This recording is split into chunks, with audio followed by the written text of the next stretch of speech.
Dreamscape presents The Family Next Door, a brand new nail-biting psychological thriller by Charlotte Stevenson. Narrated by Nicola F. Delgado. Believe nothing you hear, and only half that you see. Edgar Allan Poe. Chapter 1. Viola scrambles around inside her handbag for her keys. Where did she put them? She is sure they were in her hand just a minute ago. Viola checks the floor and her pockets before making her way back outside. She must have dropped them on her way up the garden path. But then, how did she get into the house? Viola shakes her head at her own foolishness before spotting her keys sticking out of the lock in the front door. Horrified at her unusual lack of care, she grabs them and promptly goes back inside to hang them on their usual hook. Her mind is all over the place at the moment.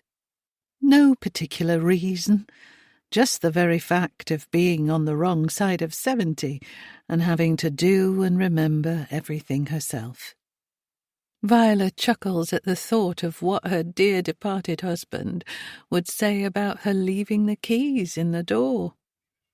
Martin has been gone for years, but she still carries him everywhere, and will until her dying day. The removal vans that were clogging up the street this morning have, thankfully, disappeared. Viola sneaks a glance out of the window at the house next door, hoping to catch sight of her new neighbours. She'll miss the lovely couple who recently moved out, and hopes the new arrivals will be just as friendly. She doesn't want to have to deal with tricky people now she's on her own. That sort of thing was always left to Martin. Viola's feet are aching after a lovely but tiring afternoon shopping with her friends. She eases herself onto the sofa, rests her feet on the coffee table, closes her eyes and wiggles her toes. She'll definitely sleep well tonight. Viola hears voices outside. It sounds like a man and a woman. Curiosity wants her to get up and go to the window, but exhaustion and the comfiness of her sofa win. She can't make out any words, but their conversation sounds pleasant enough, and she will pop over later and say hello. Maybe even take them a little something. It never hurts to start out on the right foot with new neighbours. Viola loves the peace and tranquility of her home, and she could quite happily sit here for the rest of the evening. But the sun is starting to descend, and she would prefer not to introduce herself to the people next door after dark. It seems impolite somehow. She forces herself up from the sofa and finds an unopened tin of shortbread in one of the kitchen cupboards. She checks the best before date and polishes the lid with the sleeve of her jumper. She squeezes her tired and swollen feet back into her sandals, then examines her appearance in the hallway mirror. Thankfully, she looks a lot less tired than she feels. Presentable and friendly. Perfect. Viola knocks politely on the door of number 33. The couple who recently moved out, Kevin and Leo, had one of those awful camera doorbells. It's always made her feel self-conscious, and she's glad to see they took it with them when they moved. There's the sound of footsteps followed by scraping and shuffling noises before the door opens, and a frazzled woman peers through. Her fair hair pulled back in a messy bun, and her forehead is pricked with beads of sweat. "Sorry!" Her head disappears briefly, and Viola hears her grunting, trying and failing to move whatever is preventing the door from opening fully. Eventually she reappears, her cheeks pinker and face sweatier than before. Sorry, I can't move these boxes. She gestures behind her, but the aforementioned boxes can't be seen through the small gap. Viola realizes she probably should have left visiting until tomorrow. What was she thinking? Obviously, they will be up to their eyeballs on moving day. No, please don't worry. I just wanted to pop over and say hello. I'm Viola. I live next door. The woman's eyes widen, and she gives a broad, welcoming smile before performing an impressive maneuver that involves sliding her slim body out through the tiny space in the doorway. She wipes her hands on her dusty jeans and mops her brow with her forearm. I'm not usually this sweaty and chaotic, I promise. She gives a small laugh, and Viola manages to smile back at her, feeling worse by the second for intruding when they are clearly so busy. It's lovely to meet you, Viola. I'm Wendy, and my husband, Reese, is somewhere in there, behind the millions of boxes. She puffs out air and playfully rolls her eyes. I'm sure he'd love to meet you, but... Oh, please don't worry. I just wanted to drop off a small gift to welcome you to the street. Viola holds out the shortbread, and Wendy looks genuinely touched by the gesture. Thank you so much. That's very kind. You should come over tomorrow for a cup of tea and a proper chat. Wendy raises her eyebrows, turning the statement into a question. That sounds lovely, but only when you're settled and have the time. I don't want to intrude. I know how much hard work moving house can be. Wendy crosses her arms and leans against the door frame. Isn't it just? We've never moved house before, and I can't believe how much stuff we've got. But anyway, definitely do come over tomorrow afternoon if you're free. I could use a break, and I'll be in on my own. Maybe you could tell me a bit about what the area's like? We haven't had a chance to look around yet, and I don't know anyone. Viola's apprehension calms. Wendy seems completely genuine, and an afternoon cuppa and a chat sounds nice. In that case, I'd love to. I've lived here for over 40 years, so I do know a thing or two, and I'd be more than happy to tell you all about a lovely village. Wendy's eyes widen. Wow, 40 years! You must like it here. It's a date. Say 2-ish? Viola is about to agree when a loud crashing sound emanates from inside the house, followed by a few choice curse words in a deep voice. Wendy grimaces comically and points over her shoulder. I better go see what Reese has broken. Viola takes a step back and waves Wendy away. Yes, absolutely. I hope he's okay and it's nothing too disastrous. Wendy squeezes her way back into the house, wincing.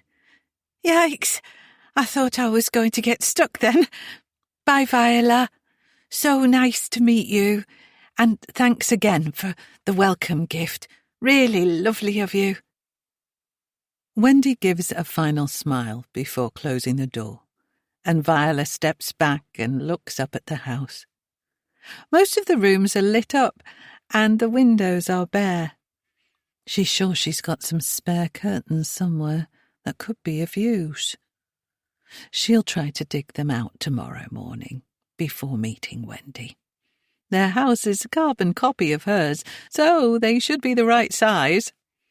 Viola scans the windows quickly before her eyes stop on the one at the top right of the house, the smaller of the 2 bedrooms. A small figure is standing there watching her intently. They are barely moving, and their face is pressed up so close to the glass that a small fog appears with each breath they take. A faint light illuminates the room behind Viola's observer, and it appears to be a little girl of maybe 7 or 8 years old. Viola remembers Wendy mentioning her husband. What was his name? Something Welsh sounding, she thinks. But she's sure Wendy didn't mention they had a daughter. That seems like a strange admission to make, particularly when she referenced her husband without being asked. Reese, that was it. She looks up at the window again, and the girl hasn't moved an inch. Something about her stillness and the fact she's occupying the darkest room in the house makes Viola feel uncomfortable. She folds her arms around herself to ward off the sudden chill that makes her body shudder unpleasantly.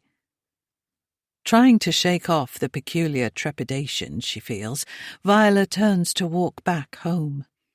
Wendy was preoccupied with unpacking and probably forgot to tell her about their daughter.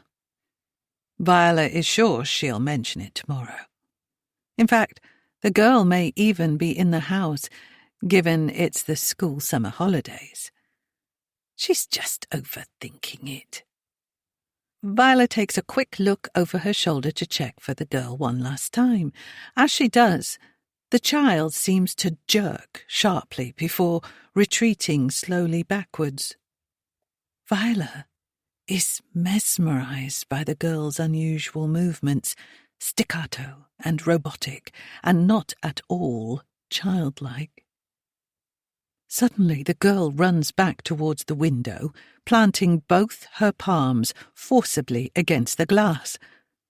Viola gasps and is jolted backwards by the abruptness and ferocity of the movement. Viola's heart is in her mouth, and her chest tightens, making her feel a little light-headed. She needs to get home and sit down. This sort of thing isn't good for her high blood pressure. Yet she finds herself unable to look away, and she watches, mesmerized, as the girl moves away from the window again. Viola watches for a few more seconds, an eerie sensation crawling across her skin, but there is no further sign of the girl. She ambles slowly back to her front door, grateful that Wendy and Reese haven't seen her loitering outside their house longer than would be deemed polite. This time, she makes sure to lock and double-check the door. She can feel her nerves beginning to calm.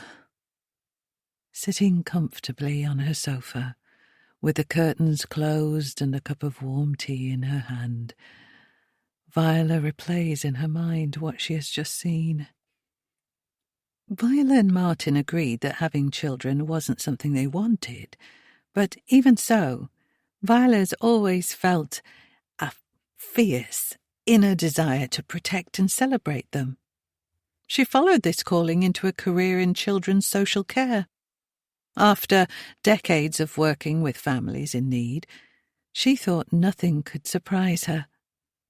Yet, here she sits, shaken and perturbed. Sipping her tea, she resolves to try to put it out of her mind. To be a neighbour. After all, she's not a social worker anymore, and she doesn't know anything about this new family. She mustn't judge. And she needs to keep her professional curiosity to herself. She's very aware that years of dealing with children and families who need support has skewed her view of the world. Perhaps the little girl isn't happy about moving. Children often don't like change, and maybe she's just upset about having to leave her old home and her friends. Kids lash out when they're angry. She's seen that firsthand on many occasions. That could easily have been a one-off display of defiance. It's probably nothing. As she drinks her tea, Viola attempts to quiet the gnawing uneasiness building in her chest. She needs to try and put it out of her mind. So, Wendy didn't say she had a daughter. They only spoke for a few minutes, so there's no reason she should have mentioned the girl.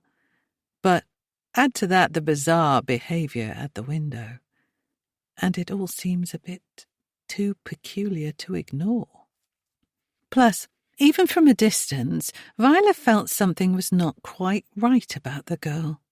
Something perturbing about her movements and the way she stared straight through her. Almost sinister. Viola internally chastises herself for feeling that way about a young child. It's completely out of character for her. If anything, she's always fallen on the side of giving children too much leeway. She's sure that all of this will be sorted out after she visits Wendy tomorrow. They are probably just a nice, normal family. Viola most likely has too much time on her hands, is conjuring up old memories from previous cases and is making up non-existent problems. She's taking 2 + 2 and coming up with 27. She sighs. It's times like this she misses Martin the most. He was her sounding board, the sensible one. He'd have talked her down in a minute, stopped her doing anything unwise, and halted the turning cogs in her overactive brain. She inhales deeply and tries to summon up Martin's calming energy. She has nothing to worry about. Tomorrow night she'll be sitting here laughing to herself at how silly she was to think anything was amiss. She's sure of it. Almost sure, at least. Chapter 2. Viola isn't sure what to wear for her visit to Wendy's. She doesn't want to appear too formal and is aware that Wendy will likely be in attire best suited to unpacking boxes. She settles on a floral maxi dress and a thin cardigan. It's a beautiful day, and Viola loves anything with a bright, bold print. She wishes they'd arranged to meet this morning. Time seems to be moving backwards, and she's done little more than wait. With 2 hours left, she decides she needs to get out of the house. She'll take a stroll to the shop and get some steps in and soak up some much-needed vitamin D. Viola grabs her sunglasses and makes sure she has her keys in her handbag. She leaves the house, taking a moment on her doorstep to appreciate the sunlight on her face. The smell of freshly cut grass is in the air, and she risks a quick glance over to Wendy's front garden. The little girl from the window is sitting cross-legged on the grass, her back to Viola and her head bowed, her long blonde curls falling around her shoulders. If Viola had been introduced to her yesterday, she would go over and say hello, but given that she hasn't been made aware of the child's existence and Wendy is nowhere to be seen, she thinks it best to leave her be. Viola walks quietly down her garden path.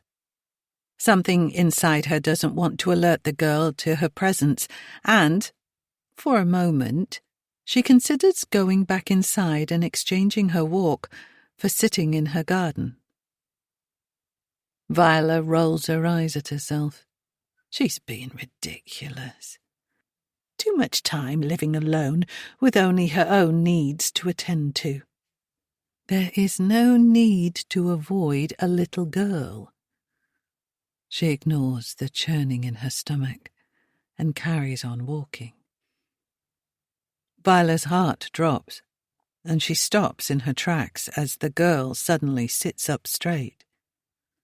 Viola stares, unmoving, as the girl begins to turn her head. The movement is slow and measured, at odds with the sudden jerky movement she observed last night. The girl's head continues to turn until her body looks almost deformed. It shouldn't be humanly possible to turn one's head that far around.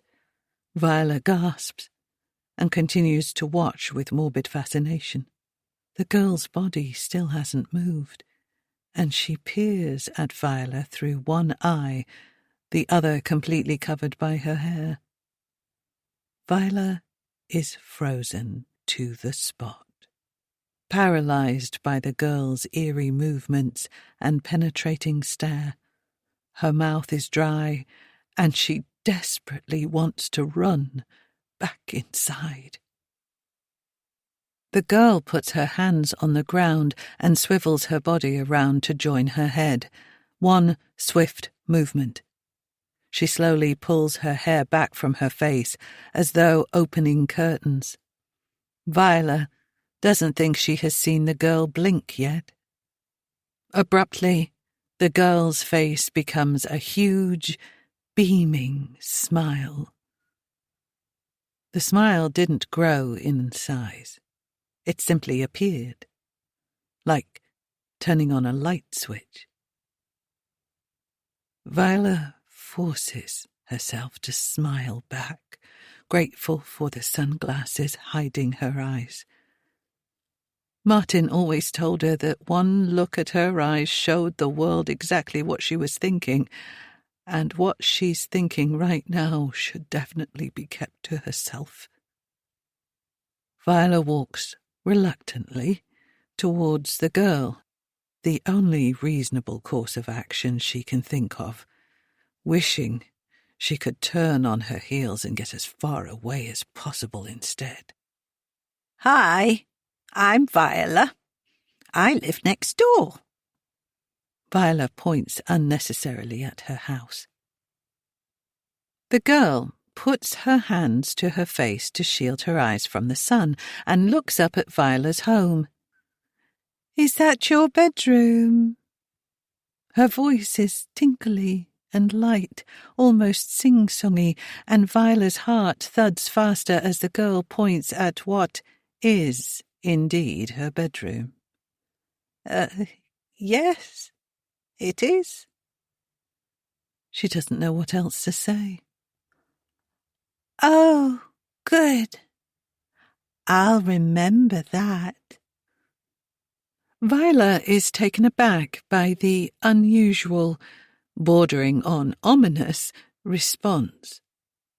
But the girl's demeanour remains airy and soft, the big smile still taking up most of her face. Viola tries to change the subject. How do you like your new home? I met your mummy yesterday. The girl's face instantly drops, and she mumbles something under her breath that Viola can't make out. I'm sorry, dear.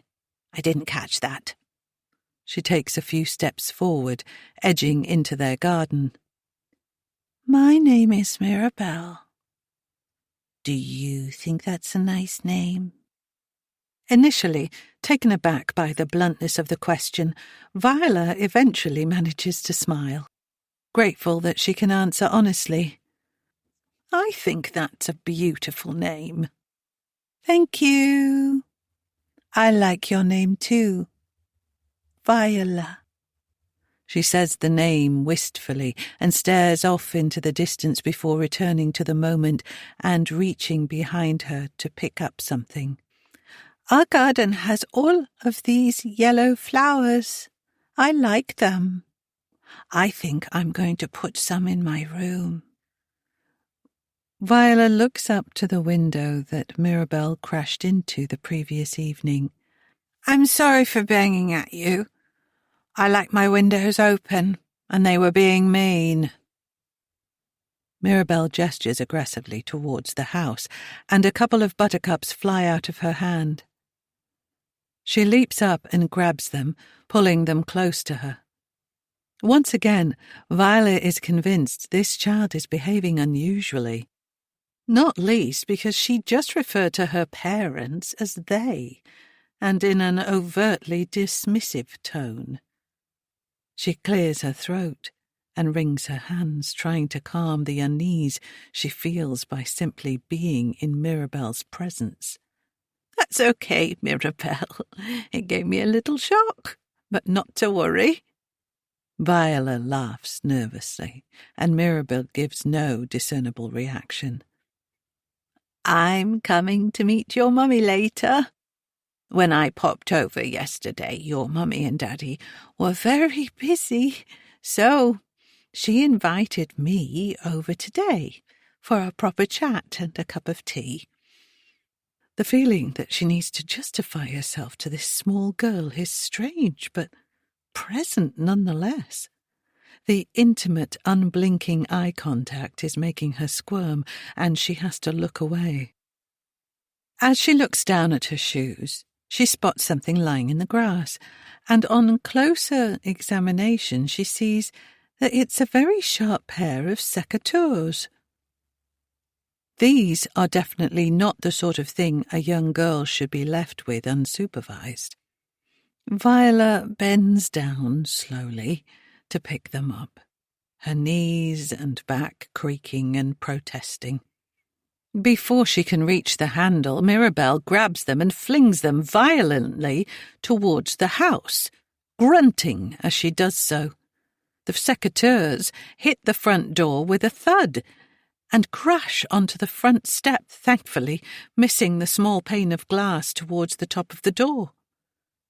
Viola is utterly astonished. Everything she has seen Mirabelle do so far completely baffles and alarms her.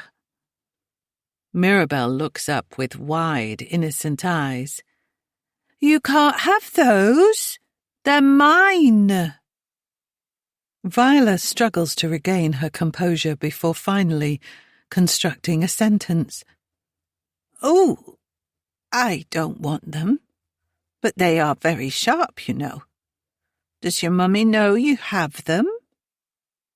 Mirabelle shrugs and flicks her hair in a way that makes her look disturbingly older than she appears.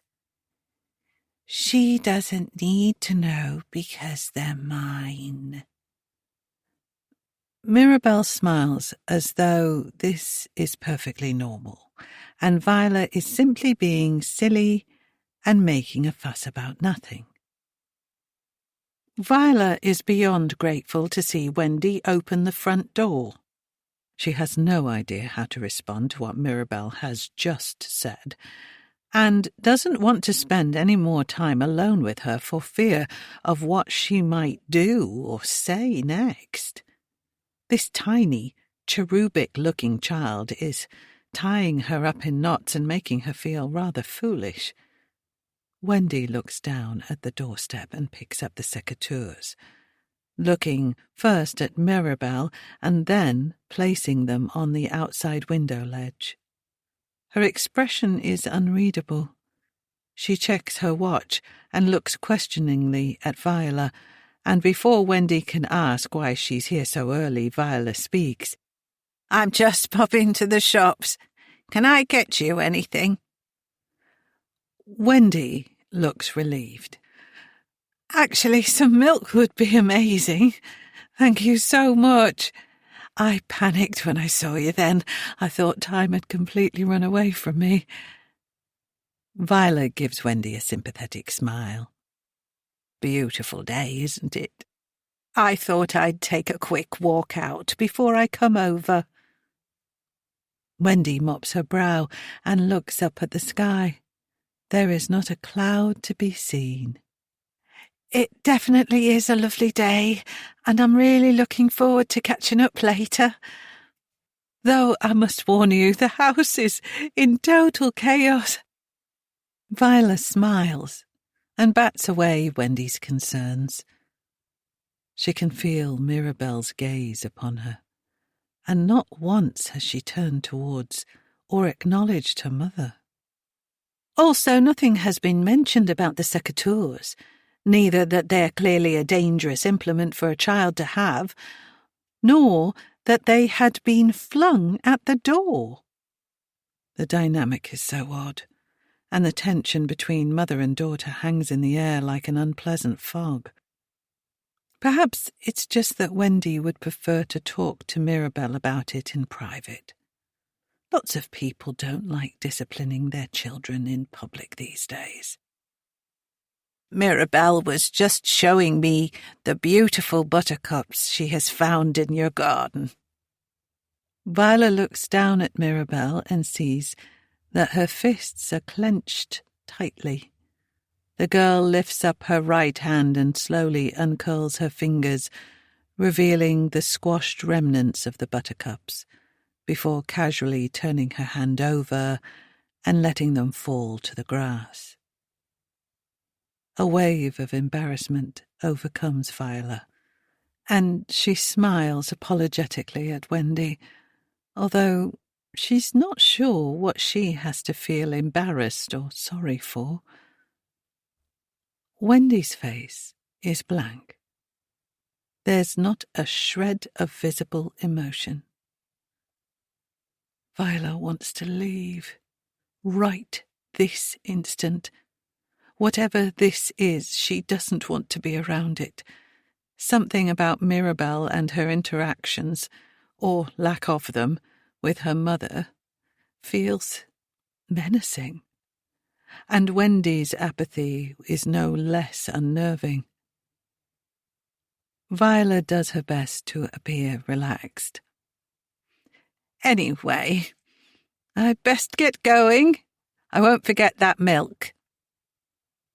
She waves at Wendy, who waves back, a small smile now on her face, before looking down at Mirabelle, who is still staring at her intensely. I'll leave you with your mummy now. It was nice to meet you. Viola turns and walks away, her heart bouncing inside her ribcage. A gentle tap on her forearm gives her a start, and she almost yelps in surprise. Mirabelle is standing right next to her. This girl is going to be the death of her. How had she moved so silently? Mirabelle is holding out a single buttercup, twirling it gently between her thumb and forefinger. Viola accepts the offering and looks back at Wendy, who is now smiling warmly at Viola. That's beautiful. Thank you, Mirabelle. Very kind. Mirabelle says nothing and continues to stand there as though waiting for Viola to do or say something else. She feels unkind for turning her back on the little girl, but after several excruciating seconds, Mirabelle still shows no sign of moving or looking away. Well, I'll see you both later. Take care. Viola makes to walk away, hoping there'll be no more interruptions to her attempts to leave. But just as she's about to take her first step, she hears a tiny whisper from Mirabelle. It is so quiet and soft, there is no way Wendy would be able to hear the words, "She's not my mummy." Viola's blood freezes in her veins, but she forces herself to take a step and then another, pretending she hasn't heard. Thankfully, no more whispers or tugs on her arm materialize, and she walks for a few seconds before she risks a quick glimpse behind her. The garden of number 33 is now completely empty, and the door to the house is closed. Wendy and Mirabelle are gone, and so are the secateurs. Chapter 3. Viola walks along the road in a complete daze. Her head is swimming with thoughts of Mirabelle and what the girl has just revealed. She is not my mummy. There was no mistaking what she had said. Yes, her voice was barely a whisper, but it was as clear as day. There is a small wooden bench around the corner overlooking the playground. Viola only needs to make it 50 yards or so until she can sit out of sight of number 33 and attempt to digest it all. Her feet are heavy, and the previously pleasant sunlight feels oppressive. Sweat trickles down her back, and her dress is sticking to her skin uncomfortably. If it wasn't for Wendy's request for milk, Viola would undoubtedly loop back around and sneak into her house. When Viola makes it to the bench, her head is foggy, and a headache is blooming at the base of her skull. She places her handbag on the bench, her hands trembling, praying nobody will sit beside her and attempt small talk. Normally she would welcome the opportunity to sit and shoot the breeze with a friendly stranger. But she is not sure she could have a normal conversation just now. Viola sits and plays the events back in her mind. Is she making too much of this? Her whole life, and despite what she did for a living, she has been told by friends and family that because she doesn't have children of her own, she doesn't understand. And while she has never attempted to offer advice or comment on her loved one's children or how they are raised, they have made it abundantly clear that it would be most unwelcome if she did. In a way, she feels that stance is entirely justified. Instead, she has always offered support and been a sympathetic ear to the frazzled and frustrated parents she has known, which has always been gratefully accepted. But this feels different. There is something not right here, and it's different to anything she has ever seen before. Viola feels it deep down in her soul. She can hear Martin's voice inside her head. Leave it alone, Viola. She knows that's precisely what she should do. Still, there's something niggling at Viola. A partially formed thought that keeps trying to get her attention. It's not simply what Mirabelle said or even the unusual way she behaved. It's not just that Wendy didn't mention her daughter yesterday evening either. It's not even that all of these occurrences together feel greater than the sum of their parts. There's something else about the whole setup that's completely off-kilter. Viola closes her eyes and takes a deep breath. She empties her head of conscious thought and focuses on the present moment. She listens to the cars and the footsteps and breathes deeply and purposefully. A dog barks in the distance, and she hears a jogger's feet pounding the pavement on the other side of the street. She absorbs the feeling of the here and now, forcing any nagging questions away as soon as they try to enter her mind. She sits like this for a few minutes and feels her body begin to relax. Her burgeoning headache starts to wane, and her mind becomes calmer and clearer. And then it comes to her. It doesn't hit her like a lightning bolt, but rather a gradual sense of realization. Not once did either Wendy or Mirabelle acknowledge each other. They didn't speak, they didn't exchange smiles or gestures of any kind. They only existed in the same space. Wouldn't it be normal for Wendy to have spoken to Mirabelle when she opened the door? Shouldn't she have questioned Mirabelle about the bang on the door that alerted her? She didn't even seem bothered that Mirabelle had been playing with a sharp garden tool. Never mind that she had flung it at the house. Those individual occurrences are definitely unsettling, but the fact that they didn't behave like mother and daughter or act like they even saw each other chills Viola to the bone.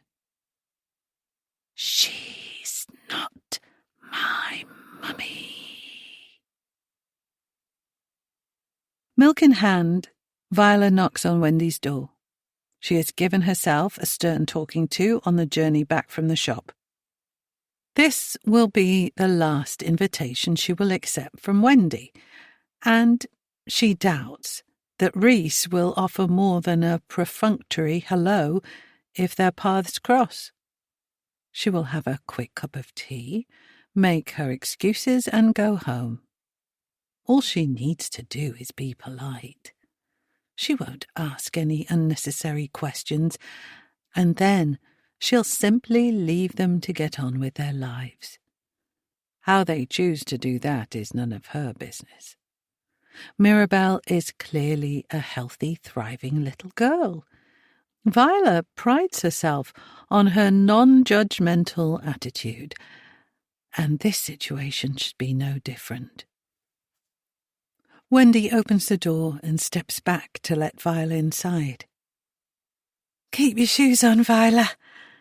It's dusty, and there are bits and pieces everywhere."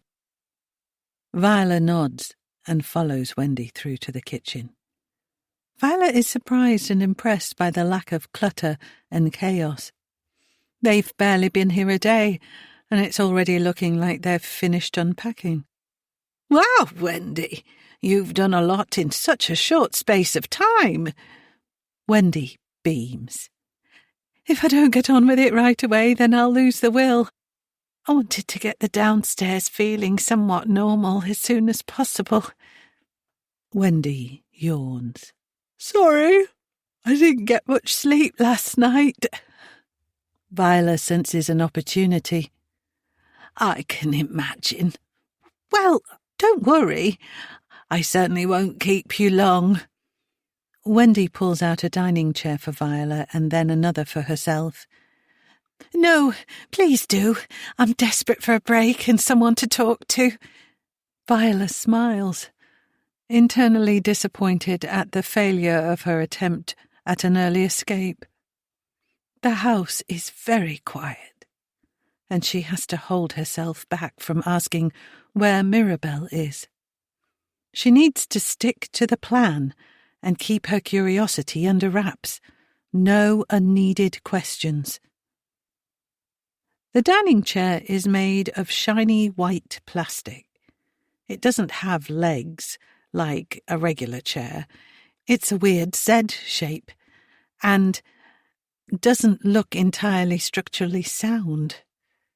Viola sits tentatively and is surprised at how sturdy it actually is. The tempered glass tabletop is set with white marble placemats, and both a tea and coffee pot are set up with sleek white china cups and saucers. Viola takes a moment to scan the room. Everything is highly stylized, and the whole room has a cold, clinical feel. This does not look like an environment conducive to a child. "Tea, coffee." Viola is pulled back into the moment. "Oh, yes, tea, please. Just milk. Sorry, I was just looking around. It's all very impressive." Viola tries to sound light and breezy, but her underlying nerves are making her behave as though she's in a job interview. Wendy starts to pour. "Thank you. Almost all our furniture is new. We wanted to make this house our own. Reese and I are lucky that we have very similar tastes." Viola nods and takes a biscuit off the plate offered by Wendy and places it on her saucer. "This table is really something." Viola traces her finger along the metal edge, surrounding the perfect glass. "Oh, I know. I love it. It's a bit of an indulgence, but we couldn't help ourselves. Viola watches Wendy's face carefully as she speaks. It's easy to scrutinize her without being noticed, as she barely makes eye contact. In fact, she looks everywhere in the room except at Viola. Viola considers herself to be a pretty good judge of character, and it is painfully obvious that Wendy is uncomfortable. It's as though she's trying too hard to convince Viola of her happiness. But her words come across as insincere, and it is painfully obvious she is not at home in this environment. Despite her promises to herself, now she's actually sitting here, Viola can't continue to have a conversation with this woman who hasn't yet acknowledged her child. It's beyond weird.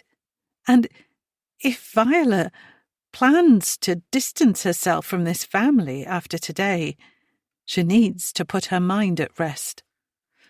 Plus, in Viola's experience, parents can't help themselves when it comes to telling stories about their children. They're usually falling all over themselves to tell all about little Johnny's latest achievement or share a humorous anecdote that really isn't funny at all. Viola continues to try to keep her tone light and breezy. This glass won't look like this for long with Mirabelle around. I imagine it will be covered in scratches and pen marks before you know it. Viola hopes her comment sounds light-hearted and jovial, but she sees Wendy tense up immediately, her body language becoming closed and defensive. For the first time since they sat down together, the two women lock eyes.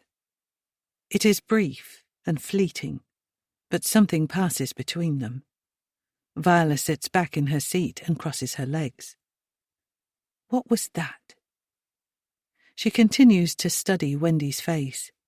The woman is clearly trying to convey something silently. But why? There's nobody else here. What possible reason could there be for Wendy refusing to speak? Viola can't decipher the look Wendy's giving her. Is she trying to warn her off? Or is it more like a plea? A plea to stop asking about Mirabelle, to change the subject. They've been sitting in silence for a bizarre amount of time now, and the atmosphere is becoming increasingly uncomfortable. If Wendy didn't want Viola to ask questions about their family life, why would she have invited her over so readily? Viola refuses to fill the silence. She needs to see what Wendy will say to her comment about the table. Eventually, Wendy readjusts her position, leaning back and, thankfully, appearing more welcoming.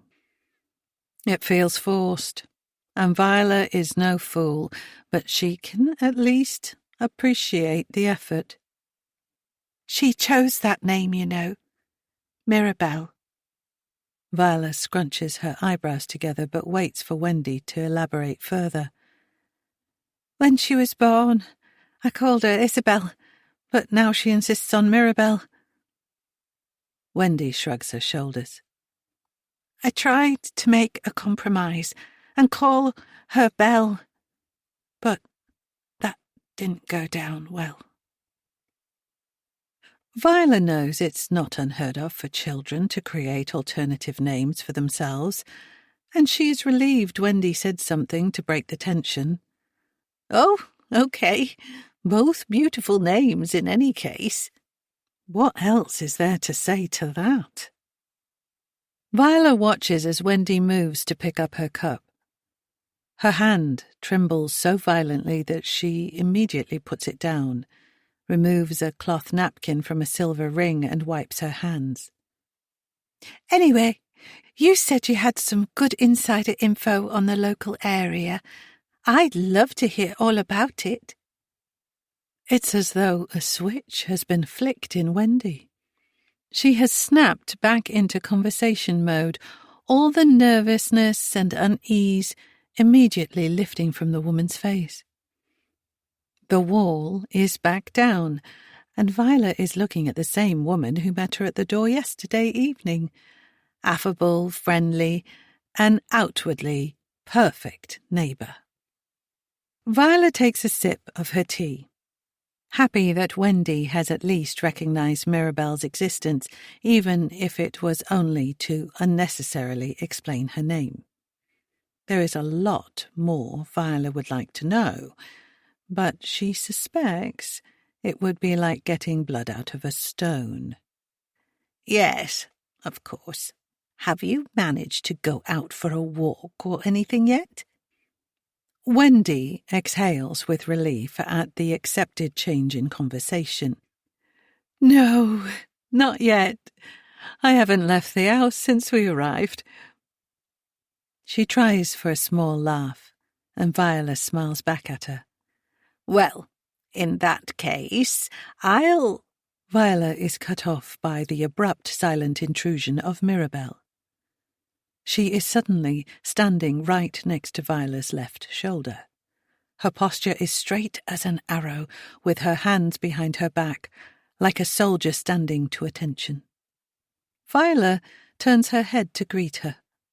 Mirabelle certainly does not have her mother's apparent issues with eye contact. She is staring right into Viola's eyes. Not a hint of discomfort at their close proximity. Viola shifts in her chair, turning her body towards the small girl, and simultaneously pushing her chair back to create space between them. Instantly, Mirabelle takes a step forward, filling the space Viola had made, her legs almost touching Viola's knees. It feels horribly awkward. But if she were to move back again, the girl may take offence, or, more likely, take another step towards her. Viola stays where she is and gives Mirabelle a warm smile. Well, hello, dear. She doesn't want to get into any confusion around names, so she sticks to a term of endearment instead. It's lovely to see you again. How are you? Mirabelle doesn't answer. Instead, she extracts one of her hands from behind her back and places it only a couple of inches from Viola's face. Her hand is wrapped in what must be an entire roll of toilet paper. It is secured messily with several pieces of sellotape and looks like a white boxing glove. Viola flinches and turns to Wendy, fully expecting her to intervene and find out what on earth the girl has been doing.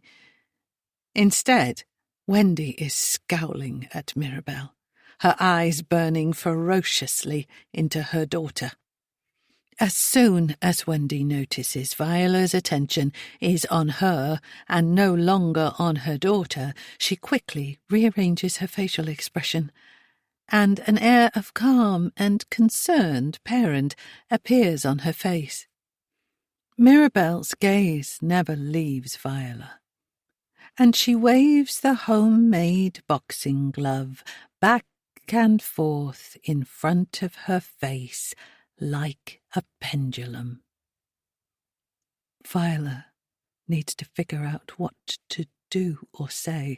This may be the strangest situation she has ever found herself in, and that's saying something. Thankfully, Wendy finally breaks the silence and asks the obvious question. What have you done to your hand? Mirabelle ignores her and continues to swing her hand, all the while staring at Viola, an unsettling grin now on her face. The mounting pressure and an insatiable need to know what on earth is going on forces Viola to speak. What's this, sweetheart? Viola reaches out her hand towards the girl and almost touches the surface of the toilet paper glove before Mirabelle whips it away and puts both hands behind her back again. The little girl's eyes move slowly and decisively towards Wendy, the hideous grin still plastered onto her otherwise cherubic face. Wendy's mouth is fixed into a straight, tight line, her cheek muscles visibly twitching. Viola can't decide if it's a face of anger, fear, or embarrassment. Perhaps all three. Mirabelle walks behind Viola's chair towards Wendy. Viola twists her head and follows the girl's every movement. Her steps are small and silent. Viola can only see Mirabelle's face in profile now, and she's holding her breath, waiting to see what the girl will do next. She has no idea what to expect. Nothing that has happened in the brief time she has known Mirabelle has been predictable. The suspense is killing her. Mirabelle provides the answer in her usual tinkling, childlike tone. My finger got cut off, so I stuck it back on and wrapped it up. Look, all fixed. She brandishes her wrapped hand first in front of Wendy and then swings it towards Viola. All of the blood drains out of Wendy's face, and she leaps to her feet. Viola feels utterly frozen to the spot, still trying to comprehend what Mirabelle has just said. Surely this is just a prank. But what if it isn't?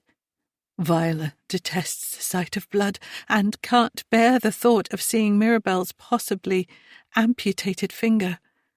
She knows she has to help, but the very idea is making her horribly nauseated. A cold sweat breaks out on her forehead. Wouldn't the girl be crying in pain if any of this was true? And wouldn't there be blood seeping through the toilet paper? Viola's stomach flips, and a more intense surge of nausea hits her. Before Wendy can reach Mirabelle, the girl sprints out of the room and starts running up the stairs, singing as she goes. Viola recognizes the song, a nursery rhyme, she thinks, and her blood runs cold.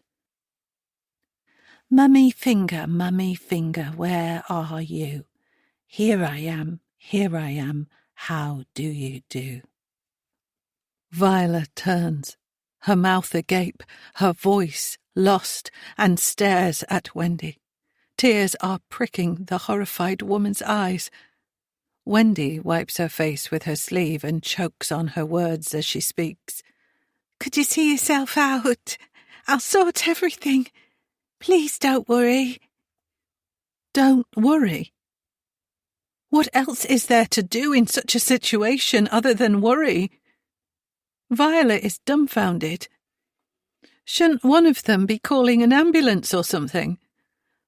Wendy staggers out of the room and throws the front door open before bounding up the stairs. Viola sits, momentarily stunned, feeling that if she stands up right away, she'll almost certainly faint. She grabs a spoon, dumps 2 large sugars into her tea, stirs it and gulps it down, grateful that it has cooled enough to prevent her mouth from burning. After a few deep breaths, Viola gets slowly to her feet. She takes one last look around the sparse and unwelcoming kitchen and makes her way towards the front door. Upstairs is eerily quiet. Not a sound. No sign of any frantic phone calls to the hospital. No noises to suggest that Wendy is checking on Mirabelle. Not a word. Not a footstep. Not a single indication of movement of any kind.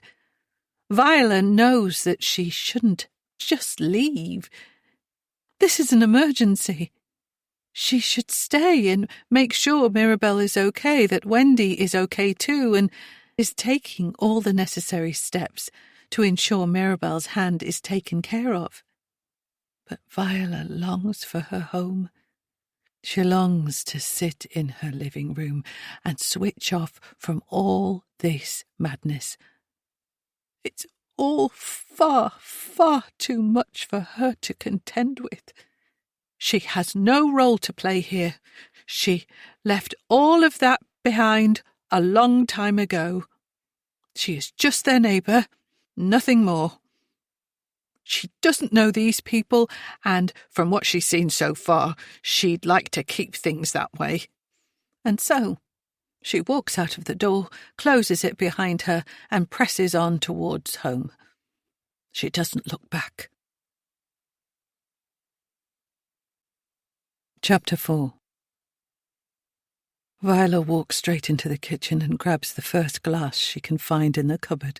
She pours a very generous measure of bourbon, not caring when she sloshes some on the kitchen worktop. She rarely drinks, and knows this will knock her out.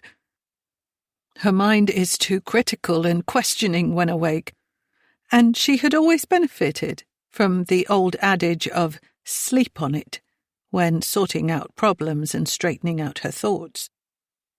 Warily, she takes the tumbler of liquor up to her bedroom and closes the curtains, noticing that there is still no discernible movement or sound from next door. This is not her problem. She needs to separate herself from whatever issues there are in that family. It won't be good for her to get involved. Viola flings her dress onto the floor and pulls on her pyjamas before propping herself up in bed and taking a long sip of her drink. The fiery sensation in her throat provides a welcome hit of relaxation that envelops her.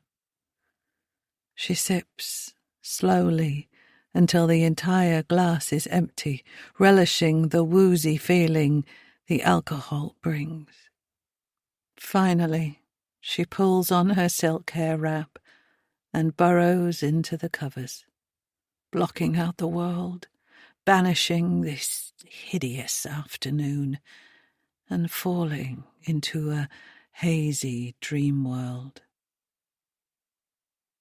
When Viola wakes up, her mouth is dry.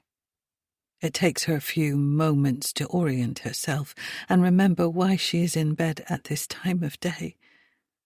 She gives her creaking joints time to lubricate, stretching out each limb slowly and edging herself carefully up the bed.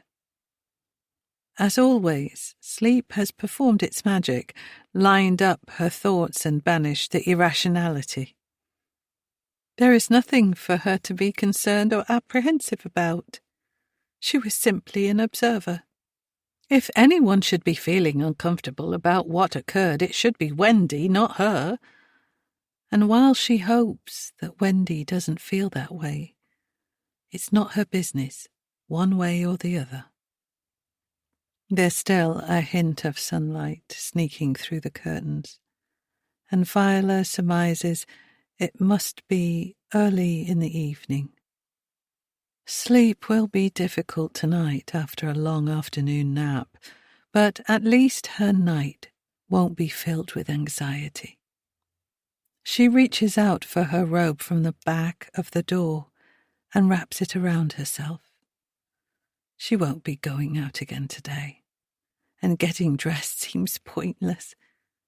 She sniffs and makes her way to the window. The room needs airing to get rid of the lingering smell of alcohol. When she opens the curtains, she is greeted by Mirabelle, standing outside still as a statue, looking up at the window in anticipation. Viola does a double take. How long has she been standing there? And why haven't Wendy or Reese noticed their daughter is standing on her lawn? Mirabelle raises her arm up in the air. The makeshift bandage remains on her hand, but the sellotape appears to have been removed, and a short length of toilet paper is now dangling down, swinging softly in the summer breeze. Mirabelle takes her other hand and begins to unwind the bandage. Viola's hand flies up to her mouth, and she wills herself to move away from the window, but her feet remain rooted to the spot. The girl continues to unwind it, a puddle of toilet paper forming at her feet, which Viola now notices are bare. Not one part of her wants to see what horror lies beneath the toilet paper, but she can't make herself look away. She continues to gawp with morbid fascination, her heart rate escalating as the layers covering the girl's hand fall away.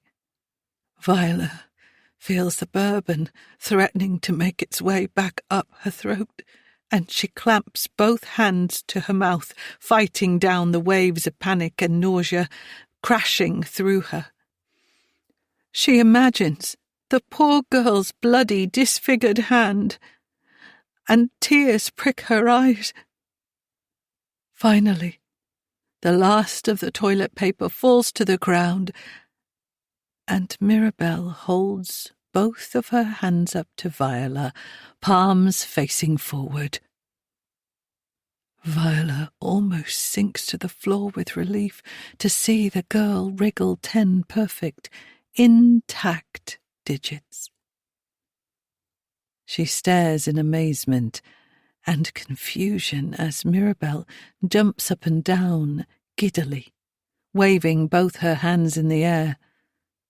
In a final flourish, she gives an exaggerated bow, as though she has just been the star of a Broadway show, and runs back towards her house.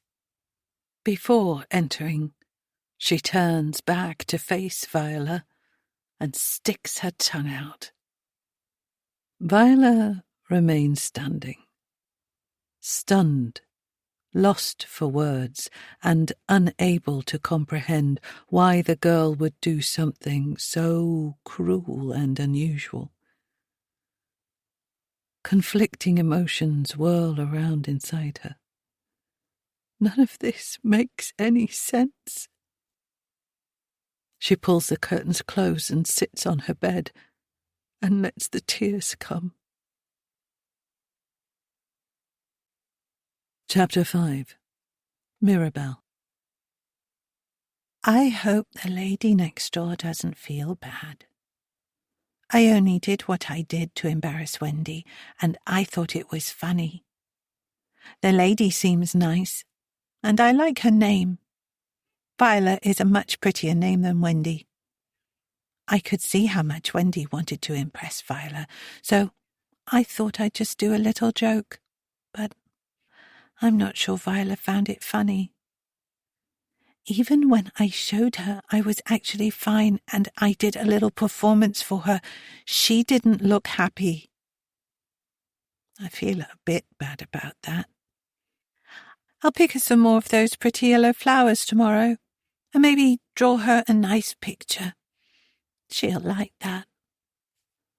I probably shouldn't have told Viola that Wendy wasn't my mummy. I reckon Daddy'll get really mad at me about that. But Viola won't tell anyone. I can see she likes me, and once I apologize for the cutting off my finger joke, I think we'll be good friends. I hate this new house. It's way too small, and I want to go home. Daddy says we'll be home before I know it, but that makes no sense. I know it now, and I'm still here. Plus, waiting is boring, and I miss my friends. Daddy promised me that if I'm good and I'm nice to Wendy, we'll be able to go home a lot quicker. Can't he see I'm trying? But she's not nice to me, so why should I be nice to her? Everything would be so much better if she wasn't here. Chapter 6. Viola finally managed to fall asleep with the help of another large measure of bourbon. But that will be the last time she relies on alcohol before bed. She knows these things become habits, and she won't go down that road. She's groggy when she wakes, but is resolved to move on from yesterday's events.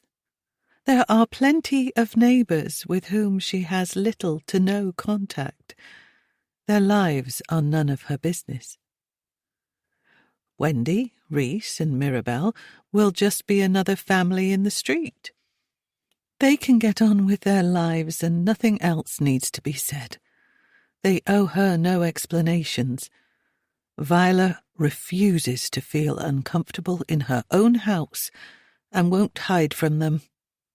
This area was her home long before they arrived. Although she'd give anything to have Martin back with her, she loves her life. She has friends that she meets regularly and has always enjoyed her own company.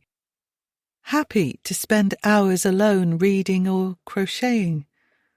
This morning is her fortnightly brunch meeting with her old work colleagues from the council. Viola hasn't worked there for years, but their friendships have stood the test of time. The nature of the work they did bonded them, and the ladies were a huge source of support when Martin died. Her routine matters to her, and she won't have it disrupted by whatever issues are happening with the family next door. Viola takes her time getting ready. She carefully applies makeup to hide the dark circles under her eyes and highlights her best features. Once ready, she sees she has about 20 minutes before needing to take the short walk to the cafe and pulls out her crochet bag from behind the living room sofa. She reckons she's got enough time to complete another granny square for her blanket. A knock at the door startles and surprises her. An unsolicited knock is a rarity, and Viola knows this is likely to be Wendy, Mirabelle, or even worse, both. Her first thought is to ignore them and continue with her crocheting, but she promised herself that she would not hide away. She can handle this. And perhaps it's actually an opportune moment to set out her stall and show them she is not interested in having a relationship with them. She injects confidence into her stride and walks towards the door, a welcoming but not too welcoming smile on her face. As expected, Wendy stands on her front step, a small bouquet of flowers in her hand. Her eyes are full of sorrow, and the last thing Viola wants to get into is a lengthy, drawn-out apology or explanation. "Good morning, Wendy. How are you?" Although her tone is polite and genial, she doesn't move to let her in. "I was just on my way out to meet friends, so I'm afraid I can't talk for long." Wendy surreptitiously looks over Viola's shoulder at her crocheting, a suspicious and almost cross look falling across her face. Viola opens her mouth to explain, but thinks better of it. Why should she?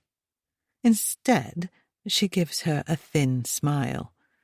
Wendy twists her face back into the doleful expression that greeted Viola when she opened the door.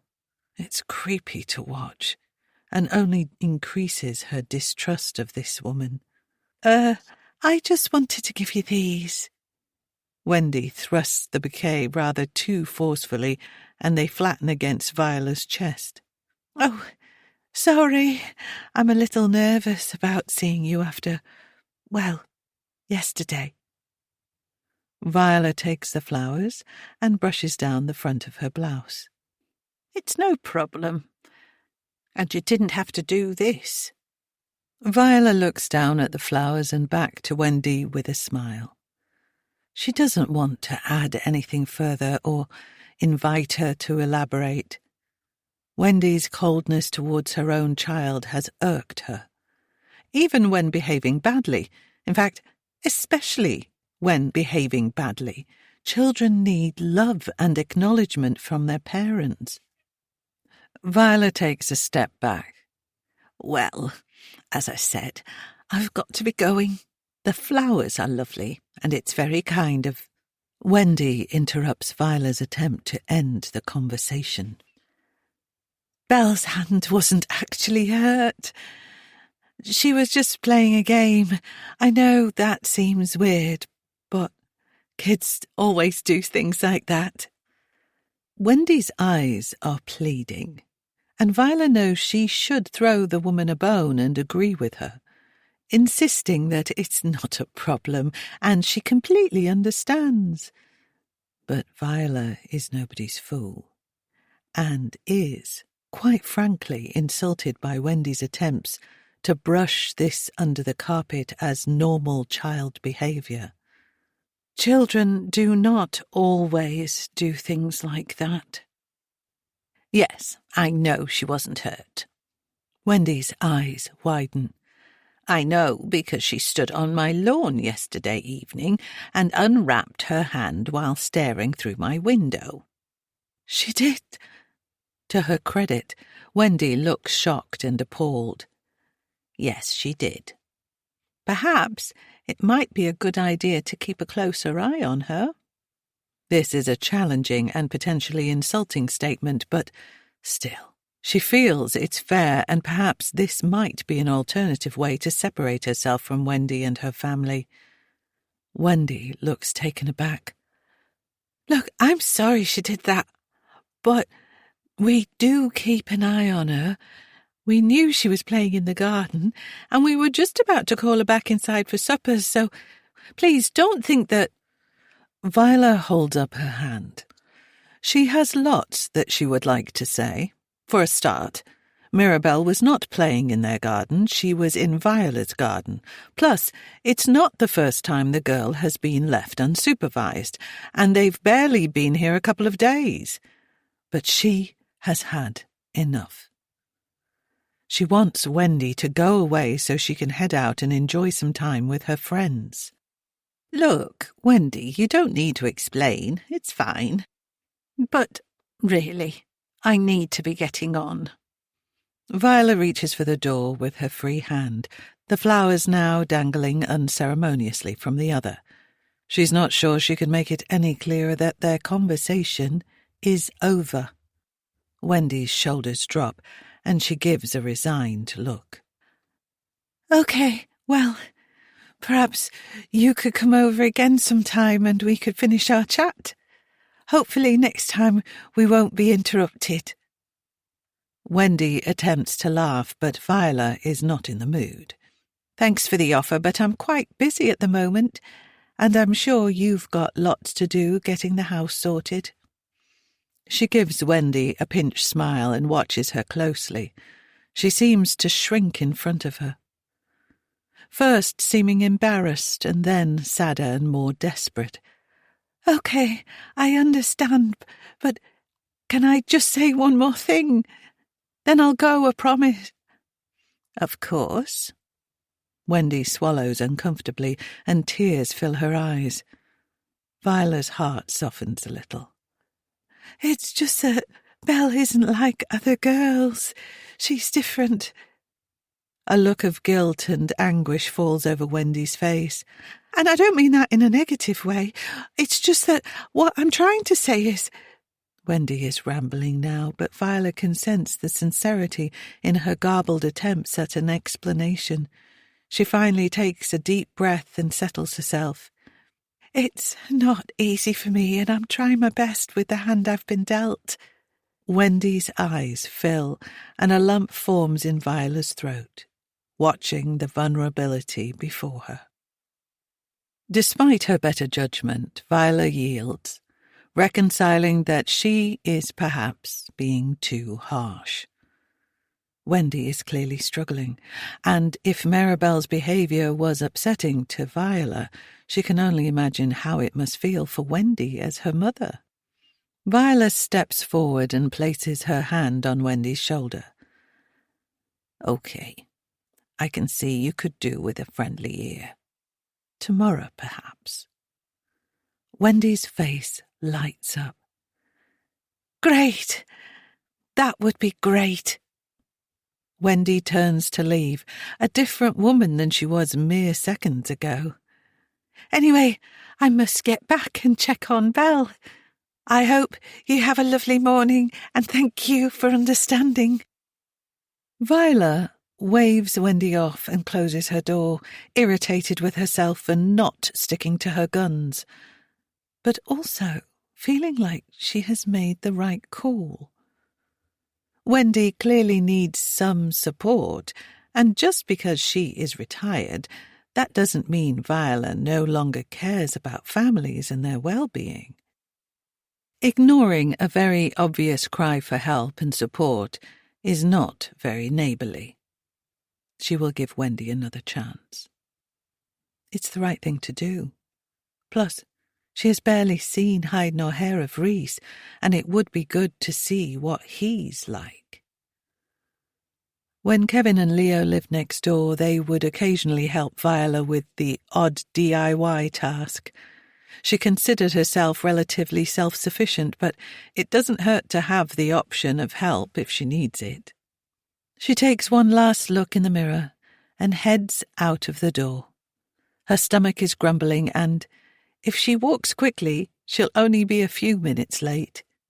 She glances at number 33 as she walks down her path. It's easy to see through the curtainless living room window. Wendy is sitting on the sofa, her head in her hands. What this woman needs is support, not judgment. And Viola will do her best to help. Chapter 7. Viola returns from brunch full of food and mirth. Her friends never failed to brighten her spirits, and, as usual, they shared stories and laughed until their sides ached and tears fell. Getting older doesn't mean you have to act older, and Viola will always be grateful for the many meaningful connections she has in her life. Long may it continue. As she turns the corner into her street, she notices 2 cars on the drive of Wendy and Rhys's house. One is the large blue car she saw on the evening they moved in. The other is one she doesn't recognise. It's more a Jeep than a car, a Land Rover perhaps. It is army green in colour and looks more suited to driving across rough terrain than suburban streets. Viola can just make out 2 figures sitting in the front seats, their heads turned towards one another in intimate discussion.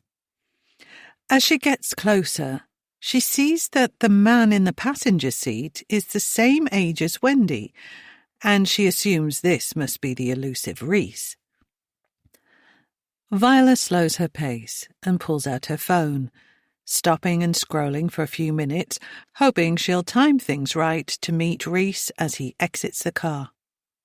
The other man looks considerably older, more Viola's age. She is about to give up and simply walk towards her house when the 2 men exit the car in unison. They are dressed in impeccable black suits and have an air of importance and wealth. The man, she assumes to be Rhys, looks at her briefly, then quickly returns his eyes to the other man before Viola can raise a hand in greeting. The older man walks towards Wendy's front door and knocks, while the younger man walks around the car to open both rear doors before standing to attention at the back of the vehicle.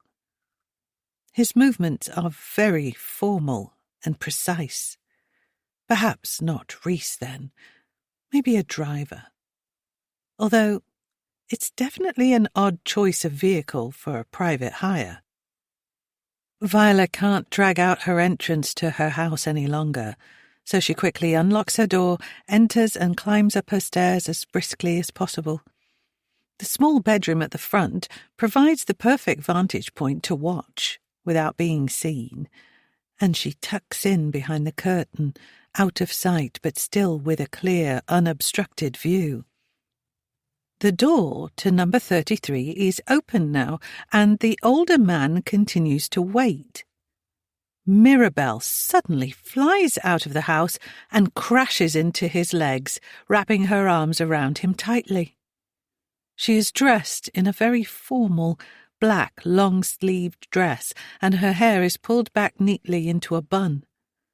Despite her enthusiasm for her visitor, her appearance is uncharacteristically sombre, and she looks much older than usual, almost improperly so. Wendy soon follows Mirabelle out of the house. Her outfit and hairstyle are identical to her daughter's, and her head is bowed. The whole scene makes Viola's flesh crawl. Neither of the men communicate with Wendy, and she slips into the back of the car before the young man closes the door and returns to the passenger seat. If that is Reese, his perfunctory attitude and lack of warmth toward his wife are weird to say the least. Mirabelle is chatting away with the older gentleman, and they hold hands as he leads her to the open rear door. He lifts her gently in, fastens her seat belt, then takes his own seat behind the wheel. He is very limber for his age, and Viola can't help but admire him. He's undoubtedly a handsome man. Viola watches as they drive away. While nothing was overtly wrong with what she has just witnessed, the whole thing leaves her feeling discomfited. There's just something not quite right, something Viola can't quite put her finger on. Of course, she understands that many families have dynamics that others might find unrelatable. She's not entirely out of touch. But this is more than that. Something is going on here, and although she wishes she could just leave it all alone and stop being so bloody nosy, she knows she can't. There is an air of danger about that family and that house, and Viola can't help feeling worried about Mirabelle. She's only a little girl, so she won't necessarily be aware of behaviour in her family that is unacceptable, especially if that's all she's ever experienced. Viola sits on her bed and tries to devise some reassuring explanations to assuage her uncomfortable feelings. The older man was clearly very dear to Mirabelle, so it's likely that he is her grandfather. If the other man is Reese, then it would make sense that he and his own father came by to pick up Wendy and Mirabelle for a family outing of some kind. An outing where they all have to dress very demurely in dark. What on earth could that be? Ah, a funeral, of course. That must be it. Viola feels a little silly for not realizing right away. They were all dressed in black, and Wendy, in particular, looked very doleful. Maybe one of her family members or close friends has died. But then, don't funerals take several days or even a week to organize? So that would mean the person died before they moved in, and that definitely doesn't fit with Wendy's behaviour during their previous conversations. Viola's wildly overthinking things again. She knows all too well that you can't judge a person's behaviour after someone they love has died. Everyone reacts differently, and if Wendy lost someone dear to her at the time they had planned a house move, she can only imagine how stressful and traumatic that would be. She'll definitely go over and see Wendy tomorrow. Not to be nosy. No, just to offer a friendly ear and the opportunity to open up if she wants to. Plus, they already made an informal agreement together, which works perfectly. Viola spends the rest of the afternoon tending to her front garden. Not because that will allow her to be there if they return. Not at all. The front garden is in desperate need of some TLC, that's all. Viola looks down at her lawn, and as she does, she notices something out of the corner of her eye. A little jolt of excitement bubbles within her. Wendy and Reese's front door is open. They must have forgotten to lock it. Now, this is something Viola can't ignore. It's her duty as a good citizen to ensure her neighbour's house remains secure. Anyone could waltz right in and take whatever they want. Viola won't let that happen. She'll go and close it. And if it's a door that needs a key rather than one that locks when you pull it shut, she'll wait in her garden until they return. Viola definitely won't go inside. She mustn't. Even if this is the perfect opportunity to find out exactly what's going on at number 33. No, that would be wrong. Chapter 8. Cautiously, Viola scans the street before she leaves her garden. Some kids are playing at the bottom of the road, but they are engrossed in their game of football. And in any case, once you hit a certain age, you somehow become invisible to the younger generation. Viola walks next door, trying to maintain a casual air despite the anxiety she is actually feeling. The door is still open, and the absence of a handle means it is indeed the kind that will lock itself if pulled. A stab of disappointment hits her, and she finds herself delaying closing it. She waits for a moment, contemplating her options. The only sensible action is to shut the door and return to her house. Perhaps push a note through the letterbox letting the family know what happened. After all, leaving the front door unlocked is exceptionally careless. Viola has a sudden unnerving thought. What if they did this on purpose? Could they be testing her to see if she's trustworthy? She dismisses it immediately. What a ridiculous, self-important thing to think. Obviously, they were just distracted. Nobody would leave their door ajar on purpose. But what if they did close it and the latch isn't working properly? That's certainly possible, and if that's the case, then Viola should probably go inside and check. The last thing she wants is to think she's left the house safe and secure, only for there to be a fault with the latch. What if someone broke in? She'd feel terrible. Yes, she'll quickly pop in, close it from the inside and ensure that all is well. Then she'll leave and shut the door as planned.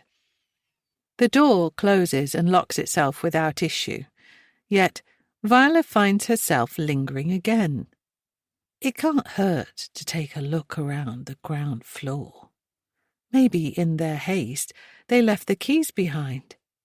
Viola doesn't want to lock the house up if the only set of keys is inside. They'd need to call a locksmith, and they don't need extra stress when they've just moved in. She hears Martin's voice chiding her. Just admit you want to be nosy. Stop making up all these daft excuses. Viola knows he is correct. She is exquisitely curious about this family. She bats Martin away and walks toward the kitchen. If Viola didn't know better, she wouldn't believe they had just moved into the house. In fact, she would think no one lived here. There's a sense of order and a feeling that everything has its place. No partially unpacked or empty boxes are visible, and every surface is sparkling clean. There is a mild hint of bleach in the air.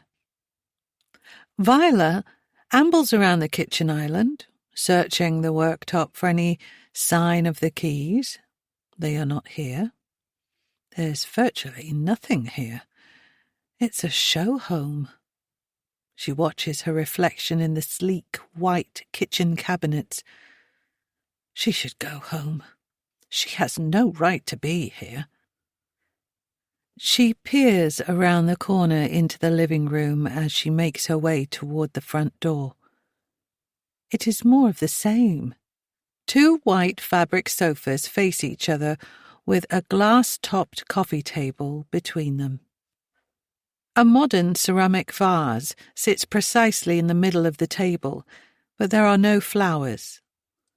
A colourful bouquet would be the perfect thing to brighten up this cold room. Perhaps Viola will bring flowers with her tomorrow. Just like the kitchen, the living room is uncomfortably sparse and clinical. A shiver prickles across Viola's scalp. Where is the warmth? Where is the love? Viola doesn't even try to kid herself this time. She knows she's going to go upstairs and look around. What is the point in pretending? There's nobody here. They will never know, and she doesn't feel remotely guilty about it. She climbs the stairs, which still have the same plush charcoal carpet that Kevin and Leo laid. Viola suspects it will soon be replaced with something less comfortable. There are 3 rooms on the first floor in the same formation as Viola's house. She enters what she knows to be the larger of the 2 bedrooms. Inside are 2 twin beds rather than the double she was expecting. Viola muses that beds say a lot about the state of a marriage. She furrows her brow and shakes her head. While the beds are identical, one is dressed entirely in blue bedding and the other in pink. There are no cushions or other adornments atop either. Just plain cotton bedclothes, and they are immaculately made. 2 simple white bedside tables bookend the beds. But that's it. There are no books, no lamps, absolutely nothing. Viola thinks of her own bedside cabinet, crammed with all sorts, inside and out. She knows people are different, and she has several super neat friends who don't like superfluous clutter, but this is another level. A large chest of drawers sits across from the beds, and it has a small white charging station and a speaker on top.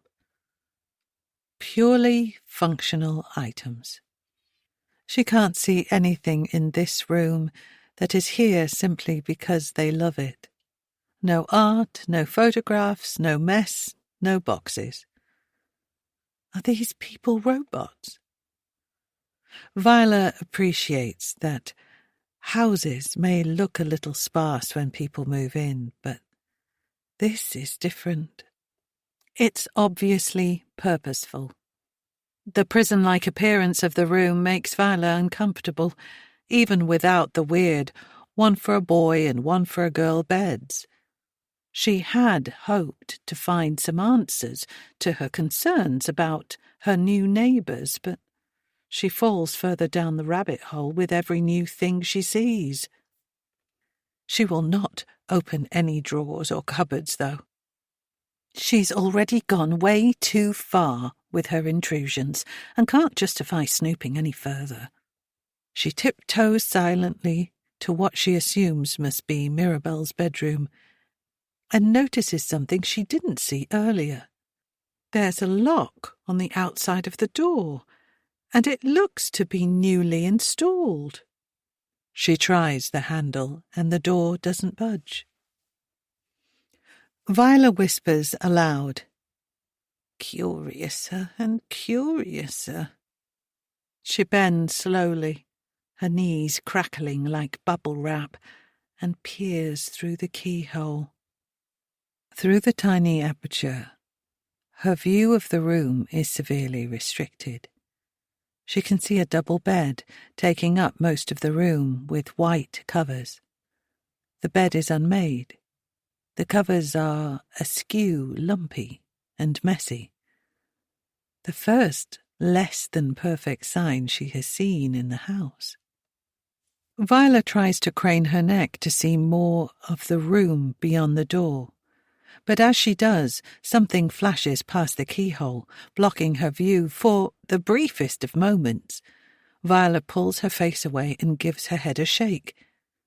No sound is coming from the room, so there can't be anyone in there. If someone had moved, she would have heard footsteps, wouldn't she? She must have just blinked or something. Her heart is beating wildly. She leans forward again, closing one eye, determined to get a better look.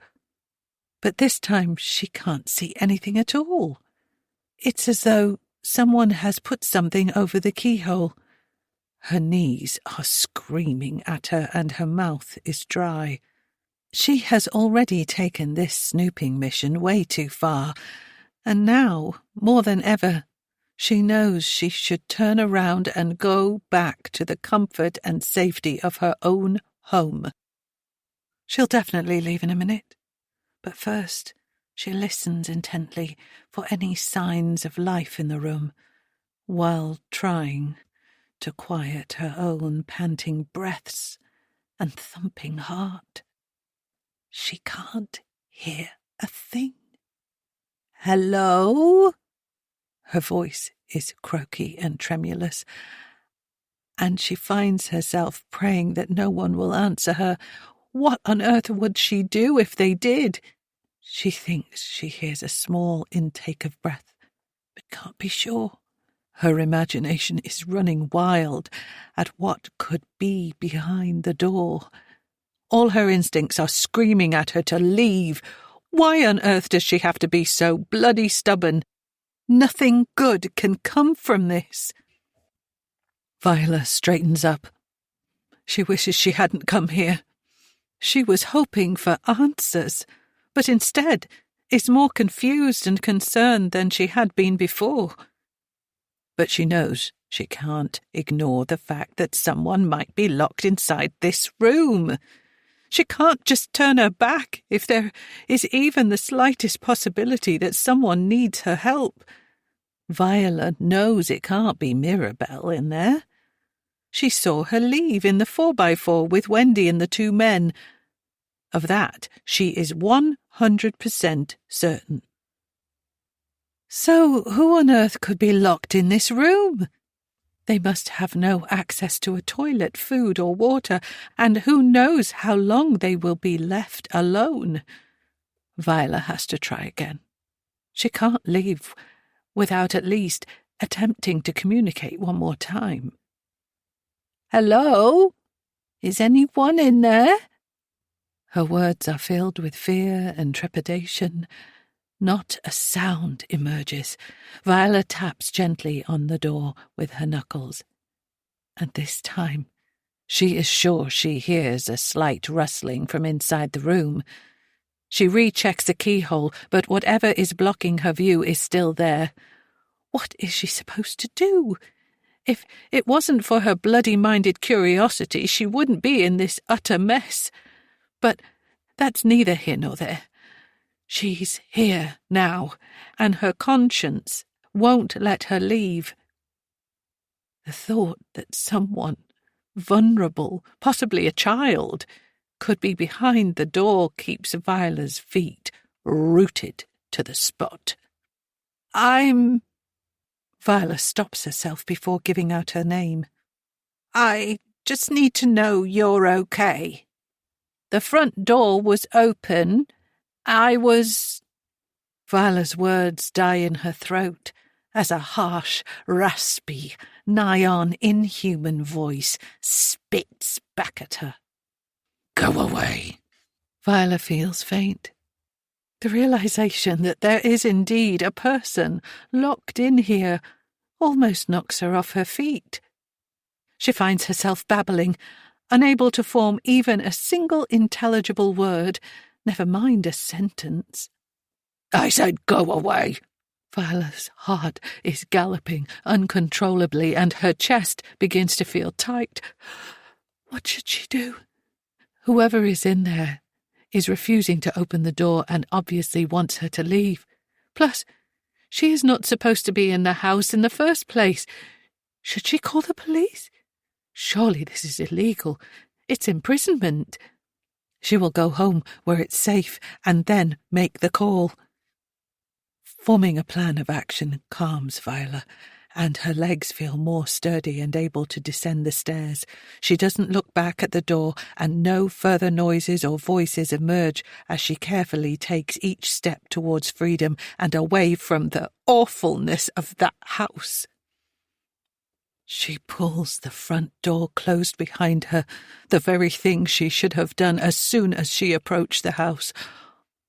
All thoughts of keys and whether Wendy and Reese may be locked out seem insignificant after what she's discovered. She fumbles for her own keys, and only when she is in her doorway, with the front door open, does she risk a look behind her at the window of the locked bedroom. There is a dark blind, pulled all the way down, a new addition since yesterday, blocking any view into the room. The same room that Mirabelle threw herself against and banged her hands on the day they arrived. The blind shifts slightly, and the glare from the sun is reflected in the window, making it impossible to see anything clearly. Viola squints and watches, horrified, as pale, thin fingers slowly appear and fold around the corner of the blind, edging it open a crack, before letting it fall back to its previous position and disappearing altogether. Viola lets out an involuntary yelp and virtually falls into her house. Her chest is heaving, and her breath is coming in thick, ragged gasps. She closes her living room curtains and collapses into the sofa. She wishes she could rewind time and unsee everything that has just happened. What has she unleashed? Tears prick at Viola's eyes. She no longer only fears for Mirabelle, but for herself. She may also be in danger after what she has just done. From what? She doesn't yet know, and this makes it all the more terrifying. Chapter 9. After a shower and a change of clothes, Viola feels slightly more human. She makes herself a pot of chamomile tea and sits down at the kitchen table, notepad and pen at the ready. She has some big decisions to make, and she needs to clear her mind first. Her thoughts are swimming and swirling around her head. Writing them down will create order and help her figure out what to do next. Viola taps the pen on the table, trying to figure out what to write first. It's all far too much. She takes a sip of the hot tea and starts by writing a single word on the page. Mirabelle. Underneath, she lists everything that has worried or concerned her since they moved in. Playing with secateurs, banging on the window, not my mummy, bandaged hand. Viola shivers as she remembers the look in the girl's eyes as she unwound the toilet paper bandage. Next, she starts on a list for Wendy. doesn't acknowledge her daughter.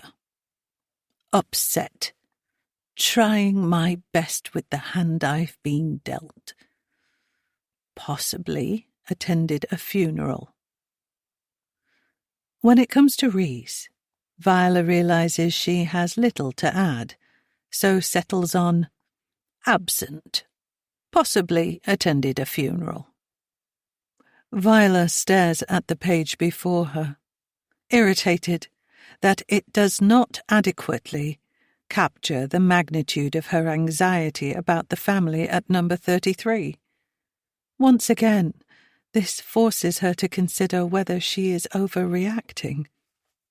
No, she's not. She won't convince herself that this is within the parameters of normal behaviour. She adds a final heading to her list. The house. Clinical and sparse. Master bedroom with weird twin bed setup. The front door was left open. And then, the final and most disturbing discovery. Someone locked in the second bedroom. Go away. Who is it? Why are they there? Viola reads through everything again. There is a lot, but the only thing that could warrant calling the police is the person locked in the bedroom. She felt so sure about making the call when she was inside number 33, but now, back in the comfort of her own home, she's lost her sense of conviction. What would she be reporting? And what if there is a perfectly innocent reason? Although, what that could possibly be, she doesn't know. Viola closes the notebook in exasperation and rubs her temples. Her head is aching, and thinking is becoming more of a chore by the second. Exhaustion is taking over, but she refuses to give in to the overwhelming urge to sleep. She has already decided that calling the police is out of the question, but she should speak to someone. Her lovely friend, Nina, was her manager for most of her working years. She was an absolute pleasure to work for, and undoubtedly the most caring yet sensible and fair person Viola has ever met. Nina would know precisely what to do. So, what is stopping her from making the call? Honestly, Viola isn't sure. But something is telling her to hold off, to get more information first. Viola knows that as soon as she tells someone else, she loses all control of the situation, and if this is a weird misunderstanding, she'll feel terribly guilty about jumping the gun. Desperately needing something to occupy her mind and stop her thoughts spinning out of control, she decides to crochet. It always helps her to switch off, and it was her salvation when Martin died, and she didn't have the concentration to read or watch anything on TV. Somehow, it allows her to be at peace with the world. Viola stands and makes her way to the sofa, but instantly freezes when she hears the unmistakable sound of tyres on gravel as a car pulls up outside. Her living room curtains are too thick to see through, but it can't be anyone else but the family next door returning.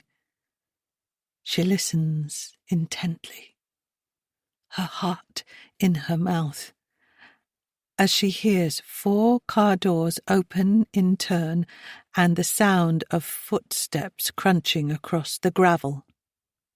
She hears them open their front door and breathes a sigh of relief that she won't have to deal with the unlocked door issue. They need never know she was there, unless... There is one person who knows she was there, the occupant of the locked room. She is hopeful that whoever was inside that room wouldn't be able to identify her through the keyhole, but after the appearance of the long, eerie fingers at the window, she knows that they will have seen her and will know where she lives. Viola feels like screaming. How could she have been so stupid? She's gotten herself into an almighty mess. And for what? She's felt nothing but worry and anxiety since she started poking around in their business. Flopping down onto the sofa, Viola lets out a resigned sigh.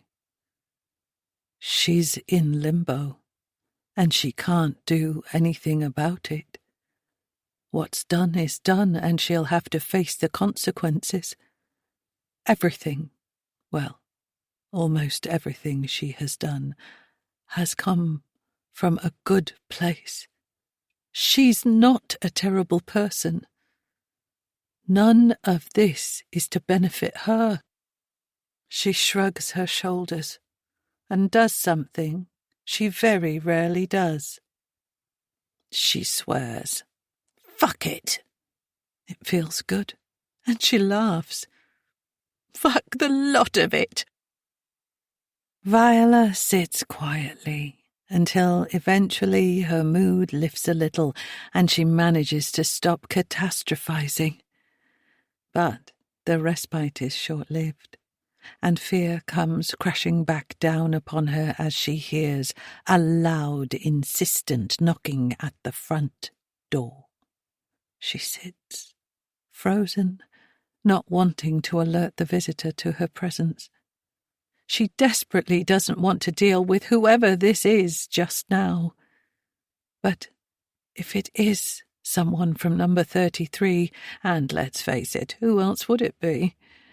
Not answering will only make things worse and fuel her already intrusive thoughts. She groans and forces herself to move towards the door.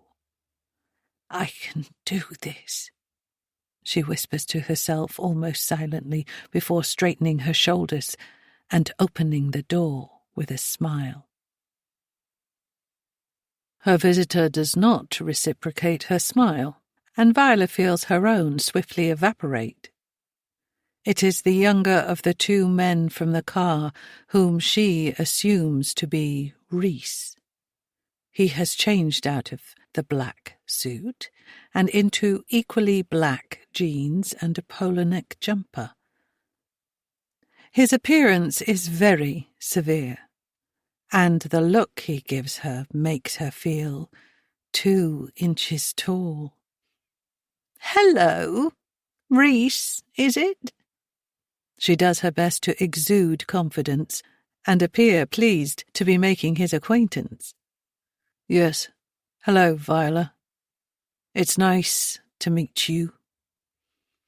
The word nice is spoken in such a way as to make it very clear that it is not, in fact, nice to meet her. Viola feels her hackles rise. Likewise. She gives him a pinched smile. What can I do for you? He rubs his hands together before tenting his fingers and pressing them to his lips. He has very fine, elegant fingers for a man. I just wanted to come and let you know we have a camera in our master bedroom. Viola feels as though the floor suddenly falls away. The little white speaker. Was it a camera? Viola quickly thinks through what she did in that room and is relieved to realize she did nothing. She simply stood there, scanned the room, and left. Yes, she shouldn't have been there, but she certainly didn't do anything wrong. Reese watches her closely, his dark brown eyes glistening. She already knows she doesn't like this man. His dark smugness is a complete turn-off. Viola stands tall and attempts an air of calm. When you left earlier, your front door was wide open. I saw it and quickly checked around the house to make sure nobody had gotten in before closing the door. I was about to come over and tell you. Rhys raises a sculpted eyebrow at her. I see.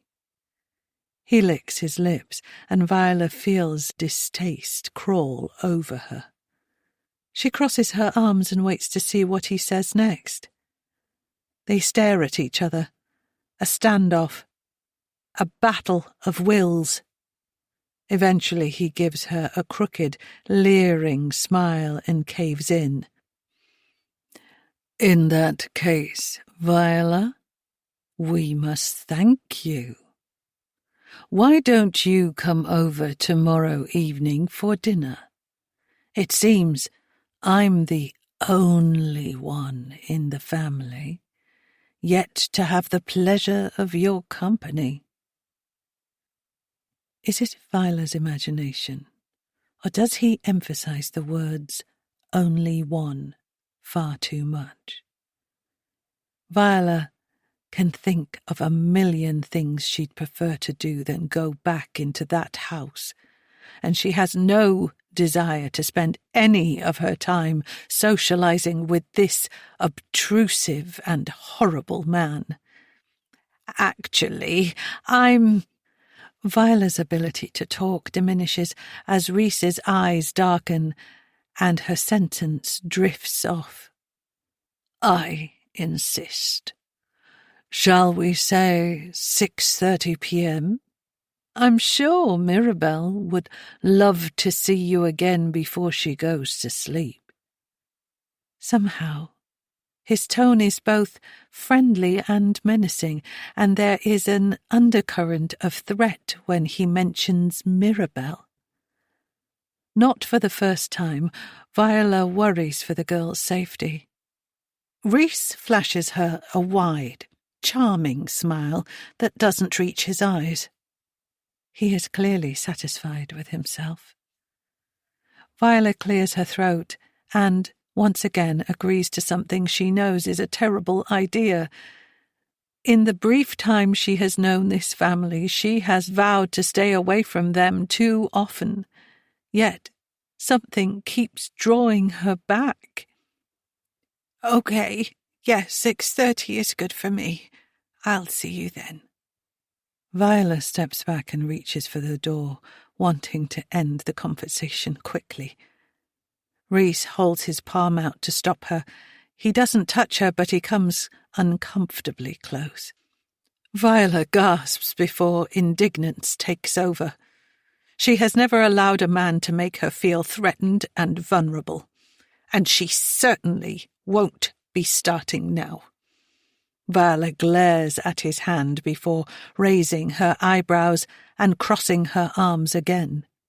She fixes him with her best "don't fuck with me" stare. Rhys seems to assess her briefly before relenting and taking a step back. He lowers his hand and places both behind his back. Forgive me, Viola, that was a little rude of me. I simply wanted to thank you again for looking out for our home today and say that there is no need to bring anything with you tomorrow evening.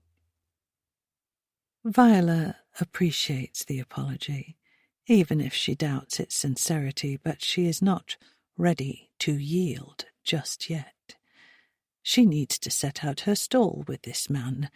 His domineering, arrogant behaviour is not welcome, and she will not tolerate it. Apology accepted. I'm sure it was an unintentional lapse in judgment on your part. Rhys looks relieved, and also impressed with Viola for standing her ground. Wendy strikes Viola as a more submissive woman. And perhaps he's used to behaving exactly how he pleases without anyone checking him. That's definitely not a good life lesson for Mirabelle. Indeed. We look forward to seeing you tomorrow. Reese turns and begins to walk down the garden path. Viola can't help herself, and the words are out of her mouth before she even considers their effect. Will it be 4 of us for dinner? Reese turns around sharply, his eyes on fire, and Viola has to resist the urge to shrink back. Her heart is pounding against her chest, but somehow she manages to tilt her head and smile as though simply asking an innocent and very reasonable question. Reese takes a moment to gather himself. No, just the 3 of us. Mirabelle usually eats earlier than us. She doesn't sleep well if she eats late. Viola doesn't push it any further. Of course, no, I meant the person you have locked away upstairs would not go down well. She has rattled him, and that's enough for now. Okay. Bye, Reese. Goodbye, Viola. Nice to meet you. Viola observes his movements as he turns again and walks away, his hands balled into fists and his back ramrod straight. She returns to the sofa to crochet, determined not to lose the rest of her day to obsessing. That could certainly have gone a lot worse. Reese didn't push the issue of her being in their home and seemed to instantly accept her explanation about the door. She also noticed he happily and naturally referred to his daughter as Mirabelle, throwing Wendy's explanation about the girl's name into question. He was obviously perturbed when she mentioned the number of guests for dinner, but recovered quickly.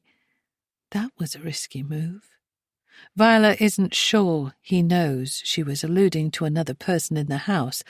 After all, she openly admitted to him she checked all the rooms after discovering the door was open. A shocking thought suddenly springs into Viola's head. Something she thought about at the time, but for a completely different reason. That somebody left the door open on purpose. What if, rather than testing her honesty, somebody wanted her to enter the house and find that room locked? Discover someone was being held prisoner. But who? And why? She tries to drag her brain back into the moment, but all the crocheting in the world can't keep her mind from wandering. She needs answers, and knows she'll need to think very carefully about what she's going to do and say before tomorrow evening. No emotional outbursts, no off-the-cuff remarks. Yes, she wants to know what is happening with the family at number 33, but she needs to be more careful. She needs assurances that Mirabelle is safe and, most pressingly, who was locked in that room today. An unwelcome chill runs up her spine and spreads across her scalp, and she reaches for a blanket and pulls it over her legs. Viola has always felt as though she has a sixth sense. Before Martin died, there was an air of impending doom that followed her around for months. A dark, ominous presence that wouldn't shift and kept trying to get her attention. Somehow she knew that tragedy was afoot. Martin, a lifelong non-smoker, was diagnosed with and died from lung cancer within 6 weeks. He went from being so full of life and vitality to shriveling up and disappearing before she even had a chance to comprehend what was happening. The suddenness and unfairness of it all haunts Violet to this day. But she tries not to dwell on it and focuses on the positives. She will always be grateful that Martin planned for an early retirement and at least got to enjoy some of those carefree years before the cancer cruelly took hold. Martin worked as a letting agent for a local company. He made good money and never had to work evenings or weekends, and for him, that was the perfect combination. He was a work-to-live person and never had a career calling like Viola did. Tears spring to her eyes, and she sniffs and rubs them away. The same sense of foreboding she felt in the weeks before Martin's diagnosis lives with her now. That same menacing presence encircles her. Someone is in danger. A life is at risk. She has to find out whose before it's too late. Chapter 10. Viola sleeps late and has a lazy morning. She has earned a bit of relaxation. Usually she'd go to the library today, but doesn't want to run the risk of bumping into Reese, Wendy, or even Mirabelle before this evening.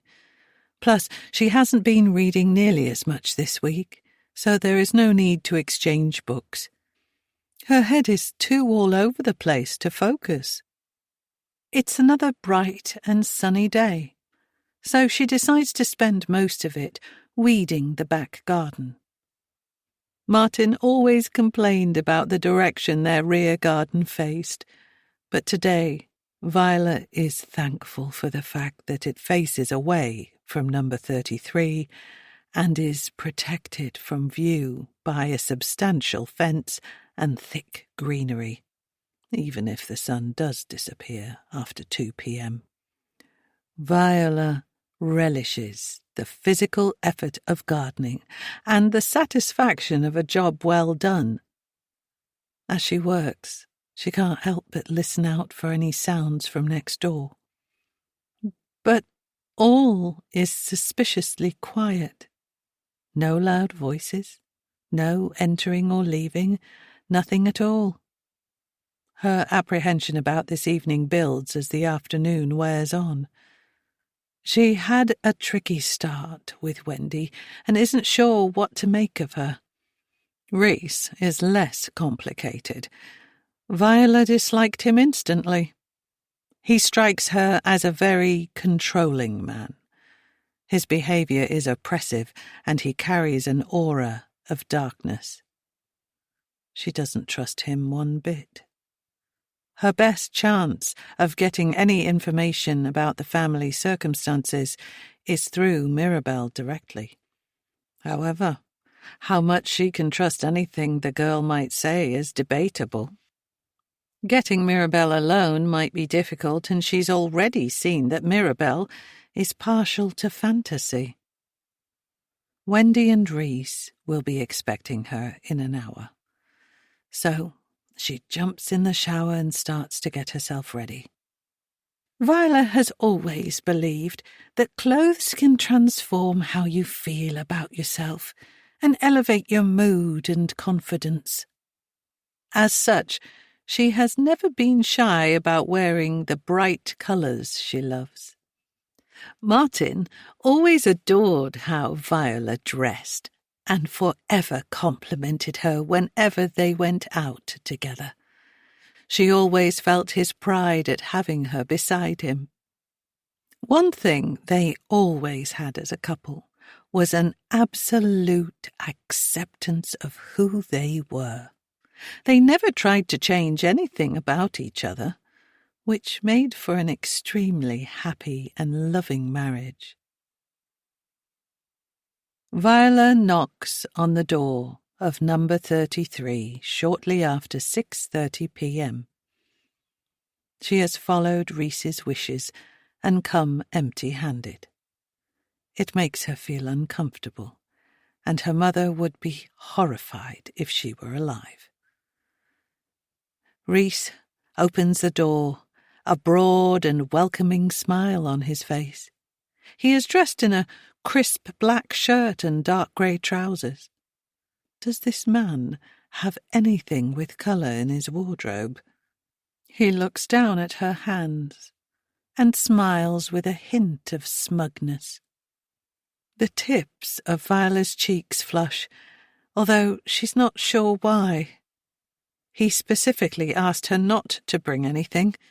Rhys is clearly a fan of mind games. He steps backwards into the house and swishes his arm to invite Viola inside. She follows him, already irritated with his pomposity and hating the way he somehow manages to make her feel inferior. He leans in to kiss her on the cheek. Viola stiffens slightly but doesn't object, and she kisses the air close to Rhys's ear, breathing in a surprisingly light and pleasant cologne as she does so. Rhys stands back and slowly looks Viola up and down, appraising her, again making her feel small and insignificant.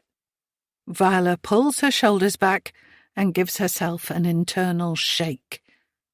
There is nothing special about Rhys, and she won't let him get under her skin like this. Viola can hear sizzling noises and the sound of pots and pans clanking from the kitchen. Neither she nor Rhys have said a word yet, and it's beginning to feel weird. Whatever game he is playing, she wants no part of it. "Good to see you, Rhys. Shall I take my shoes off?" He shakes his head and seems to click into host mode. No need for that. Come on through. Wendy is just finishing dinner, and Mirabelle is colouring at the table. I believe she's drawing a special picture for you. An amused look crosses his face before he turns and strolls towards the kitchen. Viola balls her fists and screws up her face behind his back. Good God! This man is an utter arsehole. She'd love to take off her shoe and throw it at his stupid head. Instead, she gives his back a 2-finger salute, mouths, "Fuck off!" and follows him. Wendy looks red-faced and flustered, racing around the kitchen and attending to various things cooking on the stove. When she sees Viola, her eyes light up. It appears completely genuine, and Viola is taken aback when Wendy comes over and envelops her in a warm hug. "I'm so sorry about the chaos. I'm a little behind." Wendy rolls her eyes at herself. "Take a seat at the table and I'll get you a drink sorted." "Don't worry about me, Wendy." Viola looks at the table where Mirabelle is seated, head down, immersed in her drawing. "I'll sit with Mirabelle. A drink can wait." Wendy gives Viola a grateful smile and returns to the stove. All the while, Rhys is just standing there, watching. Martin would never have behaved like this. Marriage is a team sport. Rhys is well put together and looks completely relaxed, while Wendy is running around like a chicken with no head. How completely unfair. "Actually, Wendy, can I help? That looks like a lot for one person to do." Viola looks pointedly at Rhys as she says this, and she notices the muscles in his jaw clench, but still he completely ignores her. Wendy looks over her shoulder. "No, honestly, take a seat, please." There is a hint of pleading from her, and Viola turns to check Rhys's reaction to their exchange. Viola starts when she sees that Rhys is glowering at her. She watches as he saunters towards Wendy and places a hand gently on her back before whispering something in her ear. Viola doesn't catch a word of what he is saying, but she sees Wendy alternate between nodding and shaking her head. Rhys kisses his wife softly on the cheek, and Viola is sure she sees her wince. He taps Wendy on the bottom, and she jumps a little before he turns and winks at Viola. Viola is completely mesmerized by the whole performance. Rhys strides towards the fridge before opening it and yanking out a bottle of champagne. "I'll pour us all a glass." Viola nods, wholly dumbfounded by what she has just witnessed, and thinking that a glass of something is just what she needs to settle her jangling nerves. Rhys reaches into the cupboard and takes out 3 champagne flutes effortlessly, using one hand. "Do sit down. Mirabelle has been looking forward to showing you all her hard work. Haven't you, darling? I'll bring your drink over." Mirabelle hasn't looked up from her drawing. In the absence of any better options, Viola decides to sit next to her. The table has been set beautifully. White china plates and perfectly ordered cutlery. It looks like something you'd expect in a fine dining restaurant. All except where Mirabelle is sitting.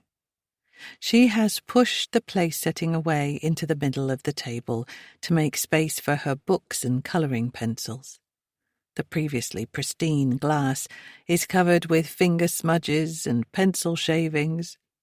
Viola is glad to see her behaving like a child in such a adult-centric environment. She sits down gently beside the girl and leans in to see what she is drawing. "Hi, Mirabelle." Viola speaks softly, not wanting to startle the girl who is engrossed in her activity. Mirabelle looks up and beams at Viola before springing up from her chair and holding up a finger. "Wait here," she instructs, and sprints out of the room. Viola laughs to herself and rests back in the uncomfortable chair.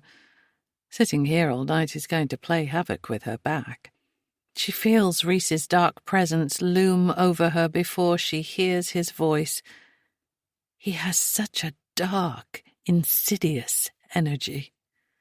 He reaches around her uncomfortably close and places a glass of champagne on the table in front of her. Viola's skin prickles and she looks up. He is holding his own glass, tilting it towards her. "What shall we drink to?" Viola reaches for her glass, trying to stop her fingers from trembling. He'd love to know he's making her nervous, and she can't have that. "Don't you think we should wait for Wendy?" Rita's face becomes stony, and he takes a step back. "Wendy, Viola wants you to come over here and drink a toast with us." Wendy is still clearly busy and she looks flustered, and Viola hates how he makes her sound so demanding. "That's not what I said." She glares at Rhys, but he doesn't look at her. Instead, he calls for Wendy again. "Come on, dear. Let's not keep our lovely new neighbour waiting." Viola stands up and reaches out for Rhys's arm. "She's obviously busy. I said wait for her, not ask her to come over." "Oh." Rhys puts his hand to his chest and raises his eyebrows, pretending it's a simple misunderstanding. Viola leans in. "You know full well." She's interrupted by Wendy rushing over, a glass of champagne in her hand. "Here I am. Sorry, Viola. Anyway, I'm almost finished now." Reese is wearing a disgusting, gushing smile and pulls Wendy towards him. Viola is about to explain, but Reese butts in first.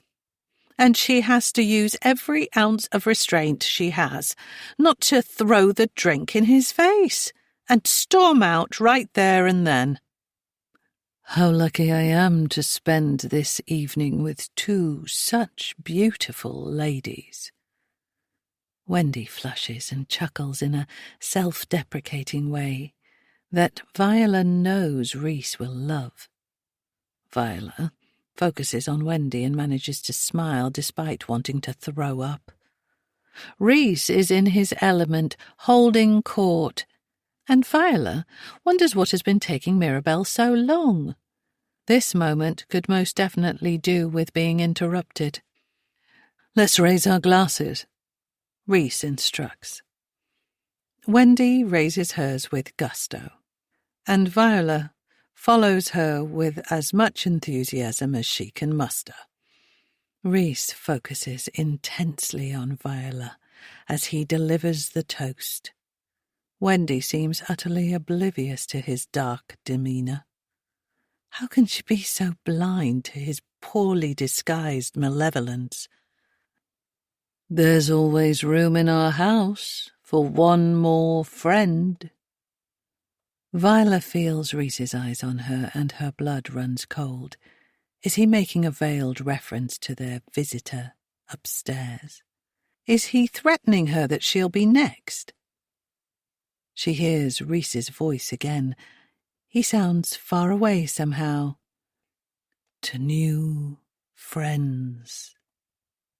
Viola finds herself dazedly clinking glasses with her two hosts and gulping down the glass of champagne.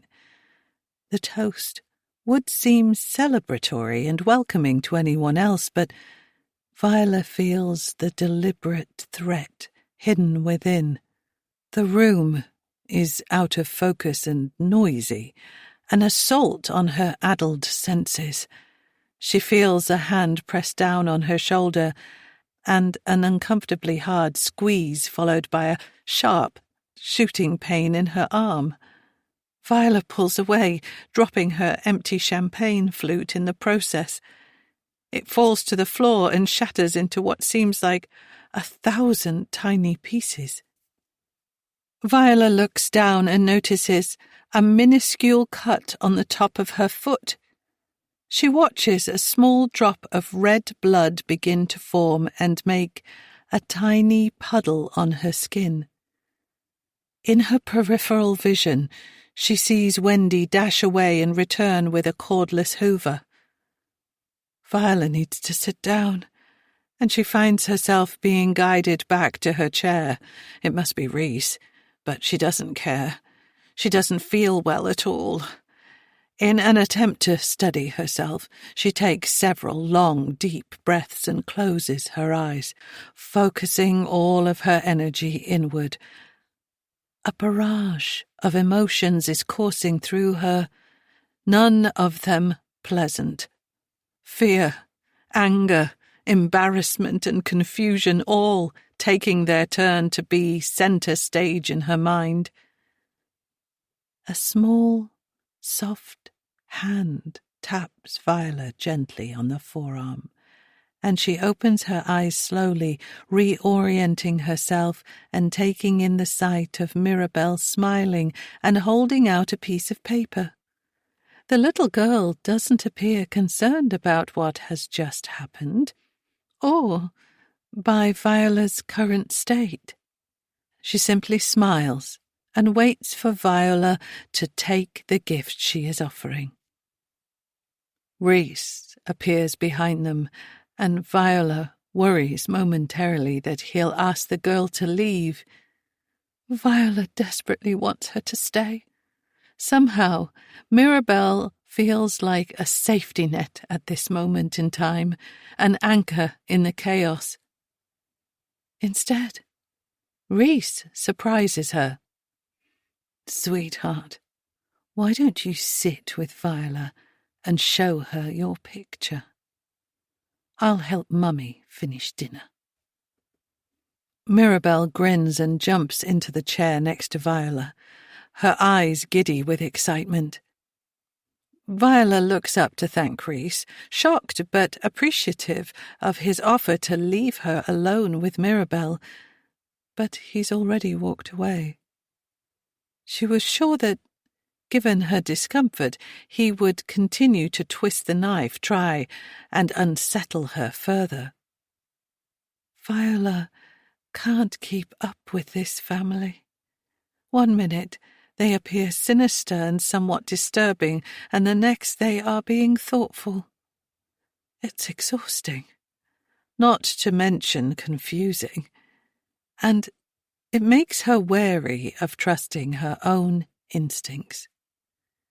Is that the whole point, or is she being far too suspicious? Viola is shaken from her musings by Mirabelle tapping impatiently on the drawing she has placed on the table in front of her. Viola is grateful she's starting to feel a little better, and certainly calmer. Drinking the champagne in one go was undoubtedly an error of judgment. She smiles at Mirabelle. "Wow! Did you draw this?" Mirabelle sits up straight and tall and crosses her arms. "Yep." "Well, I think you're very talented." The compliment has the desired effect, and Mirabelle gives Viola a wide, toothy smile. Viola looks down at the picture. It is indeed very accomplished for a girl of Mirabelle's age, and it's clear that much time and care has been taken over it. Mirabelle points to a figure in the drawing. "That's you. I think it looks just like you. Do you? Do you like it?" Viola senses Mirabelle's need for approval and responds quickly. "I love it. I knew straight away it was me. It looks just like me. Absolutely brilliant." Mirabelle squirms with excitement. "I did your skin dark brown and made your dress all colourful. You always look so pretty and bright." Mirabelle's face falls a little, and Viola wonders what negative thought has just popped into her brain. The sadness is fleeting, though, and Mirabelle goes on to describe the rest of the figures in the picture. The drawing depicts a relatively accurate portrayal of this house. Viola and Mirabelle are at the forefront of the picture, wearing bright dresses, large smiles, and holding a bunch of yellow flowers each. Viola points at them. "What kind of flowers are these?" "Buttercups. Remember? From the garden. And in this picture world, I picked them all and made 2 big bunches of flowers. One for me and one for you." Viola can't help but feel warmed by the girl's innocent descriptions and way of expressing herself, entirely at odds with the ominous child who stood outside her window merely days ago. Mirabelle puts her forearm next to Viola's as though comparing or checking something. "I like your brown skin. It's beautiful. I wish mine was like that." Viola places her hand gently on Mirabelle's arm. "Thank you. That's a very lovely thing to say, and I think your skin is beautiful too. In fact, I think any colour of skin is beautiful. Don't you?" This wasn't a conversation Viola expected to have, and she finds the simplicity of their exchange refreshing. If only all adults could see things the same way. As a black woman married to a white man in the north of England, she had her fair share of disparaging looks and unkind comments, particularly during the early years of their relationship. Mirabelle looks up and momentarily ponders Viola's question before her face becomes mischievous. "Even crusty, smelly skin with green boils that have spiders inside?" Viola throws her head back and laughs heartily. Mirabel joins in, appearing thrilled that Viola found her comment funny. Viola dabs her eyes and points at the two smaller figures standing to the side of the house. And who are these two? Mirabel cocks her head in the direction of the kitchen in an oddly grown-up gesture to indicate the pair of figures is Wendy and Reese. Viola studies the drawings. Although taller than his wife in real life, in the picture Reese is more than double the size of Wendy. He is carefully drawn and is smiling. Wendy, on the other hand, is tiny, and the pencil work is slapdash compared to the rest of the picture. On closer inspection, Viola discovers there aren't even any features on her face. They say a picture speaks 1,000 words, and if that is true, then Viola's heart breaks for Wendy, and she hopes Mirabel doesn't show her the picture. Viola is about to question Mirabel on why the figures have been drawn that way when Reese appears behind them. "Dinner is ready. Are you okay, Viola?" Viola had been so focused on her conversation with Mirabel that she hadn't noticed that all the glass had been tidied away, and the kitchen was now quiet and calm. She glances over Reese's shoulder and spots Wendy plating up, thankfully, looking much more serene and relaxed. "Yes, I'm fine, thank you. I'm so sorry about that. I'll be sure to replace the glass. I'm not usually so clumsy." Viola feels her cheeks warming and looks to Mirabel, who is watching her with quiet interest. "It's no problem at all. And there's no need to replace it. We have plenty, and we've broken quite a few ourselves, so please, there's no need to worry. As long as you're okay, that's all that matters to us." Reese's snide and inflammatory behaviour has disappeared. He appears genuinely pleasant and concerned for her welfare. It's as though he's a different person, and while Viola is happy to see the back of his unpleasant manner, the change itself is unsettling. "That's very kind of you. Thank you, Reese." He smiles and turns to his daughter. "Sweetheart, could you please go and do your drawing upstairs while the grown-ups eat?" "No!" Mirabel answers in a whiny, petulant voice, drawing out the word excessively. Reese looks at her sternly and crouches down to her level. Mirabel sticks her bottom lip out comically and looks at her father with sad, pleading eyes. "Daddy, I want to see Viola."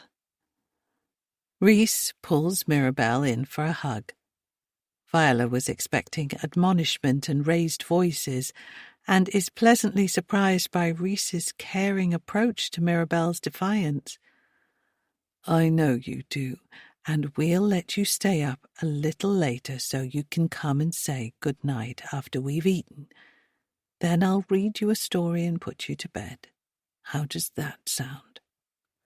Mirabel pops her lip back in and brightens instantly. "Okay, Daddy. Call me as soon as you're done, okay?" Reese draws a cross shape on his chest. "I promise."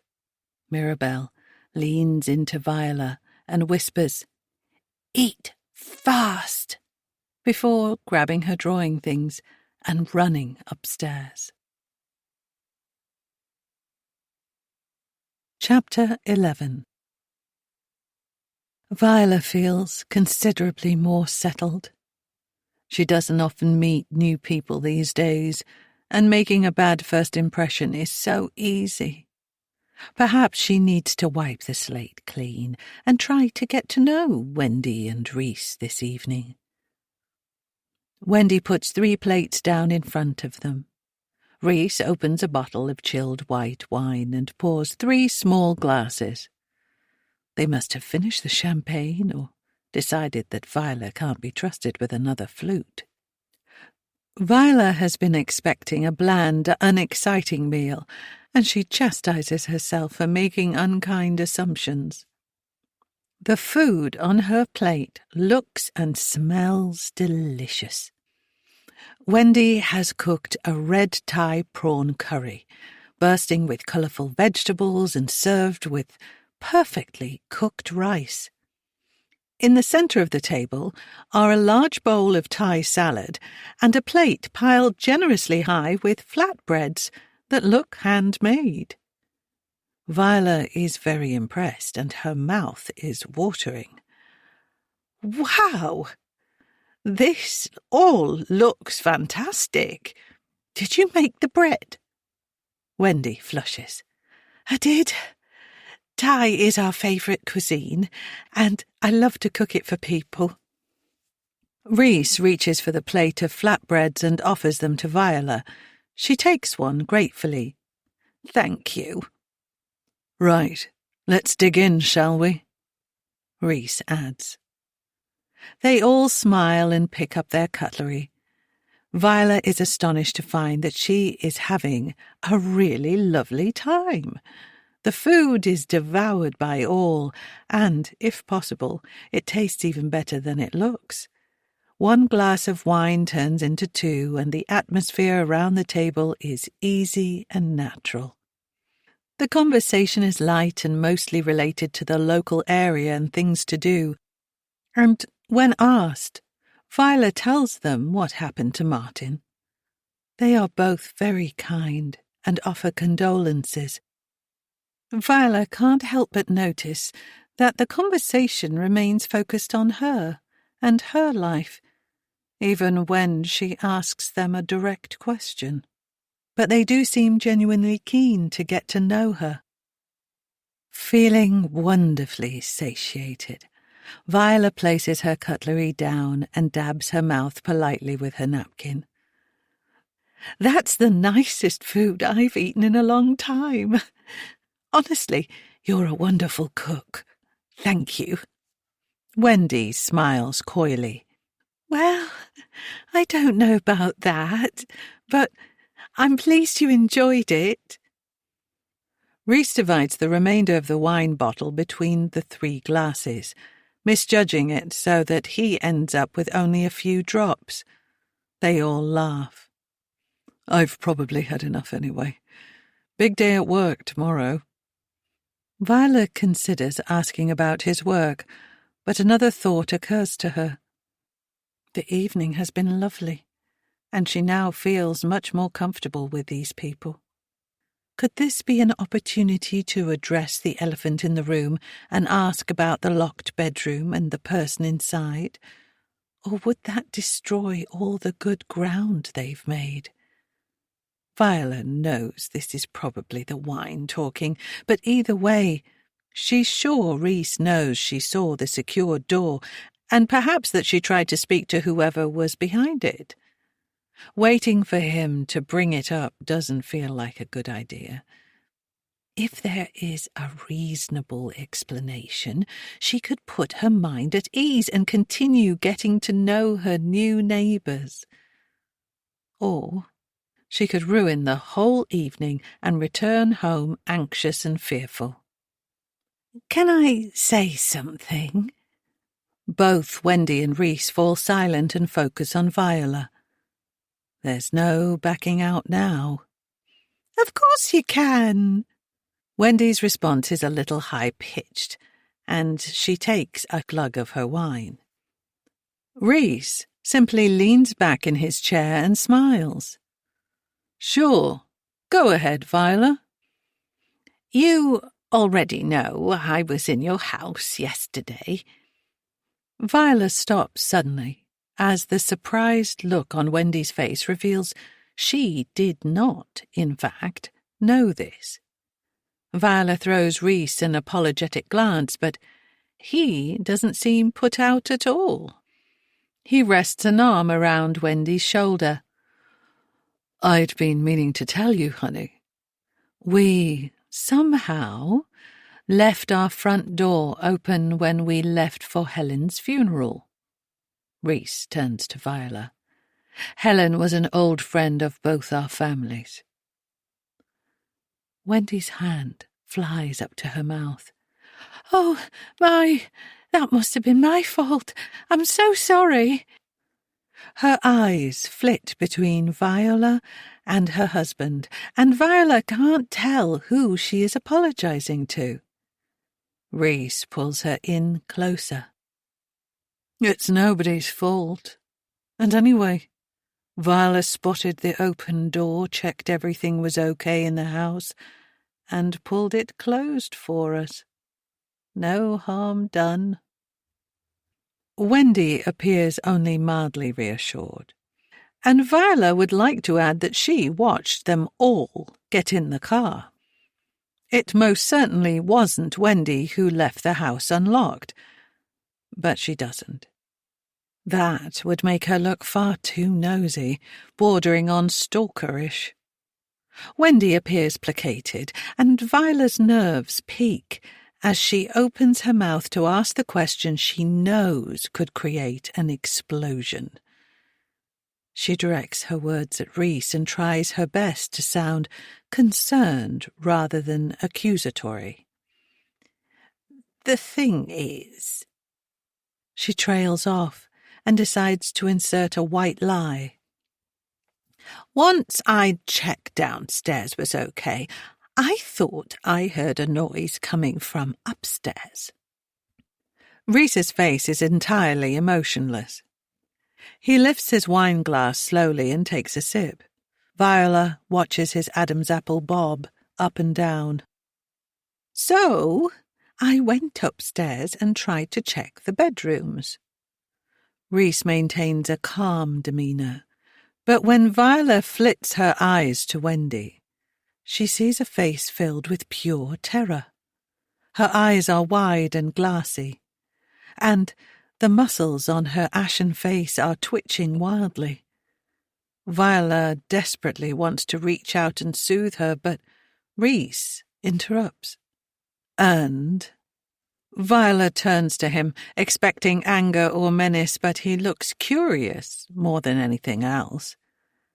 And I couldn't open the second bedroom door, but I saw someone inside. Someone locked inside. Viola stops and looks down at her hands, her last words hanging in the air. Rhys leans back and takes a large gulp of wine. He rubs his hands across his chin and takes a deep breath before puffing out his cheeks and exhaling noisily. I'm so sorry, Viola. Viola risks a look at Wendy, who appears to have calmed down a little.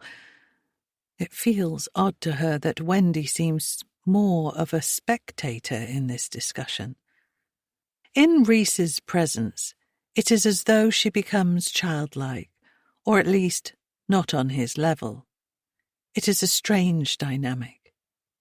After his apology, Rhys doesn't continue talking, and the silence starts to feel uncomfortable. Sorry, for what, Rhys? Viola feels her lips trembling as she speaks, and she wishes he would just spit out whatever explanation he's planning to give her. I know we've only just met, but I can already see that you're not going to accept anything other than a full disclosure here, and I'm not going to do that. I will say that although I appreciate you looking out for our home, we don't actually owe you an explanation for a door in our home being locked. He stops briefly, and Viola considers what he's just said. An awful lot of words, but nothing of any substance, despite feeling irked, and flat out disagreeing with his opinion that he shouldn't have to explain having someone imprisoned in a room in their house. Viola decides to proceed with caution. Okay, I hear what you're saying, but Think of it from my perspective. Someone was locked inside a room in your house. I know that for a fact. They even spoke to me. Immediately, Viola wishes she hadn't revealed that final part, as she watches Rhys's neck flush scarlet and a venomous look appear in his eyes. Wendy reaches out a shaking hand and places it on top of Rhys's, a show of solidarity, perhaps, or a warning. Viola isn't sure. But you're right. It isn't my business. I just felt I should tell you and hoped you would put my mind at ease. I mean, it's not really okay to lock someone in a room, is it? This conversation is taking 10 times longer than Viola was hoping, and emboldened by the glasses of wine, she's starting to feel as though she's simply on a different planet from these people. Why can't they see that this is both concerning and absolutely not normal? Rhys leans forward and rests his elbows on the table, his hands cupped together. Okay. I can assure you there is a completely rational and acceptable explanation for this. But, clearly, that's not going to suffice. Viola nods at him. He's right. That won't suffice. Rhys rolls his eyes and continues. It was my mother inside that room. For a split second, Viola is sure she sees Wendy's face crumple in confusion, but it's gone in an instant. My mother is in the early stages of dementia. She lives with my father and doesn't need much care at the moment. His face falls and his shoulders drop, but it all seems far too scripted. We were all going to the funeral together.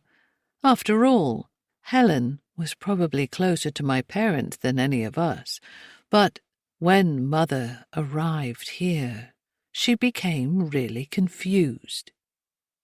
Rhys looks up as though checking whether Viola is listening, but really seems to be assessing whether the story is landing.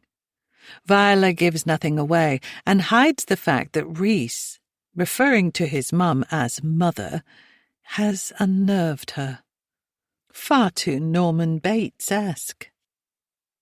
We didn't want to miss the funeral, and Father said the best thing to do was to let her sleep. She gets tired when she's confused, you see. Rhys checks in on Viola again, and this time she nods briefly, encouraging him to continue.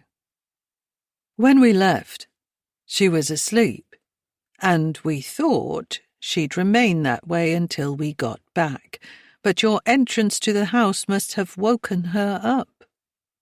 Rhys leans back and crosses his arms, seemingly finished with his story, but there is one essential part of the story that he hasn't yet addressed. The only part that Viola is really interested in. And the door was locked because... Rhys huffs and throws his hands out to the sides as though Viola is being completely stupid for not understanding. For her safety, of course. If she woke up while we were gone, she would be frightened and might fall or hurt herself. Viola squints. That certainly makes a degree of sense, but still, isn't it neglect to leave a vulnerable woman alone in a locked room? Surely the same logic applies. She could hurt herself inside the room, and worse, she would be unable to get any help. Look, you asked the question and I explained it, even though I shouldn't have to. Was it an ideal situation? No. Is this something we do regularly? No. But in a difficult situation we did our best, and I can assure you that Mother's doctor completely agreed with our course of action. Unless you'd like to check in with him, too. You seem to feel like you have the right to every aspect of my mother's condition, so why not? Rhys is breathless now, and the tension between them is rising. He stands up suddenly and wipes his face with a napkin before throwing it onto the floor. "Excuse me. Mirabelle would like to see you before you leave. I'll go and call her down." Viola watches as he leaves the room, muttering under his breath. He calls Mirabelle's name, then stomps up the stairs when he gets no response. This is a new string to his erratic emotional bow. The petulant child. Viola reaches for her wine and drinks the remainder of the glass before reaching out to Wendy with both hands.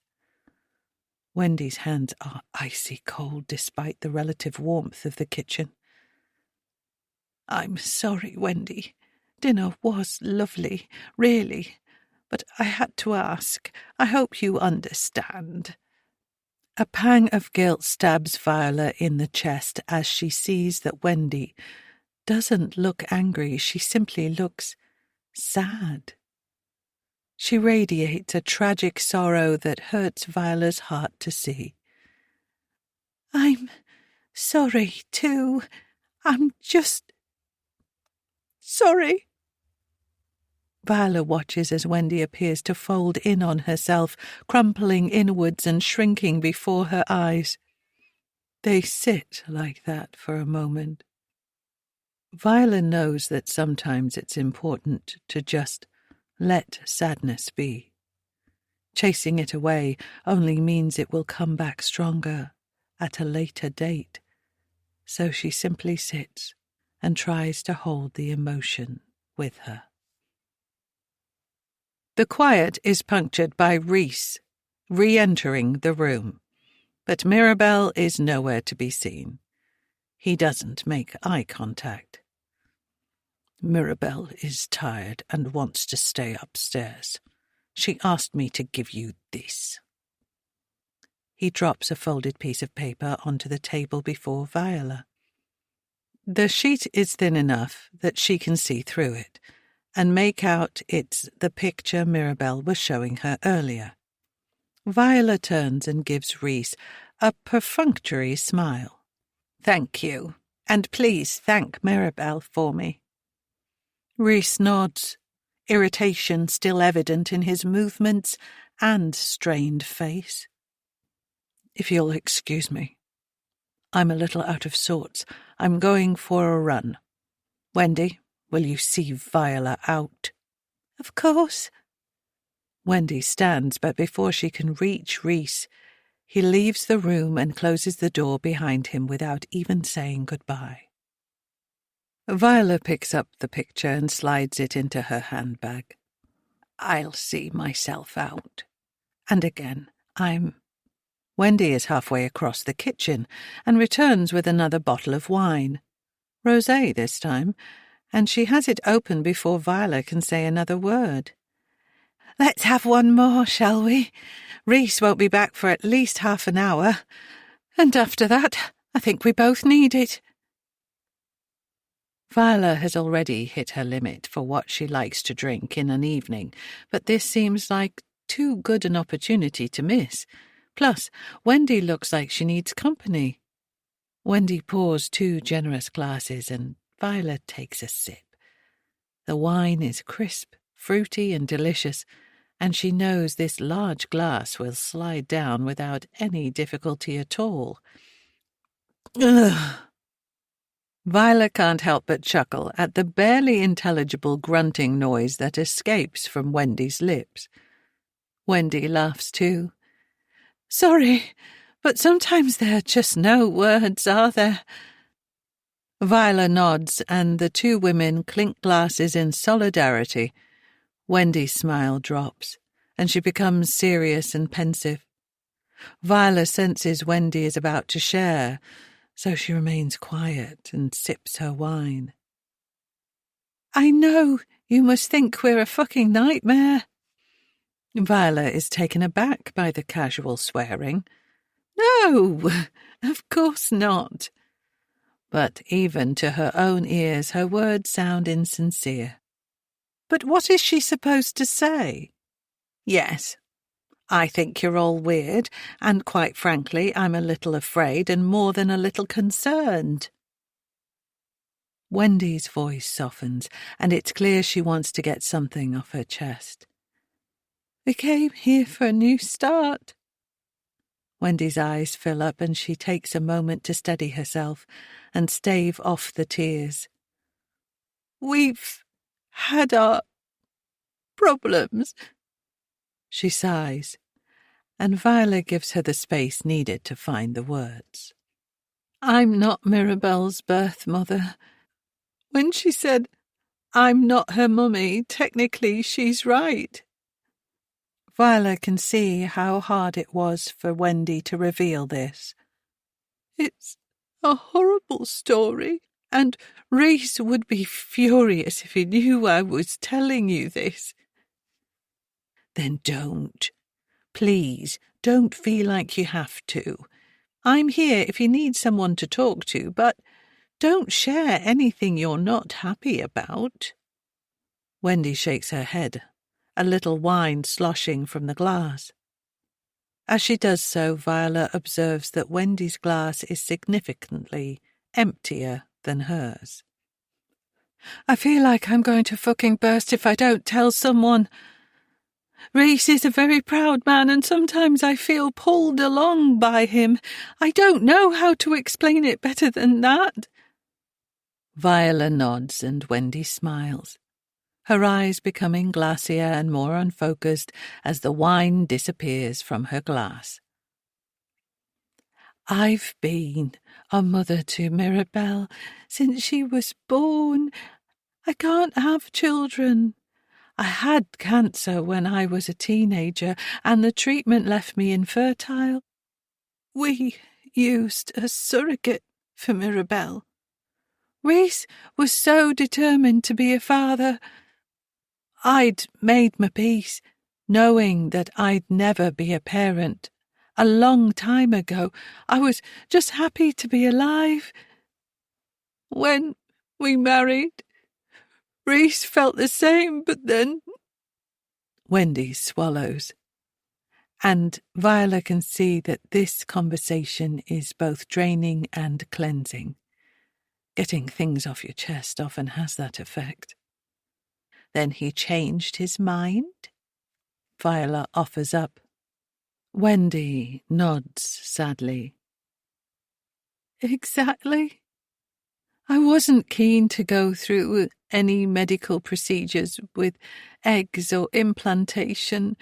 Reese never understood my aversion to it, but then he's never been through years of cancer treatment, so why would he? Viola's heart breaks a little for this woman who's clearly been through so much.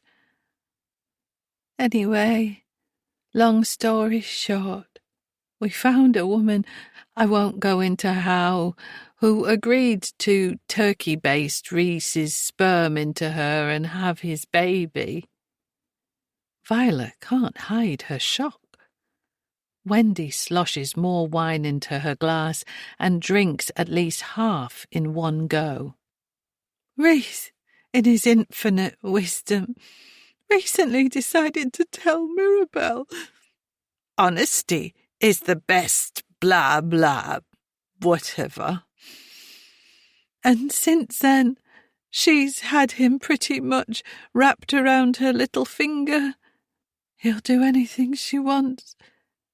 Gets her anything she asks for, and she treats me like I'm nothing, nobody, and somehow I'm just going along with everything day by day, losing bits and pieces of my sanity and myself as I go. Fucking nightmare. Wendy tips back her head and knocks the remainder of her glass back. Viola moves the wine bottle away from her, even though it's almost empty now. Yep, good move.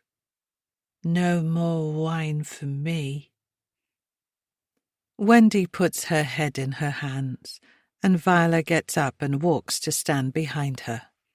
Her head is bursting with questions, but Wendy needs comfort just now, not interrogation. She puts her hands on Wendy's shoulders. Thank you for sharing that with me. And honestly, whenever you need to talk, I'm here. Wendy reaches back with one arm and slaps Viola's hand in a haphazard, uncoordinated manner. She's definitely drunk now. I'm serious. I think it's probably best that I come over when Reese is at work. We don't seem to... Viola searches for the appropriate word. Gel. Wendy snorts.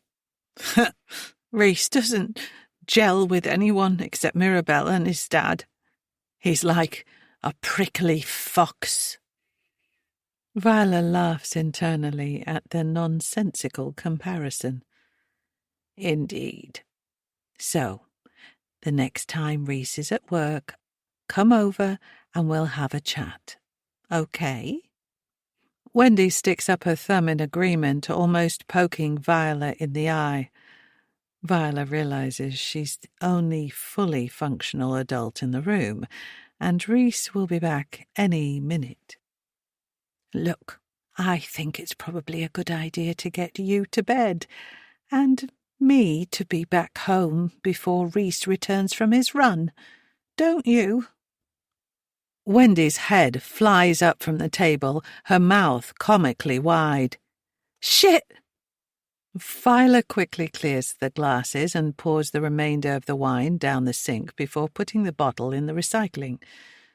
No need to give Reese any further fuel to be annoyed.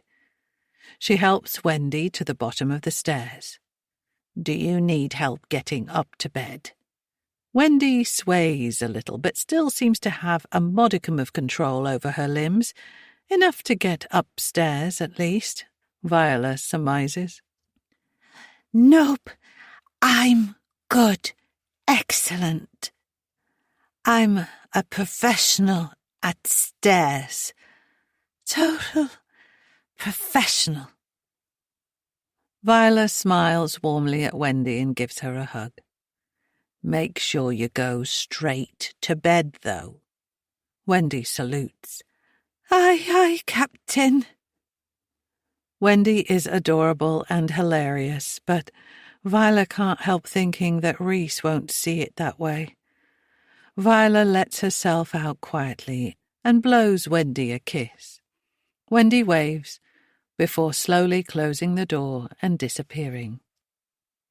Viola stares up at the black, starless sky, listening as Wendy climbs the stairs and waits for calm and quiet to descend on the house before walking home. Chapter 12. Tucked up in bed, away from all the madness, Viola takes a deep breath. She'd only been at home for 10 minutes when she heard Reese return from his run and let himself into the house. She truly hopes Wendy managed to get herself into bed and fast asleep in time. She mercifully hears no concerning noises from number 33. Viola stretches out to reach her handbag from the bedroom floor, hooking the strap with her middle finger and dragging it towards her. Rooting inside, she finds Mirabelle's drawing, unfolds it, and smooths it out on her duvet. Viola smiles again at the happy picture of her and Mirabelle. Although, looking closer, she is sure there have been some alterations to the drawing since she last saw it at the dining table. Viola, Mirabelle, Reese, and the house all appear the same, but the drawing of Wendy has had some alterations. Mirabelle has scribbled out her mother's face in black ink. Her previously blank, white face has been coloured in entirely. In contrast to the care and attention taken over the other figures, the pen marks are harsh and have creased and almost ripped the page. At Wendy's feet is another black, careless scribble that makes it appear as though Wendy is standing in thick tar or about to fall into a hole. It is such a horrible thing to see. So sad. For both mother and daughter. Of course, Mirabel is only a child, but there is such anger towards Wendy evident in this picture. Too much anger to be living inside a small girl. Viola's eyes are drawn away from Wendy's blacked-out face and towards the house, and she notices something else that wasn't there before. There is a small figure in one of the upstairs windows. The window of the locked room. Viola is sure she didn't see this figure in the drawing before. Did she simply not notice it? Or is this something else Mirabel has added? Is it a drawing of a young woman or perhaps an older girl? Only her head and shoulders are visible, and she has blonde hair sitting up high on her head in a ponytail. Her face has been drawn very carefully, rosy cheeks and a wide smile filled with teeth. What can be seen of her clothing is bright pink, and there is a yellow necklace around her neck, presumably to signify gold. Viola leans forward and pulls the picture closer, checking every part of it for any other possible additions or clues to who the woman in the window might be. There is nothing. So, who is it? What is Mirabel trying to tell her? Viola folds the piece of paper back up and places it in her bedside cabinet drawer. Whenever she thinks she is starting to understand what is happening at number 33, something else throws everything back up in the air. There is a message in this picture. Mirabel wants to tell Viola something, and she needs to find out what for her own sanity and the safety and happiness of both Mirabel and Wendy. Viola turns out her bedside light and closes her eyes, deciding she won't open them again until she falls asleep. She needs to rest. Eventually, exhaustion claims her, and she finds herself drifting off. At some point in the night, Viola stirs and rolls over. She thinks she hears some commotion outside, perhaps a car or footsteps, but she is unsure. In fact, she's not even entirely sure she is awake. Viola is back in a deep sleep before she can give it another thought. Chapter 13. Mirabel. I hope Viola likes my picture. She told me I'm really good at drawing, and that made me so happy.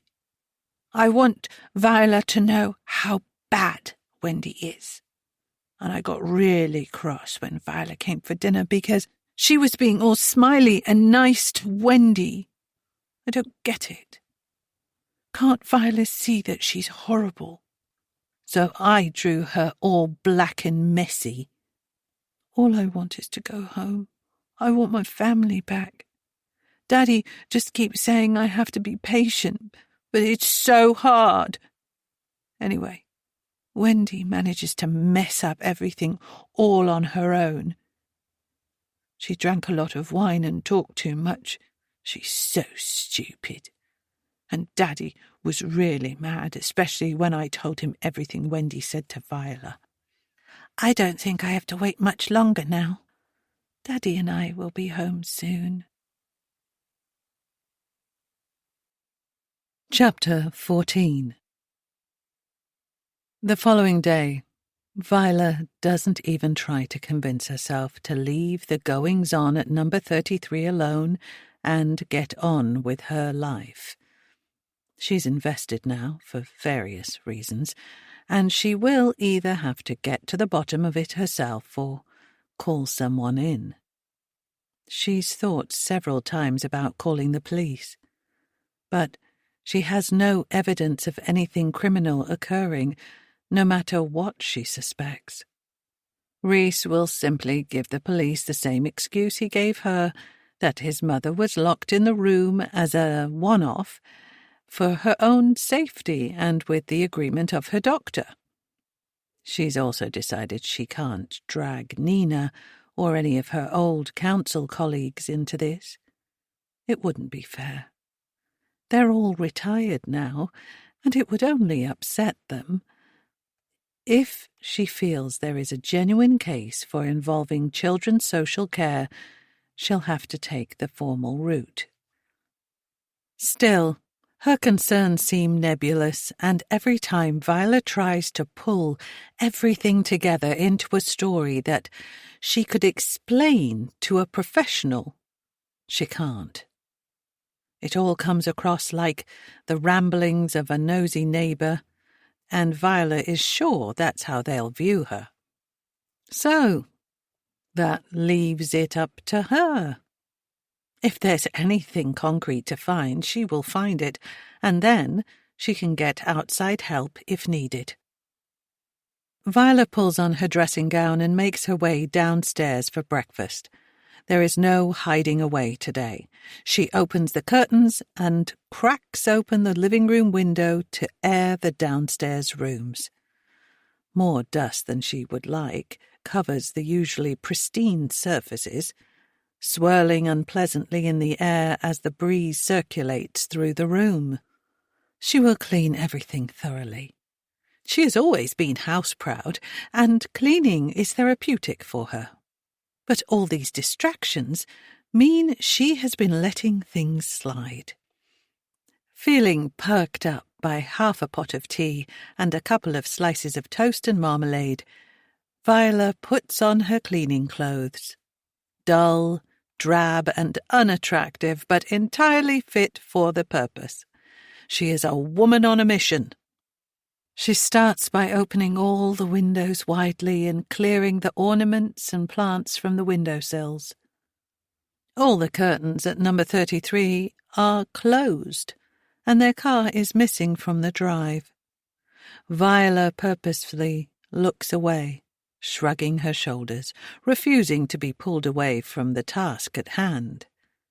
On her way to the kitchen to collect some more cleaning supplies, she hears a knock at the door and, without overthinking, makes her way to answer it.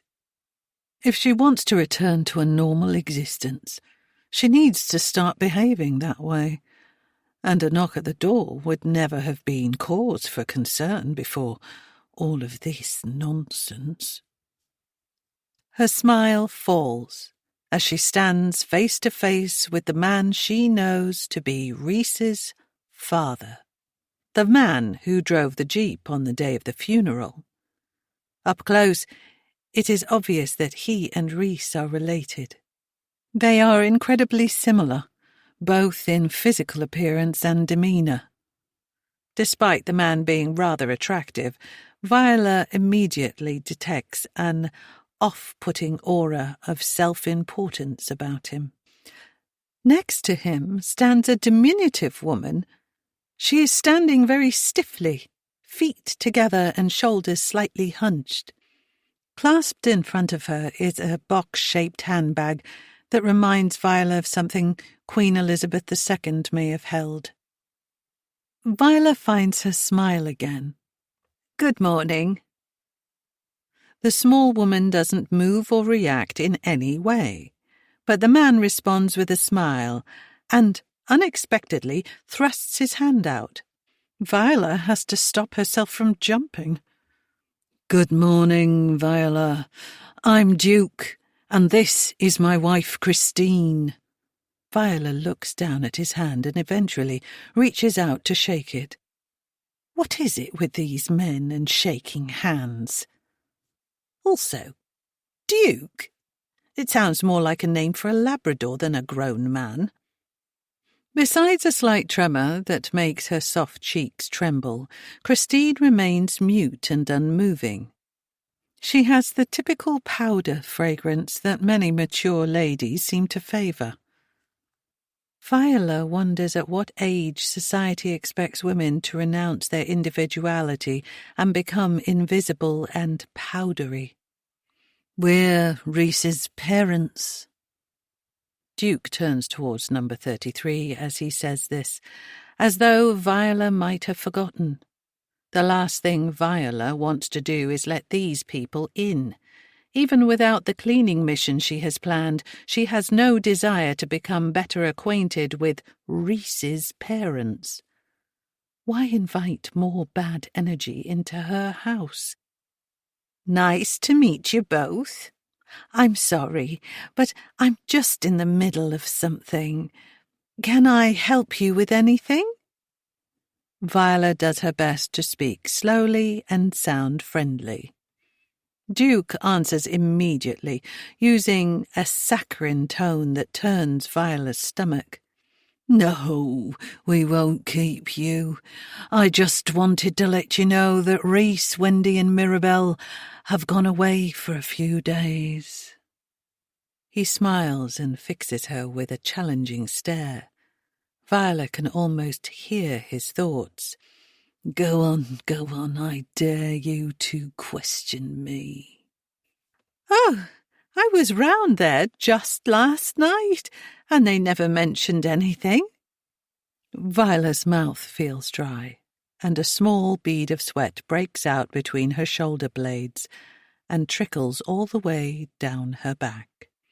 Yes, Reese mentioned that you were invited over for dinner. Duke looks down at his hands and examines his pristine nails. I think they realize they need some family time. Moving is stressful. Don't you agree? Viola nods, feeling herself shrink under this man's gaze and wishing she could be anywhere else. Yes, of course, but Duke holds out his hand and silences her. Viola can see where Reese gets his atrociously entitled bad manners. I just wanted to make you aware they'll be gone for a couple of days, that's all. Christine and I will be keeping an eye on the place, so you needn't worry about... He waves his hand in the air, looking for a way to finish the sentence, but it is clear what he means, and Viola wants to finish his sentence for him, interfering, butting in. Eventually, he speaks. Checking on the house. I hope that puts your mind at rest. You seem like a very concerned and caring neighbour. He smiles out of one side of his mouth. Yes, well, thank you for that, Duke. I'd better be getting back to... He cuts her off again, and Viola promises herself that the next time she'll just keep right on talking. He doesn't get to stop and start her like this. She puts her hands on her hips and raises herself up as tall as she can. At the same time, Christine makes a barely noticeable movement towards her husband, tucking herself into his side. Viola looks into the woman's eyes, checking for any signs of fear, but there is nothing. Viola has seen this too many times in women of her generation. Her husband is her master. She's been brainwashed to feel inferior. It saddens her. Also, while we're putting your mind at rest, I wanted to echo Reese's sentiments from yesterday. I do apologise that you were put in an unfortunate situation while we were at our friend's funeral the other day. But I can assure you that Christine was merely having a nap after taking an unfortunate turn. Viola doesn't say anything. She didn't buy this story the first time, and having it repeated won't change that. Christine, tell Viola. The way he speaks to his wife is instructional and rude, and Viola feels herself prickle all over. Christine suddenly springs into life, her voice breathy, as though it's retreated beyond her throat through lack of use. Yes, Viola, I wasn't feeling well, so I had a nap. I forget things. Duke and Reese look after me ever so well. She gives Viola a small smile, looks up to Duke as though to check she has done well, and retreats back to her default position, handbag poised in front of her. The whole scene reminds Viola of a robot powering on and off, and Duke is clearly in charge of the controls. Duke claps his hands, and Viola flinches, as she suspects Duke hopes she would. Right then, now that we've got all that ironed out, we'll let you get back to your day. Reese and Wendy will be back in a few days, and I'm sure they'll be in touch. Viola wants to ask so many things. Where have they gone? Why such a last-minute trip? What on earth is actually going on here? But something inside her deflates, and she nods, not even offering a goodbye. There is something impenetrable about both Duke and Reese. It doesn't seem to matter how much evidence there is to the contrary. They present their version of reality, and everyone just has to go with it. Plus, they are both obvious misogynists, and Viola really has no time for men like that. Viola watches the couple as they walk down her path towards the large jeep parked outside number 33, which Viola hadn't noticed and is sure wasn't there moments earlier. Duke strolls slowly and confidently, and Christine takes 4 or 5 shuffling steps to each of his strides. Viola would love to think that she is witnessing a husband taking care of his wife, who is experiencing deteriorating health. But instead, all she sees is power and control, dominance and submission. Viola closes the door slowly and rests her back against it. What she wouldn't give for a day when the family next door didn't derail her plans and infect her mind with their unusual and downright odd behavior.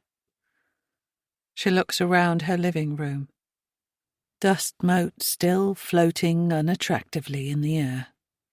Duke said they'd be gone for a couple of days, and she has no idea where, so there is little she can do. She will clean today and return to her usual routine, establish normalcy again.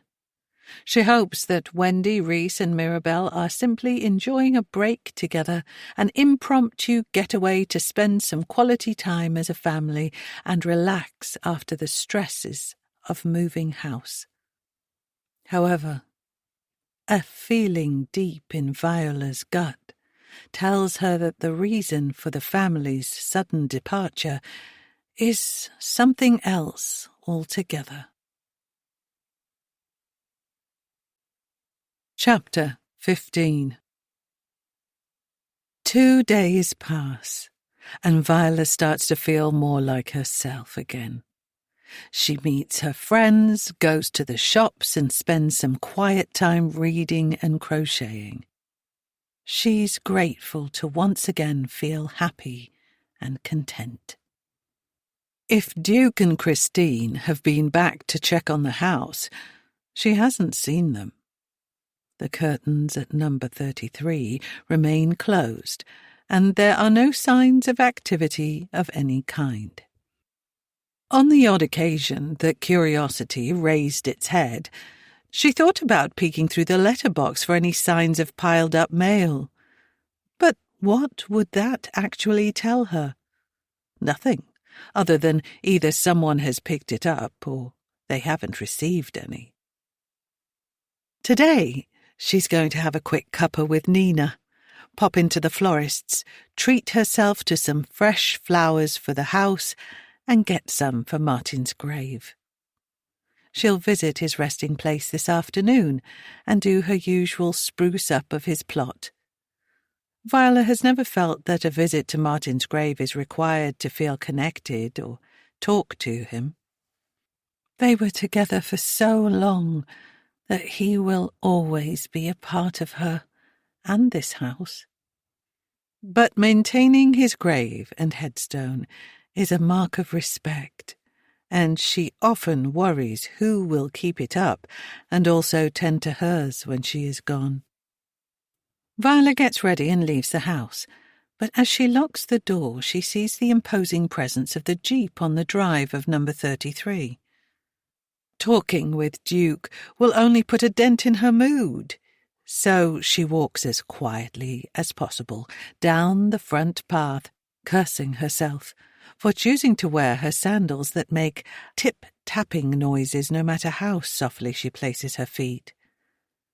Her heart falls as she sees Duke's figure appear from the side of the Jeep. He looks obnoxious, in mirrored sunglasses far too large for his face. "Ah, hello, Viola. Off out, are we?" She'd love to reply that it's rather obvious she's going out, given that she's just left her house and is, in fact, already outside, but thinks better of it. "Hi. Yes, I'm going to meet some friends. Have a lovely day." She tries to end the conversation there and begins to walk away, but Duke clearly has other ideas. "That's good.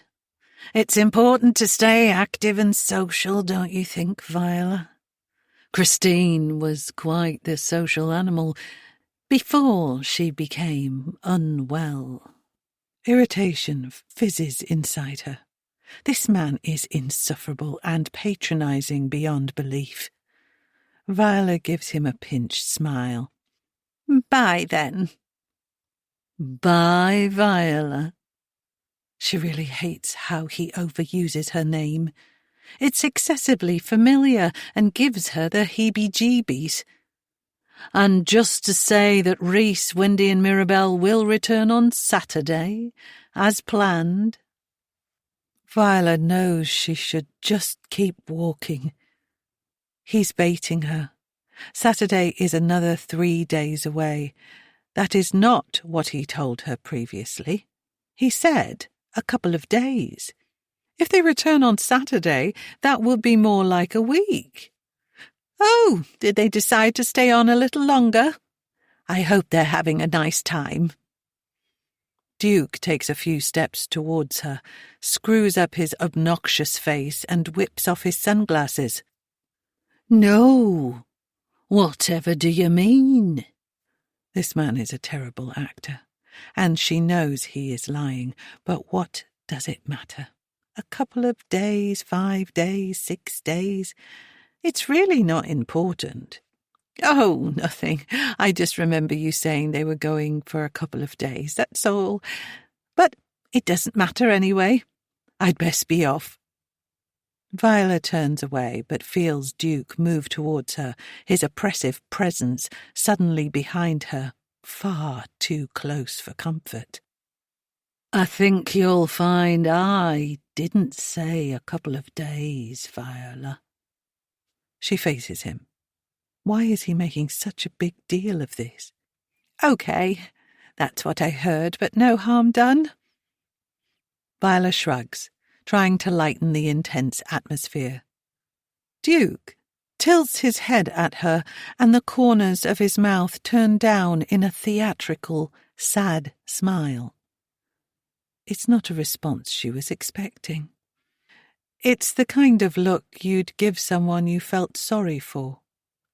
Well, these things happen as you get older, don't they? Frustration begins to build inside Viola, and her ability to keep her thoughts to herself and get on with her day is lessening with every word that falls out of his smug mouth. And what things would they be, Duke?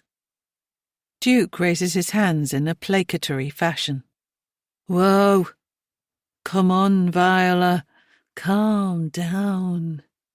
If he says her name one more time, she thinks she might scream. I am calm. I'm simply asking you what you meant. Duke clasps his hands together and sighs as though he'd been asked to explain something obvious to someone stupid. It's just, as we get older, we forget things, don't we? We misunderstand and misinterpret things. Viola stands her ground. Yes, I guess you must have forgotten that you said a couple of days. I understand it's easily done when you get, as you say, older. She smiles, pleased with the way she's managed to flip this around onto him. He's no spring chicken either, and when it comes to memory, Viola knows she is still in tip-top shape. Duke's face suddenly darkens, and Viola feels her heart rate begin to pick up before his demeanour brightens again, and he laughs heartily. His change in mood does nothing to calm Viola's now racing heart and jangling nerves. All I'm saying, Viola, is that it's important to be aware that forgetting or misremembering things is to be expected, and that as a woman living on your own, you must ensure you are safe. He places extra emphasis on the word safe, enough to turn it from a statement of concern into something that feels like a threat. Both Rhys and Duke have the passive-aggressive approach down to a T. Viola has undoubtedly spent enough time sharing air with this man. He has proven that, just like his son, there is no point trying to reason with him. In his eyes, his word is law. Well, you don't have to worry about me. Goodbye, Duke. I really have to go. Duke replaces his sunglasses and makes no move to retreat or say goodbye. So Viola turns and walks away, promising herself that she will not turn back around this time, no matter what utter rubbish he tries to reel her back in with. She manages several steps before he shouts, "Take good care, Viola. Take very good care." His words are laced with bad intentions, and Viola feels a chill spread through her. For the first time since living on her own, she feels genuinely afraid for her safety. Her encounter with Duke puts more than a dent in her mood. Despite her best efforts to hide it from Nina, she knows her dear friend spots her low spirits as soon as she joins her at their usual table in the cafe. They hug and air-kiss as always, but Viola can feel a side-eye from Nina as they embrace. Nina means the world to Viola, and she remembers her promise to herself not to reveal any of the goings-on at number 33 to her. Unloading onto Nina would only achieve one of two things. Either she will end up worrying for her closest friend unnecessarily, or Nina will encourage Viola to take action that she is not ready for, or worse, take the decision out of her hands. Working with families the way they did together for years is something that never leaves you. It was never just a job for either of them. It was a vocation, and Viola would be very surprised if Nina would be happy to leave this alone. "What's up, Viola?" Nina looks at her with deep concern in her eyes, and Viola immediately knows that saying nothing is entirely out of the question. The waiter comes over, and they order coffee and a slice of carrot cake each. Nina raises an eyebrow in lieu of repeating herself, and Viola puffs out an exasperated breath. "Honestly, it's just a bunch of things. I'm out of sorts is all." Again, Nina doesn't speak, instead reaching her hand out and giving Viola's forearm a gentle squeeze. Viola continues. "It's my day to go to Martin's grave, and I've got new neighbours. I told you, it's not really anything. I'm just being a grumpy cow." Nina sits back and appraises Viola, tapping her index finger against her chin comically. "Well, I'd say 2 out of the 3 explanations you've just given are utter rubbish." Viola can't help but laugh. Nina has a wicked sense of humour and knows just how to pull her out of the doldrums. First off, nobody in living memory has ever described you as a grumpy cow. Me, on the other hand, I'm called that on an almost daily basis, but you, my friend, are anything but. Viola feels tears prick her eyes. Nina is, of course, right. Grumpiness is not a trait of Viola's at all. Secondly, you love going to the florist, and I know your visits to Martin don't make you sad.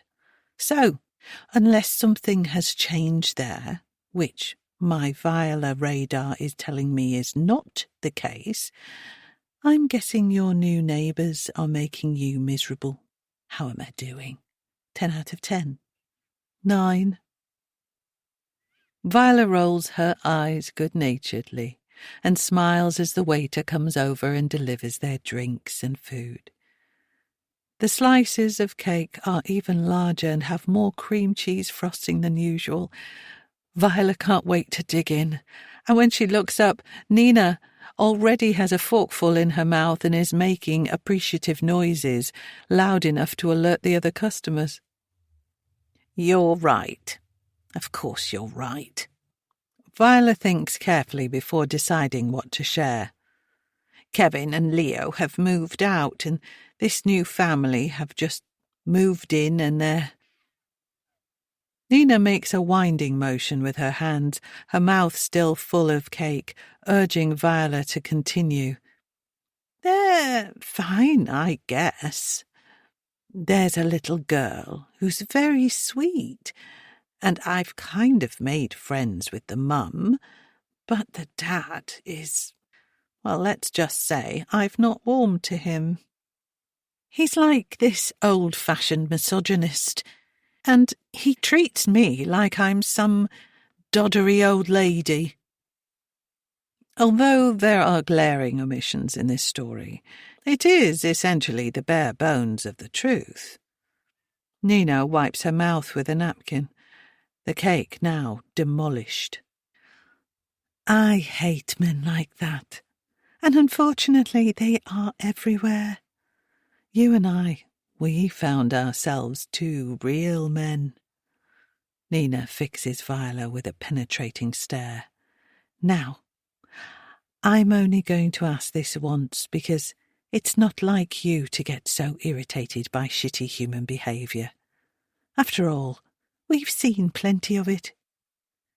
Viola nods, hoping that Nina is about to phrase her question in a way that won't force her to lie. Are you actually okay? Has something happened with his family that you're worried about? Viola tries her hardest to hide her anxiety and fights the overwhelming urge to blurt out the whole bizarre story. I'm okay, and honestly, I just don't really like the whole dynamic, and more than that, I wish Martin was here. I'd feel better if I wasn't on my own. Viola shrugs her shoulders and takes a long drink of her Americano. Nina studies her for a moment and then raises her own cup to her lips. Okay, I get that. We've got a guy across the street a bit like that, and I guess I'd feel a bit weird if I didn't have Alistair around. But that's it, nothing else. That's it. Plus, I miss having Kevin and Leo next door. I hadn't realised how safe they made me feel until they'd gone. Nina nods, and Viola can sense that further interrogation will not follow. She can't decide whether she's relieved or disappointed. Viola's mood picks up significantly after the combined hit of caffeine and sugar and the simple company of her closest friend. They talk, and their time together seems to pass in a flash. I need to head back now, Viola, and I'm taking that smile on your face as a personal victory. They hug and walk towards the door together. But call me any time, remember, and if your neighbour starts acting like an arse, let me know and I'll send Alistair over. Actually, scratch that. I'm tougher than him. They both laugh and wave their goodbyes, blowing kisses as they walk in opposite directions. By the time Viola walks to the florist and makes her way to the graveyard, she is utterly exhausted. Thankfully, Martin's plot is in pretty good shape, and after disposing of the dead flowers and replacing them with a fresh bouquet she chose, she is able to close her eyes, stand in silence, and take a much-needed moment to be at peace with her husband's memory. It is not in Viola's nature to feel doom and gloom over Martin's death these days. His life was full and well lived, and she finds it easy to celebrate him and call upon their wonderful experiences together whenever sadness threatens to set in. But the family at number 33 has somehow sucked that ability out of her.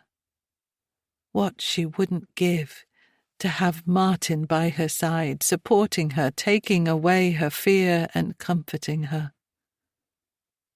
A tear falls down her cheek, and she rubs it away, annoyed with herself for letting all this overwhelm her.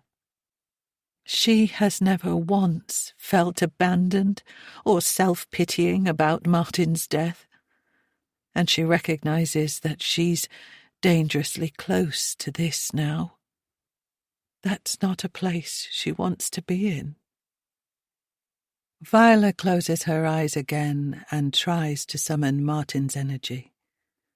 He wouldn't let any of this get in the way of their lives. He'd either act or leave it completely alone, and certainly wouldn't tolerate any nasty behaviour from Reese or Duke. He would fight fire with fire, unashamedly and without fear. Viola bids Martin farewell, blows him a kiss and tells him she loves him before walking slowly home. Her mind is tired and sluggish, but she makes sure to lock and check every door and window before collapsing into bed. Duke's parting words ring in her ears. Take good care, Viola. Take very good care. Chapter 16. Viola tries lots of things to lift her mood in the coming days. She gardens, visits the salon and has her hair and nails done, tends to her back garden, and sits in the sunshine reading. Determination mostly prevails, and although not completely free of the dark cloud that has become her unwelcome companion, she knows she has weathered the storm, and it will lift soon. Viola credits her mum for her internal strength. She never felt anything but love and support growing up. Her mum told her she was strong and fierce, a force to be reckoned with. And this has been how Viola has tried to live her life. She is in the kitchen, preparing a salad to accompany the salmon she's roasted for dinner, when she hears tires pulling up outside. Immediately she puts down the knife, wipes her hands on her apron, and moves to a spot in the living room where she can view the drive but not be seen herself. She wants to see that Wendy and Mirabelle are safe and well. She observes as Reese opens the car door and helps an excited Mirabelle out. Mirabelle has a large purple teddy bear in her arms and runs into the house, waving it. Reese comes in and out of the house several times, unloading bags and clearing out rubbish from the car. Viola watches intently as he fills a plastic bag with empty water bottles and food packets before returning indoors for the cordless vacuum cleaner Wendy used to clear up the glass Viola smashed during her visit. She's not surprised to see Reese is intolerant of mess. It fits entirely with his controlling and obsessive nature. Viola waits until Reese has finished and the front door of their house is closed before returning to the kitchen. Seeing Mirabelle happy and full of life is such a relief, but she wishes she could have caught even the slightest glimpse of Wendy. Common sense would suggest Wendy had entered the house before Viola could see her. Whenever she and Martin returned from a trip, Viola would unpack indoors and Martin would empty the car. Still, she'd like to see Wendy with her own eyes.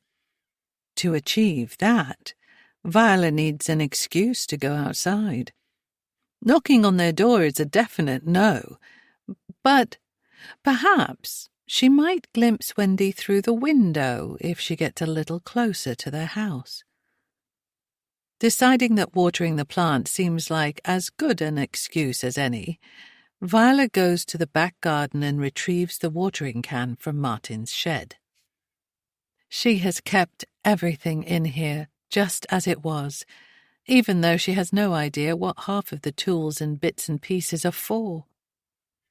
She'll water all the plants that line the side of her path. If she doesn't see Wendy, she will go back inside and continue with her dinner, as planned. No more interfering. The watering can is heavy, and Viola struggles to carry it through the house with both hands without sloshing water around the living room. The evening is bright and crisp, and she breathes in the scent of freshly cut grass from the surrounding gardens. It's one of her favourite smells. She begins her task, accidentally drowning the first couple of plants before getting a better grip on her pouring speed. She can hear voices coming from number 33, and she's almost sure Wendy's is mixed in there somewhere. Hearing their door open, she does her best to stand up slowly and not look too eager to turn around and see who it is. But there is no need, as Mirabelle comes bounding out of the house. Viola's worried she's going to crash right into her, but somehow the sprinting girl skids to a halt barely an inch away from Viola's feet. The big, soft purple toy is still in her hands, and Viola can see it's actually some sort of long-armed monkey, not a bear. "Look at this!" Mirabelle grabs the long arms of the toy monkey and fastens them around her neck before running around again with her arms spread out wide. Look, he goes round my neck. Mirabel's eyes are brimming with excitement, and Viola finds herself uplifted by the girl's natural exuberance. Wow, Mirabel, that's amazing. Mirabel stops, panting, and a smile fills her flushed face. Isn't he? He's called Tennis Ball. Viola can't help but laugh at the utterly ludicrous name of the monkey. Nice to meet you, Tennis Ball. And also, welcome back, Mirabel. I hope you had a great trip. Mirabel is jumping up and down, barely containing her excitement. Yep, the best. I'll go and get Mummy. She wants to say hi. Mirabel runs off, and Viola smiles to herself at Mirabel using the word mummy for the first time to describe Wendy. Clearly, their time away has had a positive impact on their mother-daughter relationship. Viola hopes she'll see the same level of contentment from Wendy. The poor woman has clearly had a difficult time with Mirabel's reaction and subsequent upsetting behaviour after finding out that Wendy is not her biological mother. This could be the new start she was hoping for. Viola waits patiently. She can hear bits and pieces of the conversation from inside the house. Mirabel sounds whiny, saying things like, "Come on, Mummy," and "Just come outside." Viola can't make out any of the specifics of Wendy's response to her daughter. Still, it is clear that for whatever reason, Wendy doesn't want to come outside. Viola walks over to number 33 to let Wendy know there's no need for her to come out and talk. She shouts through the open door, Mirabel, I'm afraid I have to go inside now. I'll see you and your mummy tomorrow.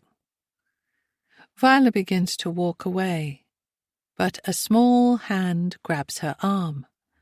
Viola looks down at Mirabel.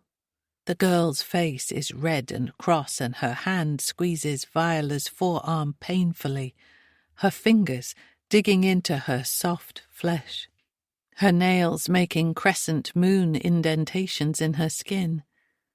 Viola crumples her brow, not wanting to admonish the girl with her mother so close by, but silently letting her know that this behaviour is not okay. Mirabel's face falls, and she lets go and lowers her eyes to the ground. Viola rubs her arm. Mirabel still has the monkey around her neck. Her eyes are wet and glassy, and she's shuffling her feet. She's clearly sorry for what she's done, but is not saying so. Viola bends down so they are eye to eye. It's okay, sweetheart. I know you didn't mean to hurt me. I can see how excited you are, and I'm so looking forward to hearing all about your trip from you and your mummy. Viola looks inside the door, but there's still no sign of Wendy. But I think Mummy is busy just now, so why don't we all meet up some other time? What do you think? Mirabel's eyes brighten a little, and she sniffs and nods. Viola suddenly turns as she sees a figure flash in her peripheral vision, blocking the doorway to the kitchen before closing it altogether. Do you have someone else staying with you, Mirabel? No, silly. That's just Mummy tidying up in the kitchen. Mirabel blinks widely and innocently. Daddy's upstairs. He's tired after driving, but I don't get why driving makes you tired. It's just sitting down and turning a wheel. How tiring can... Viola lets Mirabel's words fade into the background, considering what she can say next. That didn't look like your mummy. Your mummy's not. Viola stops, not wanting to finish the sentence. Mirabelle laughs and for some reason does a pirouette. Oh, I know. Mummy looks different now because she's got a baby in her belly. Mirabelle beams at her. I'm getting a baby brother. Mirabelle does another pirouette and announces, Ta-da! Once again, Viola finds herself in an incomprehensible situation with absolutely no idea how to respond or what to think. She had almost managed to convince herself that there must be a reason for all the disturbing goings-on, but there is simply no explanation for this. The woman in the kitchen doorway was definitely not Wendy. She had a similar build and hair colour, and yes, she only glimpsed her for the tiniest of moments, but that woman was most certainly not Wendy. And more than that, the woman Mirabelle is now calling Mummy is heavily pregnant. Viola has no words, and even if she did, her mouth is bone dry and unable to form them. Mirabelle stands smiling at her. Isn't it so exciting? I've wanted a baby brother for ages, and now they've got me one. Viola stares at the girl. The words chill her to the bone. Got me one. You don't just get a baby. Something very wrong is going on here, and Viola has no idea what to do about it. Where is Wendy? Who is this pregnant woman that has suddenly appeared? Surely Mirabelle must be mistaken. The woman she saw must be somebody else. What other explanation can there be? Are you okay, Viola? You look a bit funny. Shall I ask Mummy to get you a drink of water? No. Viola's aggressive response surprises even her, but the thought of meeting this woman feels like more than she can handle right now. Mirabelle pouts. Okay. No need to be mean and shouty. Mirabelle twists side to side, the monkey swinging in a weirdly hypnotic fashion as she moves. Viola manages to shake her head. Sorry. No. I think I'll go and lie down. I'm feeling very tired, Mirabelle. Mirabelle seems placated. Okay. Come over tomorrow, though. I didn't just get tennis ball. I got other stuff, too, that I want to show you. Viola nods, dazed. I will, she says, while thinking that she most certainly will not. Mirabelle waves and runs into the house, leaving the front door wide open. Bye! Viola forces her face into a smile and starts to slowly walk home. She simultaneously feels as though she's floating and also walking through quicksand. This is all far, far too much for her. Is she losing her mind? Somewhere far off in the distance, Viola hears her name called. She doesn't respond and keeps trudging towards her house, but then it comes again, louder and more insistent. Viola. Reese is standing in the doorway, arm raised and a sickening smile on his face. Viola gives no reaction. Wendy wanted to come and say hello, but she's tired after the journey. Viola just stands there watching him. She's only got a few weeks left until the baby comes, so being in the car is pretty uncomfortable. He pats his own stomach. Viola has nothing to say, nothing to give. So she ignores him and prays she makes it to her front door before she faints.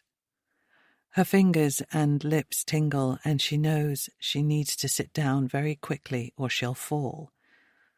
"Good night, Viola. Take very good care." Viola hears their door close and feels goosebumps rise up on her arms. She is cold. So cold. She stumbles into her house and collapses onto the sofa. Her head is pounding. She feels sick and utterly overwhelmed by what she has just seen. She knows she should be doing something, but she doesn't have the wherewithal to do anything but lie down at the moment. Even as she lies there, unimaginable thoughts swirling and nausea building, she knows something terrible is happening. When her nerves settle and she rebuilds her strength, she will make sure she finds out what. And when she does, she will make damn sure Reese and Duke don't get away with it. Chapter 17. Viola's usual plans have gone out of the window. Nothing else matters. Her sleep last night was filled with hideous nightmares. Wendy being tortured, Viola being chased, and Reese laughing at her with a twisted and deformed face, demon-like and horrific. More than once, she was startled awake, certain she could hear the sound of a baby crying, only for it to fade away into nothing. When morning finally came, she awoke drenched in sweat and had no choice but to strip her bed and take a shower to rid herself of the torturous dreams. Anger is bubbling through her now. She has been far too passive, and she needs to act while she's still strong. She will not let Reese and Duke make a fool of her. All of this is taking a toll on her physical and mental health, and she needs to take care of herself properly. Ensure she sleeps and eats well to keep her mind and body strong and rested. Nobody else will do it for her. Viola recognizes she has lived a life relatively free of traumatic events. Martin dying was easily the worst thing that has ever happened to her. She needs to handle her reactions better and build some resilience. She falls to pieces every time something unexpected happens with the family next door. Viola considers the word unexpected. It doesn't even come close to describing the things that have occurred. Ludicrous, unbelievable, terrifying. These are better words, but still they don't quite encompass it all. She wishes she had someone to talk to, someone she feels comfortable confiding and revealing this to, someone she can trust to believe her and help her. Holding this on her own is too hard. But who would she tell, and what would she say? Her friends are wonderful, Nina in particular, but this feels too deep to involve them in. So, given the limited options available to her, Viola is back at her table making a list. She needs to do something, and that's all she can come up with right now. Trying to organize her thoughts and write down what she needs to do. List the things that need to happen today, no matter what Reese or Duke might try to bamboozle her with. Only now does she understand why Duke was planting the seed of her being forgetful or misremembering things. But she is not some doddery old lady. She knows what she saw, she knows what she heard, and she knows something is very wrong. So far, her list looks like this. 1. Visit number 33 and ask to see Wendy. 2. If Wendy is not Wendy, call the police and report her missing. 3. If Wendy is not there, or if Wendy is... Viola rips the page from the book, screws it into a ball, and throws it at the wall. It makes no sense anyway. All she can do is go next door and then work things out from there. No backtracking, no being fobbed off. So, that's exactly what she does. Reese answers the door. He looks unsurprised and amused to see Viola standing there. "Ah, good morning, Viola. I thought you might pay us a visit."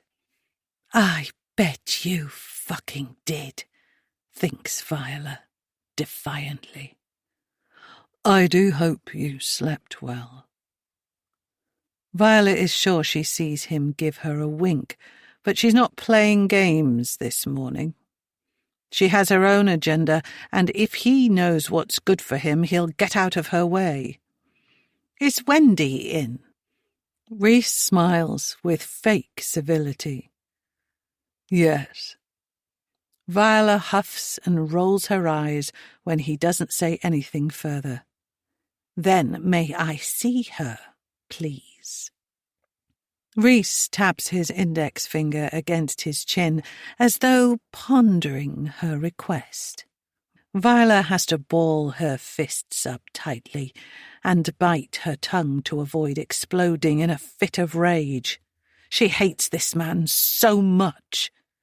He steps back and to the side, allowing Viola to enter. "Of course you may," he says, before adding under his breath, "seeing as you are so nicely." Viola ignores him and walks through to the kitchen. The decor looks just the same, shiny and sterile. The only change is the woman sitting at the table, flicking through a magazine with a large mug of green-tinged hot water next to her. Herbal tea, most likely. The woman looks up and smiles at Viola before standing. She has blonde, wavy hair. It is beautifully glossy and thick. Her frame is small, and Viola guesses she is usually petite with a slender waist. Viola's eyes fix on the enormous pregnancy bump straining against a nautical-style navy blue and white striped shirt. She takes a deep breath. This is when she would typically become overwhelmed and lose her ability to think and act rationally. But not today.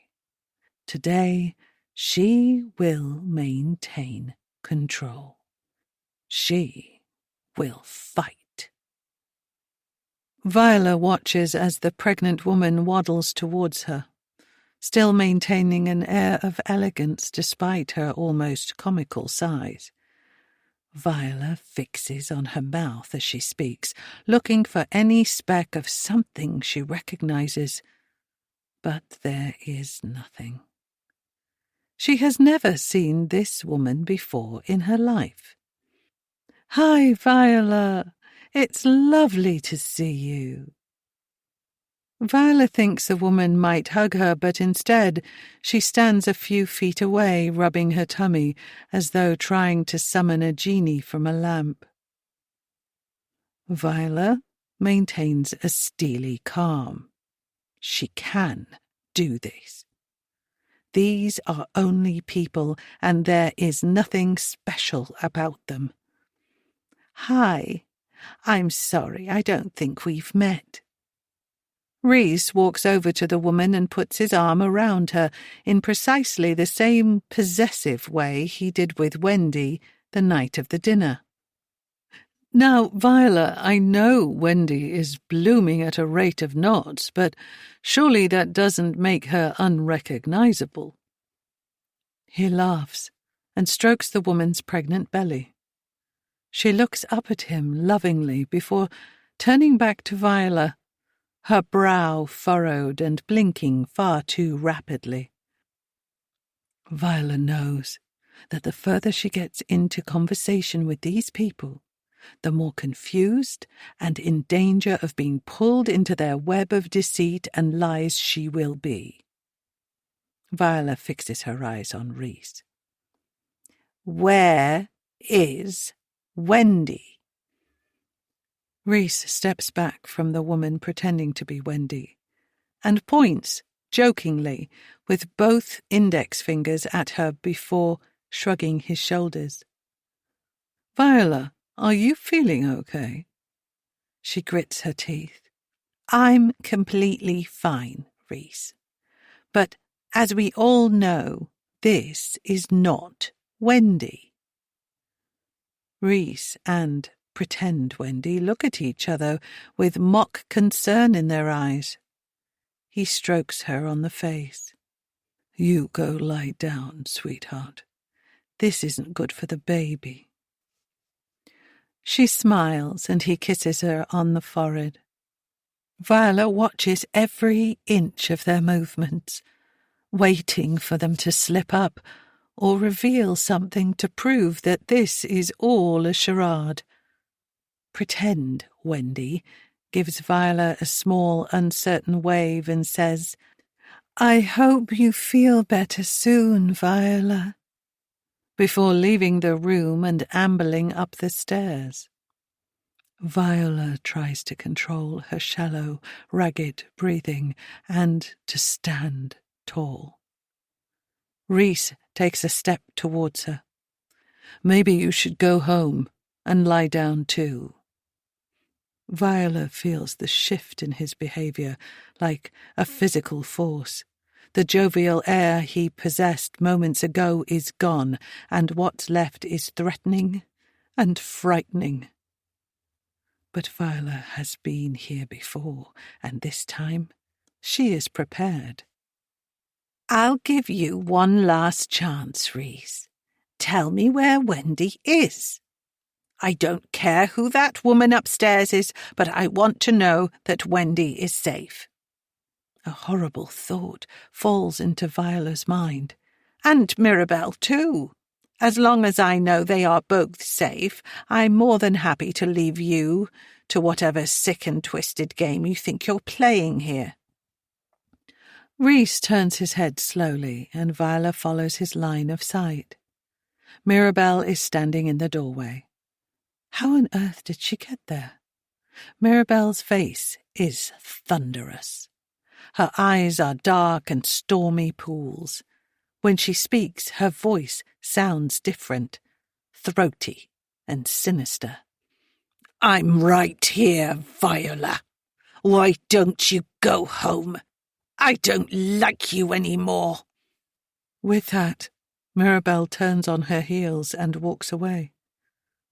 Viola is astonished and wounded by Mirabel's words, and she pushes back the tears that are beginning to form behind her eyes.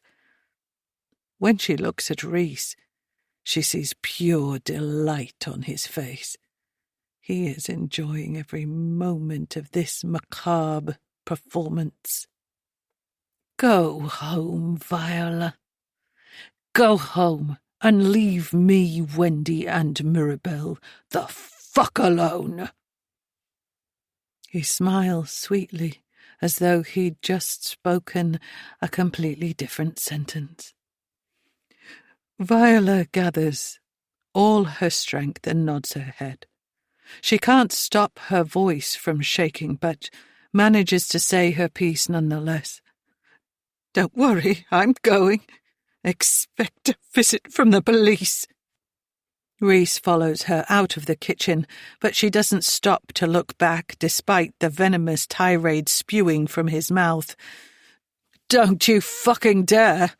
Who the fuck do you think you are butting into our lives? You're senile, you're delusional. Who on earth would believe a mad old bat like you?"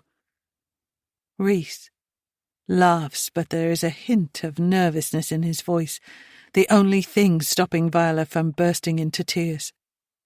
He's rattled by her threat of involving the police, which is the first thing she'll do when she gets home. She only hopes Mirabelle can't hear his foul language and vile insults. Viola walks out of the front door with purpose and attempts to slam it behind her. Instead, it connects with some part of Reese's body, and she hears it thwack against him. Viola hopes it hurts. She hopes it hurts like hell. Viola rolls her ankle as she awkwardly steps from their garden path onto the street, a sharp, stabbing pain that makes her shriek. It stalls her only briefly before she hunkers down and carries on through the pain. Nothing can stop her this time. Reese is still behind her, but she has tunnel vision now. He doesn't exist anymore. She is going home, and there is nothing Reese can do about it. That is, until he says those words. Words so hideous, she feels her heart shatter into 1,000 tiny pieces. She whirls around, clutching her chest and more than willing to kill this spiteful, disgraceful liar of a human being if she had the means. Her jaw clenched and her eyes red-hot with fury, she whispers, "What did you just say?"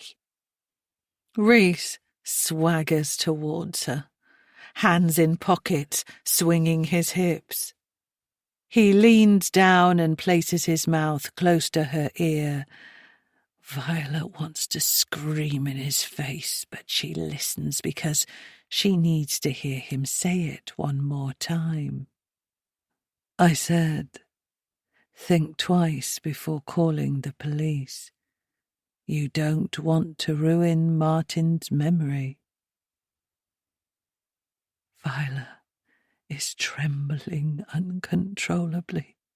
Reese's breath is brushing against her ear, making her want to vomit. She realizes she's shaking her head rapidly from side to side. Reese speaks again, a little louder this time, but no less malicious. I suggest you do as I asked and mind your fucking business. Martin was a good friend of my father's, and I would hate for you to get yourself into something unfortunate. Viola is desperate to know what he is talking about, and even more desperate not to hear something that would shatter everything she thought she knew. Martin was a good man. Of course he was. Reese is just trying to find another despicable way to hurt her. He's evil and conniving, and dare she say it, he's very bloody good at it, because her heart aches and her soul feels broken. She looks up at Reese with watery, desperate eyes. Call the police if you must, Viola. It will be fruitless. The only person who will corroborate your story is you. Maybe they'll even think you're not safe to live on your own anymore, especially if your concerned neighbours suggest it. He places his thumbnail between his front teeth, creating a snarling expression. Viola flinches. But don't say I didn't warn you. And perhaps have a good look through your husband's effects before you decide whether to make that call. I think you'll find yourself seeing things completely differently. Reese leaves without saying another word, and Viola wishes that the ground would open up and swallow her whole right where she stands. She is empty. She is beaten. She has absolutely nothing left. Chapter 18. Mirabelle. I thought Viola was my friend. Why isn't she happy about my new baby brother? She's being mean and horrible, and why would she care more about stupid old Wendy than me? Daddy says she's jealous because she's old and lonely and can't remember things properly. That kind of makes me sad. But Daddy says I need to stay away from her because she'll try to spoil everything for me. I didn't like Daddy being mean and sweary to Viola. That wasn't nice at all. But he said he did it for me. He told me Viola wants to ruin everything and that she doesn't want me to get a new baby brother. I know Daddy would never let that happen. He always makes sure I get what I want. Chapter 19. Viola lies on her sofa, the remnants of her tears making her face feel cold and clammy. She hasn't called the police, nor will she. Not yet, anyway. She lets out a strangulated moan, hating everything about this situation and the vile man who has placed her in it. She sits up slowly and tries to tidy her hair, vaguely remembering pulling at it in frustration while crying earlier.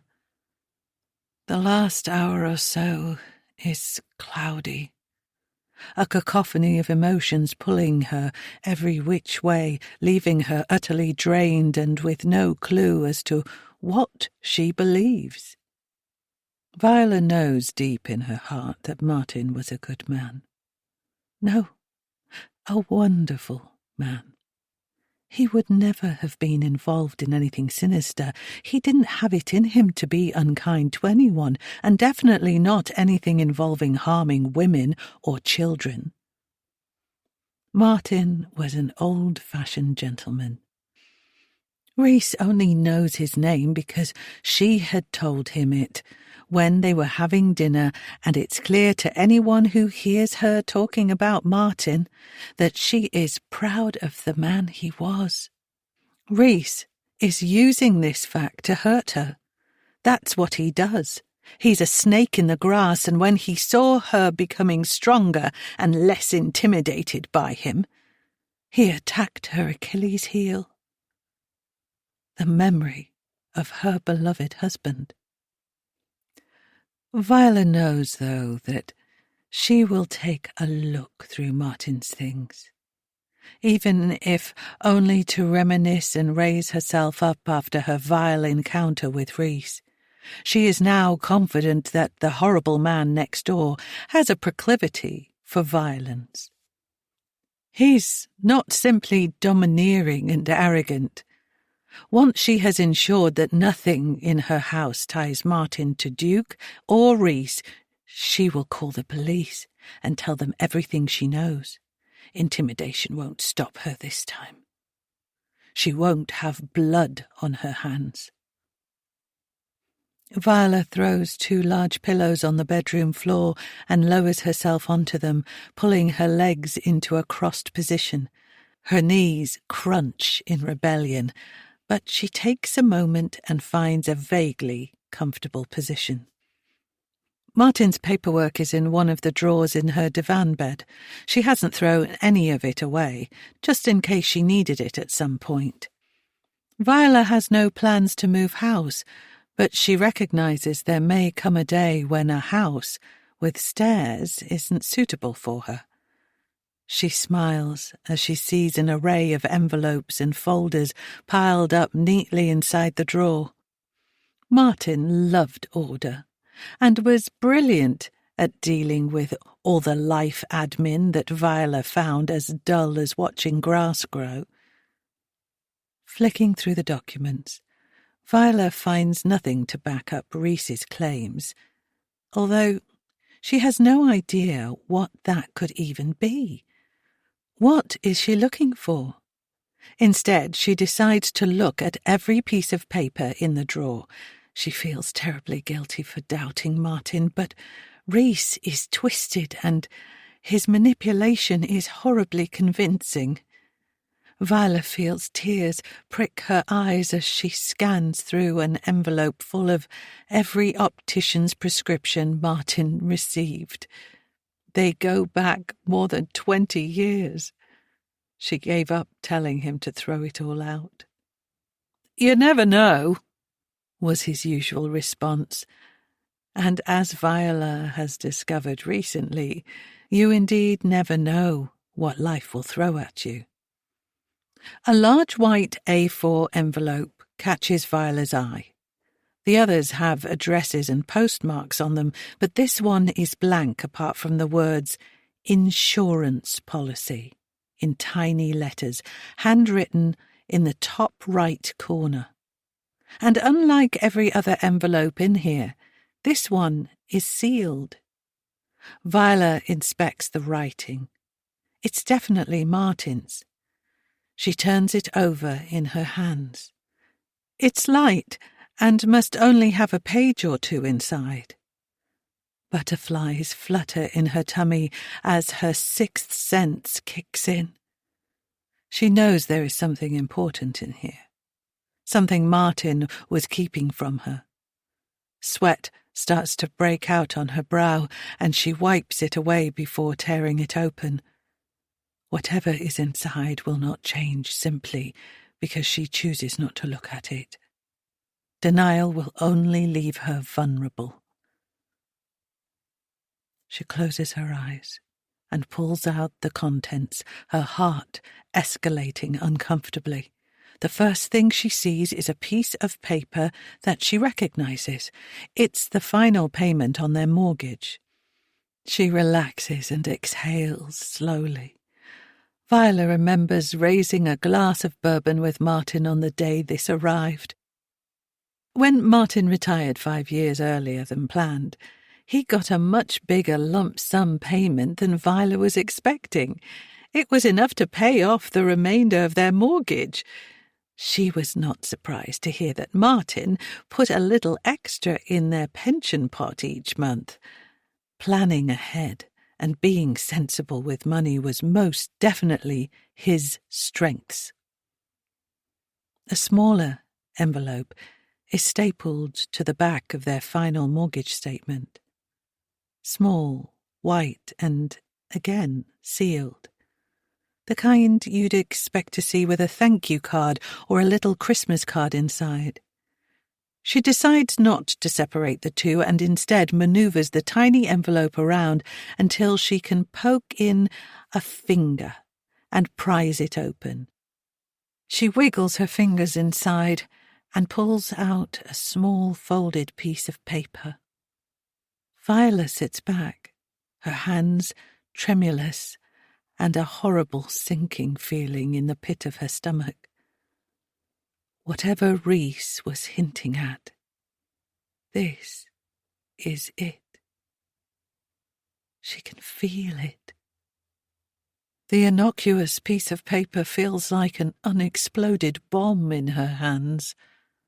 But before she can bring herself to unfold it, there is a knock at the door.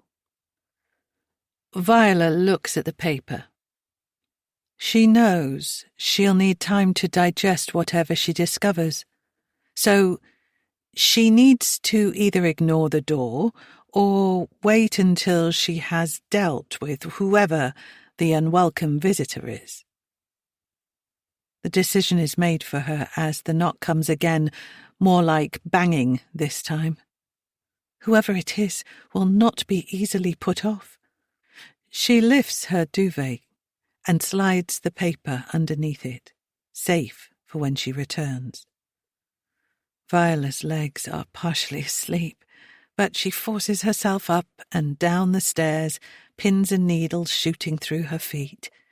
She doesn't care who is at the door as long as she can get rid of them quickly and get back to the task at hand. If it is Reese or the woman pretending to be Wendy, they'll get the door closed in their face. Viola opens the door, and her stomach lurches. Her visitor is neither Reese nor pretend Wendy, but they are most certainly unwelcome. It is Duke. Alone this time, without his limpet of a wife. Viola chastises herself for thinking of the poor woman negatively. She's probably been through a lot with such an obnoxious and domineering husband. But emotions are not what they should be at this moment in time, so limpet it is. Viola stares at Duke, one hand on her hip, refusing to offer any kind of greeting. He doesn't bother with a sham smile this time. His face is still and businesslike. "Hello, Viola. May I come in?" She mirrors his cadence and intonation. "Hello, Duke. No, you may not." His lips form a thin smile, a horizontal slit in his stony face. "I think you'd rather be sitting for what I have to say, but we can talk here if you wish." Viola's stomach flips. People usually say that when they're going to tell you about a death or something equally traumatic. "I don't wish to talk with you here, there, or anywhere, if I'm honest, Duke. So, I'll be closing the door now." Viola holds the door frame, hoping that he will step backwards and avoid the need for her to shut it in his face. But something tugs inside her. Bloody curiosity again. If this man has something to say about her husband, she wants to hear it. She huffs out a big breath. "Okay, here is fine. You have 2 minutes, and then I'm gone." Duke clasps his hands together in front of him and nods. "Very well." His expression changes, less cold now and somewhat pensive. This unnerves Viola even more. She doesn't want this man's pity. "I want to correct something my son said earlier, and to apologize for what I hear was a very heated and expletive-filled exchange. 2 minutes isn't going to last long if he keeps on with the superfluous words. I assure you he won't speak to you like that again. Please, accept my apologies." Viola tries not to focus on the absurdity of a father apologizing for the behavior of his fully grown son, who has a child of his own, but instead simply accepts the apology. "Okay, thank you. What did you want to tell me?" "Are you sure you wouldn't rather go inside?" Anger flares in Viola's eyes, avoiding the need for her to respond, and Duke holds his hands up. Okay. Viola waits impatiently, tapping her foot rapidly for effect. "When Reese said that Martin and I were friends, that wasn't entirely accurate." Viola hates the sound of Martin's name in his mouth, but feels a slight sense of relief at what he just said. "Martin and I had a professional relationship, that's all. He handled the rental agreements for all my properties, including number 33. Viola feels as though the breath has been knocked out of her lungs. What Duke has said could be true, in the sense that that was what Martin did for a living. But wouldn't he have told her that he handled the lease for the house next door? Also, the timelines make no sense.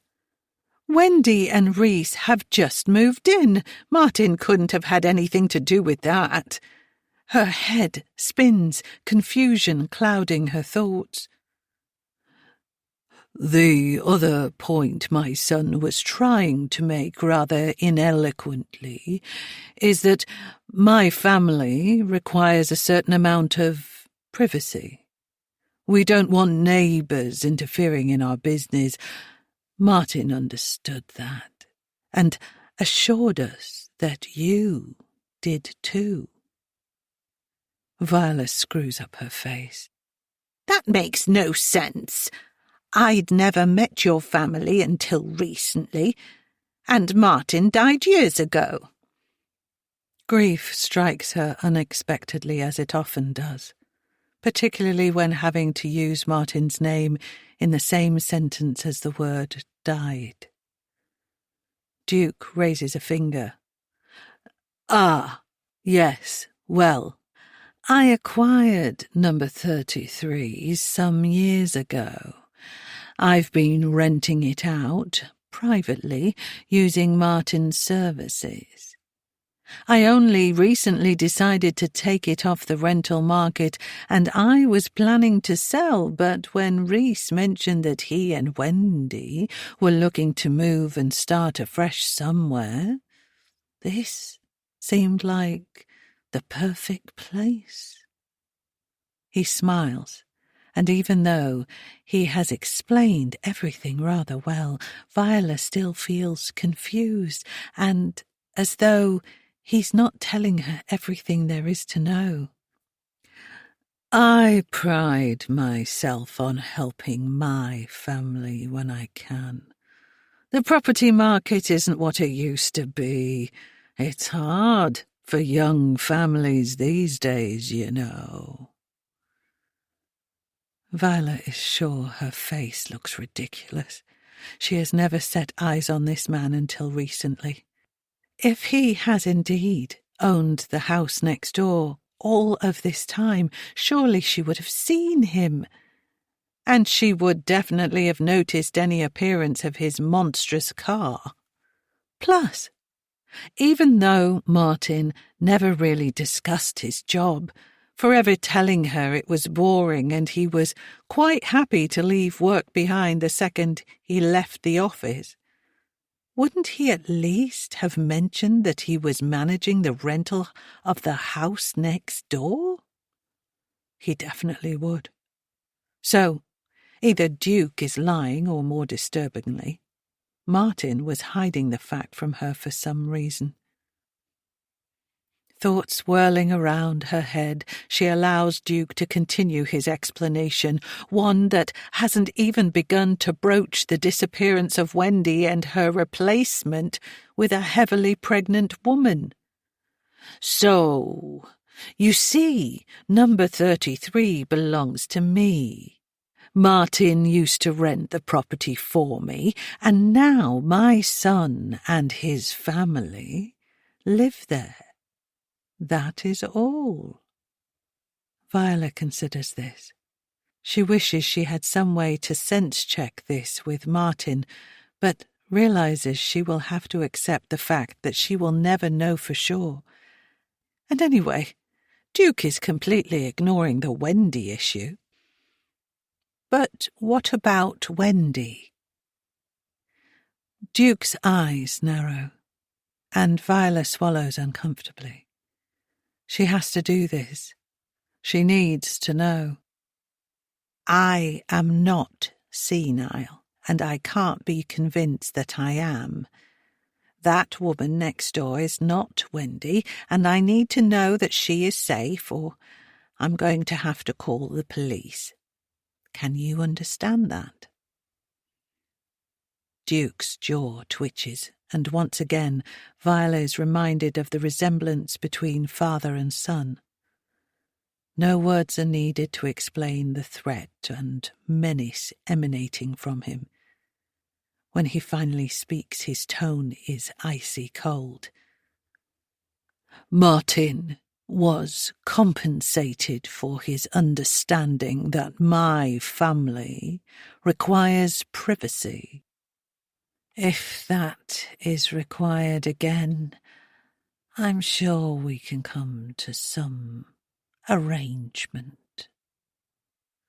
Duke folds his arms and lifts one eyebrow. Viola can't help thinking he looks like a comedy villain. No, I don't need your money. I just want to know where Wendy is. She is incensed now. Does he think that just because he paid Martin well, he has some kind of hold over her? Is he trying to bribe her? Does he think she has no decency? Duke is unmoved by her outburst.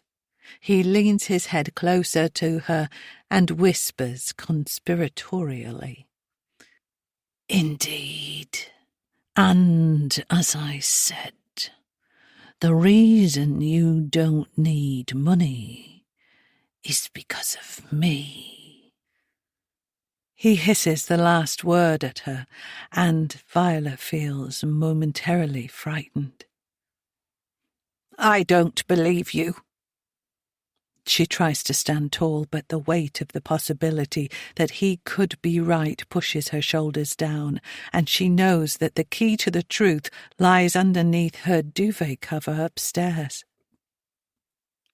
Duke takes a step backwards, straightening up and smoothing down the front of his crisp black shirt. Whether you believe me or not is of no consequence. But I urge you, and I won't say this again, to leave us alone and let us live our lives.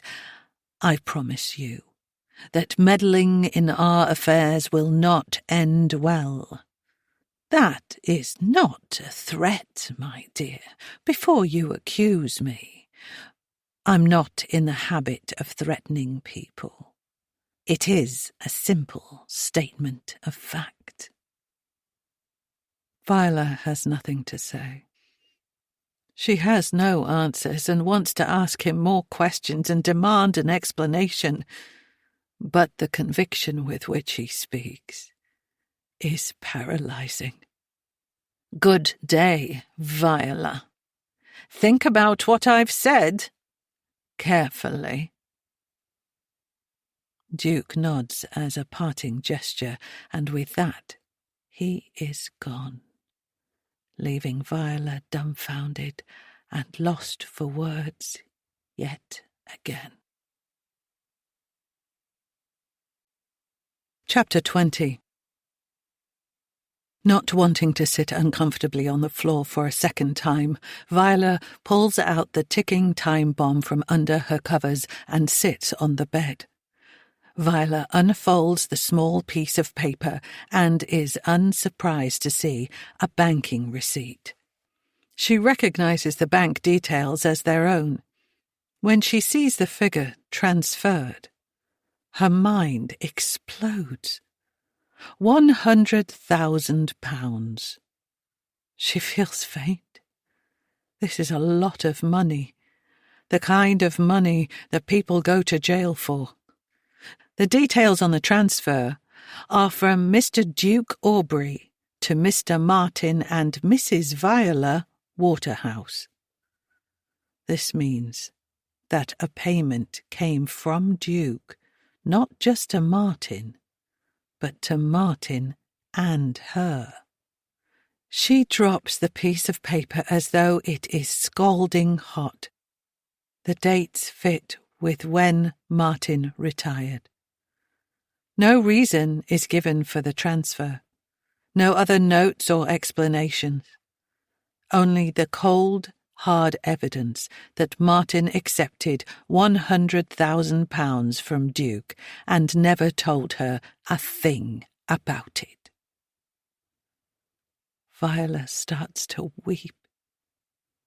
It sickens her that somehow Duke owns a piece of her life, her marriage. Duke and Martin knew this, and she didn't. Unwittingly, she has been spending money from that horrible man for years. Living in this house, mortgage-free, and all of the freedoms that afforded her and Martin are because of him. This amount of money cannot simply be part of Martin's job. Did her husband accept hush money? How could he have done such a thing? Viola can't find it within herself to correlate this deceitful act with the man she spent her entire life with. He was a man of honour. Viola sits, hunched over and deflated, all the fight sucked out of her. The bank receipt has landed face down on the bed, and she can see some writing scrawled on the back. She grabs it ferociously and pulls it towards her, wiping away tears and blinking her swollen eyes. There are 2 small lines of text written in ink. Viola feels her heart break as she reads them, a message from the grave. The first line states, "I'm sorry, Viola. I did it for us." She can almost hear his voice in her head as she reads the words. Next, she takes in the second line. "I love you. Please be careful." She wants to screw the paper up and tear it into 1,000 pieces, rid her house of this horrible evidence of her husband's deception. How could he have left her with this? Yes, he died shortly after his diagnosis, but there was still time for him to reveal his secrets, to prepare her. Instead, he left her vulnerable and forced her to discover this all by herself. She feels lost and full of despair. She lets the note fall from her hand. She doesn't need to reread it. The words are ringing in her ears, and she's not sure she'll ever be able to think of anything else again. Her husband betrayed her. Whatever Duke and his family are embroiled in, she is complicit now too. Martin has trapped her, silenced her, and left her with no hand to play. Her head is thumping from the deluge of tears that continue to pour from her eyes. She's amazed she has any left. She shuffles her legs across the bed and lets her feet fall with a thud to the floor. Her heart is empty, and she thinks it may stop working at any moment. She finds herself walking into the bathroom, and she looks at her devastated face in the mirror. She looks haggard, and her face is blotchy and misshapen from crying. She's surprised that she still looks like herself because she feels like a completely different person now. One tiny piece of information has cracked her open and smashed her back together in an entirely different configuration. She is altered and will never think or feel in quite the same way again. Viola reaches for the plastic tumbler she uses to rinse her mouth after brushing her teeth. She fills it with water, gulps down the entire thing, and then repeats. The 2 glasses of water sloshing around in her tummy will hopefully make their way to rehydrate her brain and quash this splitting headache. She wipes her face with the back of her hand and shuffles back to bed. She won't move from there for the rest of the day. Maybe never. What would be the point? She looks at the open drawer under her bed.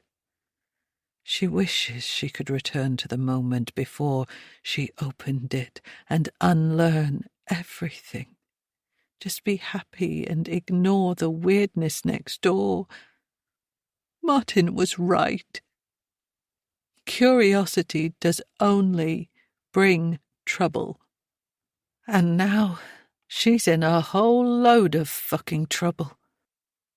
She decides to put everything back where it was and never open that drawer again. As she reaches for the piece of paper with Martin's admission on it, she notices another small section of writing in the bottom right-hand corner. Tiny lettering, even smaller than the words printed above. She pulls her reading glasses down from her head and squints. The first line is a postcode printed in capitals. All but the final letter matches the postcode of this house. So it must be a location somewhere nearby, and below it is one word: Carinthia. Viola reads the word out loud, unsure of how to pronounce it and with no idea of what it means. But if Martin wrote it here, he surely wanted her to see it. Is this a place or a person that can help her? His way of protecting her, if this came back to bite her after he was gone. Viola reaches for her phone, which is discarded at the bottom of the bed, and searches the internet for Carinthia. She first sees something related to bullfighting. That can't be right. She inspects Martin's writing again, checking the spelling and comparing it with what she has typed into the search bar. She scrolls down and finds a second definition: a place from which one's strength is drawn, where one feels at home, the place where you are your most authentic self. Almost every other search result is a variation of one of these two meanings, with a couple of results related to people for whom Carinthia is their surname. Is that it? Does Martin want her to seek someone out at this address? Someone who could help her? Viola yearns for more clarity. Martin is trying to tell her something, but she doesn't know if he's trying to tell her to go to this place or to stay away. Viola types the postcode into her Maps app and sees that the location is less than a mile away. It's a little further than she'd prefer to walk, but there's a bus stop nearby. Viola sighs and curls up under the covers, blocking out everything. Tomorrow, she will do some investigating. She'll take the number 17 bus and find out what is at the location Martin has written down. Her expectations are low, and she may have to simply accept everything that has happened and become comfortable with this new normal. Viola eventually falls asleep, with her aching head a swirling mess of unpleasant thoughts. Chapter 21. When Viola wakes, she is achy and confused. Thankfully, her headache has abated, but having slept deeply, she has barely moved and her joints feel stiff. She slowly unfurls and checks the time on her phone, appalled to see it's almost midday. She rubs her dry eyes and tries to form a basic plan for the day in her mind. The number 17 bus comes every 15 minutes, so there's no need to check the timetable, and she can get on at the top of her road. That part is easy. Other than that, she'll need to play it by ear. See what she finds when she gets there. She can't deny she's afraid of what she might discover, but that is far outweighed by the threat she feels from the family at number 33. She can't believe Duke and Reese will simply leave her alone if she decides to mind her business. She doesn't trust them. Plus, what is she allowing to happen if she remains silent? A woman is missing. She could be hurt or even dead. Plus, are pretend Wendy and her unborn baby in danger too? This is too much weight for her to carry on her shoulders, and currently her hands are tied. So, even though she's afraid, if the address and the name Corinthia offer any support or way through this, then she has to at least try. It is a miserable day outside. Viola puts the hood of her raincoat over her head and holds it tight. Fine rain swirls in the wind, hitting her from every angle. It's not exactly suitable weather for investigating, but at least it means the streets are quiet, and thankfully, there's no one to be seen next door. She hurries to the bus stop and is relieved when the number 17 arrives after only a few minutes. After showing the driver her bus pass, she takes a seat near the back. The only other passengers are a harried-looking young woman and a squirmy baby on her lap. The baby has bright pink chubby cheeks and a trail of drool running from mouth to chin. Viola would usually make conversation, ask the mother if she's feeling okay, and perhaps inquire if the baby is teething. But today she sits quietly, her handbag in her lap, her eyes downcast. 2 stops later, she thanks the driver and disembarks.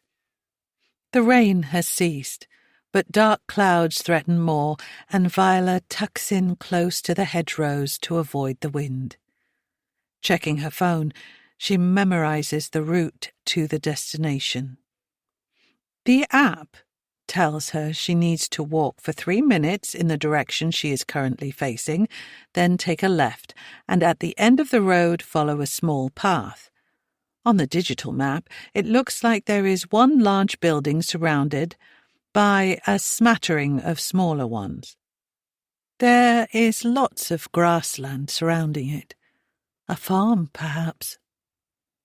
Viola begins her journey, walking quickly and making it to the path in less than 2 minutes without encountering a single soul. The path is wider than she expected and is more like a dirt road. The perimeter is lined by tall, bushy trees, and she is prevented from seeing anything other than the entrance. A large wooden gate is blocking her way, easily wide enough for a car to pass through. Looking down, she sees fresh tire tracks in the dirt going both in and out. A large sign is fixed to the center of the gate with cable ties. Printed in large white capital letters against a red background are the words, "Private property. Violators will be prosecuted." Viola looks for some kind of bell or intercom, but there is nothing. She has a little chuckle to herself at the appearance of her name in the word violators. Far too close to her own name for comfort. Without any visible way to contact anyone inside, Viola checks the gate. It has a simple lever latch, and while stiff, it is not locked. She manages to pull it open, nipping her finger as she does so. She winces and sucks it, the metallic taste of blood filling her mouth. Examining her finger, she's relieved to find it's only a tiny cut and will heal on its own. Nothing to get excited about. If she enters here, there is no way she can pretend she didn't see the sign. It's large and its message is abundantly clear, but sometimes being old and invisible does have its benefits. She hates to play the doddery old lady card, but if it keeps her from getting in trouble, she'll do just that.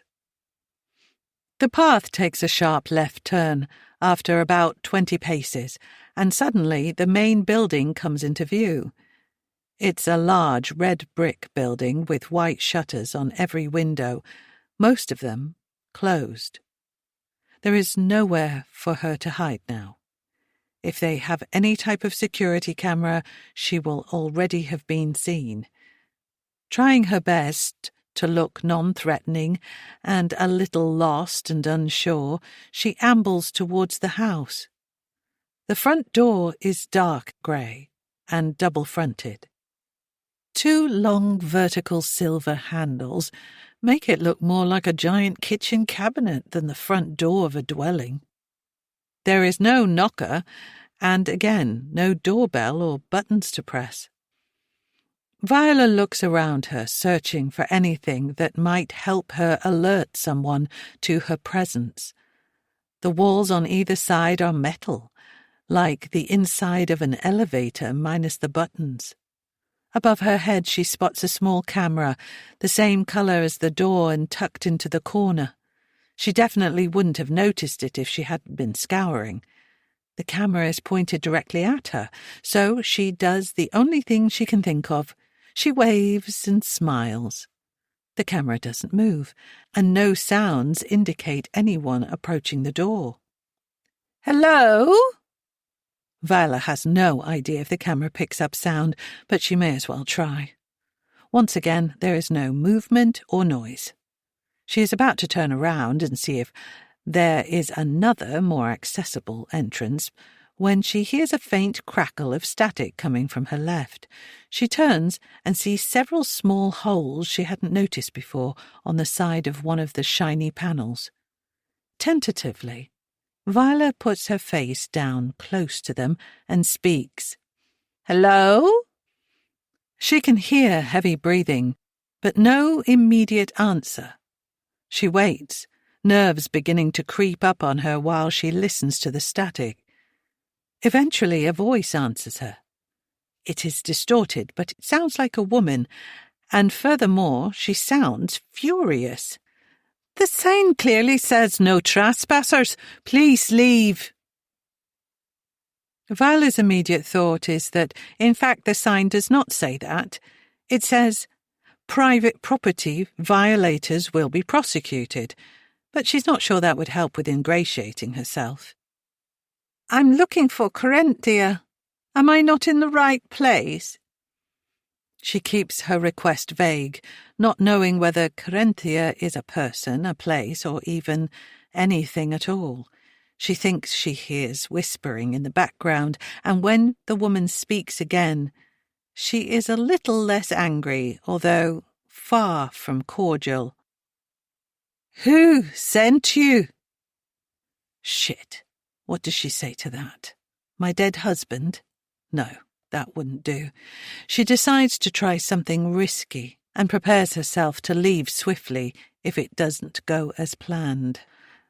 "I'm a friend of the Aubrey family. I know Duke and Reese." She leaves it there, and this time there is a longer wait for a response, with even more whispering. "1 minute, please." Viola tries not to show her glee that it works, and maintains a calm and poised position, knowing that the camera is likely monitoring her every movement. After significantly longer than the 1 minute advised, the large door makes a clicking sound, followed by a hiss. It reminds Viola of when the professor with the crazy hair opened the door of the time-travelling car in Back to the Future. This place is odd. Both doors open slowly inwards, and before her stands a painfully thin woman dressed in a black shirt and pencil skirt with pinched lips. Her hair is scraped back so tightly into a bun that Viola wonders if the woman is able to blink. The entranceway is very grand, with high ceilings, but it has been decorated in a completely unsympathetic fashion. This is definitely a period home, but it is sleek and modern inside. In fact, it looks almost exactly like Wendy and Reese's kitchen. A sense of unease unfolds within her, which only escalates when she hears the door close behind her with a hissing sound. The air feels too still, odourless and sterile. It's like she's inside a sealed box rather than a large Victorian building. The woman, who hasn't yet introduced herself or even asked Viola her name, points to a plastic seat resting against the wall and, without moving anything on her face apart from her tiny lips, says, "Please take a seat. I'll be right with you."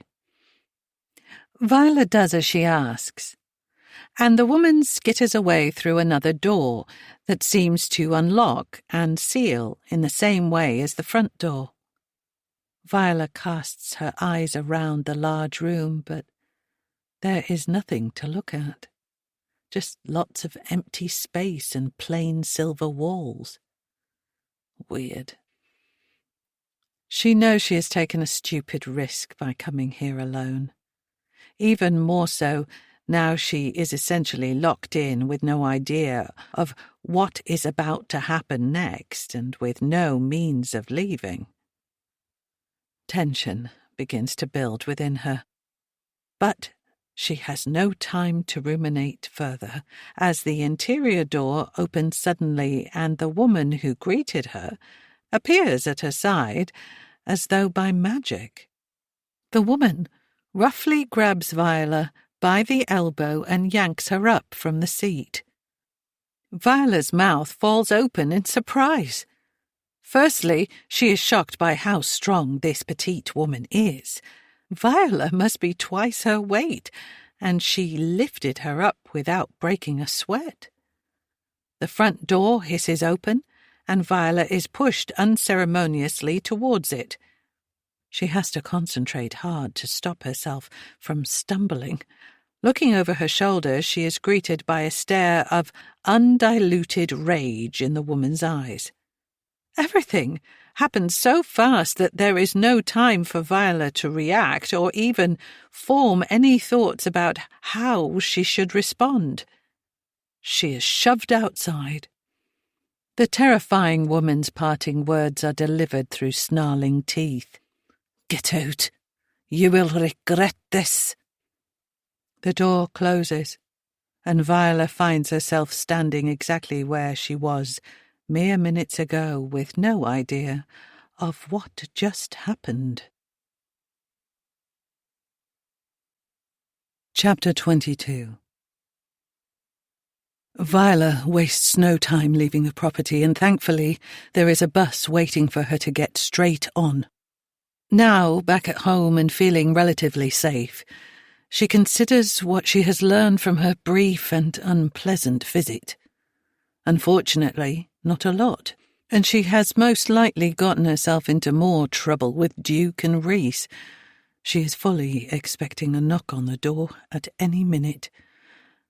Another warning, or perhaps something more severe this time. She considers going back upstairs and taking another look through Martin's papers. There could be something else, more information on that place and what it's for. Instead, she takes out her phone and does a bit more online sleuthing. The only thing she has looked up so far is the word Carinthia. This time she types Carinthia, Aubrey, and the postcode of the building into the search bar, hoping it will provide the link to a business website or something that tells her what the place even is. But instead, numerous media articles appear. She clicks on the first one. It's a piece from a magazine from 5 years ago titled, "How I Escaped Carinthia." As Viola reads, her chest tightens and her pulse thumps faster and harder. The picture accompanying the article shows a blacked-out figure of a man. The man the story is about has changed his name, choosing to go by James, and has since fled the country for his own safety. That in itself is worrying, and Viola knows that by reading further, her mind is not about to be put at ease. What James describes is horrifying, and if she was concerned about her safety before, she is now terrified. Duke and Reese are undoubtedly dangerous individuals. James explains how he started a relationship with a young woman and was introduced to Carinthia through her.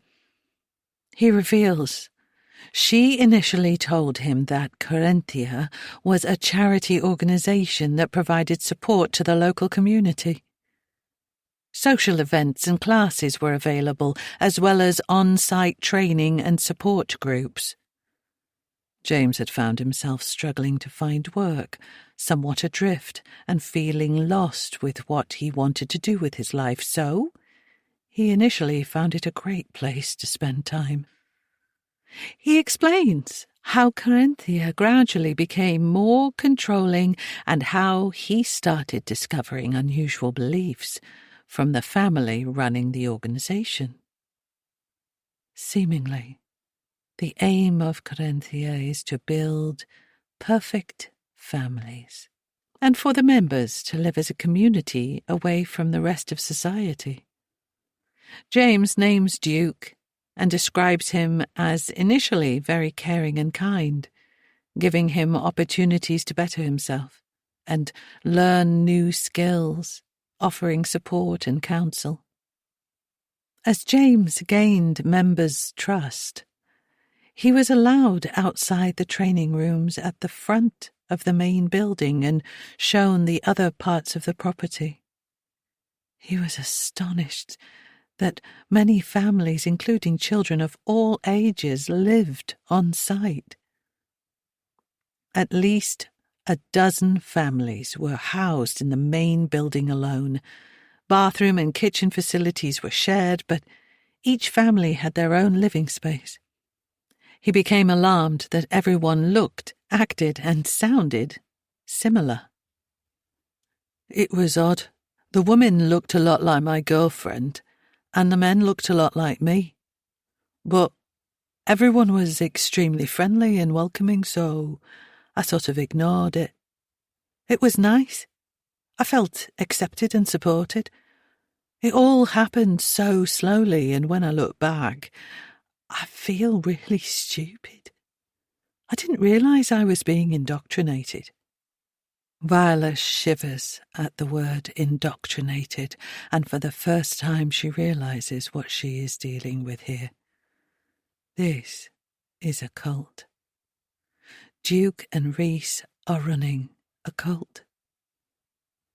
Viola continues to read. As the months passed, James was shown the on-site school and fully staffed medical centre that was more or less a small hospital, and the factory, a large building filled with desks, computers and telephones where many of the Carinthia members worked. It had the appearance of a call centre, but at first I couldn't work out what kind of work they were doing. Violet skims the central portion of the article, which mainly details the daily lives of the people who lived and worked at Carinthia. They are all surprisingly ordinary and mundane. The final few paragraphs detailed how James decided to leave when Duke and other senior but unnamed members of Carinthia were pushing James and his girlfriend into marriage. She was up for it, but we'd been together less than a year. I wasn't ready for marriage in general, never mind knowing whether she was the one I wanted to marry. At first, it was simply a suggestion. Then it became more forceful, saying how could I refuse after all they had done for me? And they'd make sure I wouldn't work again after how I'd treated them. Nobody else who lived there seemed to think it was weird, but they were all a part of it. They were brainwashed. Viola stops reading for a moment. This is bigger than she could have ever imagined. She's not simply up against two men from the family next door. She is up against an entire organization of people devoted to them who will follow and do their bidding. She reads on. I couldn't work out what any of them were getting out of it, although they had somewhere to stay and work to do. I later learned that the main source of income for Corinthia was a series of telephone scams. They tricked money out of people in various elaborate ways. They regularly changed what they were selling or asking people to pledge towards. It was seriously corrupt. I was appalled and refused to work there, so they gave me handyman-type work. I think I was starting to fall deeper into their trap because I felt grateful for that job, and although I briefly considered reporting them to the police, I never did. I've since discovered they have many people in their pockets and ironclad plans to get out of anyone reporting their activities. They have it all sewn up. They're bulletproof. And that's why I can't reveal my identity. I know people must think of me as cowardly. But, trust me, if you'd seen what these people are capable of, you'd feel the same. Nausea builds in Viola's stomach as she begins to understand the enormity of what she is now embroiled in. Initially, I told them I was planning to leave. I missed my family and the normal bits of my life that I'd taken for granted. Going for a pint with my mates, ordering a takeaway, or even just cooking and eating what I wanted rather than sitting down to the weird communal meals we had in the dining hall. They told me I had signed a contract and I had to give 3 months' notice, but I was free to go after that. I couldn't remember signing any such thing, but they produced a document with my signature on it. To this day, I'm sure I didn't sign that piece of paper. I couldn't face arguing with them, so I agreed to finish up my 3 months.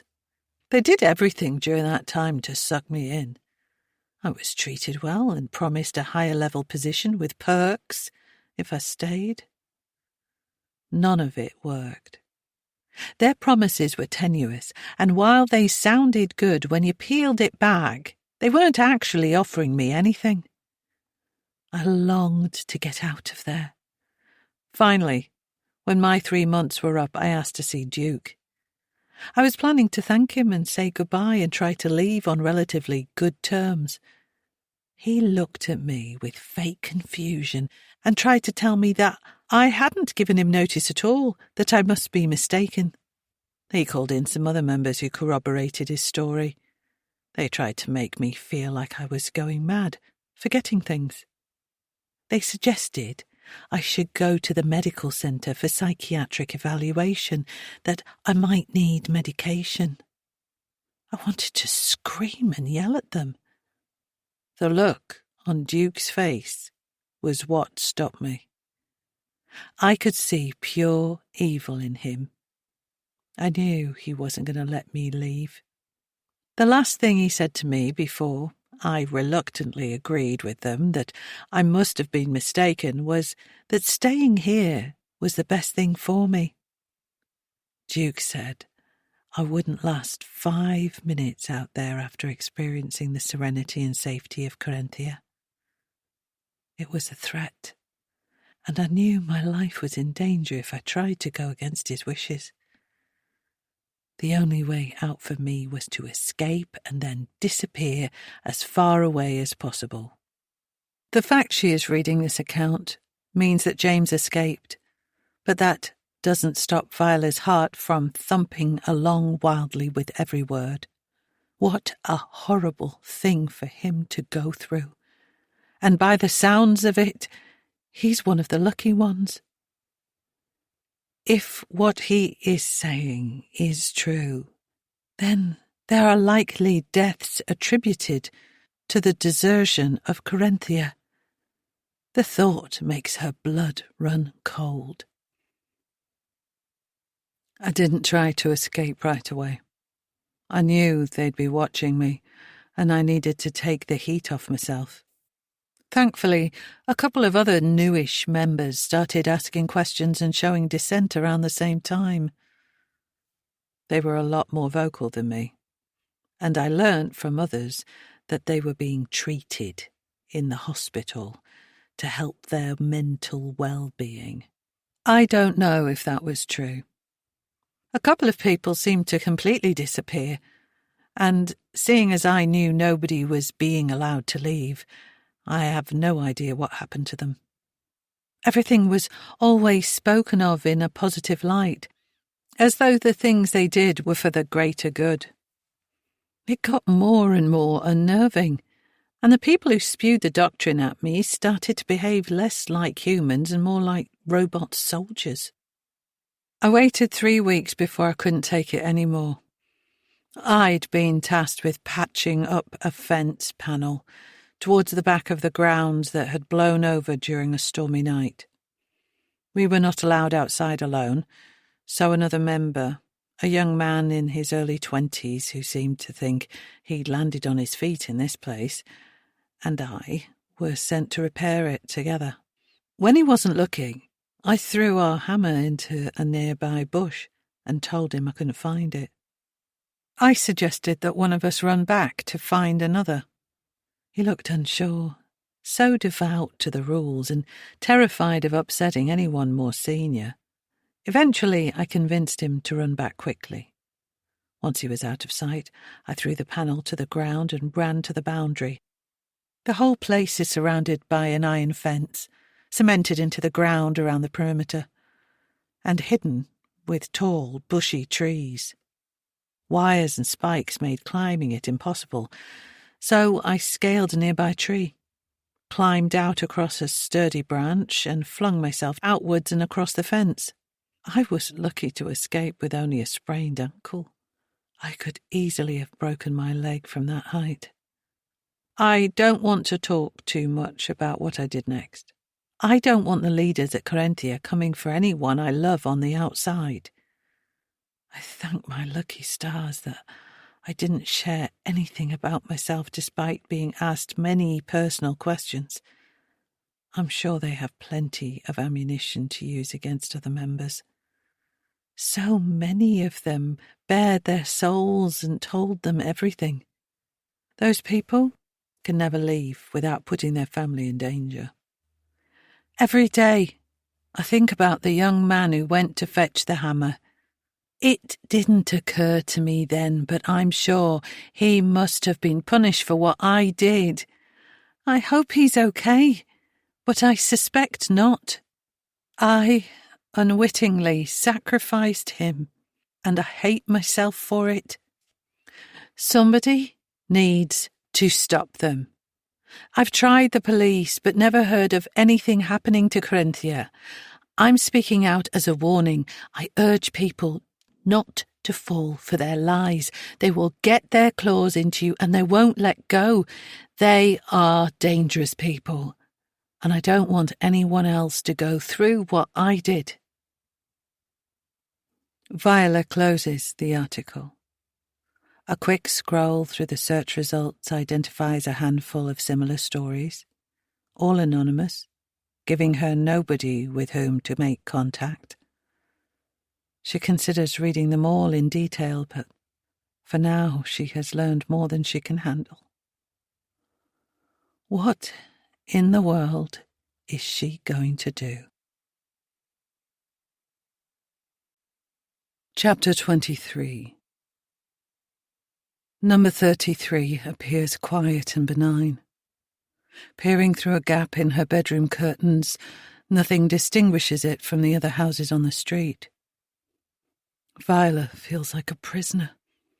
It's only a matter of time before Duke or Reese discover she visited Corinthia. One of them will surely come for her, and she knows her actions won't go unpunished. Wild thoughts rush through her mind. What if they kill her and make it look like an accident? She's an older woman living on her own. Would anyone really dig deep if it appeared as though she tripped and fell down the stairs? Before she knew how truly dangerous they are, the threat of Martin's involvement had been enough to deter her from contacting the police. But now, no matter the truth or how Martin would feel about everything coming out, she needs to make the call. Martin would not want her in danger. Of that she is sure. Although saddened by the thought, Viola believes he could have accepted money to mind his business and give them a better life together. And this realization makes her wonder about her other neighbours. Are more people in the street accepting Duke's hush money?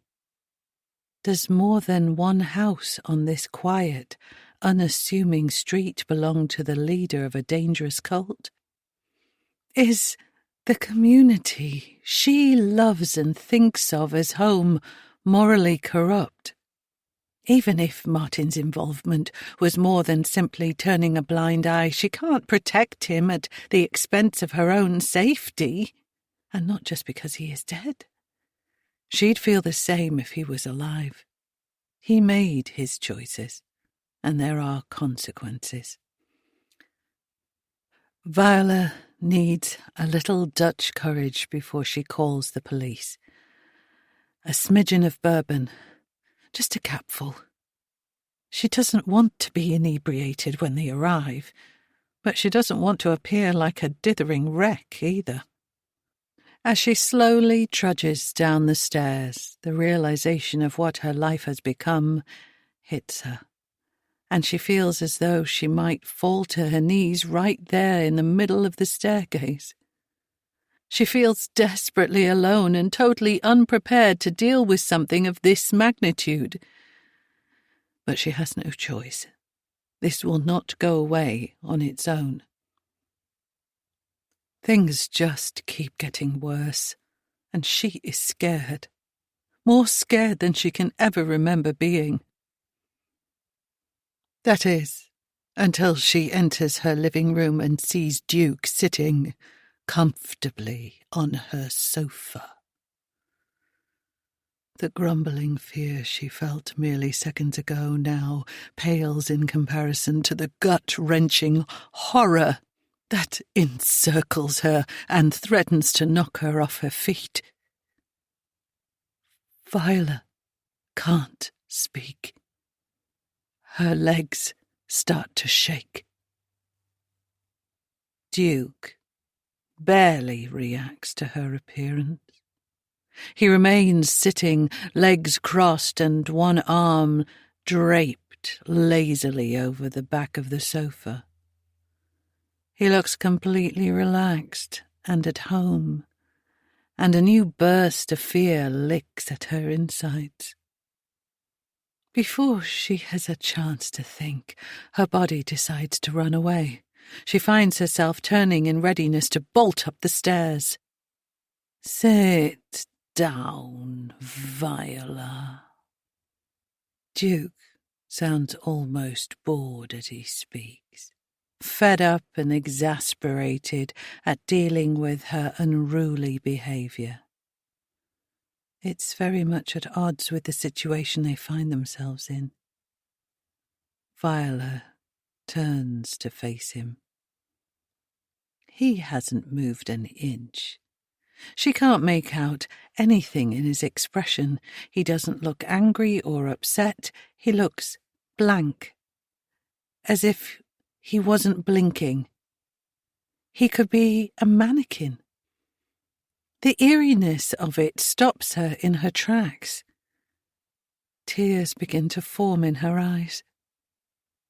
Slowly and confidently, he uncrosses his legs and rests his hands on his knees. I just want to talk. Can we do that?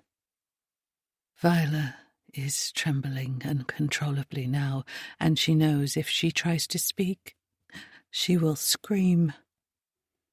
She shakes her head, tears rolling down her cheeks. Duke sighs. Look, I can see that you're upset. and there's really no need to be. Violet wants to run at him, to scream and roar out all the fear that is currently paralyzing her. How can he say there is no need to be upset? He has broken into her house. But she does nothing. I'm sorry to just turn up like this. He dangles a small bunch of keys from his fingers. I have a key. I didn't break in. Violet's mind whirls.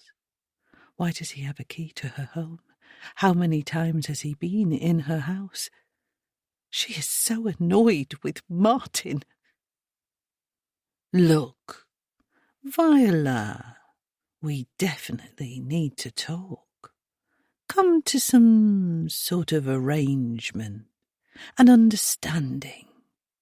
Believe it or not, I'm not here to intimidate you or to cause you any harm. We need to find a way to get past this and live in harmony. That is all. He smiles briefly and tilts his head, scrutinizing her reaction. Viola doesn't know how to react. All of her body's usual responses have been disabled. All her instincts are screaming at her to get away from this man. She doesn't believe a single word falling from his mouth. He is dangerous, and he is not here to talk. He is here to silence her, and the thought of what that might entail terrifies her. Her eyes flick to the front door. It is closed, but is it locked? Her keys are upstairs in her handbag. If she tries to run for it and fails, she'll be in even more danger than she is now, if that is even possible. Plus, Duke is undoubtedly faster and stronger than she is. She scans the room for a weapon of any kind, something to hit him over the head with if he tries to attack her. Duke stands suddenly and begins to walk towards her.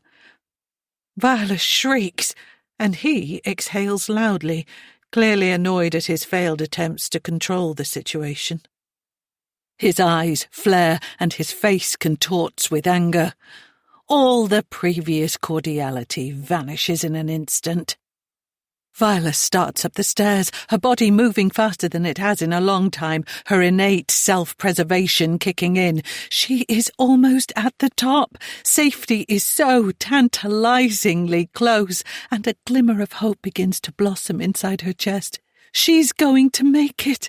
She'll get to the bathroom, lock the door, scream out of the window at the top of her lungs. Someone will hear her, and she'll be saved.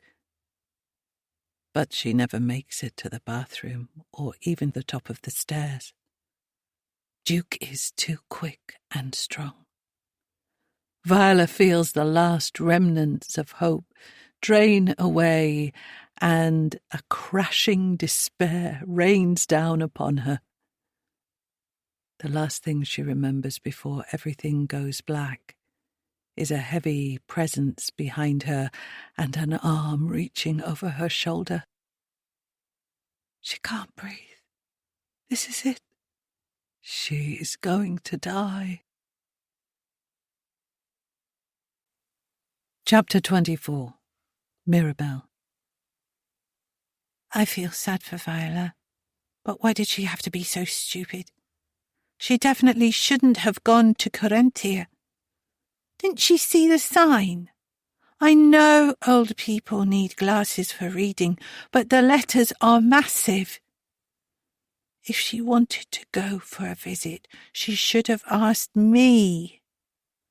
Daddy and Grandad wouldn't have liked it, but I could have made it happen. I always do. Mummy, Daddy and Grandad have been so stressed, always whispering and acting like Viola is this massive problem. It's because they don't know how to talk to people, and make friends like I do. I watched out of the window when Grandad went to Viola's house. I didn't know he had a key.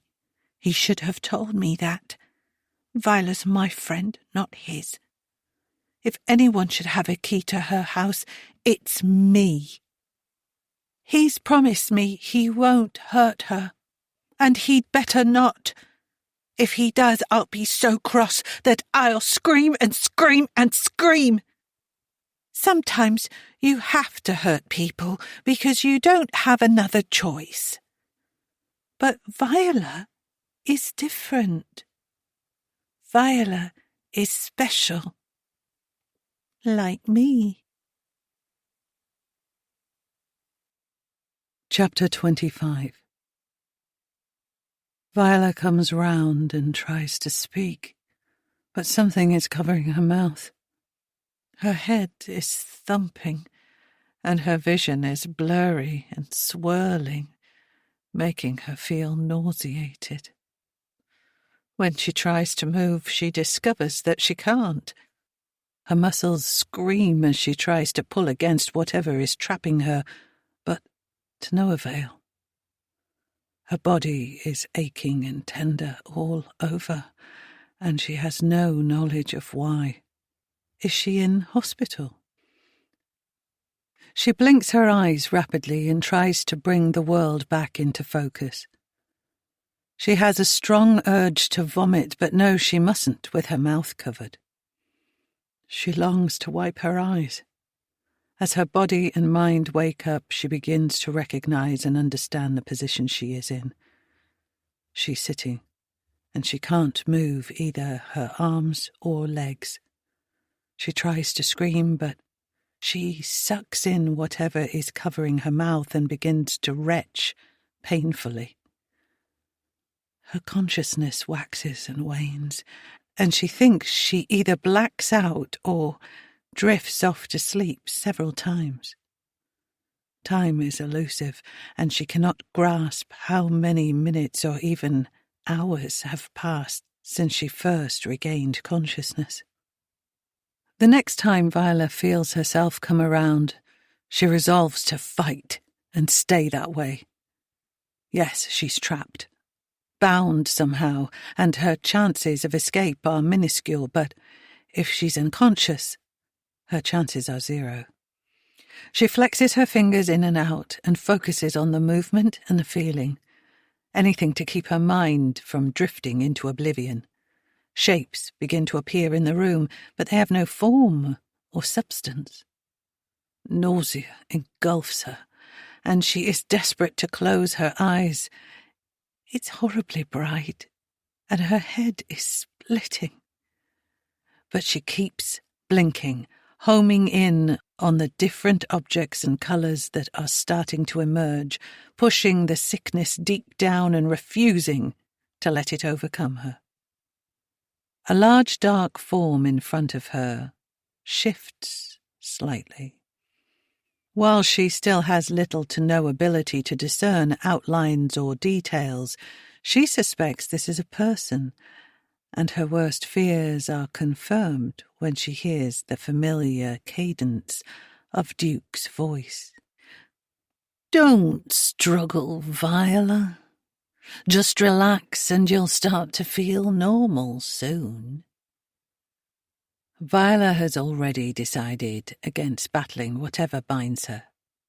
Even if she had the strength to try and wrestle free, her restraints feel solid and secure.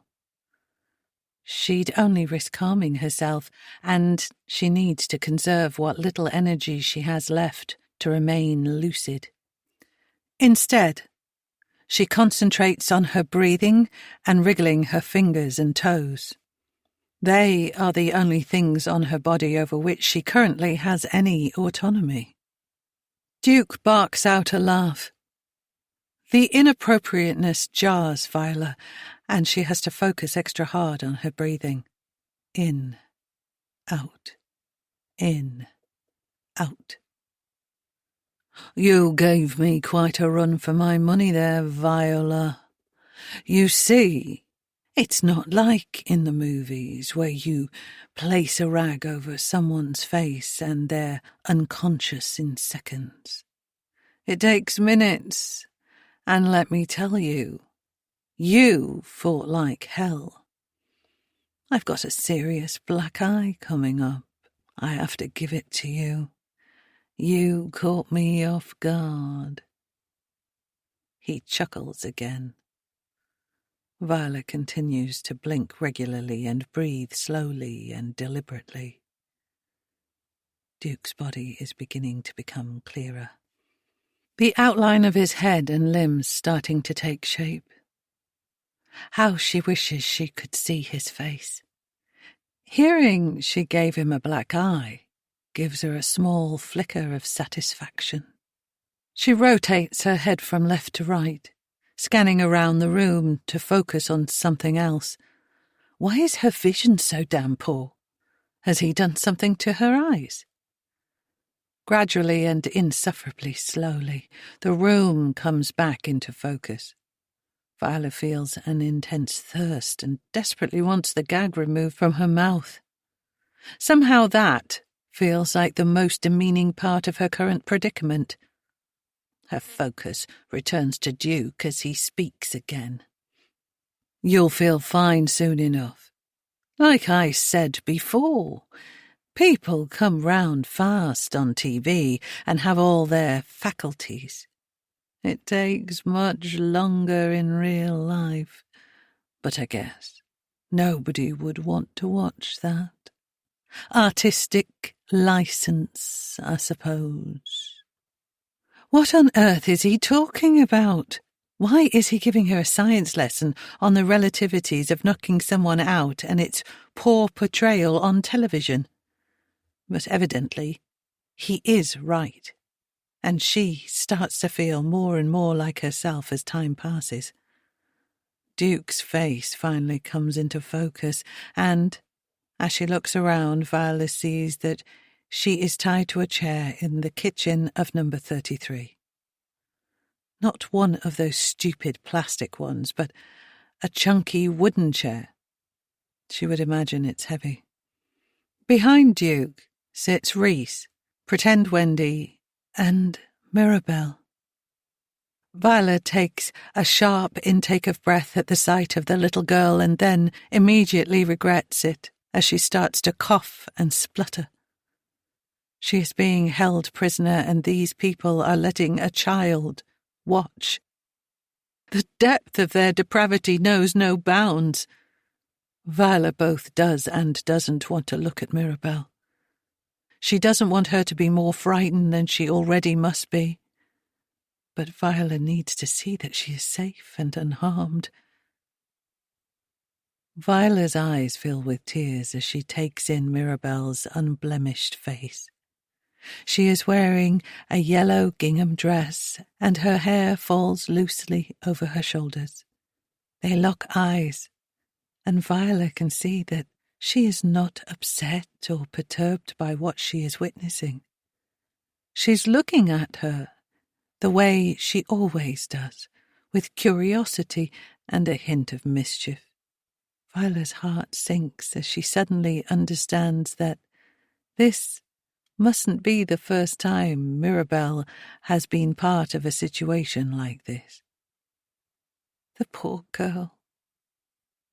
Viola had worried that Mirabelle was suffering some kind of abuse, but she couldn't have ever imagined this. Who would? This is the type of thing, something so unusual and at odds with how an ordinary family should behave, that will screw a child up for life.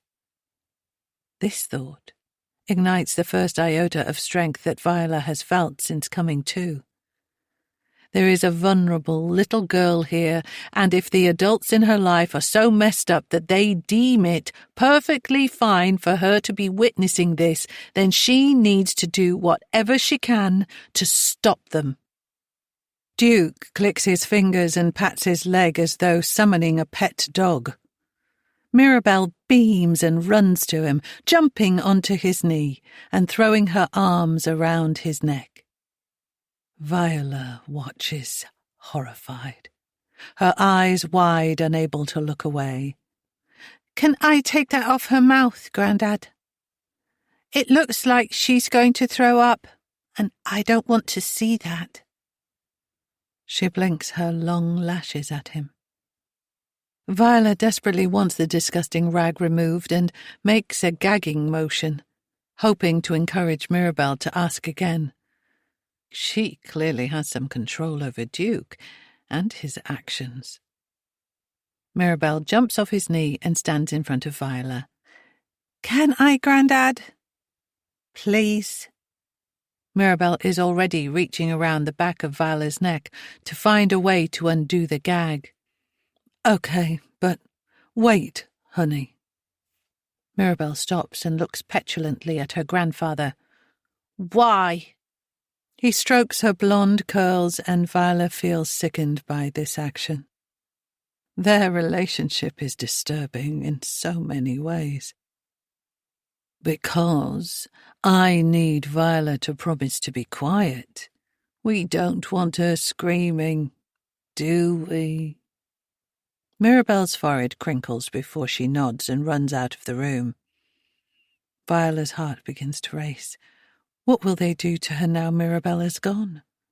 Mirabelle returns seconds later and returns to her spot directly in front of Viola. Relief begins to flood through her body, until she sees what the girl has in her hands. Mirabelle is holding the secateurs she was playing with the first time they met, and she is pointing them at Viola. Viola looks at the sharp blades and then at Mirabelle. The little girl's face is severe and stony, a look Viola can't reconcile with her age and appearance.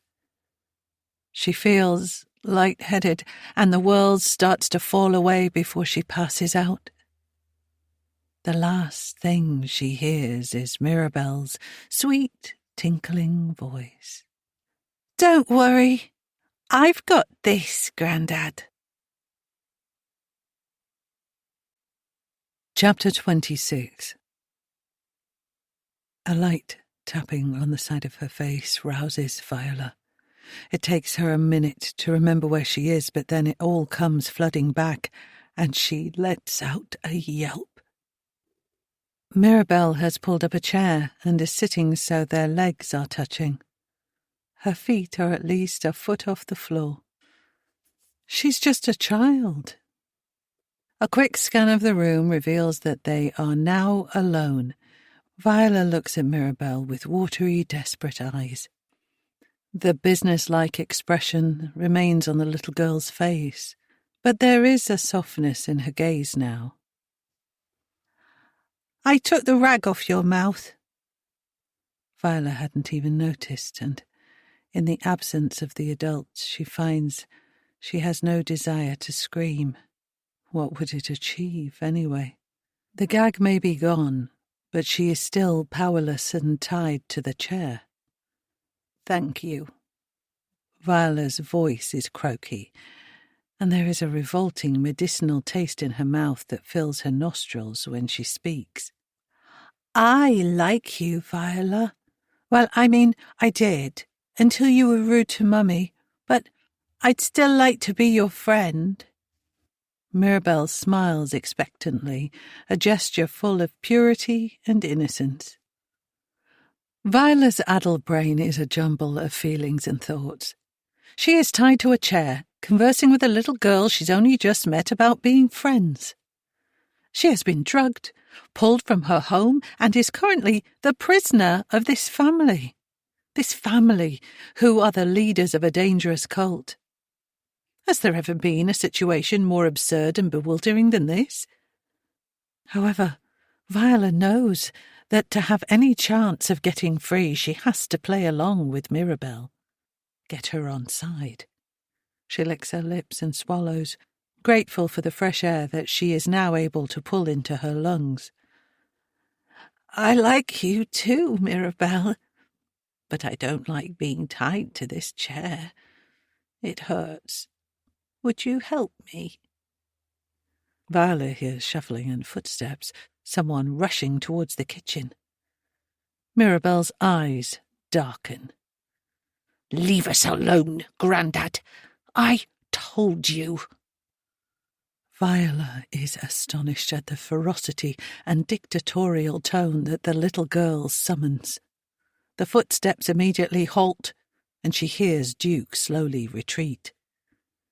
Viola puffs out a sigh of relief. Mirabel she can handle, but Reese and Duke are a different story altogether. Although, perhaps she should reassess that. Mirabel may be small, but she still holds all the power in the room at this moment. Viola suddenly remembers the secateurs. She can't believe she forgot the reason she passed out again, and her eyes scan frantically to Mirabel's thankfully empty hands before spotting them on the table, still very much within the girl's reach. Mirabel turns to see what Viola is looking at. "Oh, those. I only use them if I need to. But we're friends, so I can leave them over there." Viola's eyes fill up.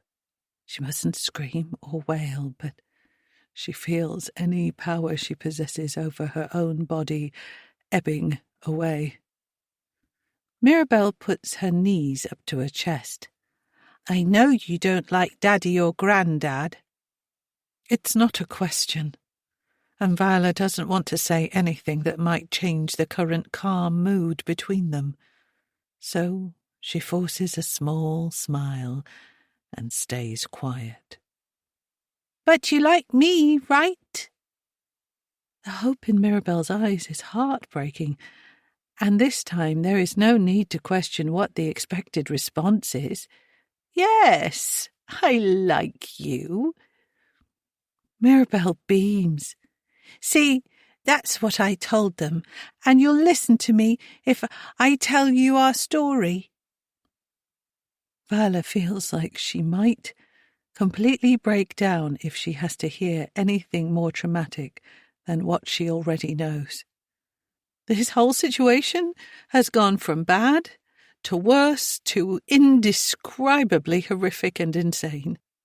But she sticks with the plan and gives what she knows is the correct answer. "Of course I will." Viola's heart leaps as Mirabel yells towards the door, "I told you!" The dynamic between Mirabel and the adults is confusing at best. She holds something over them, which may be the only thing keeping Viola alive. "It's a big story, so you're going to have to listen real hard and not fall asleep, okay?" Mirabel raises her eyebrows, and Viola almost laughs at how she is being addressed. But then it makes perfect sense that Mirabel would feel superior. That's how they treat her. "I won't fall asleep. I promise." Mirabel nods and starts her story. "I know you've been to Corinthia.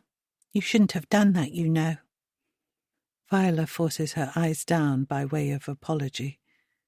She has to maintain a subservience that the girl expects. "That's our home. There are big signs saying people shouldn't go in.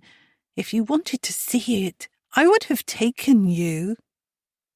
Viola looks up briefly, maintaining the regretful expression, and nods somberly. "You see, the world is full of bad people, horrible families where the kids get hurt, and nobody looks after them properly." Viola's insides are starting to squirm, but she needs to keep her composure and just listen. "At Corinthia, all the families are perfect. The children are the most important thing, and they are loved. Children are the future. You know that, right?" Viola feels a sudden urge to laugh hysterically. Mirabel is speaking to her as if she were a child. but she can tell Mirabel is expecting an answer. Yes, I know. She manages a small smile, and Mirabel nods perfunctorily before continuing. I think the reason you don't like Daddy or Grandad is because you don't really understand what they are doing. They are making everyone's life better. Carinthia is a village full of happy people. Every day there is like a holiday. You would love it. Viola feels this might be a good moment to interject. There is still much for her to know, and she doesn't want to spook the girl or shut down her story with a question she doesn't like. She must hold back on all of the queries that are burning inside of her. Where is Wendy? Are people being hurt at Carinthia? Can they leave if they want to? And many, many more. Mirabel, that sounds like a lovely place. Can you tell me what it's like there? Mirabel smiles widely, and her eyes sparkle with excitement. Viola hears footsteps approaching behind her, and Duke's calm but stern voice. Remember the rules, sweetheart. Viola doesn't acknowledge Duke's appearance and looks down at her knees, avoiding eye contact. She fully expects Mirabel to yell back like last time, but her response is sweet and soft. I know, Grandad. You taught me well. Viola breathes out thankfully, and she hears Duke walking away. Mirabel leans in and whispers conspiratorially. I know the rules better than him. Then she rolls her eyes and giggles before sitting back and continuing. Carinthia is like a special club. It's only for good, kind people who want to live together nicely. A cult, Viola thinks. It's a cult. We don't let just anyone live with us, and we kind of keep it a secret. My family is the main family, so we are sort of in charge of deciding who gets to come in. I'm the firstborn daughter of Carinthia, so I'm even more special than anyone there, even Grandad. I've got loads of nice friends, even grown-up friends. Daddy says I'm super grown-up, so I'm good at being friends with everyone. The little girl seems to swell with pride, and Viola has to stop her face from forming a grimace. The firstborn comment is troubling. Is Mirabel being treated as some kind of deity? Plus, she can only hope that the friendships Mirabel speaks of are simply that and nothing more sinister. These horrible people have twisted this innocent child's version of reality, indoctrinated her, and placed her on some weird pedestal. But she is young, and there is time. Time for her to live a full and normal life if somehow Viola can get her away from all of this.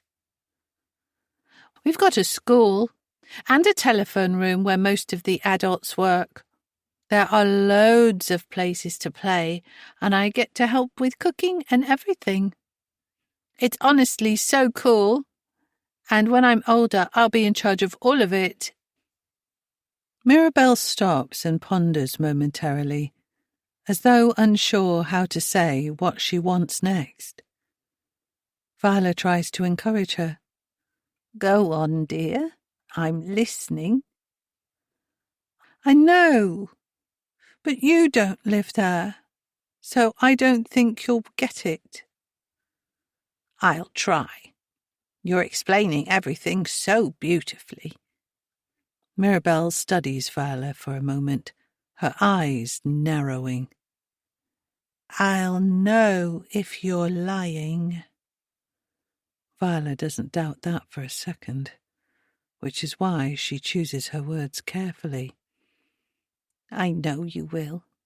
I won't lie to you, Mirabelle.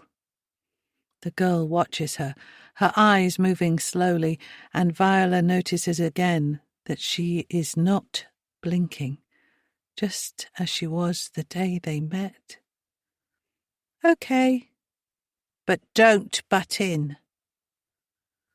This is the important bit, okay? The bit they didn't want me to tell you, but I said you would get it. Viola nods, knowing they are now at the crux of everything. Everywhere has rules. Like you have the police and everything, but that doesn't work. And there are lots of bad people out there who are still committing crimes and stuff. Mirabelle stops and taps her chin with her index finger. It's a rather comical sight. So, we have our own rules, better rules. Our families are perfect, and we have a special area for people who need a bit more help understanding. Viola can read between the lines. She can see past the child-friendly explanation Duke has given to Mirabelle, which is now being parroted back to her. Viola speaks softly, knowing she is taking a considerable risk in asking a question. And how do they help them understand? Mirabelle shrugs. I don't know. You'd have to ask Daddy or Grandad. I'll get to do all of that when I'm older. I don't go in there. I know they have special buildings, and once people get better, they come back and join us in the main bit. Well, most of them do, but I don't know what actually goes on in there. All three adults suddenly come rushing into the room. Reese stands behind Mirabelle, placing a protective hand on her shoulder. Duke stands in solidarity next to his son. Both men are glaring at Viola with matching vitriolic stares, their faces telling her, in no uncertain terms, that further questions from her will not be tolerated. Mirabelle has clearly stepped over a line with her final revelations, and Viola is not inclined to ask for further details. She values her safety too much. Plus, these men are far from trustworthy. They will only lie to her. In the background, Viola glimpses the woman pretending to be Wendy, and she appears somewhat distressed. Her body is slumped over the kitchen counter, and she looks sweaty and uncomfortable. Viola's first thought is that they must have hurt her, but then she remembers the pregnancy, and panic sets in. The size of her bump is certainly suggestive of a full-term pregnancy, but nobody else in the room seems to have noticed. All eyes are on Viola, waiting to see what she'll do next. Not one of them has noticed the panting noises and anguished look on the pregnant woman's face. Duke and Reese's continual glowering begins to ignite a fire inside Viola. Who do these men think they are? How dare they think they have the right to subject her to this? The effects of whatever she was drugged with have now worn off, and her determination is returning with a vengeance. Is she really just going to sit here and let them do this to her? These are people who, by their own admission, live by their own rules. It would be extremely short-sighted to think that if she plays along, nods, smiles, and promises not to reveal their secrets, they will simply let her go. Viola takes a deep breath and stares right back at them, unflinching and ready. If you hadn't noticed, I think the woman you're pretending is Wendy is about to have her baby. Reese steps towards Viola, his arm raised and face thunderous and twisted. She closes her eyes, waiting in anticipation of the blow that's sure to land any minute, and prays she manages to survive it. Instead, Viola hears Duke's voice, rough and insistent. Get a grip, Reese. We can deal with her later. Viola risks opening one eye and flinches when she sees Duke standing in front of her, his face barely inches from hers. He puts his hands on her shoulders and squeezes hard, just as Reese did the night they had dinner together. Horrible shooting pains rip down both of her arms, and she stifles a scream. That bloody hurt. Don't you dare move, Viola. If anything happens to Wendy, I will make sure you pay. Duke stands up, wipes his brow, and quickly joins his son before shouting back at Mirabelle. You watch her, sweetheart. Daddy and I are going to help Mummy. You keep an eye on Viola. That's a good girl.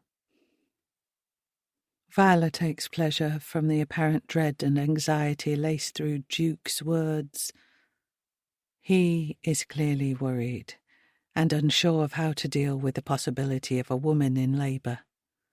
Mirabelle does as she is asked and inches her chair closer to Viola, their legs now intersecting.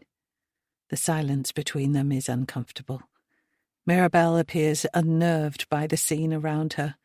This peaceful moment is yours. Rest in it, breathe in it, and let it soothe you before the story resumes.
Although Viola doesn't like to see the girl frightened, she's worried she'll only make things worse by talking to her. Instead, she mouths words of reassurance silently. "It will be okay, sweetheart." Mirabelle switches emotions from nervous to excited at an alarming speed. "Oh, I know. I just don't want to watch it. That would be yucky. I can't wait to meet my baby brother, though. We're going to call him Eli. I helped pick his name with Mummy and Daddy." Viola glances over at the commotion in the kitchen. Duke and Reese appear to be arguing while pretend Wendy sits, thankfully, looking a little calmer and less pained. A chill runs through Viola when she realizes they are not arguing about how to manage the impending arrival of a baby, but rather what to do with her, their prisoner. She listens, tension building inside her as Reese speaks next. "We need to take her with us to Carinthia. She can't be trusted." Duke counteracts with, "If we take her, she'll see everything and then she'll have to stay permanently. And surely you can see that won't work." The back and forth continues. "We don't even have to take her inside. We can just get someone to watch her in the car or something. But if we leave her here..." "No, that's final. I will talk to her and make sure she knows the consequences if she talks. You need to be with your wife.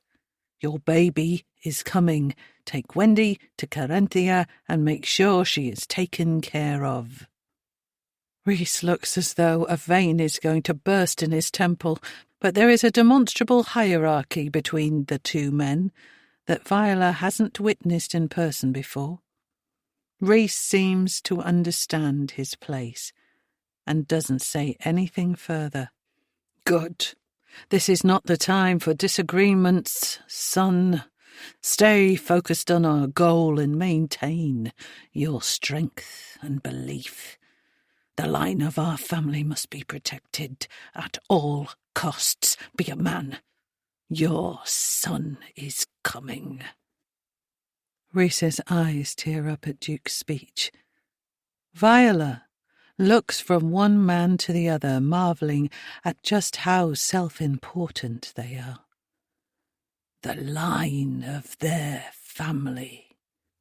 What even is that? It sounds like something Henry VIII might have decreed. The men hug, and Viola realizes that while transfixed on the egotistical display, she has been ignoring Mirabelle. But the girl has been watching too, and Viola notices a new sadness in her eyes. "Are you okay, my love? I think your baby brother will be arriving very soon." "I know I'm the first daughter and all that, but do you think they'll love him more than me?" Mirabelle's voice is small and tinged with sadness. She hugs herself, which is likely an unconscious reaction, but clearly loaded with meaning for Viola as an observer. The unbearable truth is that, yes, even with whatever importance the cult might place on the firstborn daughter, she thinks that Duke and Reese are the type of men who would love a son more than a daughter, even if they don't show it. Viola stares deep into Mirabelle's melancholy eyes. "That's not possible. When parents have another baby, they grow more love in their hearts so that they can love you just as much as they always did. Did you know that?" Mirabelle looks up, and Viola can't guess how she will respond. The girl's constantly surprising her with unexpected reactions. Mirabelle wipes her eyes. "Yes, of course. Silly me, I just forgot." They share a moment of knowing, each playing their part in the charade to protect Mirabelle's heart. Feeling closer to Mirabel than ever, Viola feels the words tumble out of her mouth. Whatever happened to Wendy? Mirabel looks at her, opening and closing her mouth, but no words come out. The adults are distracted, and nobody is watching their conversation. This is her only chance to find out the truth. Please, Mirabel, I just want to know that she is safe. That's all I care about. That you are safe and Wendy is safe. I know that lady over there isn't her. Please, tell me. You can trust me. I promise. Viola sees genuine fear in the girl's eyes for the first time.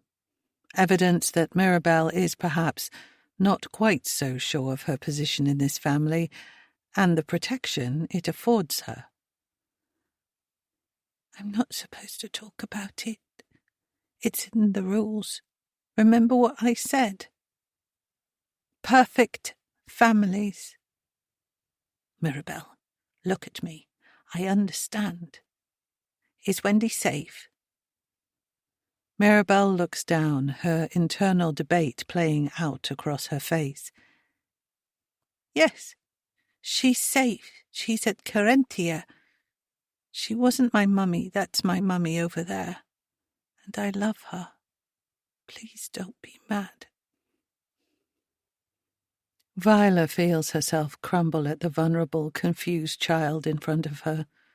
She has seen this girl be happy, angry, and downright menacing. She has heard from Mirabel's own mouth that she has hurt people with the secateurs she was brandishing earlier. But this pitiful sadness must be the worst thing she has seen or heard from her. No child should ever have to feel like this. She desperately wants to tell Mirabel that these people are not good or kind, despite what she has been duped into believing. That she is not the most important thing in the world to them or to the people who subscribe to their warped ideals. They are controlling, delusional, and dangerous. But at this moment in time, what Mirabel needs is kindness and reassurance, and Viola will provide what her parents are clearly too selfish to. I would never be mad at you, Mirabel. Thank you so much for telling me. Viola wants to reach out and touch the girl's face, but her hands remain bound, and they're beginning to lose all feeling. Mirabel doesn't appear entirely placated, but the deep sadness seems to have lifted slightly. Movement from across the room prevents further discussion between them, and Viola starts as Duke suddenly claps his hands. The room falls silent except for the heavy breathing of the woman in labour. Everyone, listen. Mirabel, you will stay with me and Viola. We will take her home and make sure she is safe. Mirabel's face brightens, and Viola wishes she could share her enthusiasm. Nothing about Duke accompanying her home suggests any kind of safety. Still, at least she will be set free from this chair, and Viola will have more at her disposal in her own environment. Perhaps a way to summon help or to plan an escape. Viola gives Duke no reaction. Your daddy and mummy will go to Carentia together, and we will all be able to celebrate Eli's arrival soon. Mirabel bounces up and down on her chair, once again joyful at the imminent arrival of her brother. Duke and Rhys nod at each other, and Duke walks towards Viola with a knife. He quickly and adeptly removes the ties from her hands and feet before throwing the knife onto the table. Viola considers grabbing it before Duke turns back around and takes it with him. Damn it! She rubs her aching wrists and ankles. Her whole body is screaming, and as she tries to move, The injuries from her scuffle with Duke on the stairs revealed themselves, one by horribly painful one. Nothing feels broken, but sharp, shooting pains ricochet throughout her limbs against a background of dull agony. Viola looks across at pretend Wendy on the chair. Something has changed. Something about her doesn't look right. She is too pale, and a sheen of sweat covers her greying skin. It is evident that something is very wrong, and they need help immediately. Viola wants to run to her, but she knows that will likely result in her being restrained again. "Duke!" He turns immediately, the volume and insistence of Viola's shout alarming him. She points, her arm trembling. "I think something is wrong." Viola watches Duke's face pale at the sight of the woman, and he rushes to her side. Things are escalating quickly, and she now seems delirious, swaying and barely holding her head up. Duke shouts, "Reese, get over here! You need to go now!" Viola feels a small hand curl around hers and grip tightly. Mirabelle is afraid. Viola pulls her closer, wrapping both arms around the girl's quivering body. They watch as Reese and Duke attempt to lift the limp woman from the chair, but she is not responding, and they attempt to pull her to a standing position. The weight of her pregnant belly topples her forward onto the floor. She makes no attempt to stop herself, and her shoulder and head collide with the hard kitchen floor. But thankfully, sparing the baby receiving the full force of the impact. Viola is sure the woman is unconscious, and she pleads with Duke, "You need to call an ambulance." Reese is now on the floor, trying and failing to rouse the lifeless woman. He appears utterly terrified and looks desperately at Duke to provide guidance.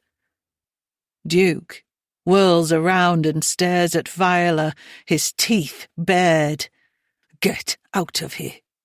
Go home and don't you dare do anything stupid. Stay there and do nothing. I mean it." As Viola stands, horrific pains shoot around her traumatized body. She keeps Mirabelle close. The girl is now shuddering and weeping by her side. Viola is torn between taking her chance and fleeing the house immediately and her deep human need to protect the lives in this room. There is a woman, an unborn baby, and a little girl at risk. She doesn't trust these men to do the right thing. Their self-preservation will win out over the lives of anyone else here. Viola feels tears running down her cheeks, and she squeezes Mirabelle tighter. "I will do exactly as you say, but I can't leave until you call an ambulance, or let me call one. Please, I beg you." The tears are coming thick and fast now. The woman is still showing no signs of responding, but the shallow movements of her chest indicate she is at least still breathing. But her breathing looks ineffective and rapid, too rapid. If someone doesn't do something soon, she is going to die. Duke's face is scarlet, and Viola shrinks back involuntarily. She wouldn't be surprised if he tried to forcibly remove her. "I said, get out. My family is none of your concern. Get out of my house." Viola has only ever seen Duke completely in control of a situation, and the fact that he is rattled and disordered somehow gives her strength. She straightens her shoulders and stands her ground. "No, I will leave once an ambulance is called." Viola looks back towards the woman, who now seems to be drifting in and out of consciousness rather than appearing completely comatose. which seems like an improvement of sorts. I will not allow you to let this woman or her baby die. Now, get them an ambulance. Duke's head looks like it might explode, but Viola doesn't move a muscle. She stares at him defiantly, letting him know there is no wiggle room here. She will not be intimidated, not when there are 2 innocent lives on the line. Viola feels Mirabelle unstick from her side. She looks down at the girl, who is clearly panic-stricken. Her mouth is wobbling and tears have begun to flow down her cheeks. Viola reaches out her hand, but Mirabelle's face hardens and she pushes Viola's arm roughly away. A strange stillness falls over the room at Mirabelle's reaction. Something needs to happen, and fast. But it's as though everyone is waiting to see who makes a decisive move. Mirabelle suddenly runs out of the kitchen, wailing hysterically, and Viola is glad the girl is out of the way. This is likely to get even uglier, and it's no place for a child. Duke turns to Rhys and barks instructions.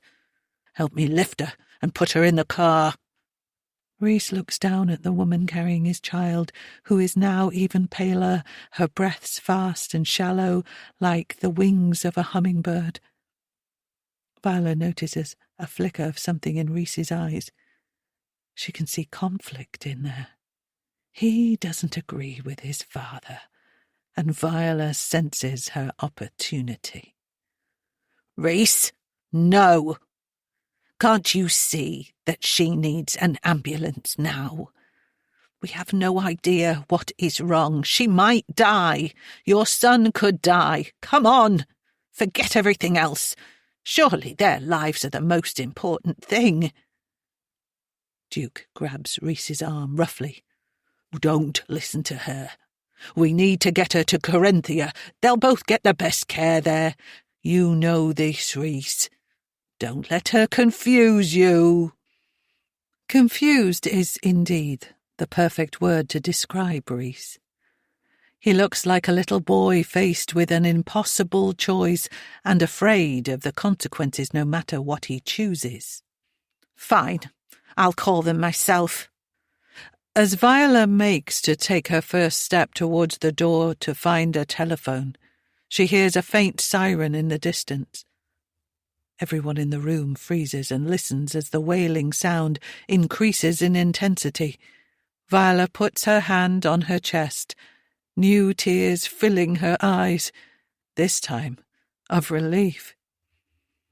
Duke lunges towards her, stopping only centimetres from her face. "What did you do? You'll pay for this, you meddling bitch!"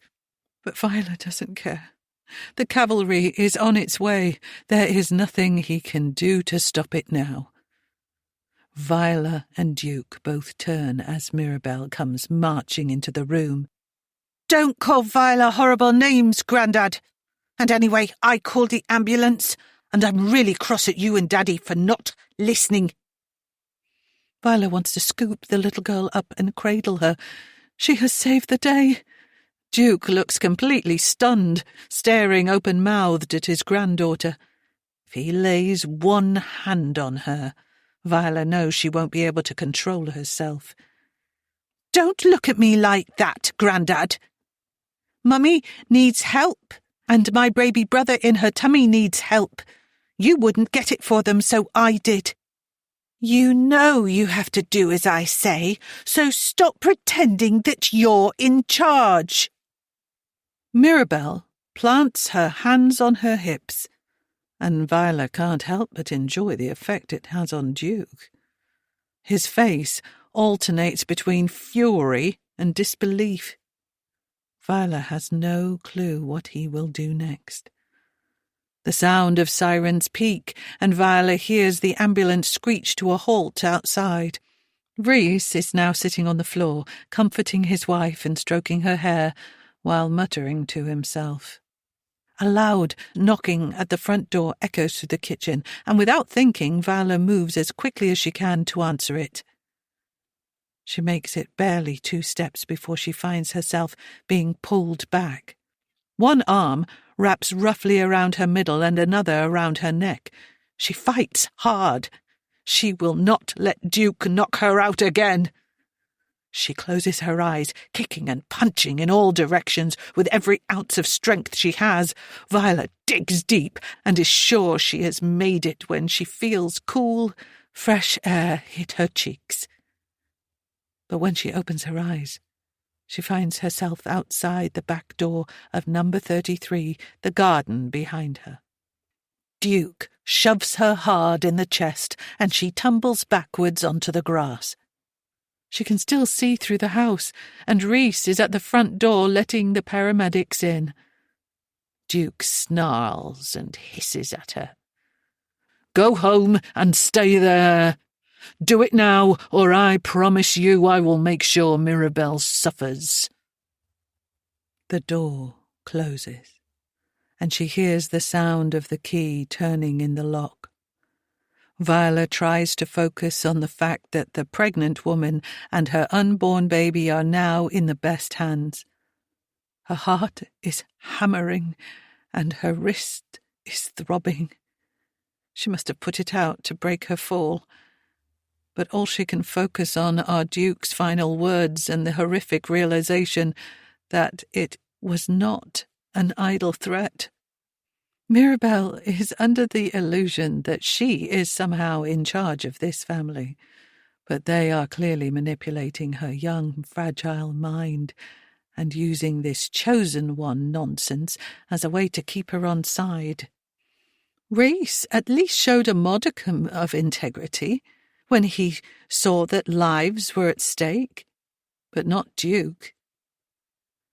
He is evil personified, and as soon as she knows mother and baby are safe in the hospital, she will get Mirabelle away from him by any means necessary.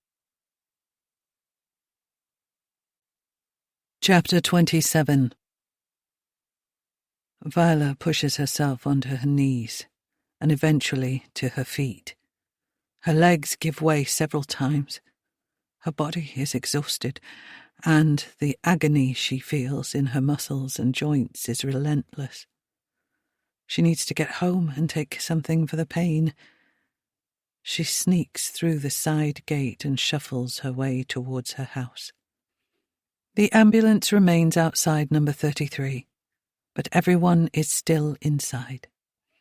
Nobody is around to see her as she opens her door, stumbles into the hallway, and locks the door behind her with one last ounce of strength before crumpling into a ball on the floor.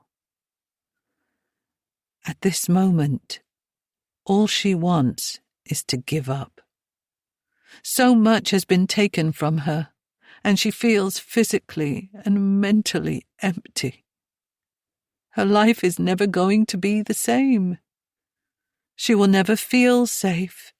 The small but hugely important parts of her world, like visiting her friends or enjoying her garden, will always be tainted by the threat of Duke and Carinthia.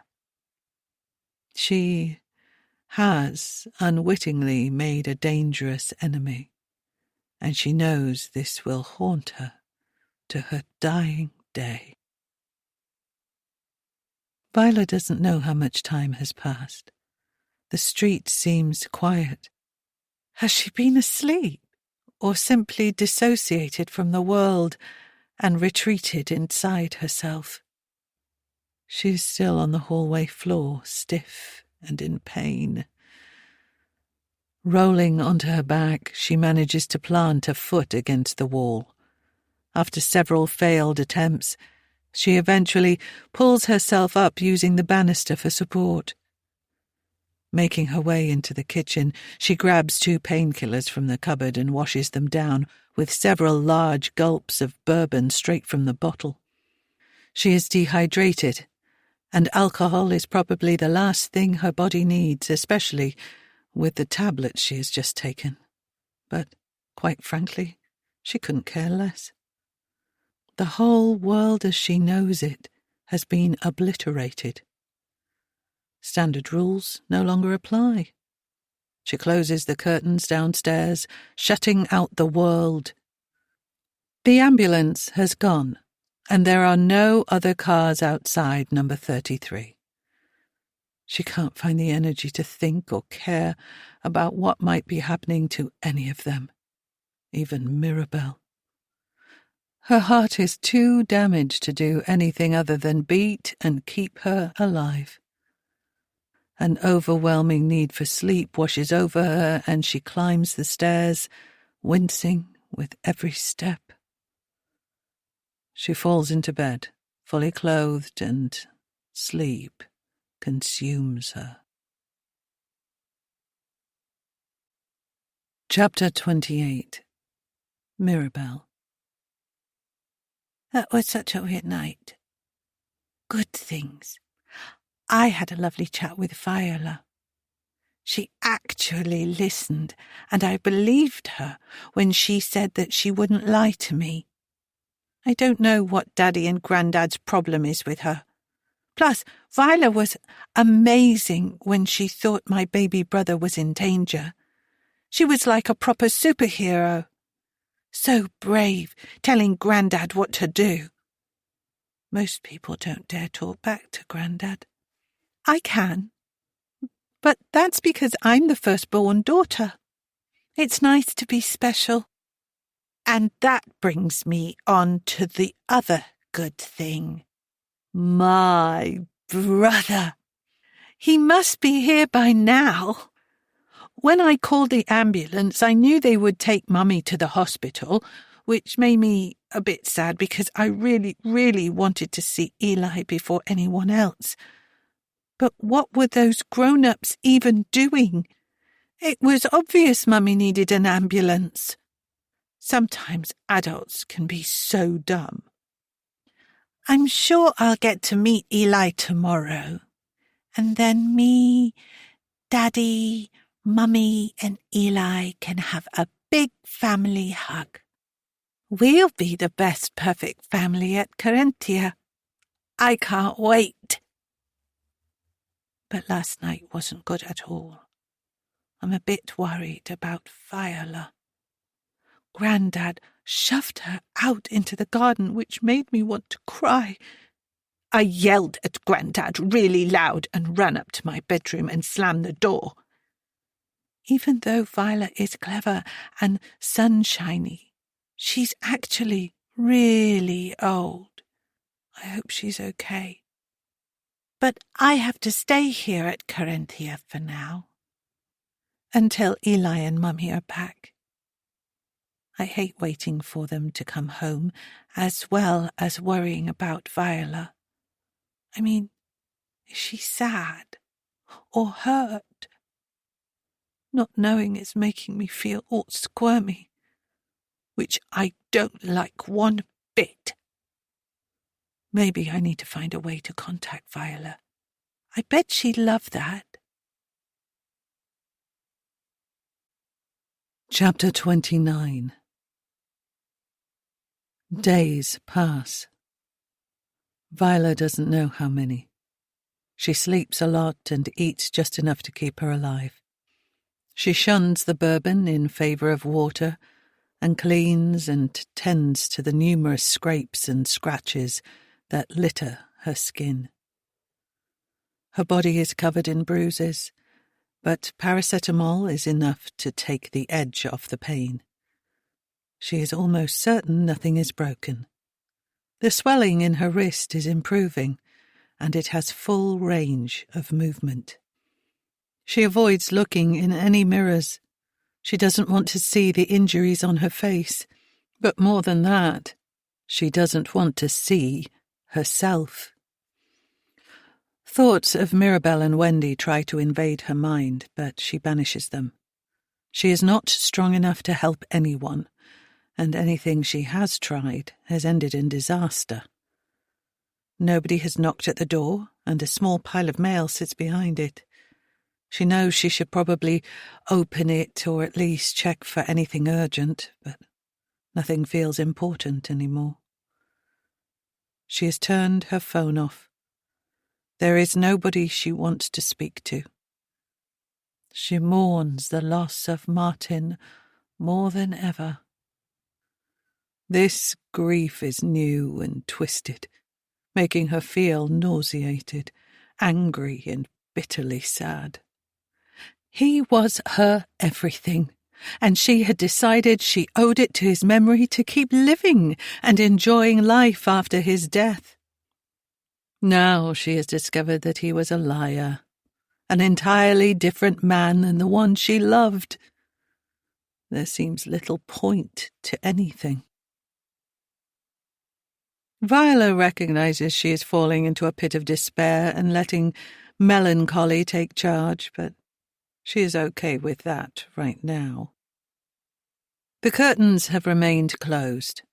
Though she has taken the odd peek through her bedroom window, there hasn't been one single sign of life from next door. As her body heals, she starts to allow herself to think about what she is going to do next. She knows she should probably move house, go far away and start over again, somewhere else where they can't find her. But she is old and doesn't want to uproot her life.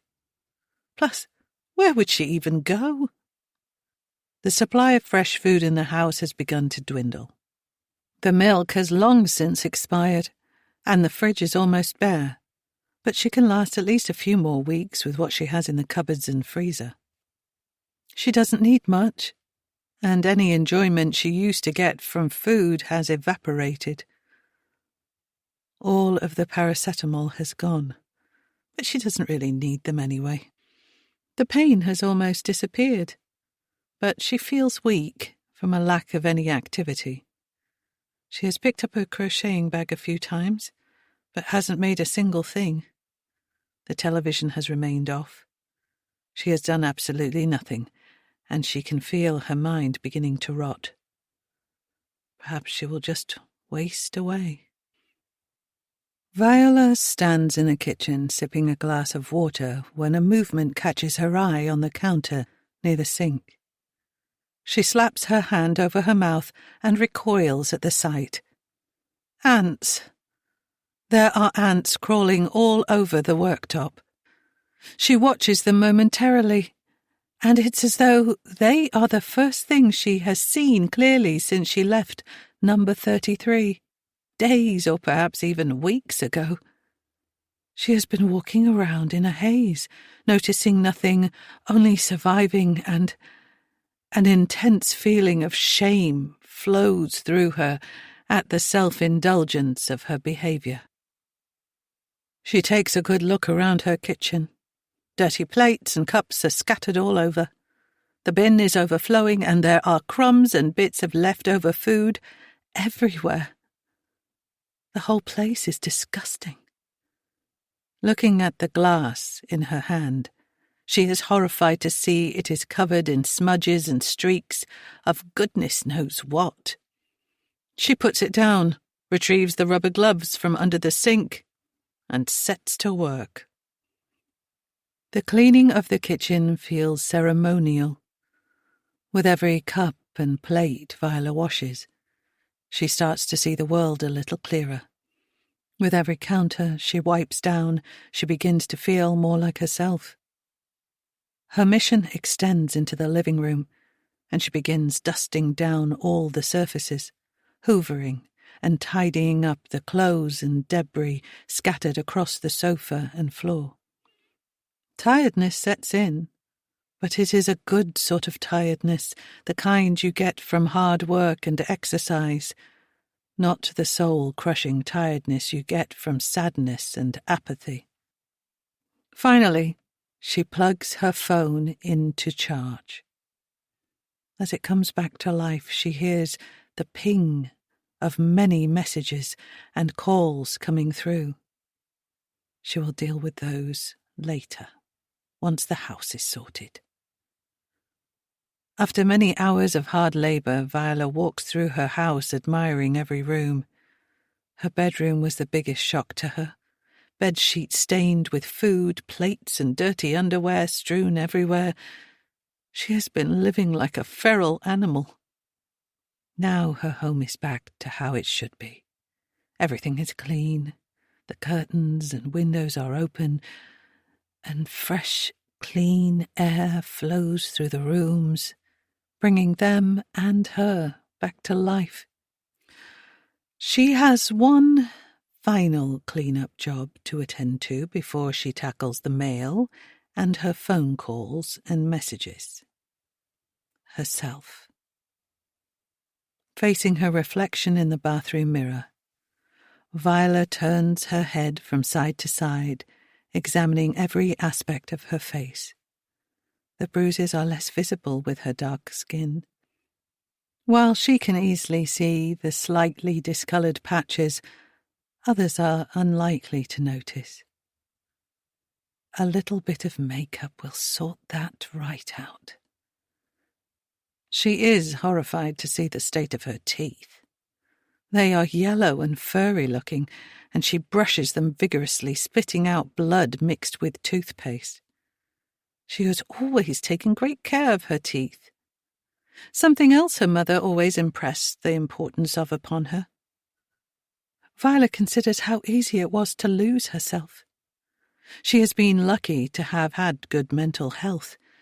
She has watched friends suffer and helped families through her work, not really understanding fully how it must feel, only knowing how debilitating and terrifying it would be.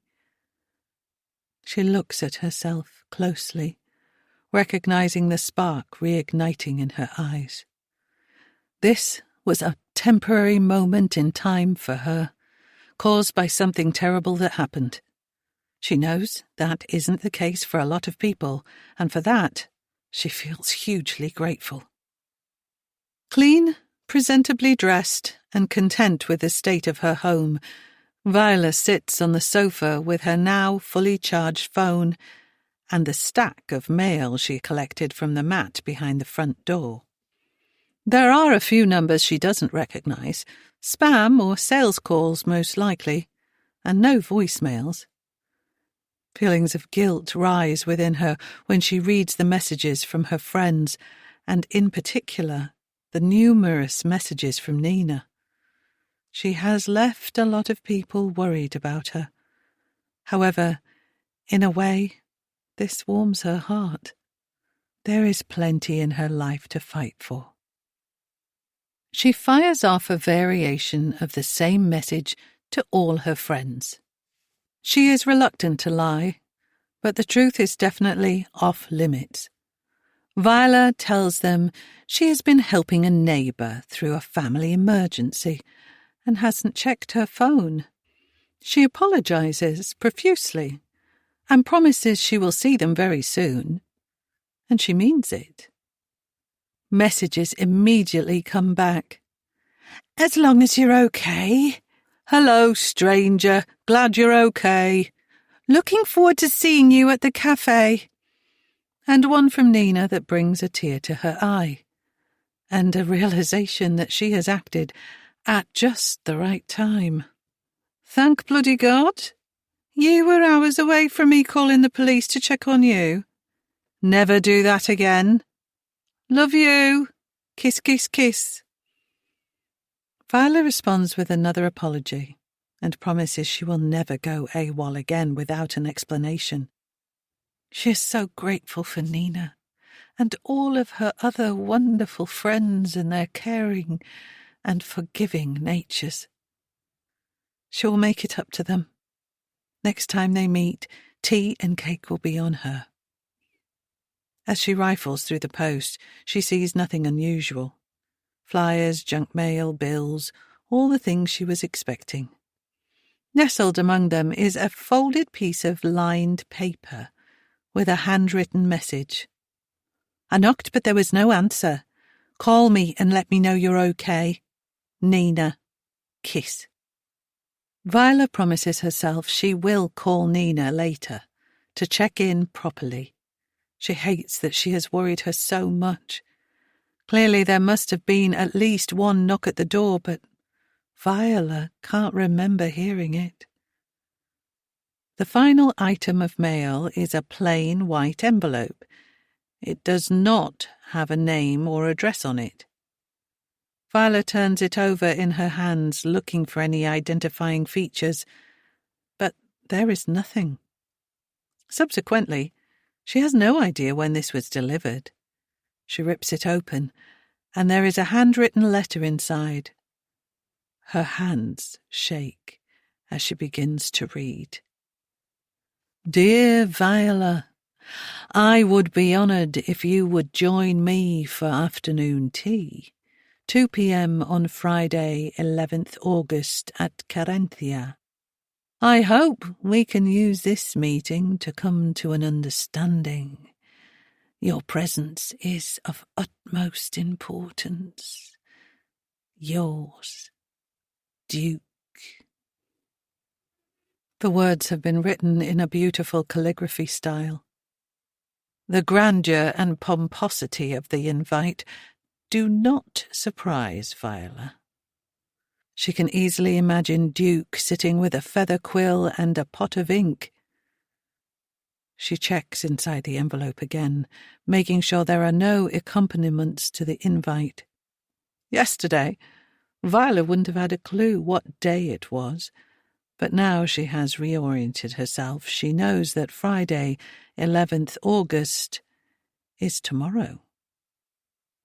To anyone else, this invitation would seem cordial.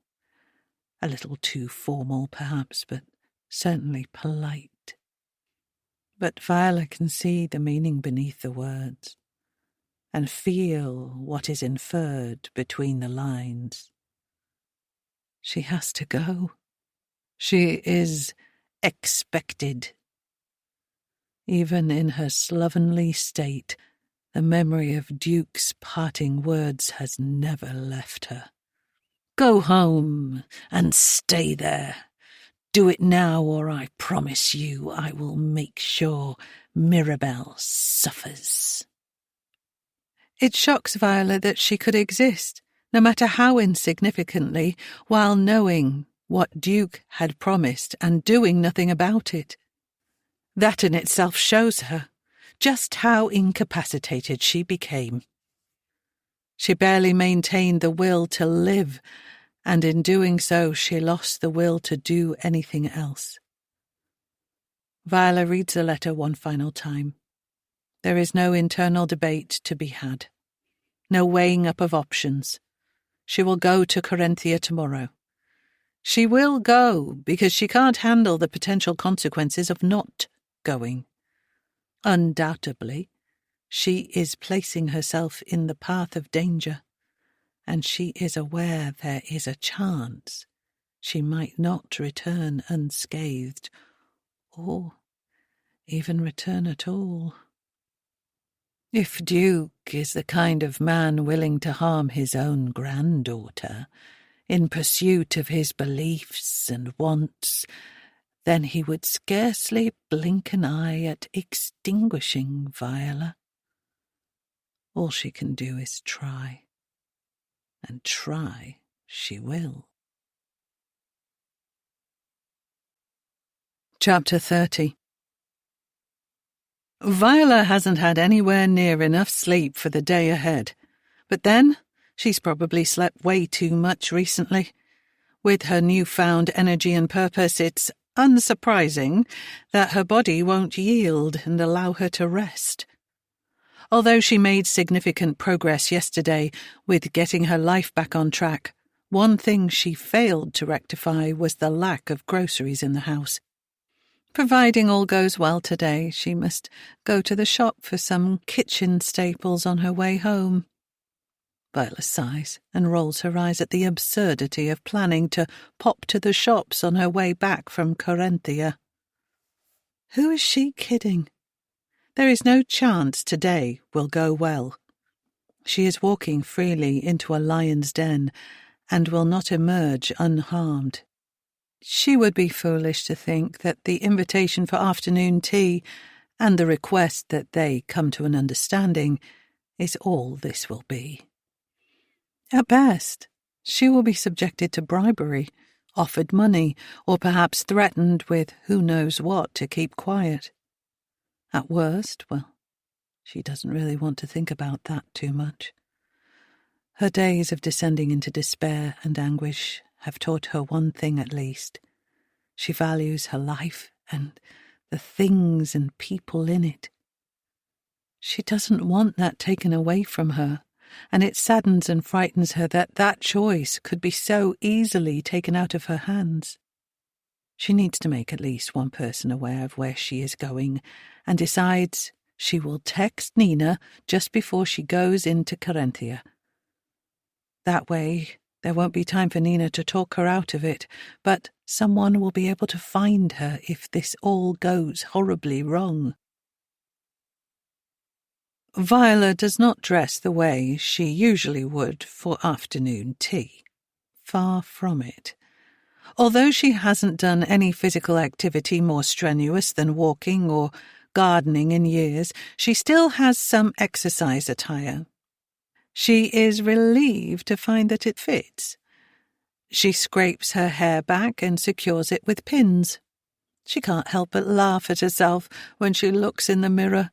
She looks like a prison inmate in her grey tracksuit and white trainers. But how she looks is not important today. She needs to be as agile as possible, prepared to fight or run away. Both things she has little skill in. Nevertheless, she needs to give herself the best possible chance. So, sportswear it is. Viola briefly considers taking some sort of weapon with her, but can't think of anything that would be useful. Anything large like a baseball bat, which she doesn't own anyway, would be immediately obvious and unlikely to ingratiate herself with Duke and his family. She considers slipping a small knife into her backpack, but in the end decides to go sans weapon. Her bag will probably be searched, or taken away from her anyway. Plus, she's not convinced she has it in her to stab someone, even Duke. As Viola walks to catch the bus, she looks around at the people living ordinary lives. The teenager with his hood pulled up, engrossed by his phone. The older man constantly sniffing and wiping his nose. Does she look just as ordinary to them? Is there anything about her appearance that tells the world what has happened to her life? Viola follows the same route to Carinthia as last time. She opens the large gate with the prominent warning sign and follows the path to the front door. Her heart flutters and her stomach swells with nerves, but she pays no heed. As soon as she set foot out of her front door, she decided there was no going back. And so she keeps walking, through the fear against her better judgment. Stalling or turning back would only make her nerves worse. She focuses on the large red brick building as she walks toward it, her head held high and footsteps never faltering. She stands at the shiny silver entrance and waits. From her previous visit, she knows there is no way to attract the attention of those inside, and she won't give them the satisfaction of watching her searching or peering around the entrance. She simply stands, trying to stop her body from trembling, and waits for someone to greet her. As before, a female voice comes through the speaker to her left. It sounds like the woman who told her to leave the last time, but thankfully the greeting is much more welcoming now. "Good afternoon, Viola. Please come in." The automatic doors open and Viola takes several steps inside. As she thought, she is indeed greeted by the same woman with the tightly pulled back hair. The woman is smiling, which looks unnatural on her stretched face. Viola gives a small smile back and, despite expecting it, flinches when the doors hiss and begin to close behind her. She regains her composure quickly. Appearing skittish and nervy is not the impression she wants to give. The woman extends her lithe arms towards the same plastic chair Viola was offered the last time she was here. Do take a seat. Duke will be with you momentarily. Once again, Viola is struck by the oddness of everything here. Who actually speaks like that? No, thank you. I'm happy standing. The woman narrows her eyes and her smile becomes a pinched line. Viola suspects she's used to having people do exactly what she tells them to do. Very well. The woman turns and walks robotically out of the room. Viola lets out a sharp breath of relief as the door hisses closed. That woman makes her feel uneasy. There's something too harsh and mechanical about her, although she fits right in with this cold, sterile environment. Both of them are devoid of any character. Viola hears footsteps approaching the door and braces herself for the woman's return. Instead, Duke walks through the door and stands with his back against it, allowing her to see into the long, straight corridor before her. Duke is sharply dressed in black as usual, but he looks a little thinner, his face drawn and a hint of shadow under each eye. He looks tired and stressed, and Viola finds this reassures her and boosts her confidence.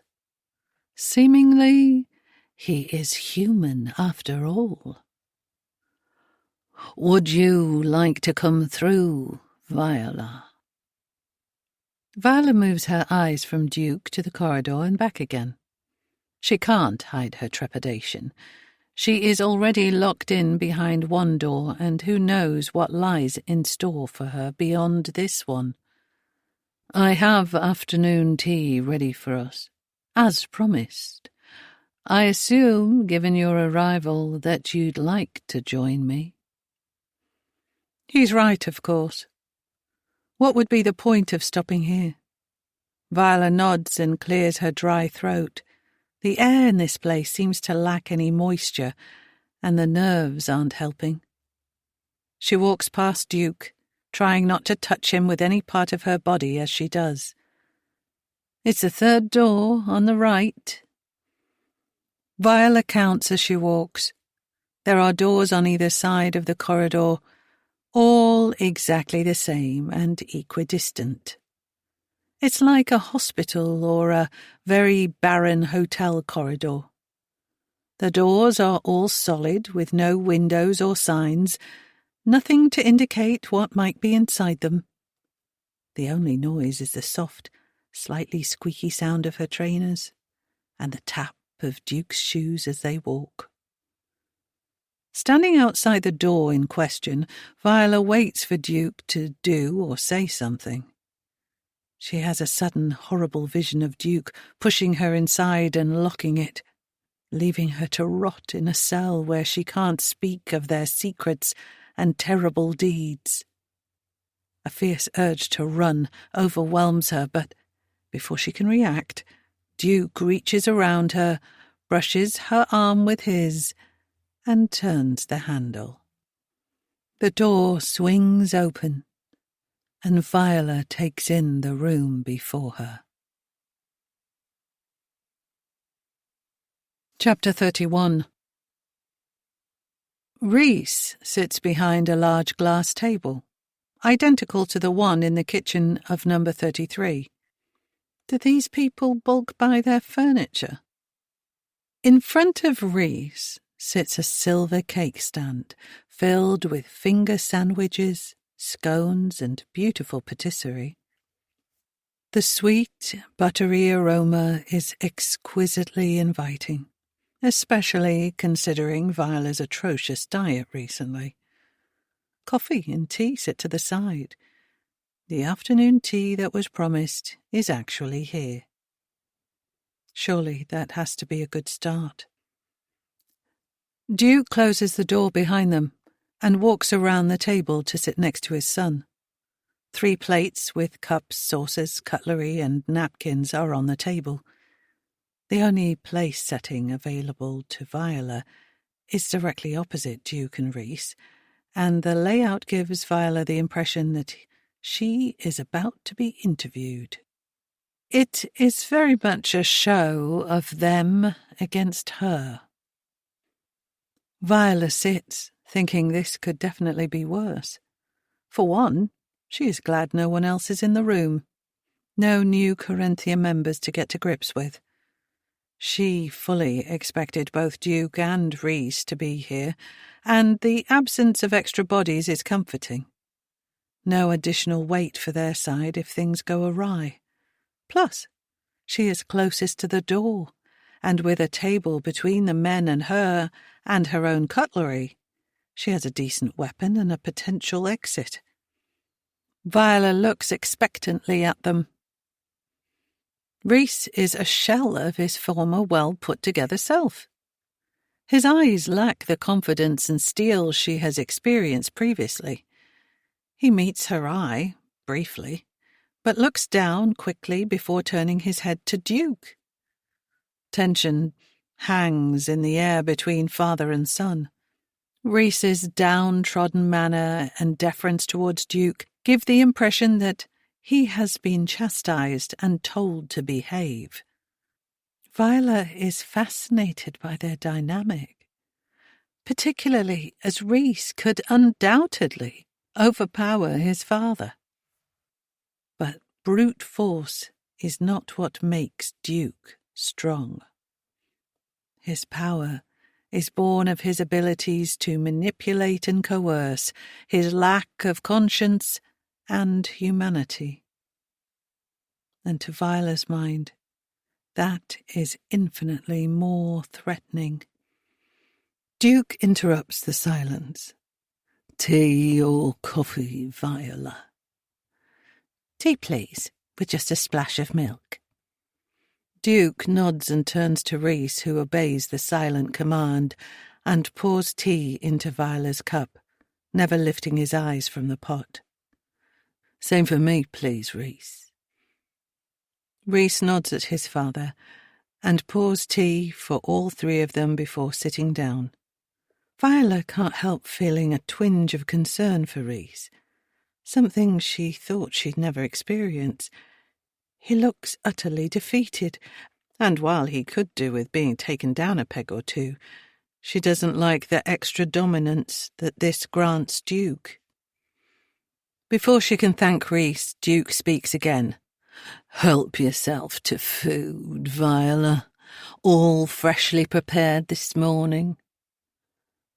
In the interest of making this go as well as possible, and because the food display looks absolutely delicious, Viola places 2 finger sandwiches on her plate. Thank you. This looks lovely.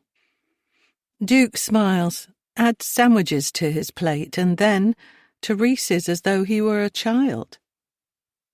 I think you'll enjoy it. And I also hope this shows my intentions are good today. Viola takes a bite of a smoked salmon and cream cheese sandwich and almost moans at how amazing it is. She desperately wants to eat the rest, but answers Duke instead. And what are your intentions, Duke?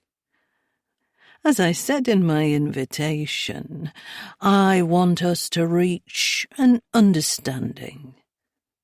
Viola nods. And how do you propose we do that? Duke rests his elbows on the table and clasps his hands together. I've thought a lot over the days since we last met. And, if I could, I would go back in time and handle it differently. This admission surprises Viola, and she pops the remaining piece of the sandwich into her open mouth. She wasn't expecting anything but denial from Duke. Perhaps there is a way this won't end badly for her. What you asked of me was not unreasonable, Viola. You wanted to know that Wendy is safe. I understand that now. Viola can't hide her astonishment. Is this the same man who threatened his own granddaughter's safety? Yes, that's all I wanted. All I still want. Wendy disappeared to be replaced by another woman, a heavily pregnant woman at that. How could I possibly just ignore it? But you tried to make me feel like I was going mad, not to mention the whole tying me up thing. Duke holds his hand out, but Viola can't work out whether it's a gesture of apology or his usual bid to silence her. Either way, it irks her. As I said, if I could go back and change things, I would, but we both know that can't happen. So, I have an offer for you. He raises his eyebrows, but Viola maintains her stony expression. There is some room for negotiation, but I'd appreciate it if you'd hear me out first. Viola takes a sip of her tea. I'll listen. But what I said about Wendy won't change. I understand. And with that in mind, I think you'll be pleasantly surprised by what I have to say. Viola leans forward, mirroring Duke's posture. It's as though Rhys isn't even in the room. He doesn't interact at all. He just sits and looks down at the table. First of all, I want to apologize to you, Viola. This place is my life's work. It is a sanctuary. And I assure you, the people who live here feel the same way. Viola strains to keep her face straight. She doubts that very much, but wants to hear what Duke has to say. The people here are like family, and if I feel my family is being threatened, I will do anything to keep them safe and well. Surely you must at least understand that. Viola thinks for a moment. In a way, I can definitely understand protecting your family. But what you did to me, the things you said and the threats you made, you can't possibly think any of that is okay. And that's exactly what I'm saying. I regret what I did and the things I said. In no way am I trying to justify my actions. I'm simply trying to tell you my motivations, to get you to understand that my only wish was to protect my family. Okay. I'm glad we agree on something at least. Undoubtedly, Duke should pay for what he has done to her, but shoving that down his throat feels fruitless and will only stop her getting the answers she needs. There are a few things I need to say before we talk about Wendy. First of all, your husband, Martin. Viola feels her chest tighten. There are some things I think you should know, and I'm afraid they might not be easy to hear. But Martin was a good man. Of that I assure you. Anything Rhys may have said to the contrary was simply meant to derail you. And for that, I apologize. Viola's heart is in her throat and she wishes Duke would stop using quite so many words and just get on with it. She stares at Duke and he seems to get the message. Martin and I rarely met. Once number 33 had a secure tenant, there was no need to. Viola chews her bottom lip and nods. If you and Martin weren't close and your relationship was purely professional, why did he give you a key to our house? Ah, yes. I thought you might ask that. Viola raises her eyebrows. Well? Martin didn't know I had a key. I took it. You did what? Although stealing a key is a relatively minor offence compared to the other things Duke has done, she remains appalled. The reason for me taking the key is explained by the story I'm about to tell you. So, if you allow me to continue, it'll make more sense. Viola nods, still seething. Thank you. When the tenants prior to Reese moved in, Kevin and Leo, Duke waves his hand in the air to show his total lack of care about who his tenants were. When we were at the stage of exchanging contracts, Martin turned up unexpectedly at Carinthia with some papers for me to sign. Viola gasps and looks around her. She can't believe that Martin has actually visited this place. He could have been in this exact room, sat in this chair. It wasn't the usual protocol for us. But Martin, ever the perfectionist, decided to come here when he couldn't reach me on the phone. Seemingly, you were about to go on a short break together, and he didn't want to cause any delays with the rental agreement while he was away from work. Vala drags her mind back. Yes, that all fits. Just before Kevin and Leo moved in, she and Martin took a lovely break to Loch Lomond in Scotland. She remembers it well. It rained pretty much the entire time they were there, and they spent almost every second indoors, eating beautiful food and just being together. It was lovely. Well, there was, let's say, an unfortunate incident. Violet isn't sure her heart can take any more of this. Duke, please just tell me. I need to know. Duke nods. Very well. Martin ignored the signs at the gate and drove his car through it. Carinthia wasn't quite as established as it is now, and we had a few bad eggs living with us then. Viola frowns. She can't work out where this story could possibly be going. Let me explain. Trust me. It is relevant to the story. The Carinthia family all live here for free. There is no cost for accommodation or food, and whilst work is encouraged, it is not forced. It is not such a problem these days. We have learned from our previous mistakes, but in the past we had several residents who abused what we offer here. Viola nods. She can absolutely see how that could happen. But what does this have to do with Martin? Anyway, as Martin was driving up that day, one of our more volatile residents attacked him. Viola's eyes widen with horror, but Duke continues before she can interject.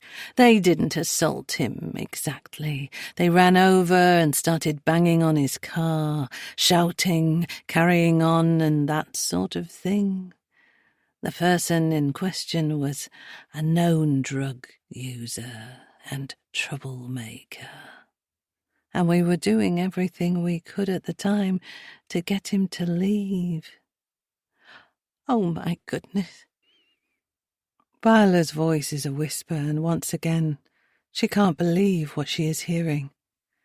She honestly thought that she and Martin knew everything about one another. She thinks back to their break in Scotland. Was Martin's behaviour unusual? Were there any signs that something like this had happened to him? No, she doesn't think so. Was he hurt? What happened? Martin was just in the wrong place at the wrong time, and no. He left shortly after, completely unharmed and with signed rental papers in hand. He was shouted and screamed at somewhat, the deluded ramblings of a drug-addled mind, I'm afraid, and unfortunately he was threatened and asked to hand over money. Viola feels all the blood drain from her face. Please don't worry, Viola. I'm simply telling you everything because I think it will help you understand the money situation. Martin left intact, exactly as he arrived. What do you mean by threatened? It was silly, really. Our resident was doing some gardening work, although describing it as work might be stretching it a bit.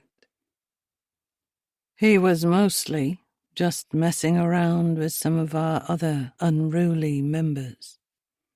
Viola shakes her head. He sounds like a disgruntled headmaster talking about disobedient children. But she needs to hear what happens next, so she keeps her face impassive. We were doing our best to keep him occupied, and our other residents safe. Anyway, I'm getting off topic. You don't need to know all that. When he saw Martin's car, he grabbed a large stick and ran over. Vehicles hardly ever just arrive at Carinthia like that. He started banging it against the car, and to his credit, Martin got out and confronted him. He was a very brave man, your husband. I will always admire the way he behaved in that moment. A feeling of warmth spreads through Viola. Finally, she recognizes something about her husband in Duke's words. He was certainly brave and never afraid of confrontation. It was a lot of back and forth, the man asking for money, Martin refusing, politely at first, and then less so. Unfortunately, things escalated, and before either of us could disarm him, he stood behind Martin with a stick pointed into his neck. Viola again tries to recall her memories, but she can't remember seeing any physical evidence of what Duke is describing. There were no marks or cuts on Martin's skin. So, I tasered him. Viola's mouth falls open. No, not Martin. His attacker, I mean. I know full well what you meant, but I'm still shocked. So, what happened then? Did you call the police? Duke rubs his hands together and his eyes drift skyward. No, we used it as an opportune moment to remove the man from the premises. We? Viola's heart rate begins to rise. Is this where she will discover the nefarious act that earned her husband £100,000? I must start expressing myself better. When I say we, I mean us, here at Carinthia. Viola calms somewhat, but not completely. So, what did Martin do, and why was he given the money? Let's just say Martin wasn't entirely in agreement with our planned course of action. Viola plants her palms on the table in front of her. No, let's not. Let's just tell the entire bloody truth, shall we? Duke leans back and crosses his arms. Viola simmers with anger. Fine. I can't understand what knowing every little detail will achieve, but if you must, I must. Martin wanted me to call the police, and when I wouldn't, he wanted to call them himself. Well, That would have been the right thing to do. On the surface, yes. But you need to understand. That man was completely delusional and was making wild accusations that would have seriously damaged me and my family. Not to mention the blossoming Carinthia. All I wanted was to use the opportunity of him being incapacitated to escort him from the premises. And is that what happened? A sickening dread is making Viola feel that what happened was likely to be considerably worse than that. Eventually, after much back and forth, Martin agreed to leave Carinthia and let me deal with the situation. I don't believe you. Martin would never have walked away like that. Well, he did. What would be the point of me lying to you now? I promised him I would ensure the man came to no harm and pointed out the fact that he himself was trespassing. That was all that was needed. So you threatened him? Not at all. You've seen the signs at the gate yourself, Viola. Martin remained unhappy with my chosen course of action. Still, ever the professional, he agreed to file the papers I had just signed, and then told me he never wanted to work with me again. I agreed. That was probably best, and I never saw him again. Even though the worst of the story appeared to be over, Viola still can't seem to regulate her breathing. Then why the £100,000? Duke shrugs and examines his pristine nails. Insurance, I suppose. He didn't ask for the money, but then he never tried to return it. It made me feel a bit better, knowing that I had security. Belt and braces. Viola can't decide if she feels better or worse now she has heard this story. Did Martin do something wrong? She doesn't think so. There are definitely some questionable choices in there, but nothing overtly terrible. What would she have done in the same situation? She can't honestly say. Would she have given the money back? In all honesty, probably not. And the key? Duke appears to have finished his story and hasn't mentioned taking the key to her house. I knew you and Martin would be away in Scotland for a few days. He told me himself. I paid a little visit to your house. Took your spare key from underneath the flower pot by the back door and made a copy. It never ceases to amaze me that sensible, well-educated people leave a key hidden outside in case of emergencies. I wasn't expecting to find one. You must agree. It is careless to leave a key outdoors when you've gone away. But lo and behold, there it was. It took me all of 2 minutes to find it. Viola sighs. That key has been there for decades. It still is. They've never needed to use it, nor have they ever had anyone steal it or use it to break in. Even after recent events, it never crossed her mind. Duke is right. It's completely careless, and if she ever gets home, she will move it straight away. Anyway, if it's okay with you, I'd like to move on. Martin's story is not the main thing I wanted to share with you, and I don't think it's what you came here for either. Viola tries to refocus. Duke is right. There'll be time to come to terms with everything she's heard about Martin if and when she gets out of here. Okay, go on. Duke takes a deep breath. I know you know this already, but I feel I owe it to you to say it out loud. When Rhys and his family arrived, his wife, Wendy, was not the same woman who recently gave birth to Eli. Viola hears Rhys choke back a sob, and she is suddenly terrified about what she is about to hear. She tries in vain to get Rhys's attention. What is it? What happened? Viola looks desperately from Rhys to Duke. Rhys looks inconsolable, and yet Duke appears unchanged, still calm and ready to continue his story. Mirabelle told me that Wendy was safe and well here at Carinthia. Was she lying?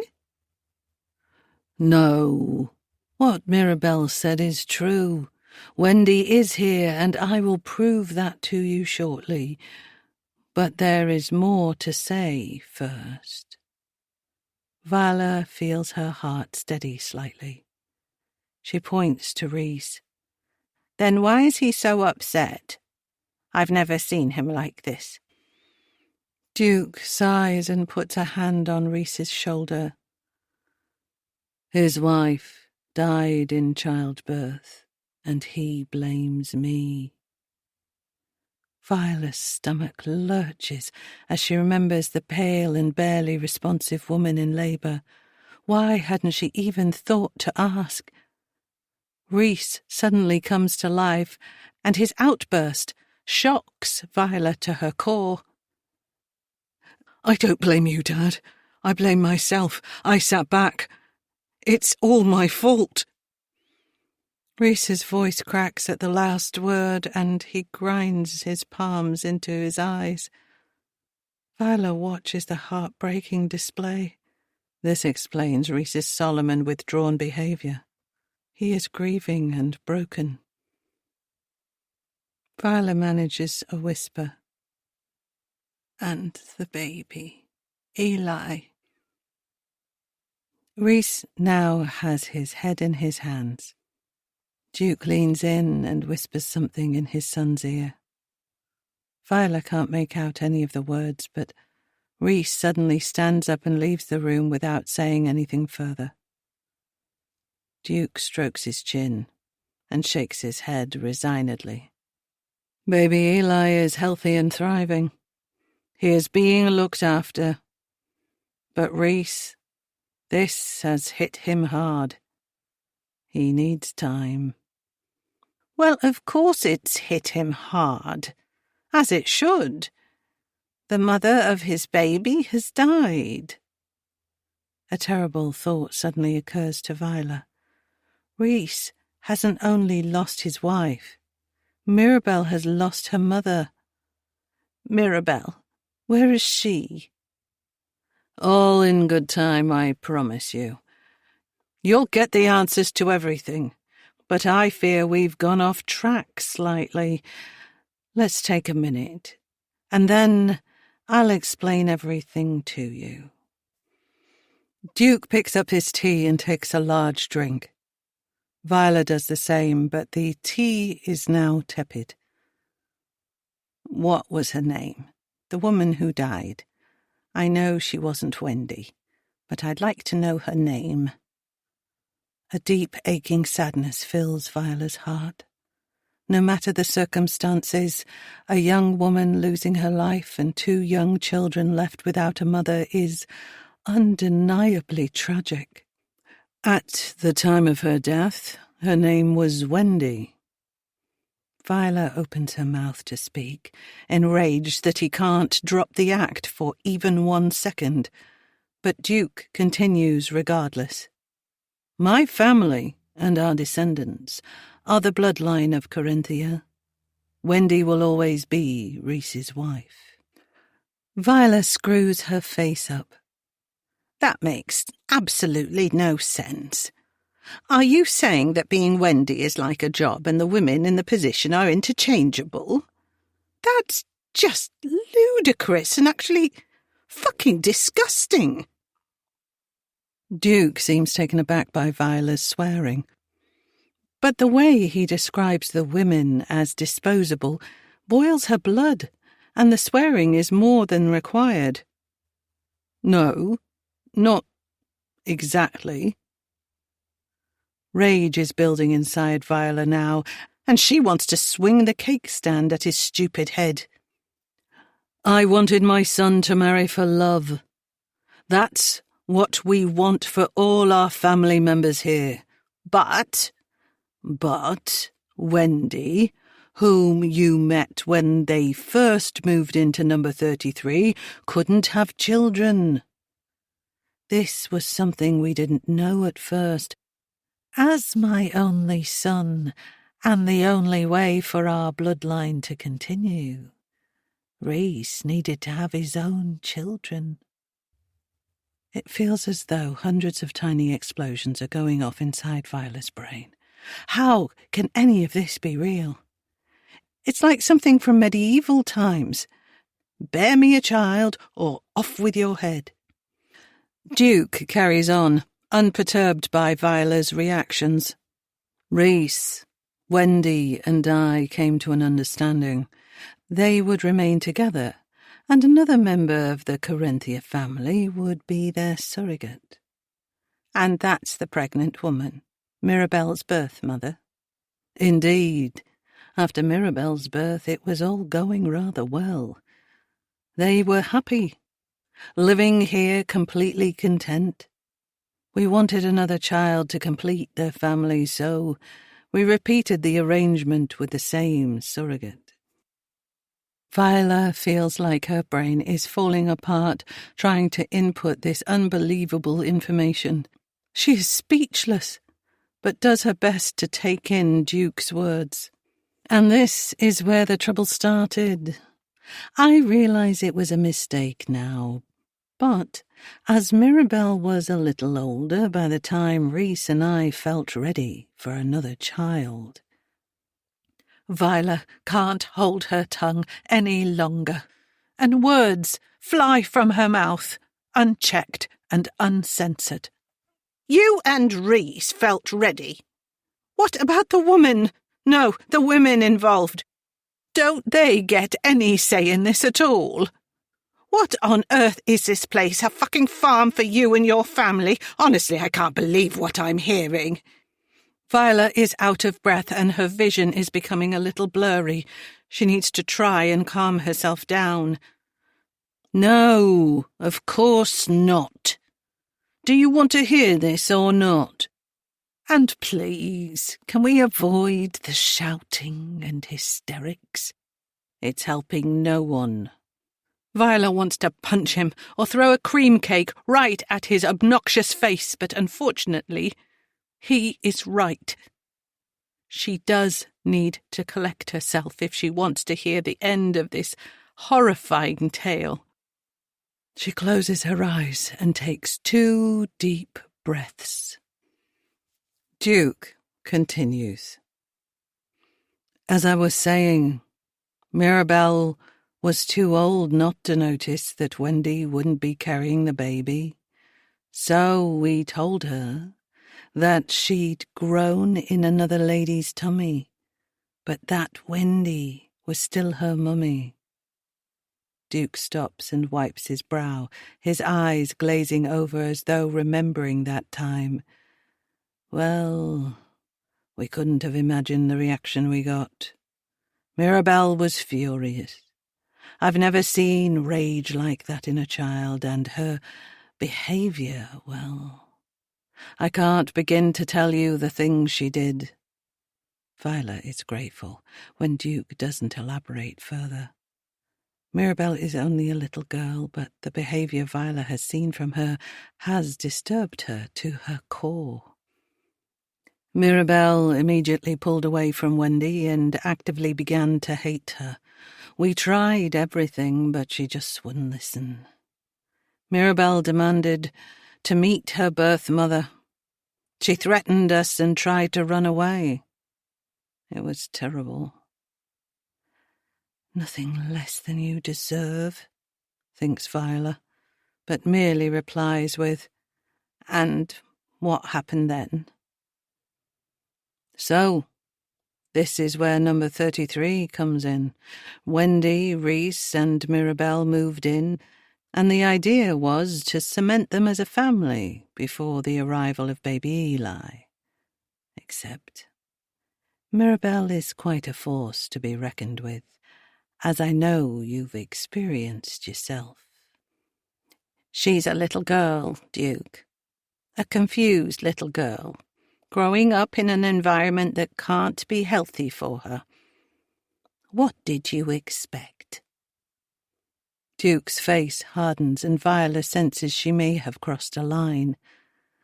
I'll ignore that for now, Viola, but please do not speak disparagingly about my family. I'm treating you with nothing but respect here, and I'd be grateful to have the same from you. Viola sits back.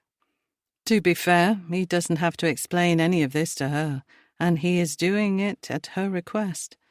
Maybe her opinions, although valid, are best kept to herself for now. Okay, agreed. Mirabelle started to threaten Wendy quite alarmingly. She threatened to cut off her fingers while she slept, and then even threatened to harm herself. Viola recalls the bandaged hand incident outside her window and shudders. She absolutely believes Mirabelle to be capable of what Duke is describing. She wanted her birth mother to move in and promised she would behave if we allowed it. Obviously, we couldn't let the neighbours see two women living in the same house, and we knew that at least you, and probably others, had already seen Wendy and Reese on that first day. So we moved her in, and she agreed not to go out. The locked room, Viola realizes. Not, in fact, Duke's mother at all, but... And then Viola realizes how horrible it is that this woman who has now lost her life, remains nameless in this story. She deserves better than that. What was her name, Duke? Yes, I know that she was apparently Reese's Wendy when she died, but she was someone before that, and I think it's disrespectful to keep referring to this woman as she or her. It's undignified and downright wrong. Duke nods solemnly, seeming to agree with Viola. At that time, her name was Gillian. Viola speaks the name out loud. Gillian. And says a short internal prayer for all of Gillian's lost years and potential she will never reach. At Corinthia, our families are whole and we don't support the idea of divorce or separation. Viola rolls her eyes. Yet another controlling, archaic rule to the detriment of women. And when Wendy became problematic...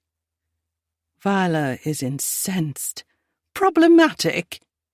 Duke raises his voice.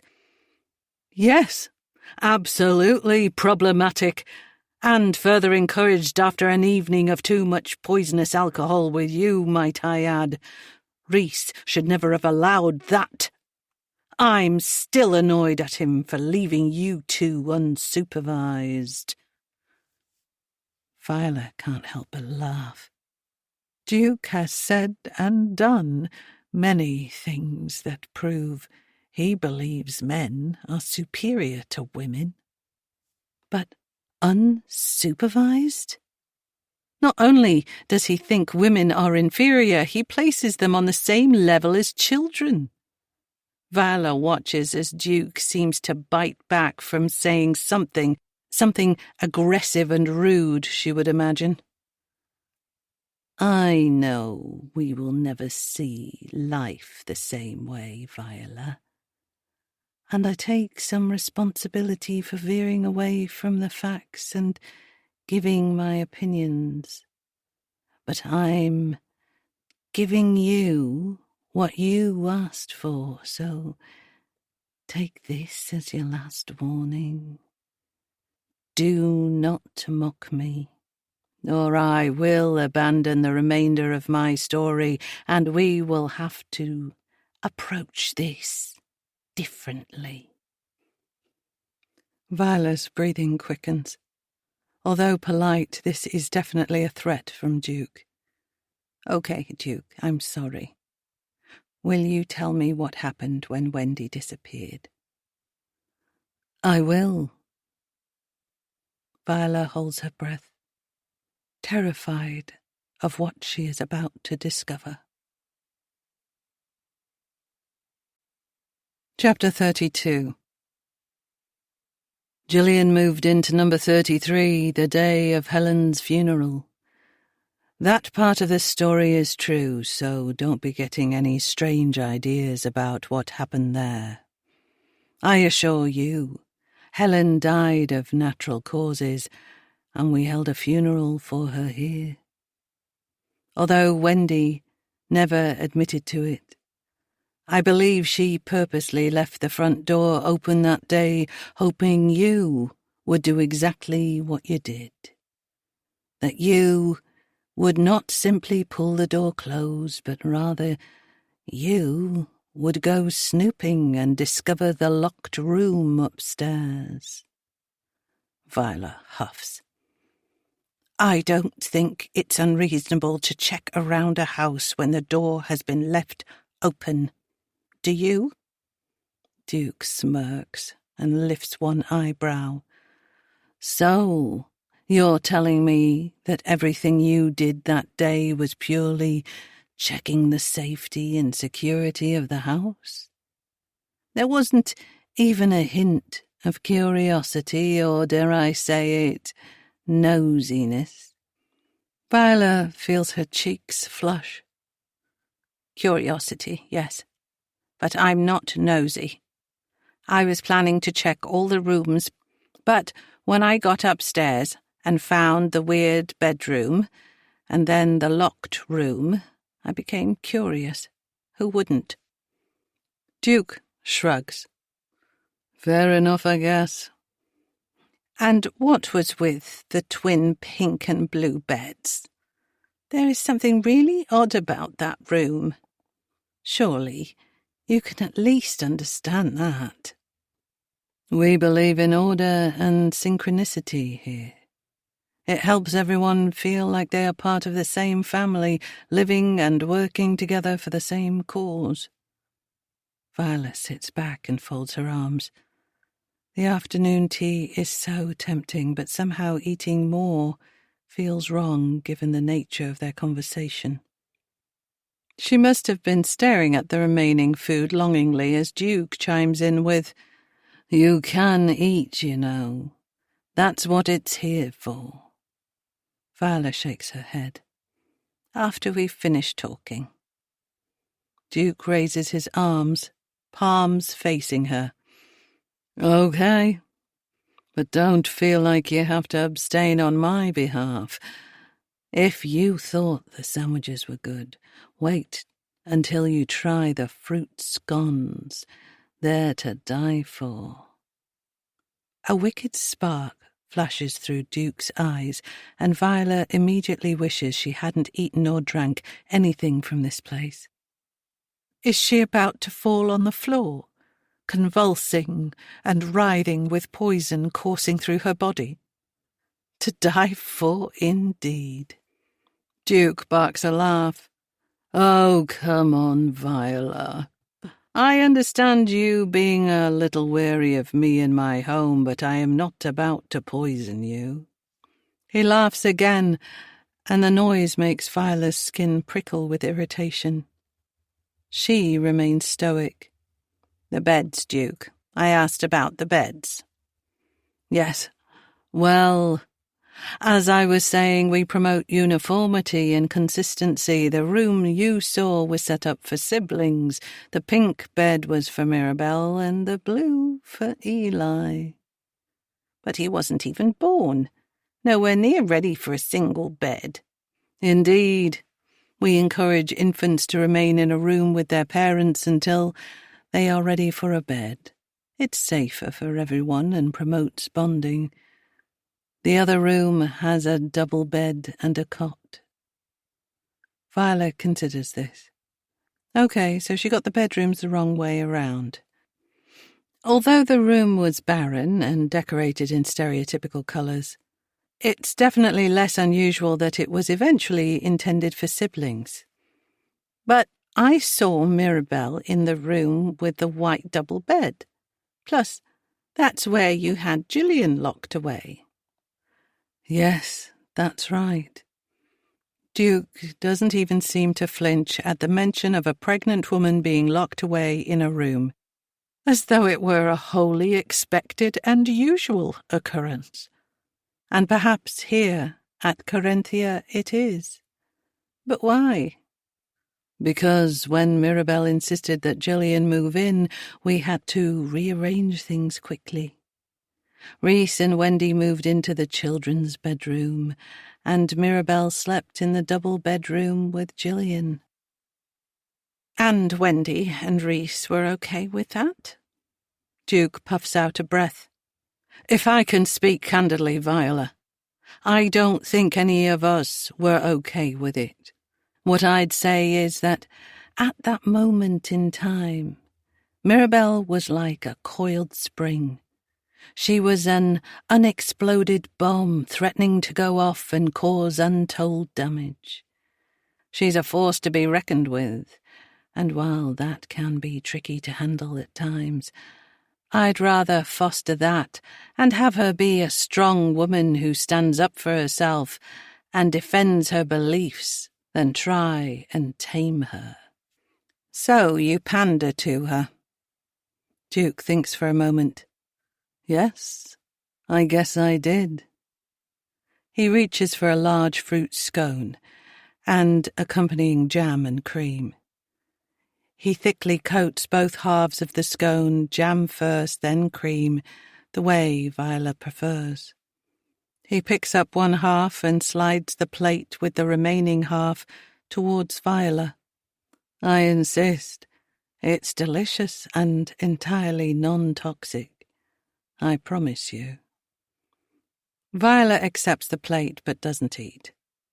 His continual protestations about the food are more unnerving than reassuring. Okay, so you've explained the situation with the locked door. You claim the funeral was genuine, but I don't understand why you had to lock Gillian in that room if she was on board with what was happening. Locking a heavily pregnant woman in a bedroom with no access to a toilet or food is not okay, Duke. I'd go as far as to say it's abusive. Duke rolls his eyes, once again reminding Viola that they are working from a completely different set of social norms. Trying to convince him that his rules and actions are wrong is futile. And if she wants to get more information, she needs to remember that. I'm getting a little tired of having to justify every decision, Viola, and I'm not quite sure why you think I should be held accountable to you. What makes you so special? Viola bites her lip. You're right. And if you'll continue with your story, I'll do my best to keep my opinions to myself. She almost chokes on the words. But they are a means to an end. She needs to stay focused on the long game. I'd appreciate that. And for your information, the door was locked at Gillian's request. She feels safe here at Carinthia and was afraid of being left alone in an unfamiliar house. I assure you, I was of the same opinion as you, but she was insistent. Viola simply nods, unsure whether she believes him, but realizes she needs to let it go. Okay, so can you tell me what happened to Wendy after dinner that night? I haven't seen her since, and all I want to know is that she is well.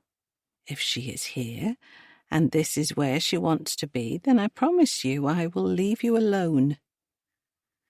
Viola tilts her head at Duke. "If you'll allow me to leave, that is."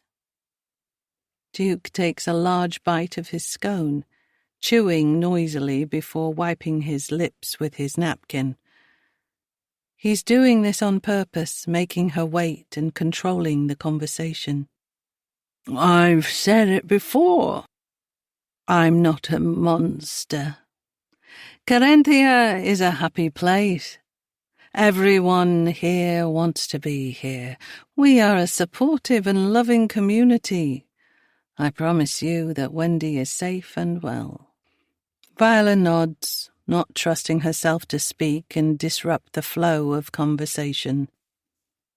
"I'm sure it isn't news to you that the night you joined Reese and Wendy for dinner, she had far too much to drink." Viola nods in agreement, remembering the adorably tipsy Wendy, slurring and confusing her words before heading to bed. "There are things Wendy said to you that night that she shouldn't have."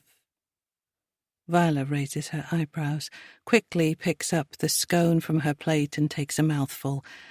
An effective and delicious way to stop herself interrupting Duke and calling him out for being controlling. "She shouldn't have revealed to you that she didn't give birth to Mirabelle. And before you start, she completely agrees with this and wholeheartedly regrets her conversation with you that night." Viola takes another bite. Letting Duke spout off this nonsense without responding is excruciating. "She lied to you about paying for a surrogate. I'm not sure why she did that, but at least she didn't go the whole hog and break the trust of her Carinthia family." Viola feels her heart rate pick up, and the food suddenly feels heavy and uncomfortable in her stomach. She swallows and fixes Duke with what she hopes is a look of genuine care and concern. "Please, Duke, I won't say another word. Just tell me what happened." "Wendy and I have talked at length about that evening. I'm not here to admonish or chastise my Carinthia family. I'm here to support them on their journey. The stress and emotional turmoil of the rejection Wendy felt from Mirabelle was very difficult for her.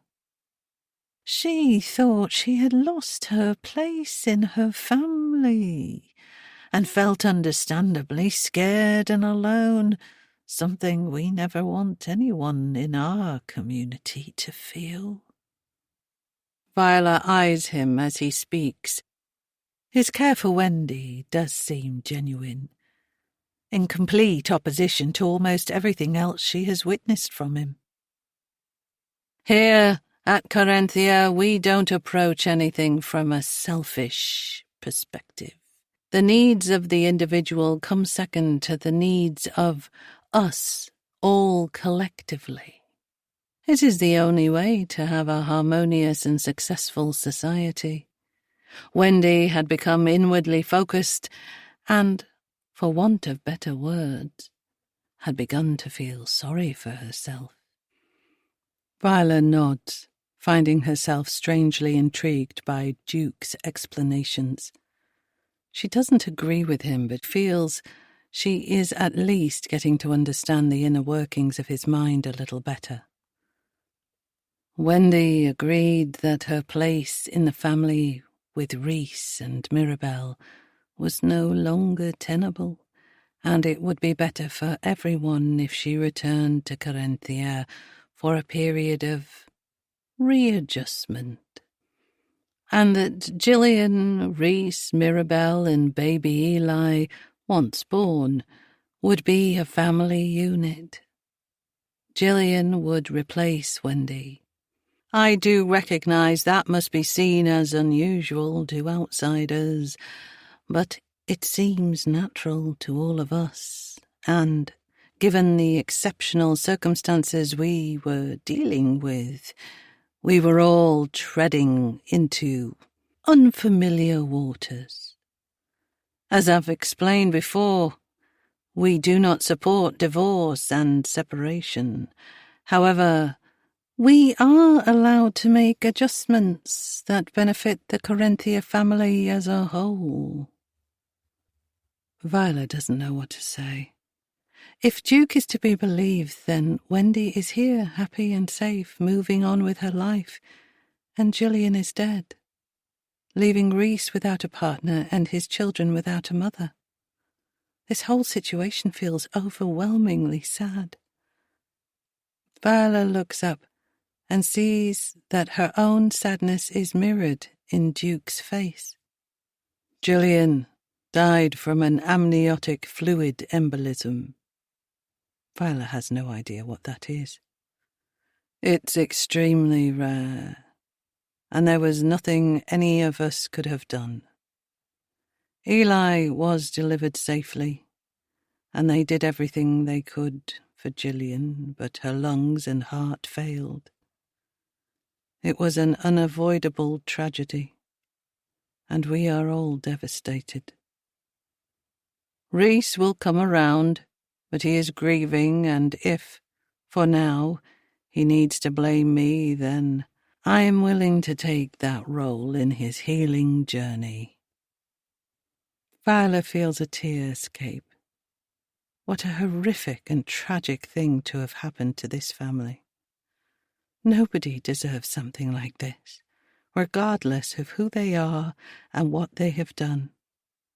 Viola is jarred suddenly from her musings by the sound of Duke's chair scraping across the floor as he stands up. "Now, as promised, I will take you to see Wendy." Chapter 33. Mirabelle.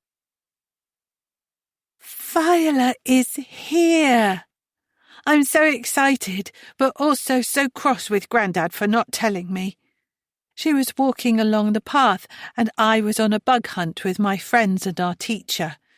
Nobody else found a ladybird, except me. All they had were stinky woodlice and a gross spider. At first, I didn't recognize her. She was dressed so weird.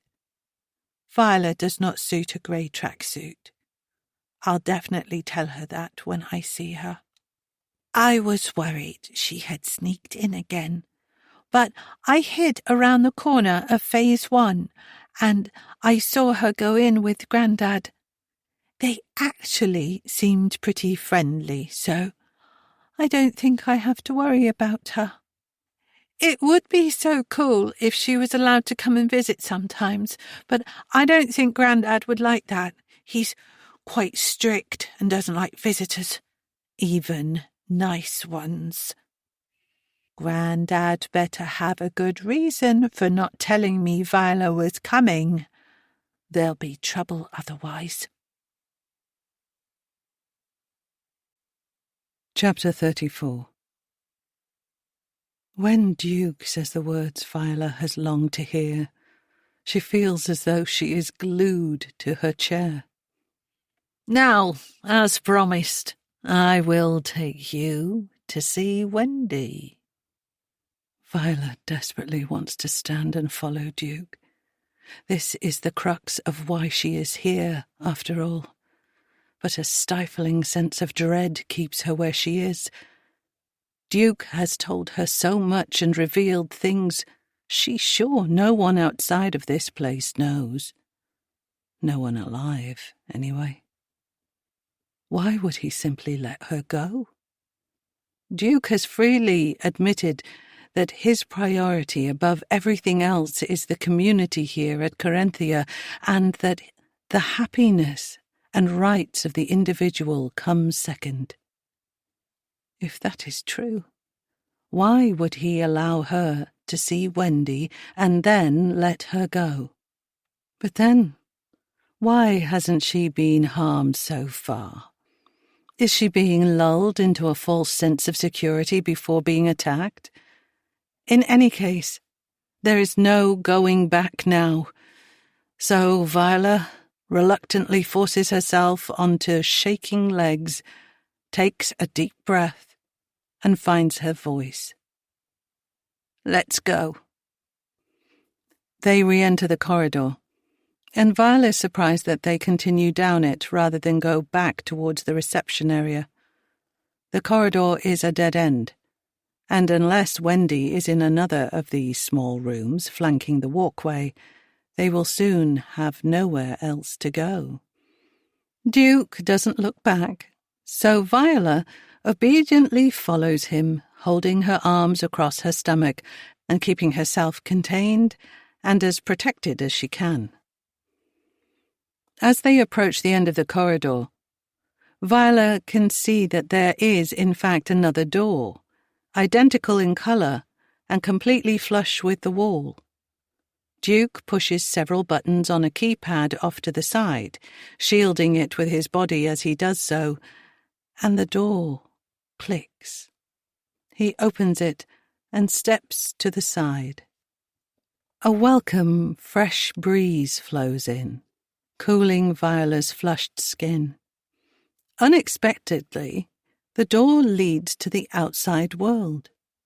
Viola fights a sudden urge to make a run for it. If she runs around the side of the building, surely she will end up at the same place she entered, back at the gate with the warning sign. "Look, Viola, I'm only doing this at your request. Do you want to come or not?"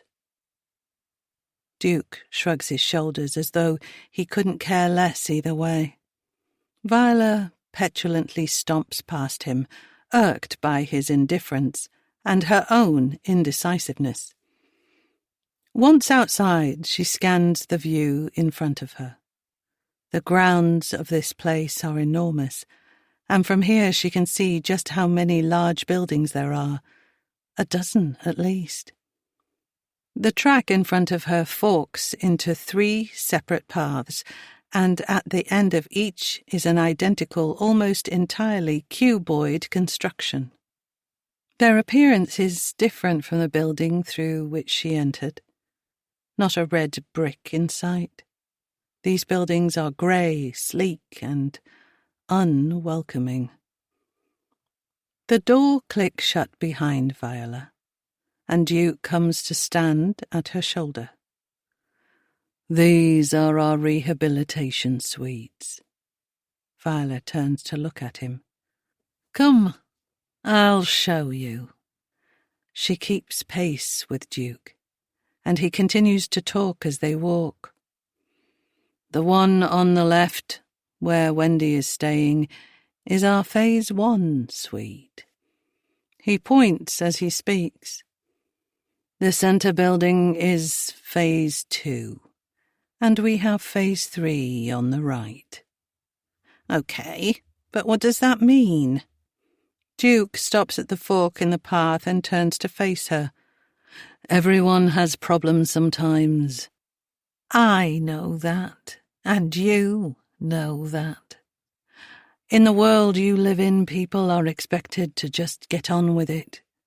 They go to work, pay their bills, and tend to their families.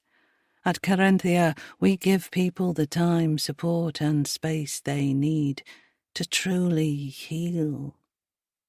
Viola nods, despite the fact Duke hasn't answered her question at all. The Phase Suites are a program of rehabilitation, a comprehensive, individually tailored package of care to allow that person to heal and grow holistically. After someone completes all 3 phases successfully, they are deemed ready and equipped to enter or re-enter our wider Carinthia community. He gestures at the remaining buildings behind the 3 in front of them. "Now, I won't be taking you out there. This is not a tour, and you are not a member of our family. I will take you to see Wendy, and then, as promised, you will leave here and return home." Viola sighs. "You expect me to believe that?" "I do. I expect you to believe it because it is true." He smiles, and takes the left path towards Phase 1. This is a new situation for me, Viola, and I will admit that various ways of dealing with your intrusion into our life have crossed my mind. Some are more palatable than others, but this is what I have settled on. To try and reason with you, and then for us to go back to our lives. I can see you value yours, and while I know you disagree with what we do here, I hope I have demonstrated that both I and others here value our way of life too. A thought leaps into Viola's mind, and she only realizes she has verbalized it after the words have left her mouth. You threatened to hurt Mirabelle. She wishes she could rewind 10 seconds, but the words are out, and they hang in the air between them like a bitter, acrid smell. Duke is very persuasive, and his behaviour is confusingly changeable. He has proven that he can be genial, particularly today. But how can the same man who threatened to hurt a little girl, his own flesh and blood, simply allow Viola to leave unharmed out of the goodness of his heart? Duke's face is tight, his jaw clenched. I would never hurt Mirabelle. I shouldn't have said that. And if I could take it back, I would. As Mirabelle has told you, the firstborn daughter of the bloodline family holds great importance for us here at Carinthia. Reese is an only child. I wasn't blessed with a daughter. Viola sees a sadness in Duke's face. Mirabelle will never be anything other than safe here. She is revered and loved, and we will do nothing but nurture her until she is ready to take the helm. Mirabelle has a key role to play at Carinthia, one that she isn't yet old enough to understand. Viola feels her skin prickle. If there was ever the slightest uncertainty about this place being a cult before, there can be no mistaking it now. And whilst her concerns for Mirabelle's physical safety are somewhat abated, her worries for the girl's mental and spiritual well-being have amped up significantly. She is desperate to explore this firstborn notion with Duke further and find out what it actually means in reality. But they are at the entrance now. It's make or break time. Duke reaches his hand out to yet another keypad lock and stares deep into Viola's eyes. Shall we? Chapter 35. Viola is getting used to the bleak, clinical appearance of the interiors of the buildings, and the Phase 1 suite continues that theme. She enters behind Duke into a small entranceway. There is barely enough room for them both to stand. Duke pulls a white plastic card out of his pocket and taps it against a small screen on the door before them. A small blinking red light switches to solid green, and she follows him through the door and up a steep set of stairs. Duke waves the pass card at her. You'll need to stay close to me. All of our interior doors require a staff key card. You don't want to end up locked in, do you? He winks at her, and she feels the hairs on the back of her neck stand up. The silence is eerie. There are no windows, and not a single sound from outside penetrates the walls. As she climbs, Viola finds it more and more difficult to breathe. She doesn't usually get out of breath going upstairs. And despite her apprehension about being here, she's certain she's not anxious enough to be feeling this breathless. Duke must pick up on her laboured breathing. All of our phase suites are air-controlled. You'll get used to it. Just try and breathe normally. Viola has no idea what air control even means, but she does as he suggests and takes deep, purposeful breaths. Duke chuckles. Granted, it's not exactly ideal to start with a huge flight of stairs. Viola doesn't answer. Instead, she focuses on her breathing and discovers that Duke is indeed right. She is starting to feel much better, calmer and more serene somehow. At the top of the stairs, Duke uses his card again, and they are greeted by another identical corridor with equidistant rooms. Again, everything is silent and still. She imagines this is what being in a vacuum must feel like. The air doesn't move, and there are absolutely no sensations, no smells, no noises, and no sign of another person. Absolutely nothing. You weren't lying when you said you like uniformity. How do you tell any of these places apart? Duke looks at her quizzically and completely ignores her question. Behind each of these doors is the quarters of a Phase 1 resident. We can speak freely, as every room is soundproofed. Viola's eyes widen as horrible visions of people screaming and banging on the doors and walls spring into her mind. It's at this moment Viola realizes she completely forgot her intended message to Nina. Her plan to make sure that at least one person knew where she was. She shudders as it dawns on her that she is completely alone, and nobody will ever know to come looking for her here. We do it for them, you understand, so they feel they have freedom. Viola puts her hands to her mouth, holding back the scoffing sound that threatens to erupt from her lips. This place is the exact opposite of freedom. If Duke notices, he doesn't show any sign of it. Wendy's room is the second door on the left. She is expecting you. They both come to a stop outside Wendy's room, and Viola looks up at Duke expectantly, waiting for instructions. Every door requires a card for entry. I will let you in, and I will wait here. Take as long as you like. I will give you both total privacy. Viola highly doubts this. Alongside the locked doors and controlled air, there must be cameras or microphones.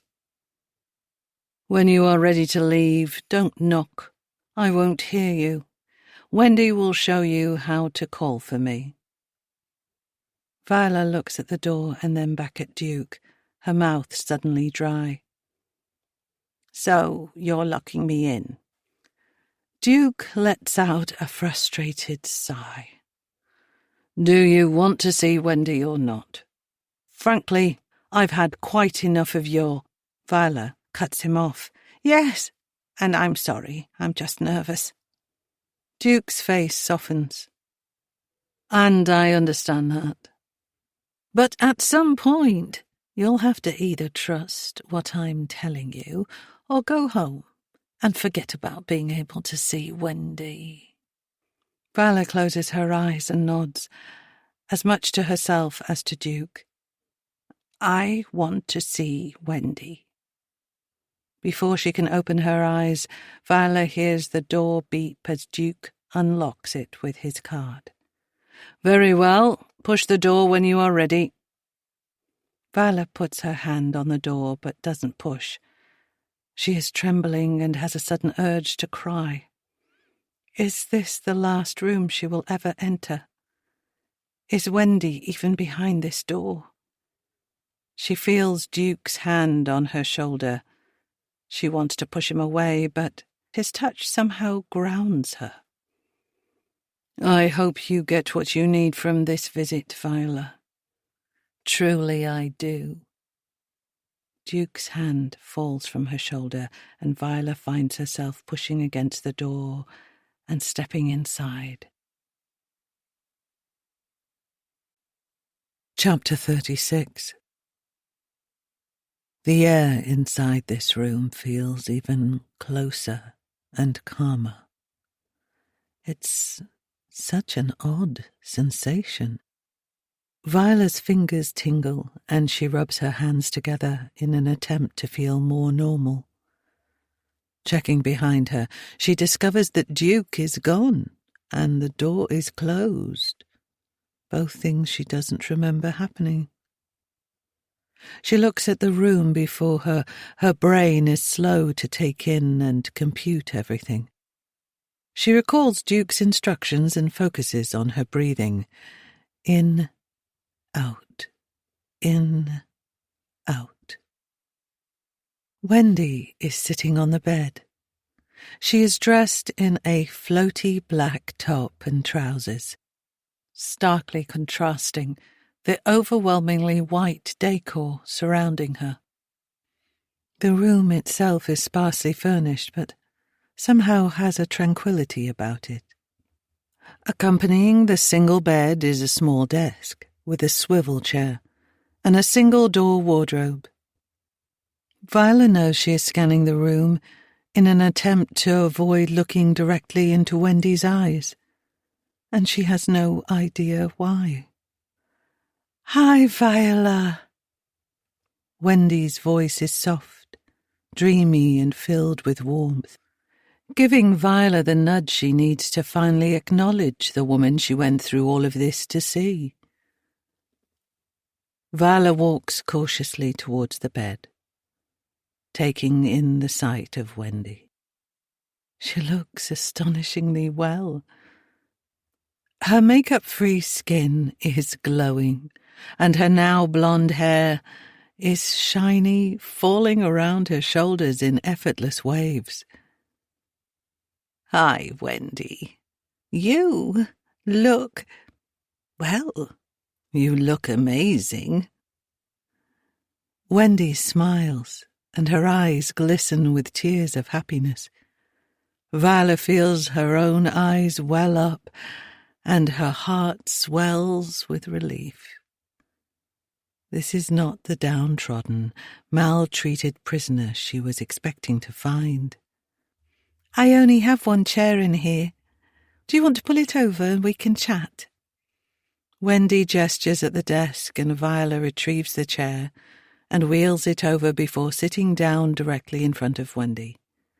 Everything feels utterly surreal, in a way that Viola can't quite put her finger on. Wendy looks Viola up and down and grins. You don't look like yourself. I've never seen you look quite so sporty. Viola flushes and gives a nervous laugh. I wasn't sure what to expect, so I decided on function over fashion. And I agree. That's not like me at all. Both women laugh together and stare into each other's watery eyes. Wendy reaches out a hand and takes hold of Viola's. Thank you so much for coming to see me. I'm sorry I've caused you so much trouble and pain. You can't imagine how terrible I feel. Viola strokes the back of Wendy's soft hand with her thumb. You have nothing to apologize for. None of what happened to me was because of you. You know that, don't you? That's very kind, Viola, but I know my part in all of this. I knew I was starting to struggle. I should have come back here sooner. If I had, then maybe... Her voice trails off and she looks down, her shoulders slumping. I take it you know what happened with Gillian? Wendy sobs, pulling her hand away from Viola and to her mouth. Wendy's voice is barely a whisper. Isn't it just the most horrific news? And no matter what anyone says to me, I can't help but think that the stress of the situation I created by not leaving sooner definitely had an effect. It must have, don't you think? Viola shakes her head. She has no idea. Duke told her that Gillian's death was unavoidable, but is that the same as preventable? Would she have lived under different circumstances? Nothing you did made this happen, Wendy. Viola feels that's as much as she can say and remain completely honest. They sit in contemplative silence for a moment. So, has Duke explained everything to you? He told me he would. Yes, at least I think so, and honestly, I have no idea what to say to you. All of this has completely blown my mind.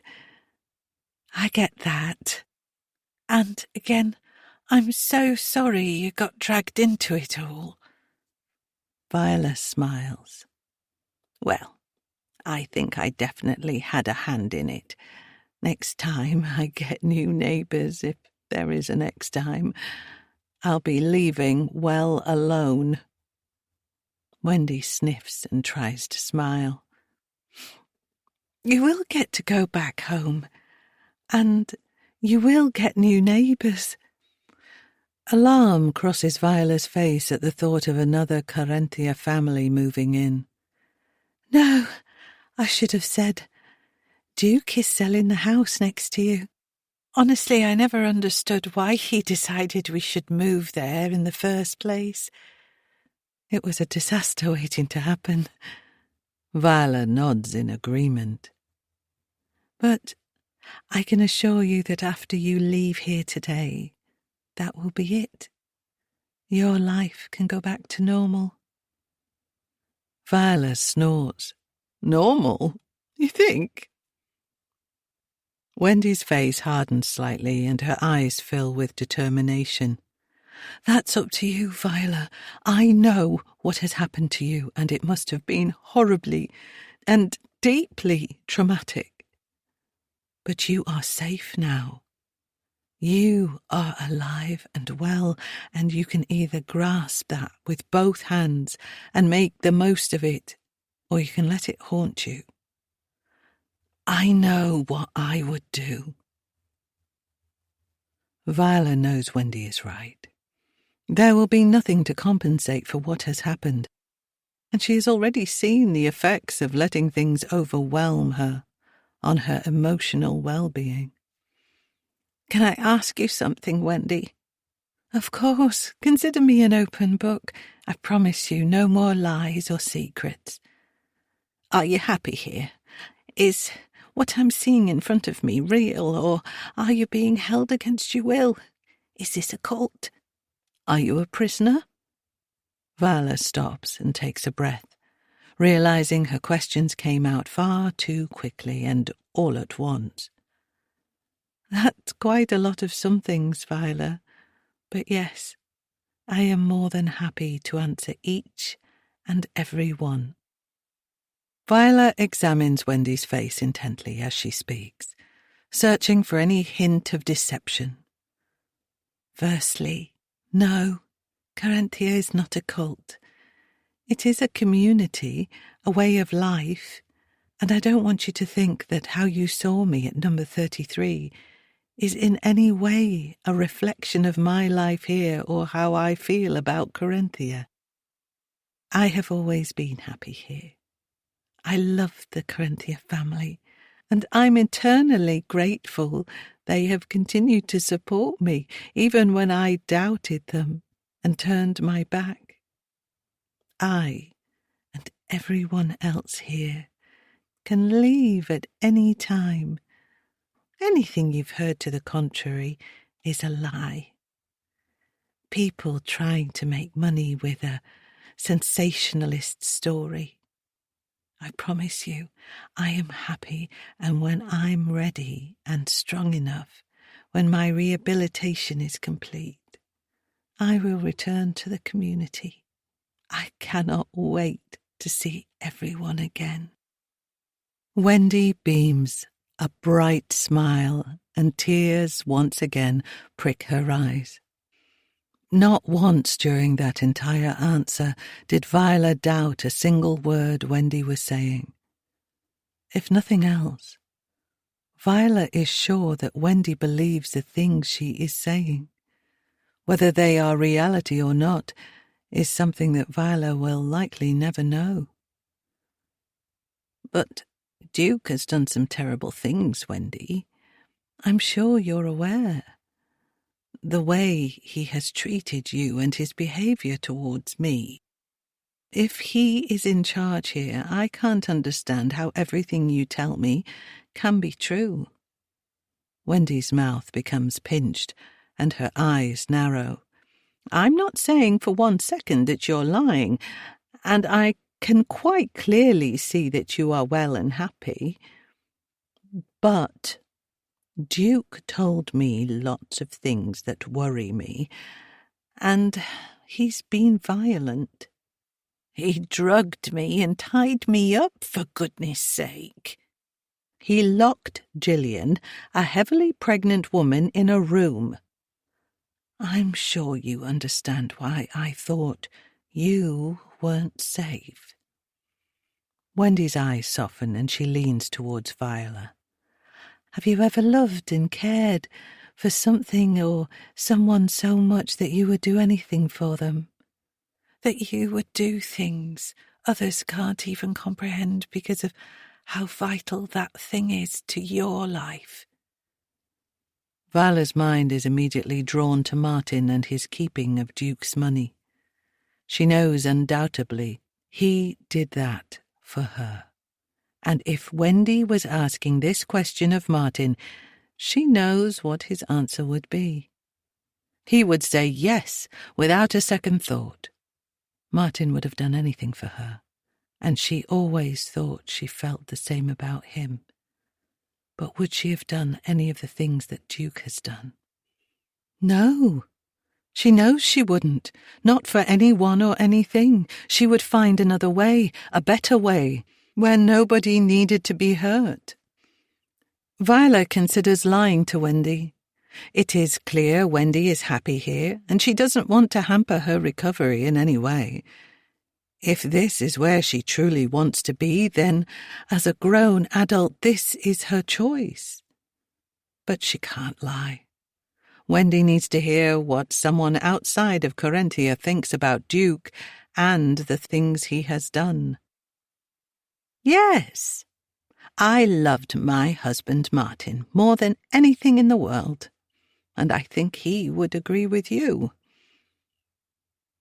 A solitary tear falls onto Wendy's cheek, and she looks overjoyed by Viola's admission.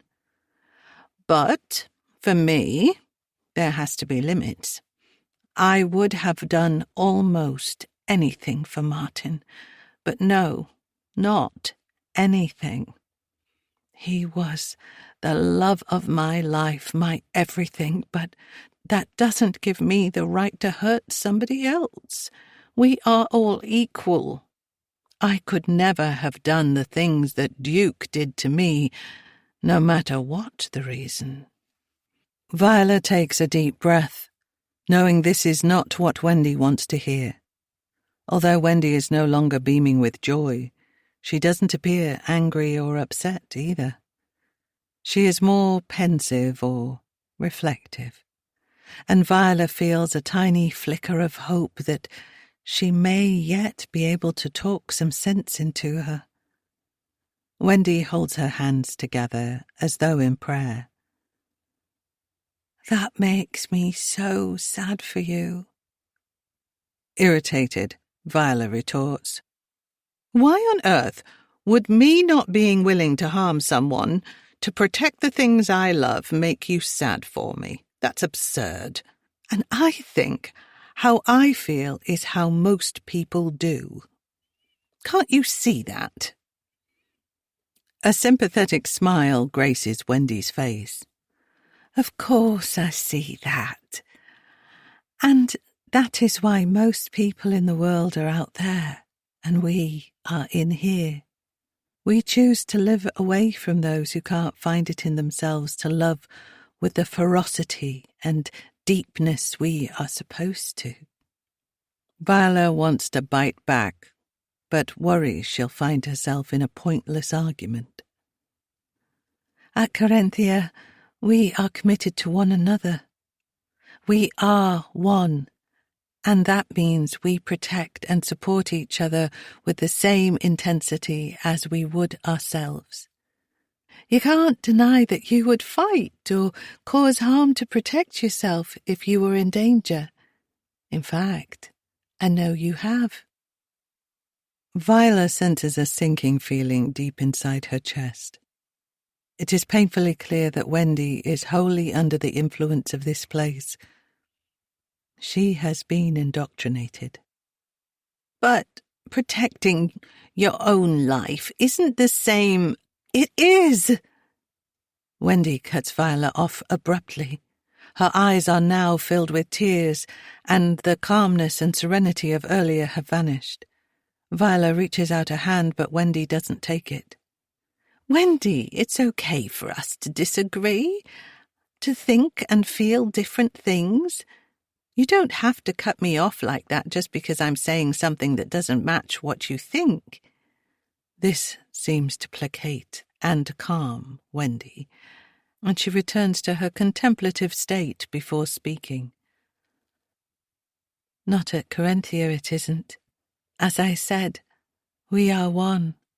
We all think and feel the same, and that protects us from harm, from the dangers of the outside world. Viola stops herself from continuing with the obvious counter-argument. It will likely only end in another upsetting outburst from Wendy, and distressing her is not Viola's intention. Are you happy here? Viola looks at Wendy pleadingly, praying for a crack in her programmed facade, but there is none. I am better than happy here. I am loved. I am whole. I am part of something meaningful and important. One day the world will catch up. The Carinthia family will make it so. Now they are back on safer footing. Viola admits to herself it is time to leave. Is Wendy truly happy? She doesn't know, but there is obviously no room for manoeuvre with her beliefs. Physically, Wendy is safe and well. Mentally, spiritually, holistically, well, that is debatable. Viola stands, and she sees genuine disappointment cross Wendy's face. Are you going now? Viola reaches out and caresses Wendy's cheek. I am. You look well, and you tell me you are happy, so my work is done. Both women stare at each other, knowing their paths are unlikely to cross again. Thank you for coming, Viola. I'm exactly where I need to be, and I hope you can see that. I know you have reservations, but I promise you don't need to worry about me anymore. I have everything I need right here. Viola nods, more misgivings than she can count still rushing through her mind. But she needs to take her own advice. Wendy is free to feel differently and believe in something that Viola does not. She needs to go home and leave all of this behind her, once and for all. Duke said you had a way of letting him know when I wanted to leave. Wendy reaches towards the wall and presses a tiny white button by the side of her bed. Goodbye, Viola. Take good care of yourself. And although I'm sure you don't feel the same, I'm glad we met. and I will always remember you.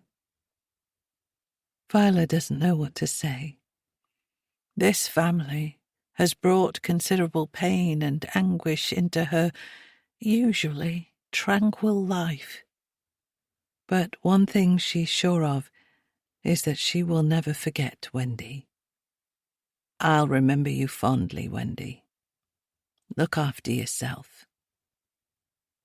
When Viola turns around, Duke is standing by the open door. I hope your meeting went well. Viola isn't sure which of the two of them he is asking, but after Wendy responds with, Yes, thank you, Duke. We had a lovely time. Viola lowers her gaze and exits the room without a word. Chapter 37.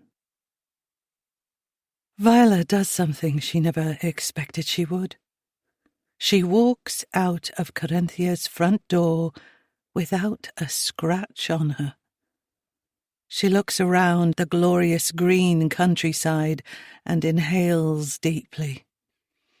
Viola still can't quite believe she is being allowed to leave, and she knows she won't fully relax until she sets foot back inside her own front door. Everything that Duke promised would happen has happened. She has had afternoon tea, he has answered her questions, and not once did she feel under threat from physical harm. He allowed her to see Wendy, and immediately let her out of the room when she asked. He walked her promptly to the front door, wished her well, and opened it for her. Maybe, just maybe, his intentions are exactly as stated. Perhaps all he wants is to be left alone to continue with his life, and she can continue with hers. Although she still has huge concerns about what she witnessed at number 33, she hasn't seen any evidence of harm at Carinthia. Wendy looks healthy and well, better than Viola has ever seen her, and she speaks with warmth and positivity about living here and the people she considers family. Does Viola agree with her beliefs in the way they live? No. Is there anything actually harmful or illegal going on here? She doesn't know. But she truly believes there isn't, because that would mean Wendy and Mirabelle are safe, and Viola can leave with a clear conscience and continue with her life. Viola realizes she has been standing silently in the doorway for too long and turns to look at Duke. You seemed lost in thought. I didn't want to disturb you. He gives Viola a big smile, and she laughs. This place certainly has given me a lot to think about, but I'm ready to go home now. Thank you for letting me see Wendy, and I wish you and your family the best of luck. Please give my love to Mirabelle and tell her I'll miss her. Duke nods, and Viola can't believe she is having a pleasant conversation with this man, let alone thanking him. I've learned a lot from you, Viola. Viola's eyes widen.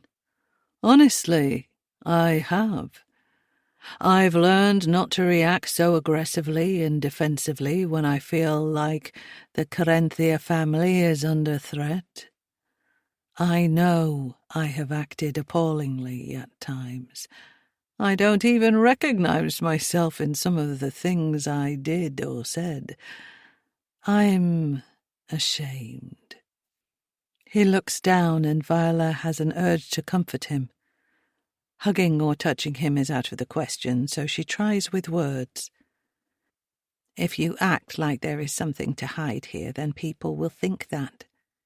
If you are aggressive and violent, then people will assume that's what you subject people at Carinthia to. But if you act like you are with me now, it will be clear that this is a safe place, and you care deeply about it and your family here. Duke smiles at her. That's exactly it, isn't it?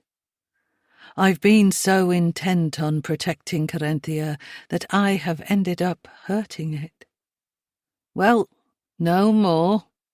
You have my word. Viola and Duke exchange a quiet nod of understanding. Come, Viola, I will walk you to the gate.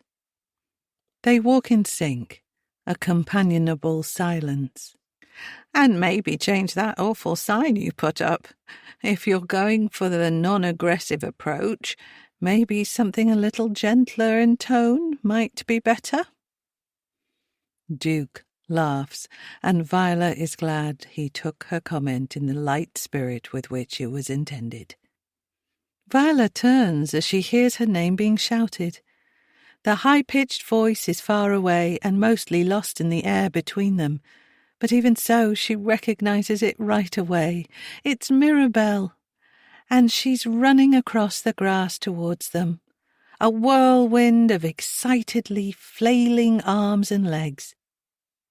Viola flits her eyes to Duke, expecting to see irritation or darkness back on his face, but instead he lifts his hand and waves at the sprinting girl. I knew she'd never let you leave without saying goodbye. He laughs good-naturedly and shakes his head. Mirabelle's speed slows as she nears them, the long run sapping strength from her little legs. She reaches them, red-faced and panting, forcing out words between breaths. Hi, Viola, are you leaving now? Viola reaches out her arm to Mirabelle, inviting her to come closer for a hug. Mirabelle's warm body presses against Viola's hip, and the girl's hands wrap around her, squeezing tightly. Yes, I'm leaving now, my dear. She looks up at Duke with sincerity as she continues to speak. And I've had such a lovely time here with your granddad. Mirabelle looks up, and they share a smile. I'm happy about that. Will you still be my friend, Viola? Viola caresses the girl's flyaway hair, and, not wanting to upset her, gives her a vague but not completely untrue answer. I'll always be your friend. Of course, Viola knows she will never come back here. Will most likely never see Mirabelle again, but she will always think of her tenderly and perhaps try to forget the secateurs and the toilet roll hand bandage. I'm in the middle of a football game, so I better go. I'm my team's best player, and they'll lose if I'm away too long. Viola looks down at Mirabelle's checked black and white summer dress. It is very chic, but definitely an unusual choice for football. I bet you're the fastest too. I can't believe how quickly you ran towards us, Speedy Gonzales. Mirabelle wrinkles her nose. Speedy who? Viola laughs and pulls her in for another hug. You get back to your football. I hope you score a hat-trick. Your granddad will see me out. Mirabelle looks up, smiles and wrestles her little fists into Viola's hands. They stand holding hands for a serene moment, and Viola thinks she might cry if she doesn't leave soon. Suddenly, Mirabelle runs away just as chaotically as she arrived. She is full of life and energy, exactly as she should be. I'm glad you got to see Mirabelle before you go. For one, she'd have been very cross with me if you didn't, and I think it will do her good to have seen you and hear that you enjoyed your time with us. So, thank you for saying that. It means a lot. You're welcome. Duke signals towards the path with an open palm, and they walk the remaining distance to the gate. Viola feels like she doesn't have much more to say, and evidently Duke must feel the same. When they reach the gate, Duke simply opens it, and Viola exits. "Goodbye, Viola. I wish you well." And Viola nods and returns his sentiments. "I wish you well, too." She walks quickly down the street towards the main road and doesn't look back until she reaches the corner junction. The gate is closed and Duke is gone, back to his community, back to Corinthia. Waiting at the bus stop, Viola slowly unfurls her left hand. She has kept it curled into a fist since Mirabelle pulled it away and ran back to her football game. Inside is a small folded piece of paper. A parting gift from Mirabelle. A letter or a drawing, most likely. Viola doesn't know how she managed to maintain a straight face and not give away the covert passing of the piece of paper. If Mirabelle had wanted to give her the gift in front of Duke, she would have done so. She slowly unfolds the paper, noticing that it is a handwritten note rather than a drawing. Viola reads Mirabelle's words. Any feeling of relief or reassurance from her visit to Corinthia disappear instantly, and a deep, dark dread seeps into her every pore. She rereads the note to make absolutely sure she isn't mistaken. Viola is barely able to comprehend the hideousness of the words. "Meet me at the gate, 9 p.m. They hurt me. Please, Mirabelle." Chapter 38. Viola is still shaking as the bus pulls up, and she gapes at the bus driver as the doors open. "You getting on, love?" Is she getting on? She has no idea what she is doing at this exact moment. She pulls out her phone and checks the time. It is just after 6:30 p.m. She looks up to see the driver tapping the face of his watch, and for want of a better option, she gets on and sits down. She's scared to dare look at the note again, and doesn't need to. It's etched into her brain, and her world is again thrown into turmoil and confusion. Viola knows that Mirabelle can be deceptive. But would she really play a trick this cruel? She's only a little girl, and she's been living in... Viola's thoughts trail off. If Duke and Wendy are to be believed, Mirabelle has been living in a kind and nurturing environment. Different from most people's, but supportive and encouraging nonetheless. On the other hand, what if everything she has read online is true? Viola wants to scream. She was sure she had it all sewn up this time. The vital question, the only question that matters is Mirabelle in danger? And honestly, Viola has no clue. Feeling more confused than ever, she focuses on the one thing she knows for sure. She can't take the risk that Mirabelle is being harmed. She would never forgive herself, and as she and Duke agreed to part ways after today, she would never know if the girl was okay. If ensuring Wendy's safety brought her to Corinthia, then ensuring Mirabelle's will elicit the same response from her. Unsurprisingly, the relief she had hoped to feel when walking into her beloved home did not materialize. It is almost 7 p.m., and Viola knows she will be leaving her house again in a little over an hour. She pours a large glass of water and gulps it furiously, the liquid sloshing around in her nervous stomach. She has to go back. One small saving grace is that Mirabelle's instructions were to meet her at the gate, so she needn't enter the grounds of Corinthia. If this is simply an ill-thought-out prank by a confused and troubled little girl, she can return home. And if Mirabelle is there, she can whisk her away to safety. She can't take any chances waiting at the bus stop with Mirabelle.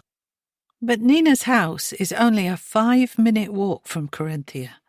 She will take Mirabelle there and then call the police. In the short time she has at her disposal, this feels like as good a plan as any. Although she absolutely dreads her return to Corinthia, time is dragging, and waiting is only ramping up her already raging nerves. She has had to pee about 100 times, and sitting still is a total impossibility. Unfolding Mirabelle's note again, Viola examines it closely. "Meet me at the gate, 9 p.m. They hurt me. Please, Mirabelle." It certainly looks like a child's writing, and Mirabelle seems very bright and more than able to write a sentence like this. Still, she can't shake the mistrust she has for the girl. Her behaviour towards Viola has ranged from delightful and sweet as pie to downright malicious. She pushes her apprehension away. It will have no effect on what she does tonight. She will be outside Corinthia at 9 p.m., no matter what. Viola focuses on the centre line of Mirabelle's letter. "They hurt me." The very idea makes Viola's blood boil. How anyone could hurt a child is beyond her. If this is true, these monsters will have to pay for their disgusting deeds. They hurt me. The question is, have they hurt Mirabelle already, or are they planning to hurt her sometime after tonight? Both options are horrific and sickening, but Viola prays it is the latter, and she can somehow get Mirabelle to safety before whatever Duke and his followers have planned befalls her. The same bus driver greets Viola at the bus stop and gives her a wry smile. "Forget something?" Viola's cheeks flush, her hopes of remaining inconspicuous tonight scuppered by this overly friendly man. He laughs and beckons her onto the bus. "Just kidding, darling." Viola gives an embarrassed laugh, taps her bus pass to pay, almost dropping it in the process, and sits where she hopes the driver can't see her. She doesn't want to give him any further reason to remember her. Viola's nervousness is obvious. A sheen of sweat coats her brow, no matter how many times she wipes it, and she can't keep her breathing under control. She looks at her reflection in the window as they trundle past trees and buildings, the landscape becoming sparser as they approach the stop closest to Corinthia. Offering a perfunctory "thank you" as she alights, the driver, luckily, seems disinterested in any further conversation and eager to be on his way. Viola's feet are like lead. Checking her phone once more, her stomach churns. It is 8:56 p.m. It's now or never. She pushes the phone into her pocket, knowing she can't recheck it until either Mirabelle arrives and they are both far away from here, or until she returns home alone. The light from her phone would immediately alert anyone watching to her presence. And if this is all a cruel ruse, she'll be in trouble with Duke for breaking her promise. And that's the last thing she wants. Viola reaches the gated entrance to Corinthia and tucks in behind a large tree. She can see the gate clearly, but is reasonably sure nobody can see her. Her heart is galloping painfully against her ribcage, and she would give her right arm to be anywhere else in the world just now. Time has lost all meaning. Viola has no idea if she's been standing here for 10 minutes or an hour, but she is as sure as she can be that it's now after 9 p.m., and as such, Mirabelle is not coming. She shakes her head, not sure how to feel. Somewhat relieved, yes. Mirabelle is safe, and whatever reason for her mean little note, nothing really matters but the young girl's well-being. Nobody will ever know Viola was here. Duke will continue to believe they parted on good terms and life can go on. All she needs to do now is make it home undetected. Viola chuckles at the thought of seeing the same bus driver again. Instead, she decides to walk a short way towards home and then call a taxi. She's sure a few local taxi numbers are programmed into her phone. Although locals would consider this a relatively safe place to be out at night alone, Viola wants to be home as quickly as possible. She's had enough of taking risks with her own safety. Taking a cautious step out from behind the tree, thoughts of being greeted by Duke's looming form make her sick with fear. But there is nobody there. Tilting her head skyward in a silent prayer of thanks, Viola takes her first tentative steps. The world remains quiet and still. Mirabelle is surely tucked up safely in bed, precisely where Viola plans to be very shortly. Wary but relieved, Viola begins her journey home. She repeatedly glances over her shoulder, convinced she can hear footsteps, but remains hopeful it is her own overactive imagination.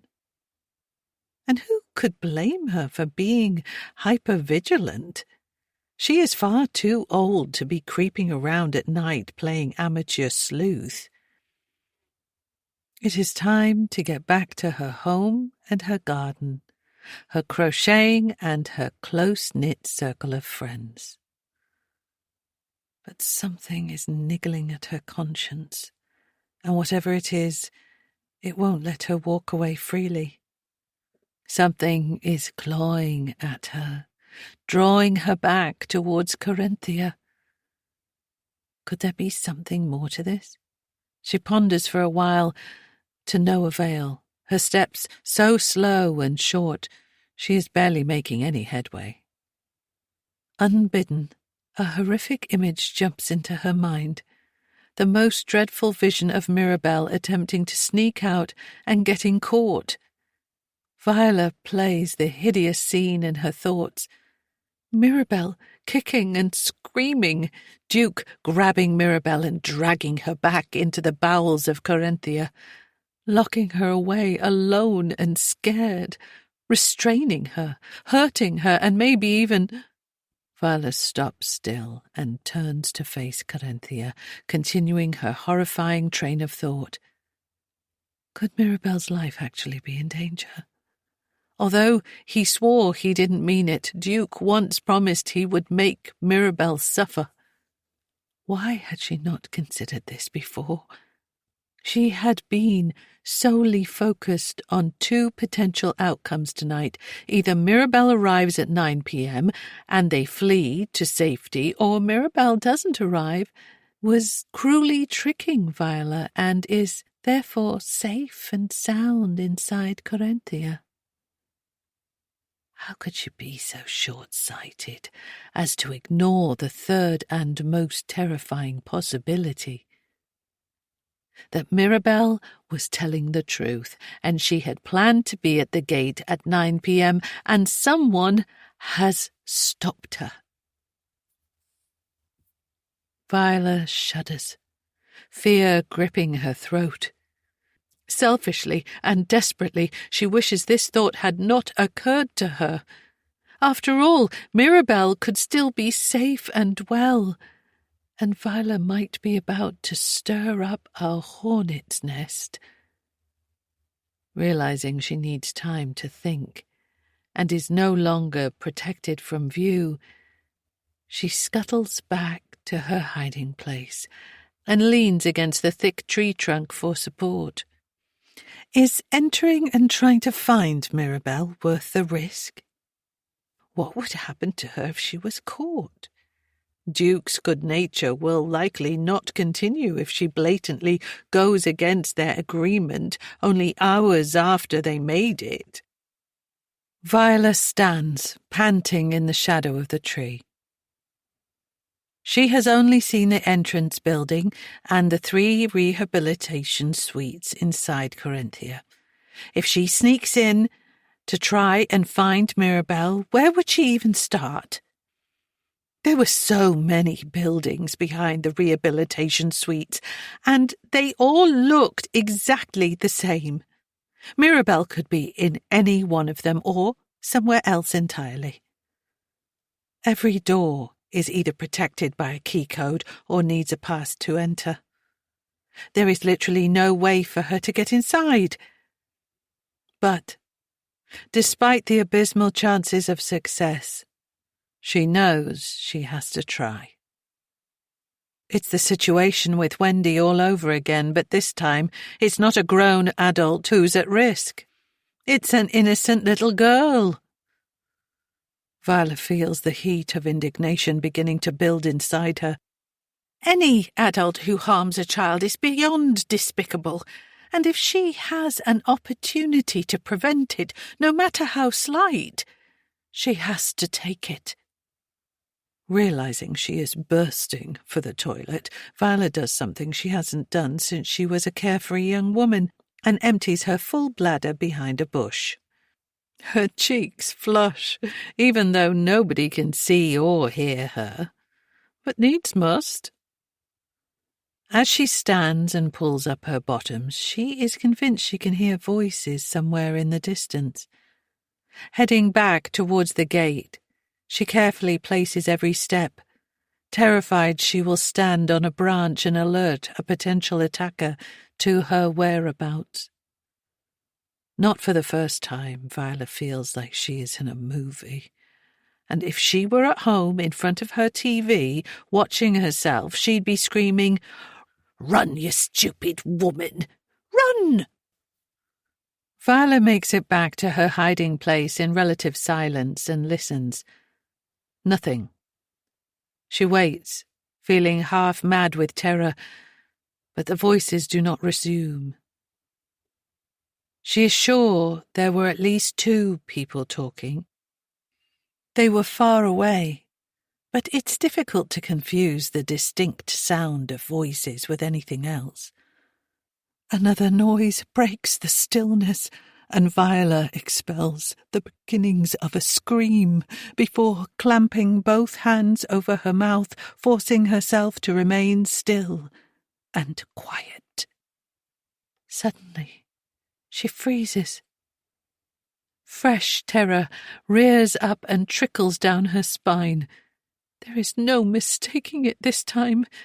That was definitely the sound of voices. But not solely voices this time. Accompanying what sounded like 2 male voices was an ear-splitting scream. And Viola is absolutely certain that the scream she heard came from Mirabelle. Chapter 39.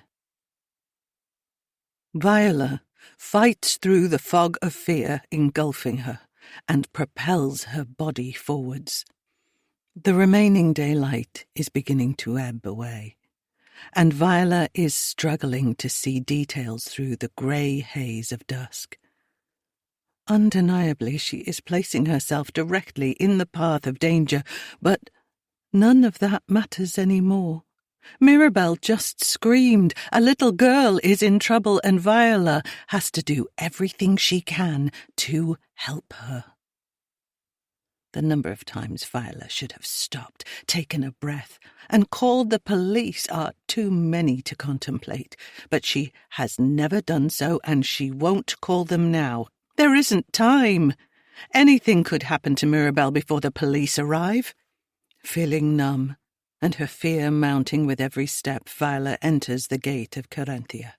Her whole body is trembling and fizzing with adrenaline, but she no longer cares if her presence is discovered. Undoubtedly, she won't be capable of fending off Rhys and Duke. But if her presence can create enough distraction for Mirabelle to get to safety, then it will all be worth it. It is a sacrifice she is willing to make. The hairs on the back of her neck stand up. The sound of footsteps are getting closer, but it is impossible to pinpoint which direction they are coming from. Viola stops. Twilight has evolved into night. Darkness surrounds her. Her eyes dart from left to right, but she sees nothing of substance in the gloom. She has absolutely no plan of action, and whilst wandering aimlessly is unlikely to help Mirabelle, what else can she do? Viola's head whips round as she hears a sudden burst of footsteps. Panic takes hold of her, sealing her throat and leaving her gasping for breath. Someone is running. They are coming towards her. The muffled male voices are still far from Viola. Terrifyingly, they no longer sound conversational and are now furious shouts and enraged roars. A small figure appears around the corner like a beacon in the night. They whimper and sob as they hurtle towards her. Violet's chest tightens, and her heart rate rockets as she takes in the blonde hair whipping around the sprinting figure's head. It is Mirabelle, and she is clearly running for her life. Viola emits a strangled cry. "Mirabelle!" Viola's legs turn to jelly as two large, dark shapes appear behind Mirabelle. The girl must hear them because she glances behind her before letting out a horror-stricken scream. Viola watches, drowning in terror. She wants to run to Mirabelle, but the only way to safety is to go back towards the gate, so she stands in a haze of fear, helpless and defenceless. The two enormous men begin to gain ground. The distance between them and Mirabelle is now alarmingly small. They aren't Rhys and Duke. They look like bodyguards, formidable and colossal. "Keep running, Mirabelle!" Viola's voice is shrill with panic. When she senses the time is right, she turns and begins her own escape, knowing Mirabelle is not far behind her. She is certainly slower than Mirabelle, and significantly more so than the girl's pursuers. Viola needs a decent head start if she has even the slightest chance of making it out of here intact. Every joint and muscle in Viola's body throbs, and her chest heaves as she attempts to run. There are numerous stories of people unlocking superhuman strength and speed when their lives or the lives of their children are at risk, but it doesn't seem to be happening, and Viola isn't moving much faster than if she were walking. She grits her teeth and fixates on moving forward. A squeak escapes from Viola's throat. The gate is almost within touching distance, and she feels the first spark of hope ignite inside her. Mirabelle crashes violently into the back of her legs and simultaneously grabs her arm. No words of greeting are uttered. Mirabelle tugs and pulls at Viola's arm as they continue to scramble towards the gate. The booming footsteps chasing them are moving even closer, and Viola emits a terrified yelp when she thinks she feels hot breath on her neck. The gate is so tantalizingly close, and for a split second, She allows herself to believe they might actually make it. She hopes to God these men won't risk continuing their pursuit outside of Corinthia grounds. Mirabelle suddenly breaks free from Viola and hisses breathlessly, "I'll get the gate!" Viola watches, panic seizing her thoughts as the girl fumbles with the gate latch. Viola struggles to find enough air in her lungs to speak. "I left it open." Mirabelle halts and whirls around to face Viola, her back pressed against the gate, her tiny chest heaving and her eyes wide and wild. Viola nearly clatters into her before rummaging around for the latch herself. In her haste, Mirabelle must have jammed it or something. After all this, surely not being able to exit through an already open gate wouldn't be their downfall. They are here. They have made it. Failing now because of a stupid latch would be soul-destroying. Mirabelle steps back as Viola yanks and pulls at the gate fastening in desperation. It's immovable and tears at the skin on her hands. But no matter what she does, it won't budge. She rattles it, but it doesn't give. Why on earth did this have to happen now? And then Viola stops, her mouth falling open in a silent scream as she notices a tiny padlock looped through one of the holes in the latch. Viola opens and closes her eyes, shaking her head in disbelief. The padlock wasn't there before.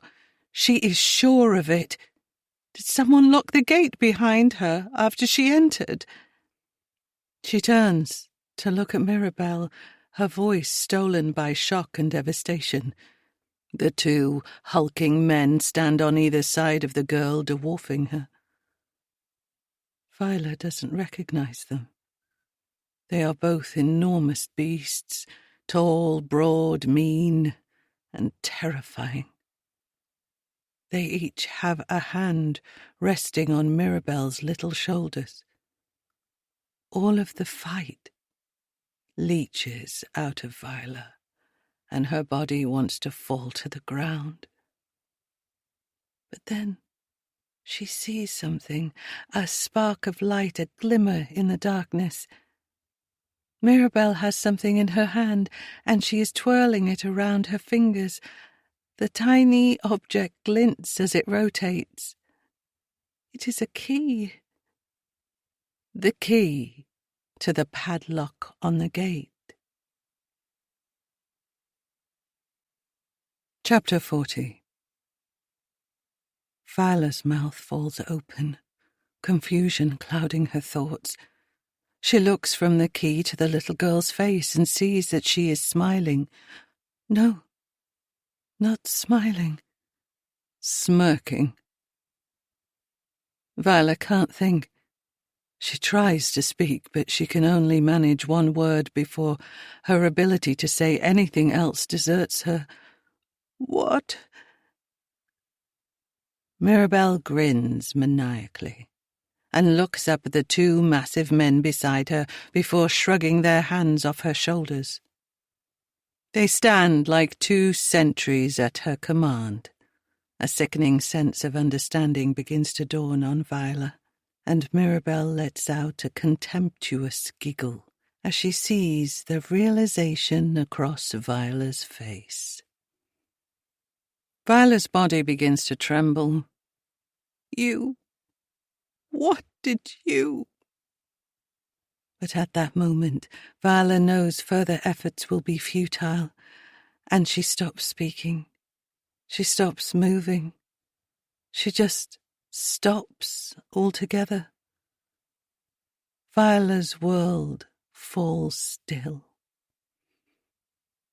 Mirabelle appears beside herself with delight, utterly gleeful at Viola's discernible shock and distress. Mirabelle has won. Viola has been beaten at a game she didn't even know she was playing. When I saw you here with Grandad, I knew I couldn't just let you go. Viola stares at her, fighting the overwhelming urge to curse and shout at the little girl, battling her desire to burst into tears. "I know Grandad told you about our lives here, our perfect families." Viola nods and swallows uncomfortably, feeling like a shell of a human being. Every ounce of her destroyed by Mirabelle and her unbearable deception. "It's rude not to answer when someone speaks to you, you know, Viola." Mirabelle is taunting her, goading her. Barely maintaining her composure, Viola responds through gritted teeth. "You haven't asked me a question." Mirabelle raises an eyebrow and gives a small tinkling laugh, a laugh that would be utterly sweet and adorable under any other circumstances. Viola is aghast as Mirabelle steps towards her, almost skipping as she does. The two thugs make to follow her, but Mirabelle holds both her hands up, and they stop immediately. Viola gapes, stunned at both men who are somehow at the beck and call of this diminutive child. "Very well, if that's how you want to play it, Viola." Mirabelle twirls the key around her finger again and rests one hand on her hip. There is something hideously provocative in her stance. Viola knows she could reach out and grab Mirabelle from this distance. She could quickly disarm the girl and take the key from her. But the two human guard dogs would be on her in seconds. She would love to lunge forward and take her chances. However, even after everything Mirabelle has done, all the pain and hurt she has put Viola through, the facts remain the same. No matter what Mirabelle does or says, Viola will never be able to shake the fact that she is only a little girl. Something entrenched within her won't allow her to fight back. Even standing here now, Viola still believes that children of this age should not be judged or blamed for their actions. They should be helped, supported and guided towards better choices. So, what happens now? Viola keeps her tone flat and her face emotionless, knowing Mirabelle will thrive on dramatics and refusing to add any fuel to the fire. Viola flinches and staggers backwards as Mirabelle suddenly jumps in the air, her feet and legs fluttering rapidly as though trying to emulate some kind of ballet move. She watches in astonishment as the girl lands and then begins to clap her hands excitedly, her face a hysterical smile, her eyes squeezed shut with pleasure. "Well, that's the best part. You're going to be part of my perfect family." Mirabelle lets out a little animated squeak that sounds more like it came from a small animal than a human. Viola finds herself shaking her head, a deep despair crawling over her. "Oh, don't be a spoil sport." Mirabelle pouts briefly before continuing. "I hated almost everything about that stupid small house, except—" Mirabelle stops and gestures for Viola to complete the sentence, looking annoyed when all Viola can manage to do is open and close her mouth as though gasping for air. "Except you, silly." Mirabelle does a pirouette and bows. "Viola, I hereby welcome you into my Carinthia family."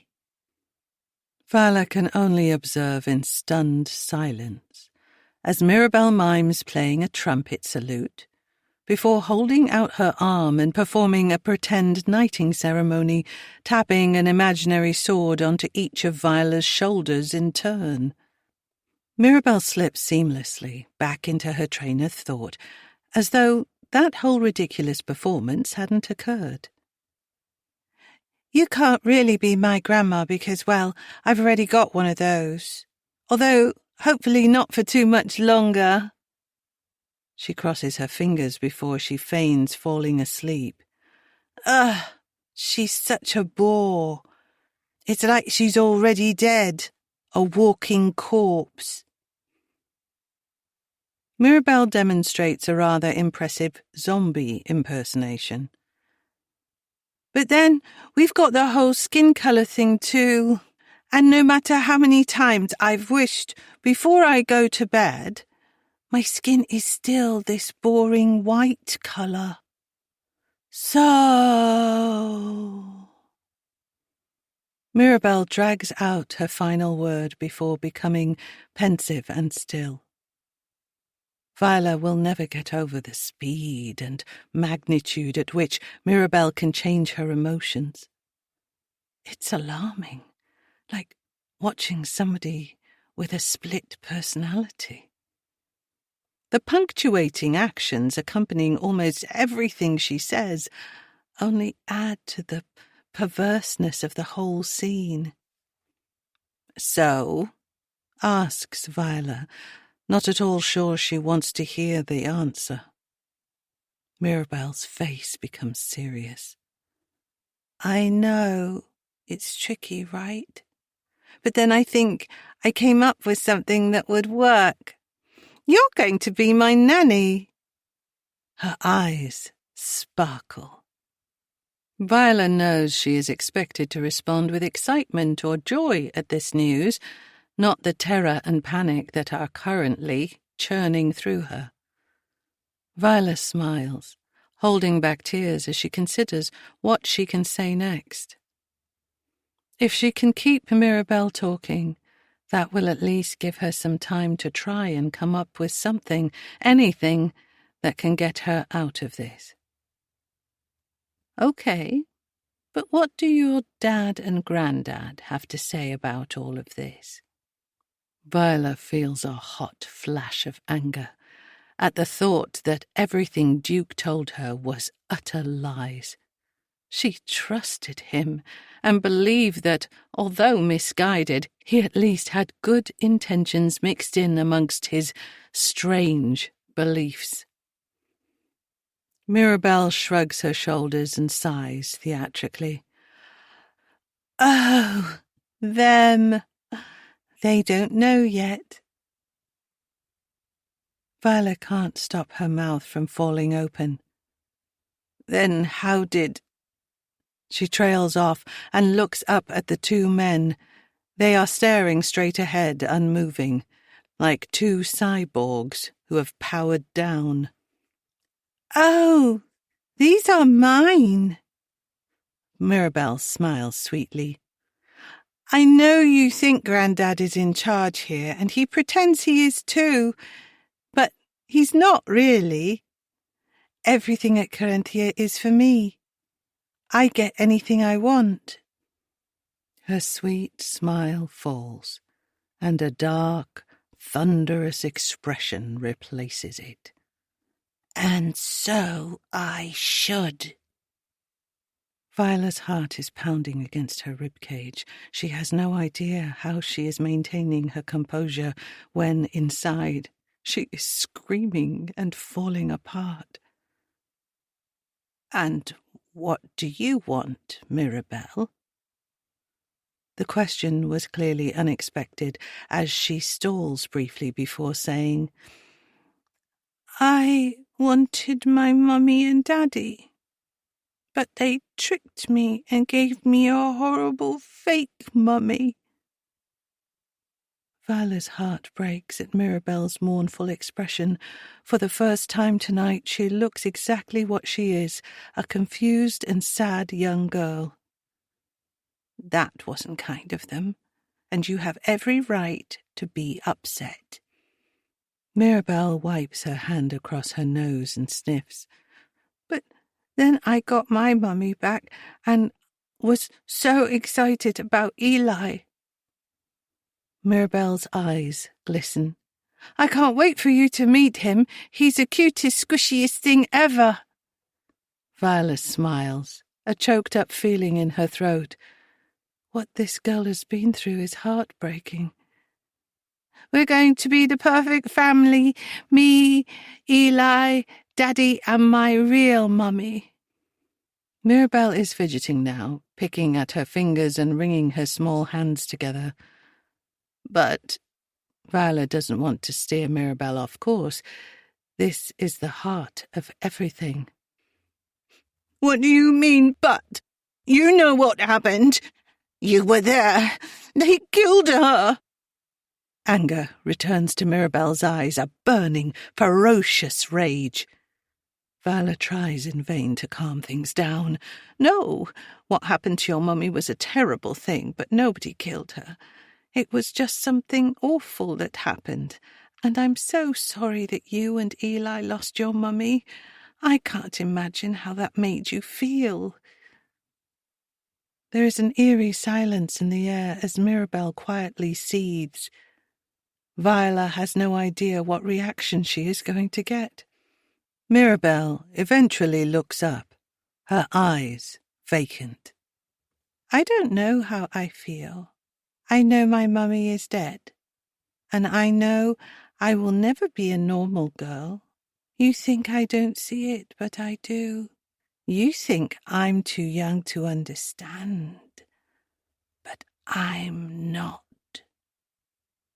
Viola feels tears running down her face, her heart wrenching every which way as she listens to these desperate words.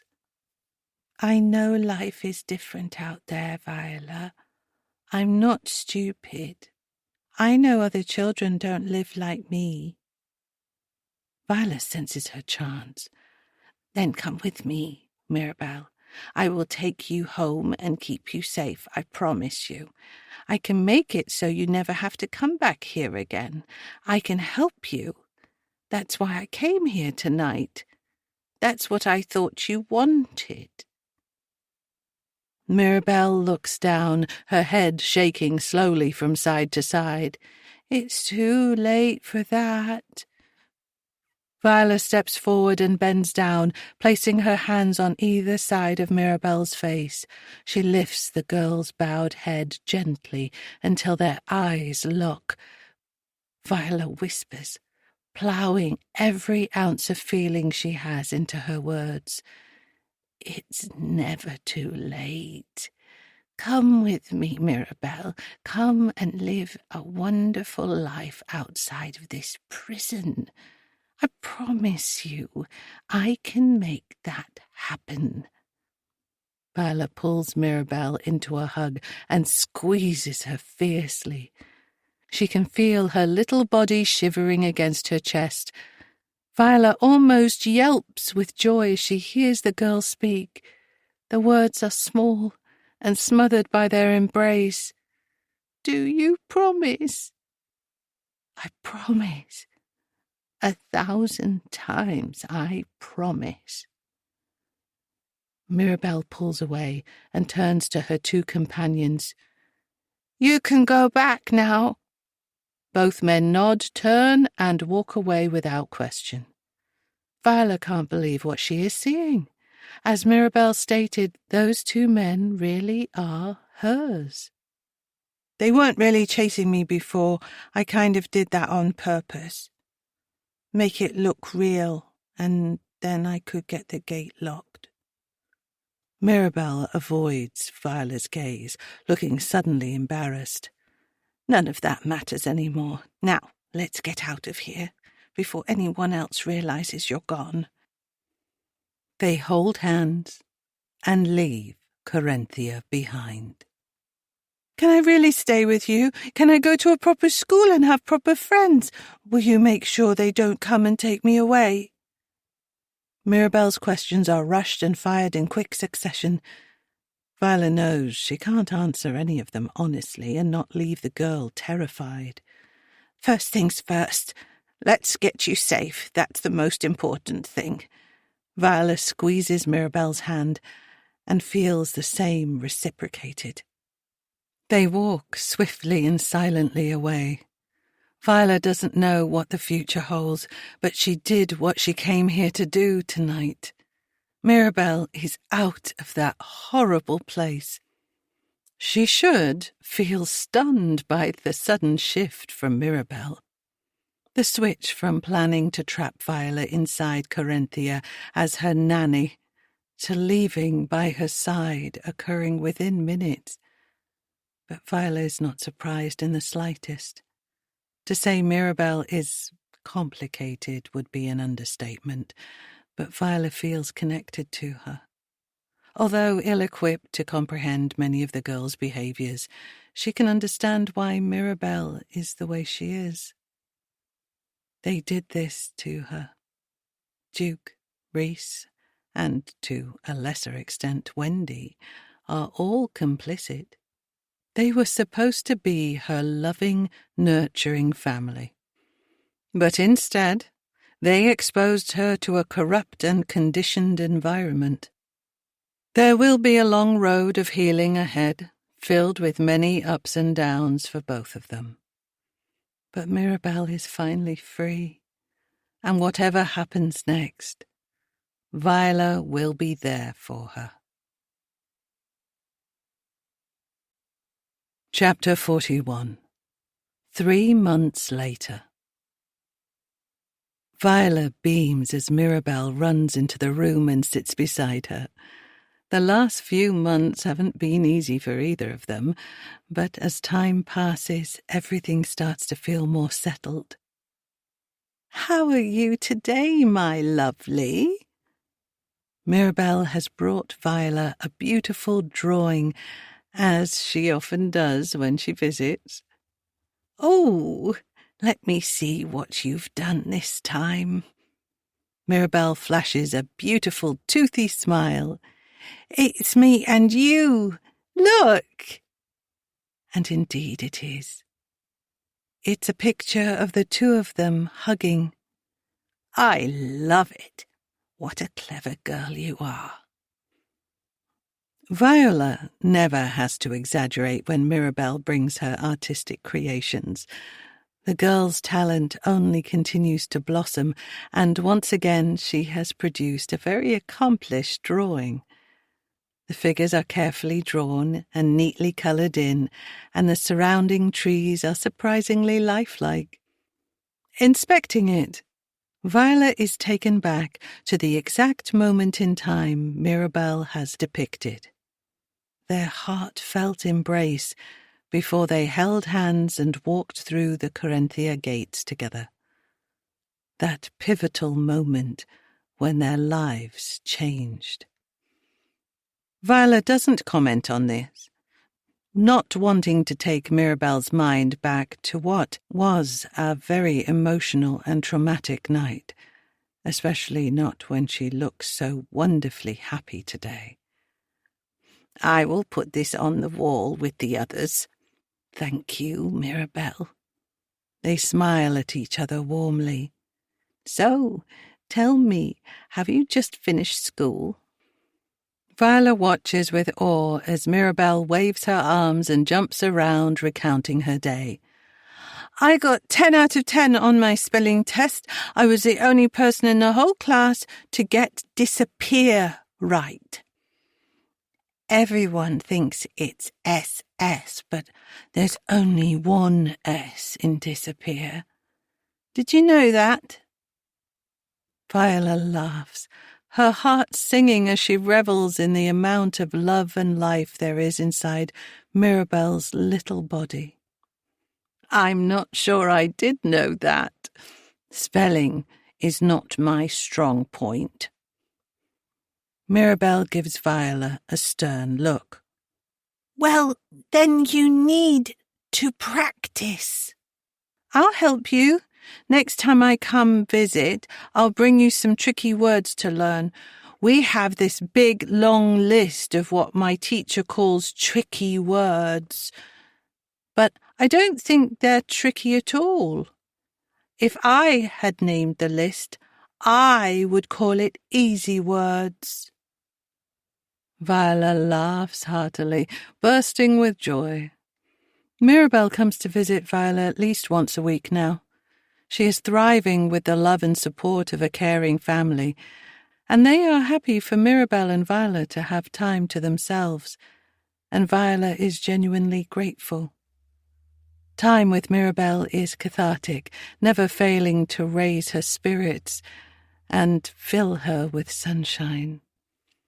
Although she tries not to ruminate too much, she knows things could have gone very wrong that night. Yet somehow life feels better than it ever has. Mirabelle has taught Viola so much. She had been content with her life before the family at number 33 moved in and upended her whole world. Without a doubt, she missed and grieved for Martin, but she was grateful for what she had, her friends and her home. But Mirabelle's arrival highlighted a gaping hole in Viola's existence, deep, powerful connections and relationships. The kind of meaningful bond that she had for decades with Martin, something more substantial and more profound than friendship. Mirabelle and Viola are forever bonded by their shared experiences, and Viola couldn't care for the girl more if she were her own flesh and blood. Today, they spend their precious time together, as they often do, with Mirabelle doing most of the talking.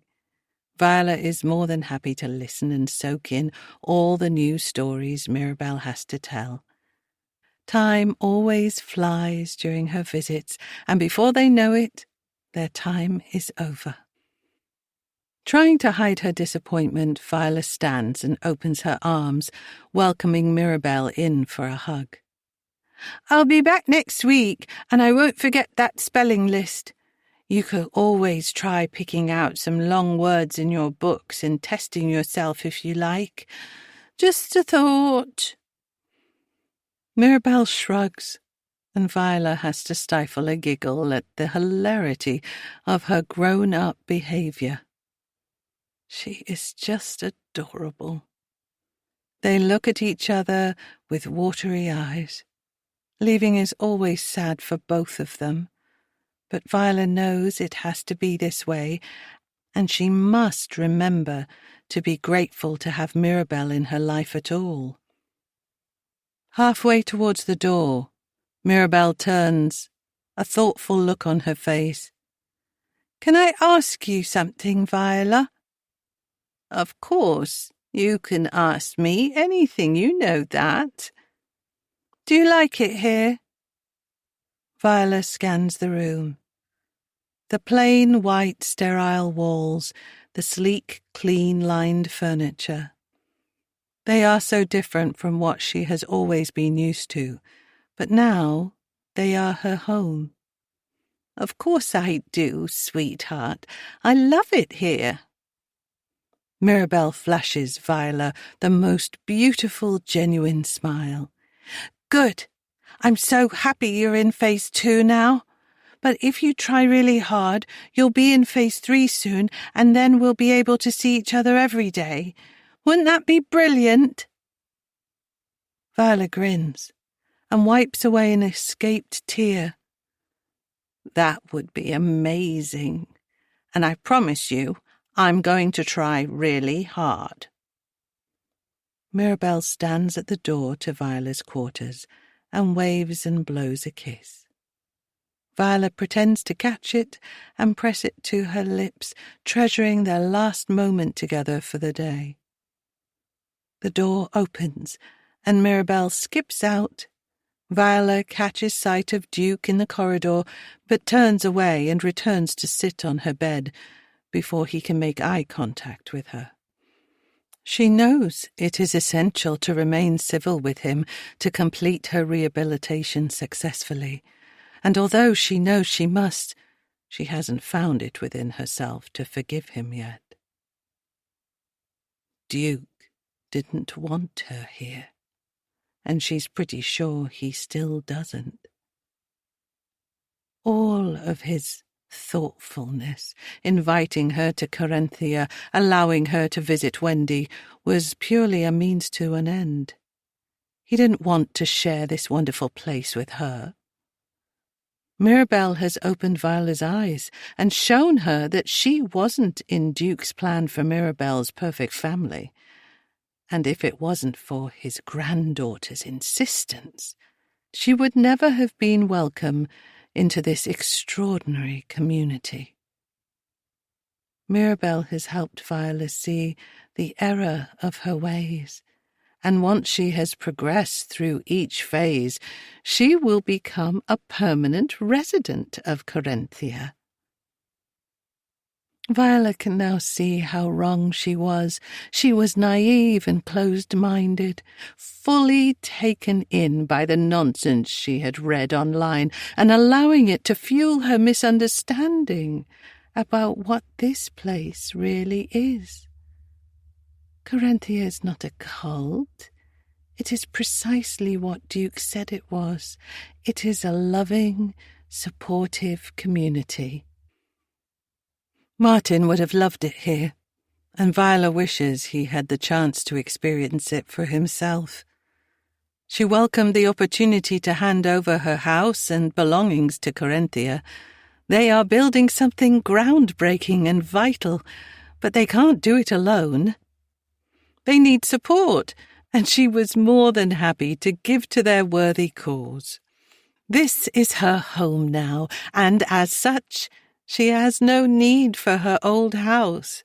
If she ever decides to leave, and she can't imagine ever wanting to, she still has all her savings and her and Martin's pension pots, but she's positive she won't need it.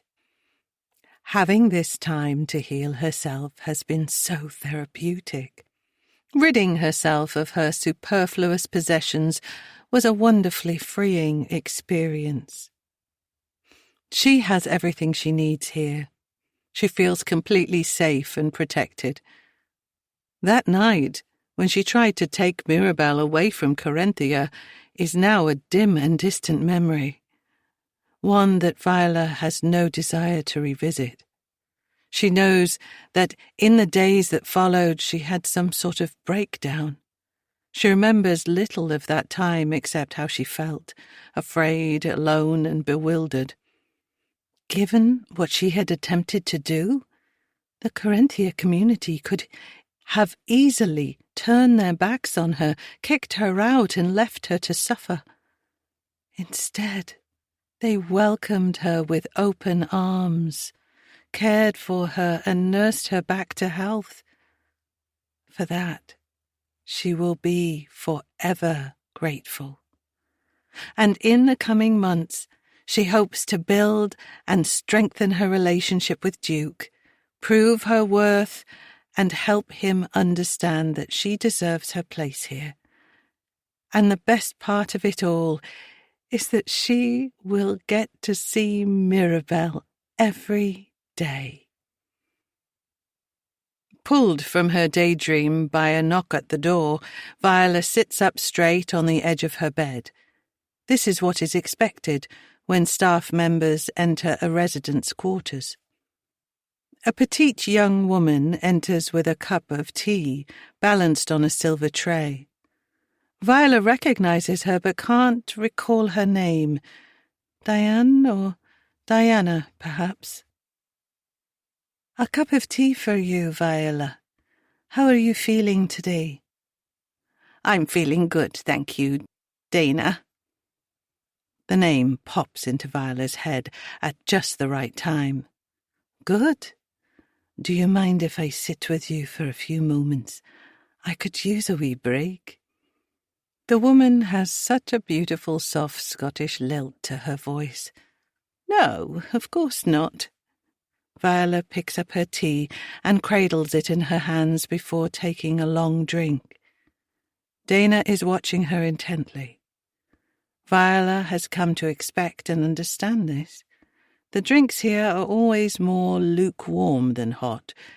Some of the residents, particularly in Phase 1, are healing from terrible events or detoxing from drugs or alcohol, and they can be unruly or violent. Viola has never been any of those things. but she appreciates why this rule is in place. Everything here is to protect the Corinthia family and keep them safe. Viola yawns, a wave of tiredness coming over her. You look like you could use some rest, Viola. Why don't you finish your drink, and I'll leave you in peace. Viola rubs her eyes. Yes, I think that might be a good idea.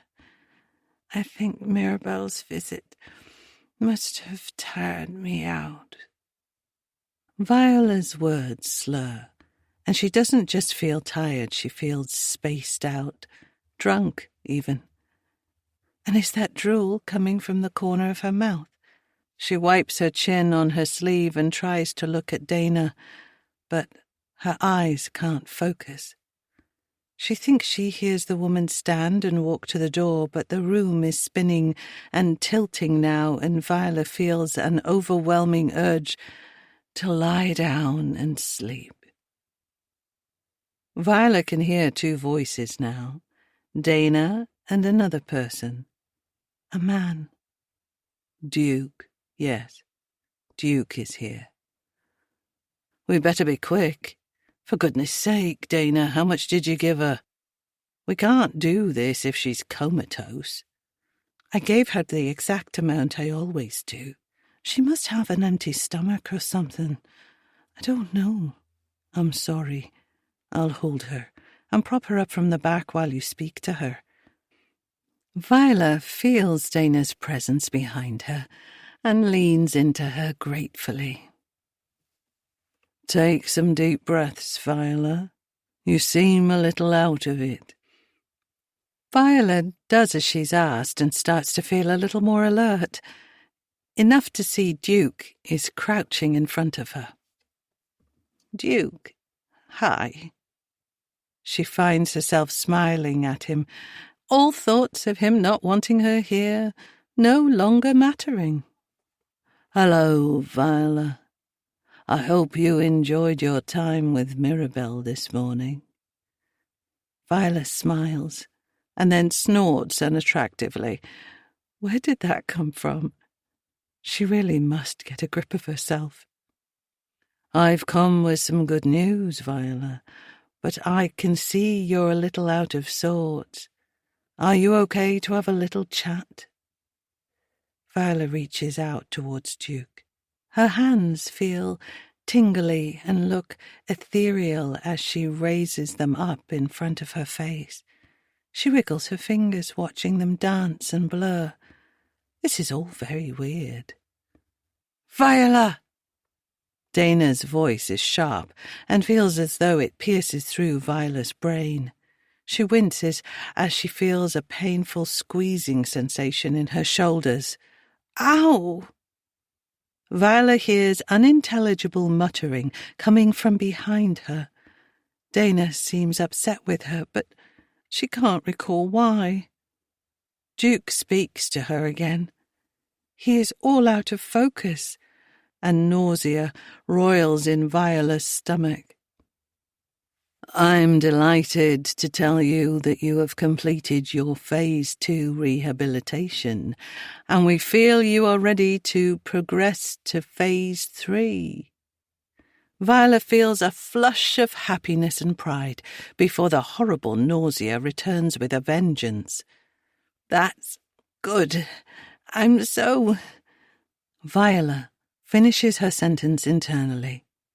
Happy. She's so happy. Her mouth doesn't seem to receive the instructions to move and speak. But never mind. She is sure everything is fine. She's going to Phase 3, and she'll be able to see Mirabelle every day. To move to Phase 3, I need you to sign a couple of forms, just about your new accommodation. All routine, I assure you. Viola looks down and is surprised to see a pen in her hand. Did she pick it up? I'm not feeling so good, Duke. I'm not sure I should be signing right now. Can I have a sleep first. She is sure she hears Duke sigh, but she must have been mistaken, because he answers her so kindly. Of course, I completely understand. Good, great. I think I'll sleep now. Viola tries to lie down, but Dana holds her rigidly. What is wrong with this woman? Duke continues. That's absolutely fine, Viola, but if you aren't able to sign today, I will give your room to another resident, and you'll get the chance to move again in another month. Mirabelle will be so disappointed. But you don't need to worry about that. I'm sure she'll get over it eventually. Viola's heart starts to race, intensifying the nausea. No, I want to go to phase 3. I want Mirabelle.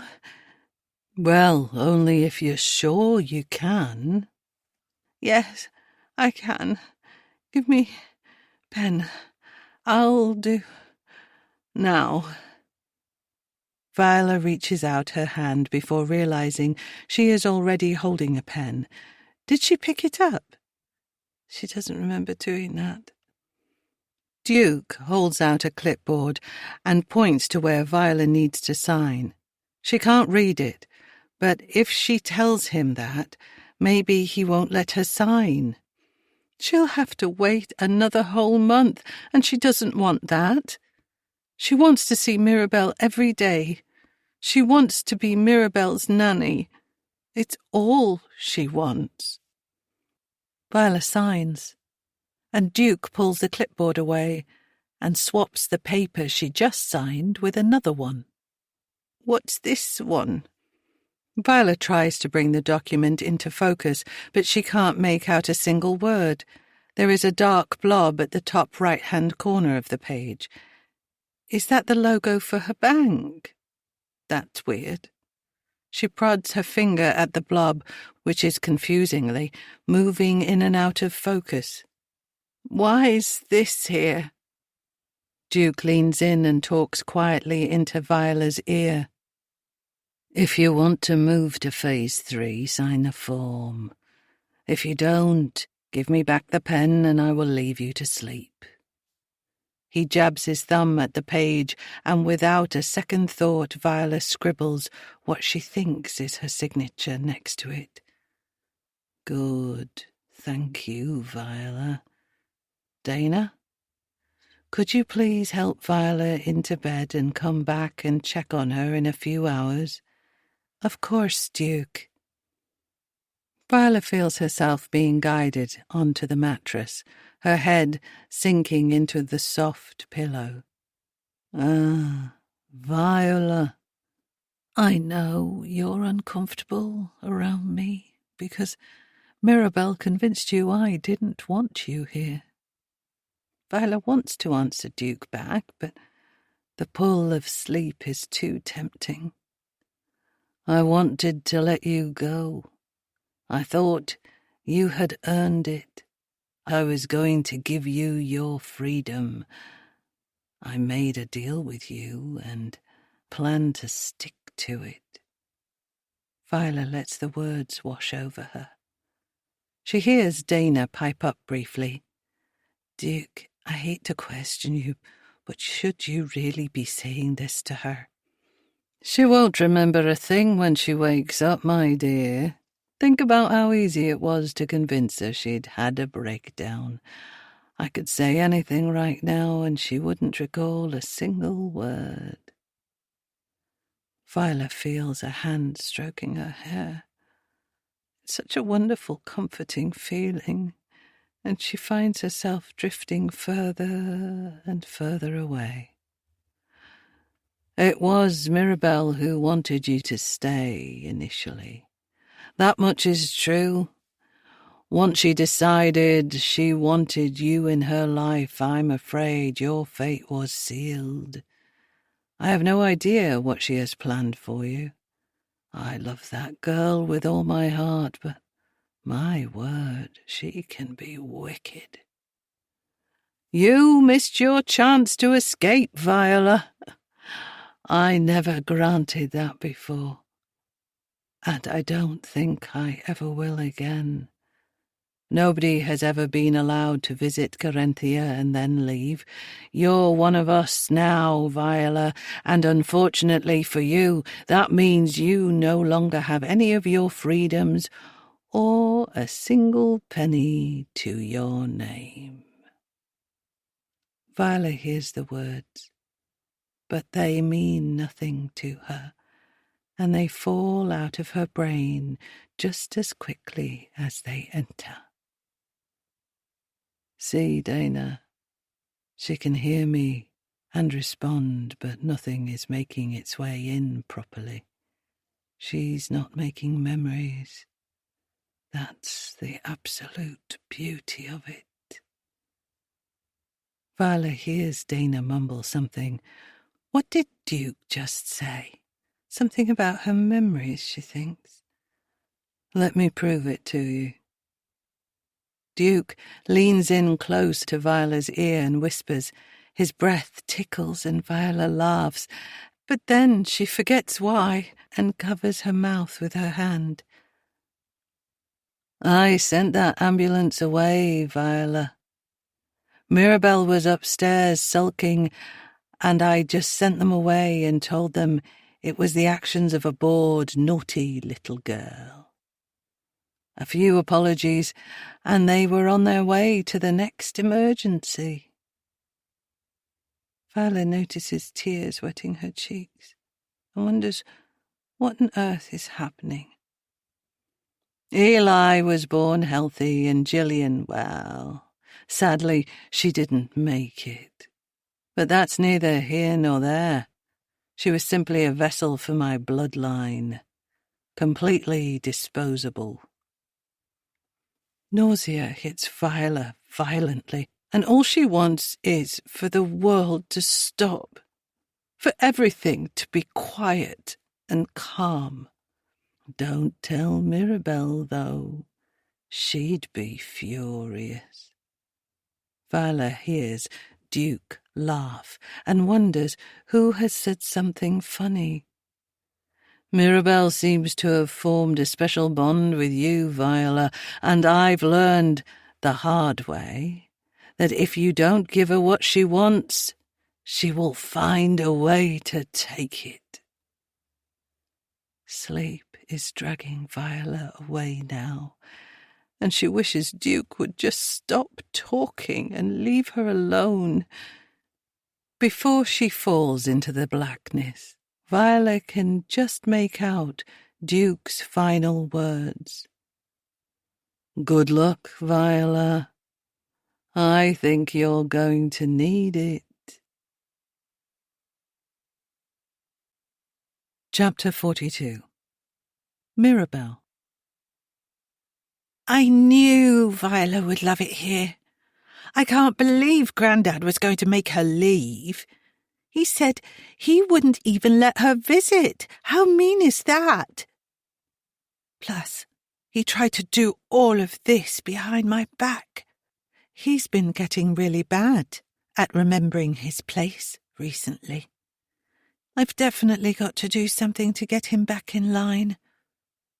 I tried to tell Daddy about it, but he didn't listen.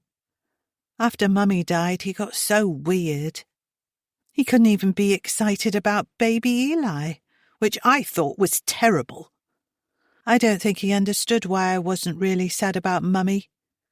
But she hadn't been my mummy for very long, and to me, the best thing about her was that she had my baby brother in her tummy. Grandad definitely gets that, at least. I wish Daddy would catch up. I'm not totally sure Grandad is telling me the truth about Mummy dying.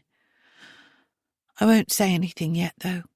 I'll keep that inside my brain for now. It could be useful in the future. I'm just happy that Eli is okay, Actually, he's better than okay. He's fantastic. He can't do much yet, but I love the way he looks at me. I'm going to be the best big sister ever, and I know he'll love me more than anyone else in the whole wide world, and that's saying something.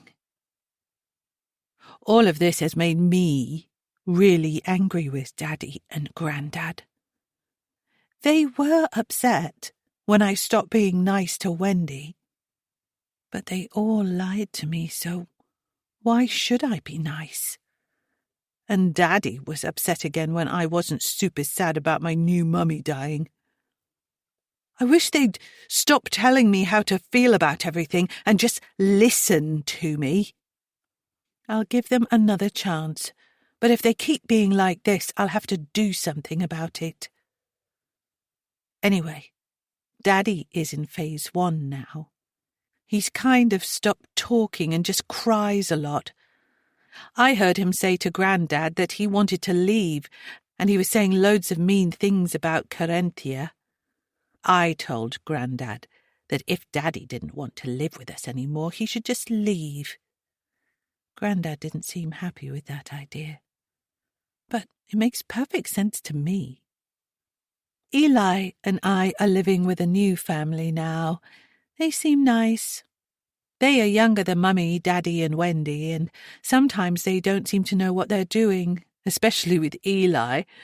But that's okay, because I do. They seem really stressed when Eli cries or wakes up at night. I've heard them arguing about it. But as long as they give Eli everything he needs, I won't get angry. I'm keeping a really close eye on them. Something else brilliant that has happened is the new school here. I told Grandad that the old one was absolute rubbish and I wanted to go to a real school where I could make lots of friends so badly that I almost left Carinthia to live with Viola. That definitely got Grandad's attention. And I wasn't lying either. We were almost at the end of the street when I realized I couldn't do it. What if Eli and I ended up getting split up from each other? That would be the worst thing ever. I wasn't sure what to do, so I yelled for Saul and Ezekiel.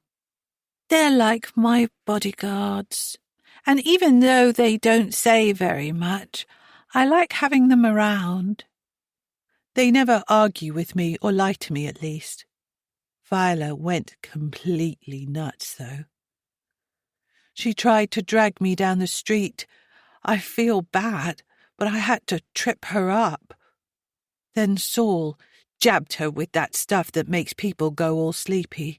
I didn't want them to knock her out, but she wasn't listening to anything I was saying. It was like she was throwing a tantrum. It was embarrassing. Viola's doing much better now. I love how excited she is whenever I go and visit her.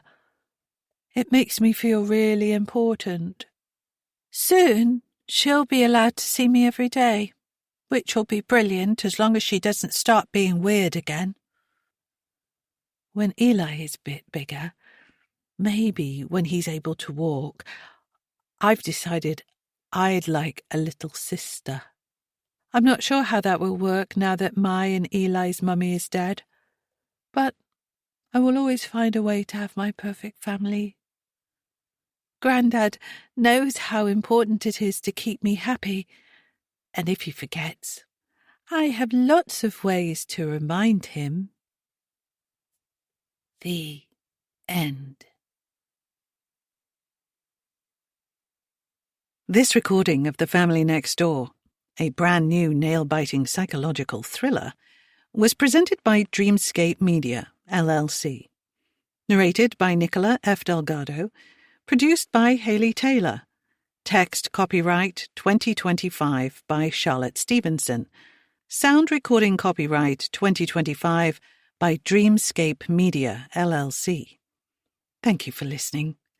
Please check dreamscapepublishing.com for Dreamscape's latest releases.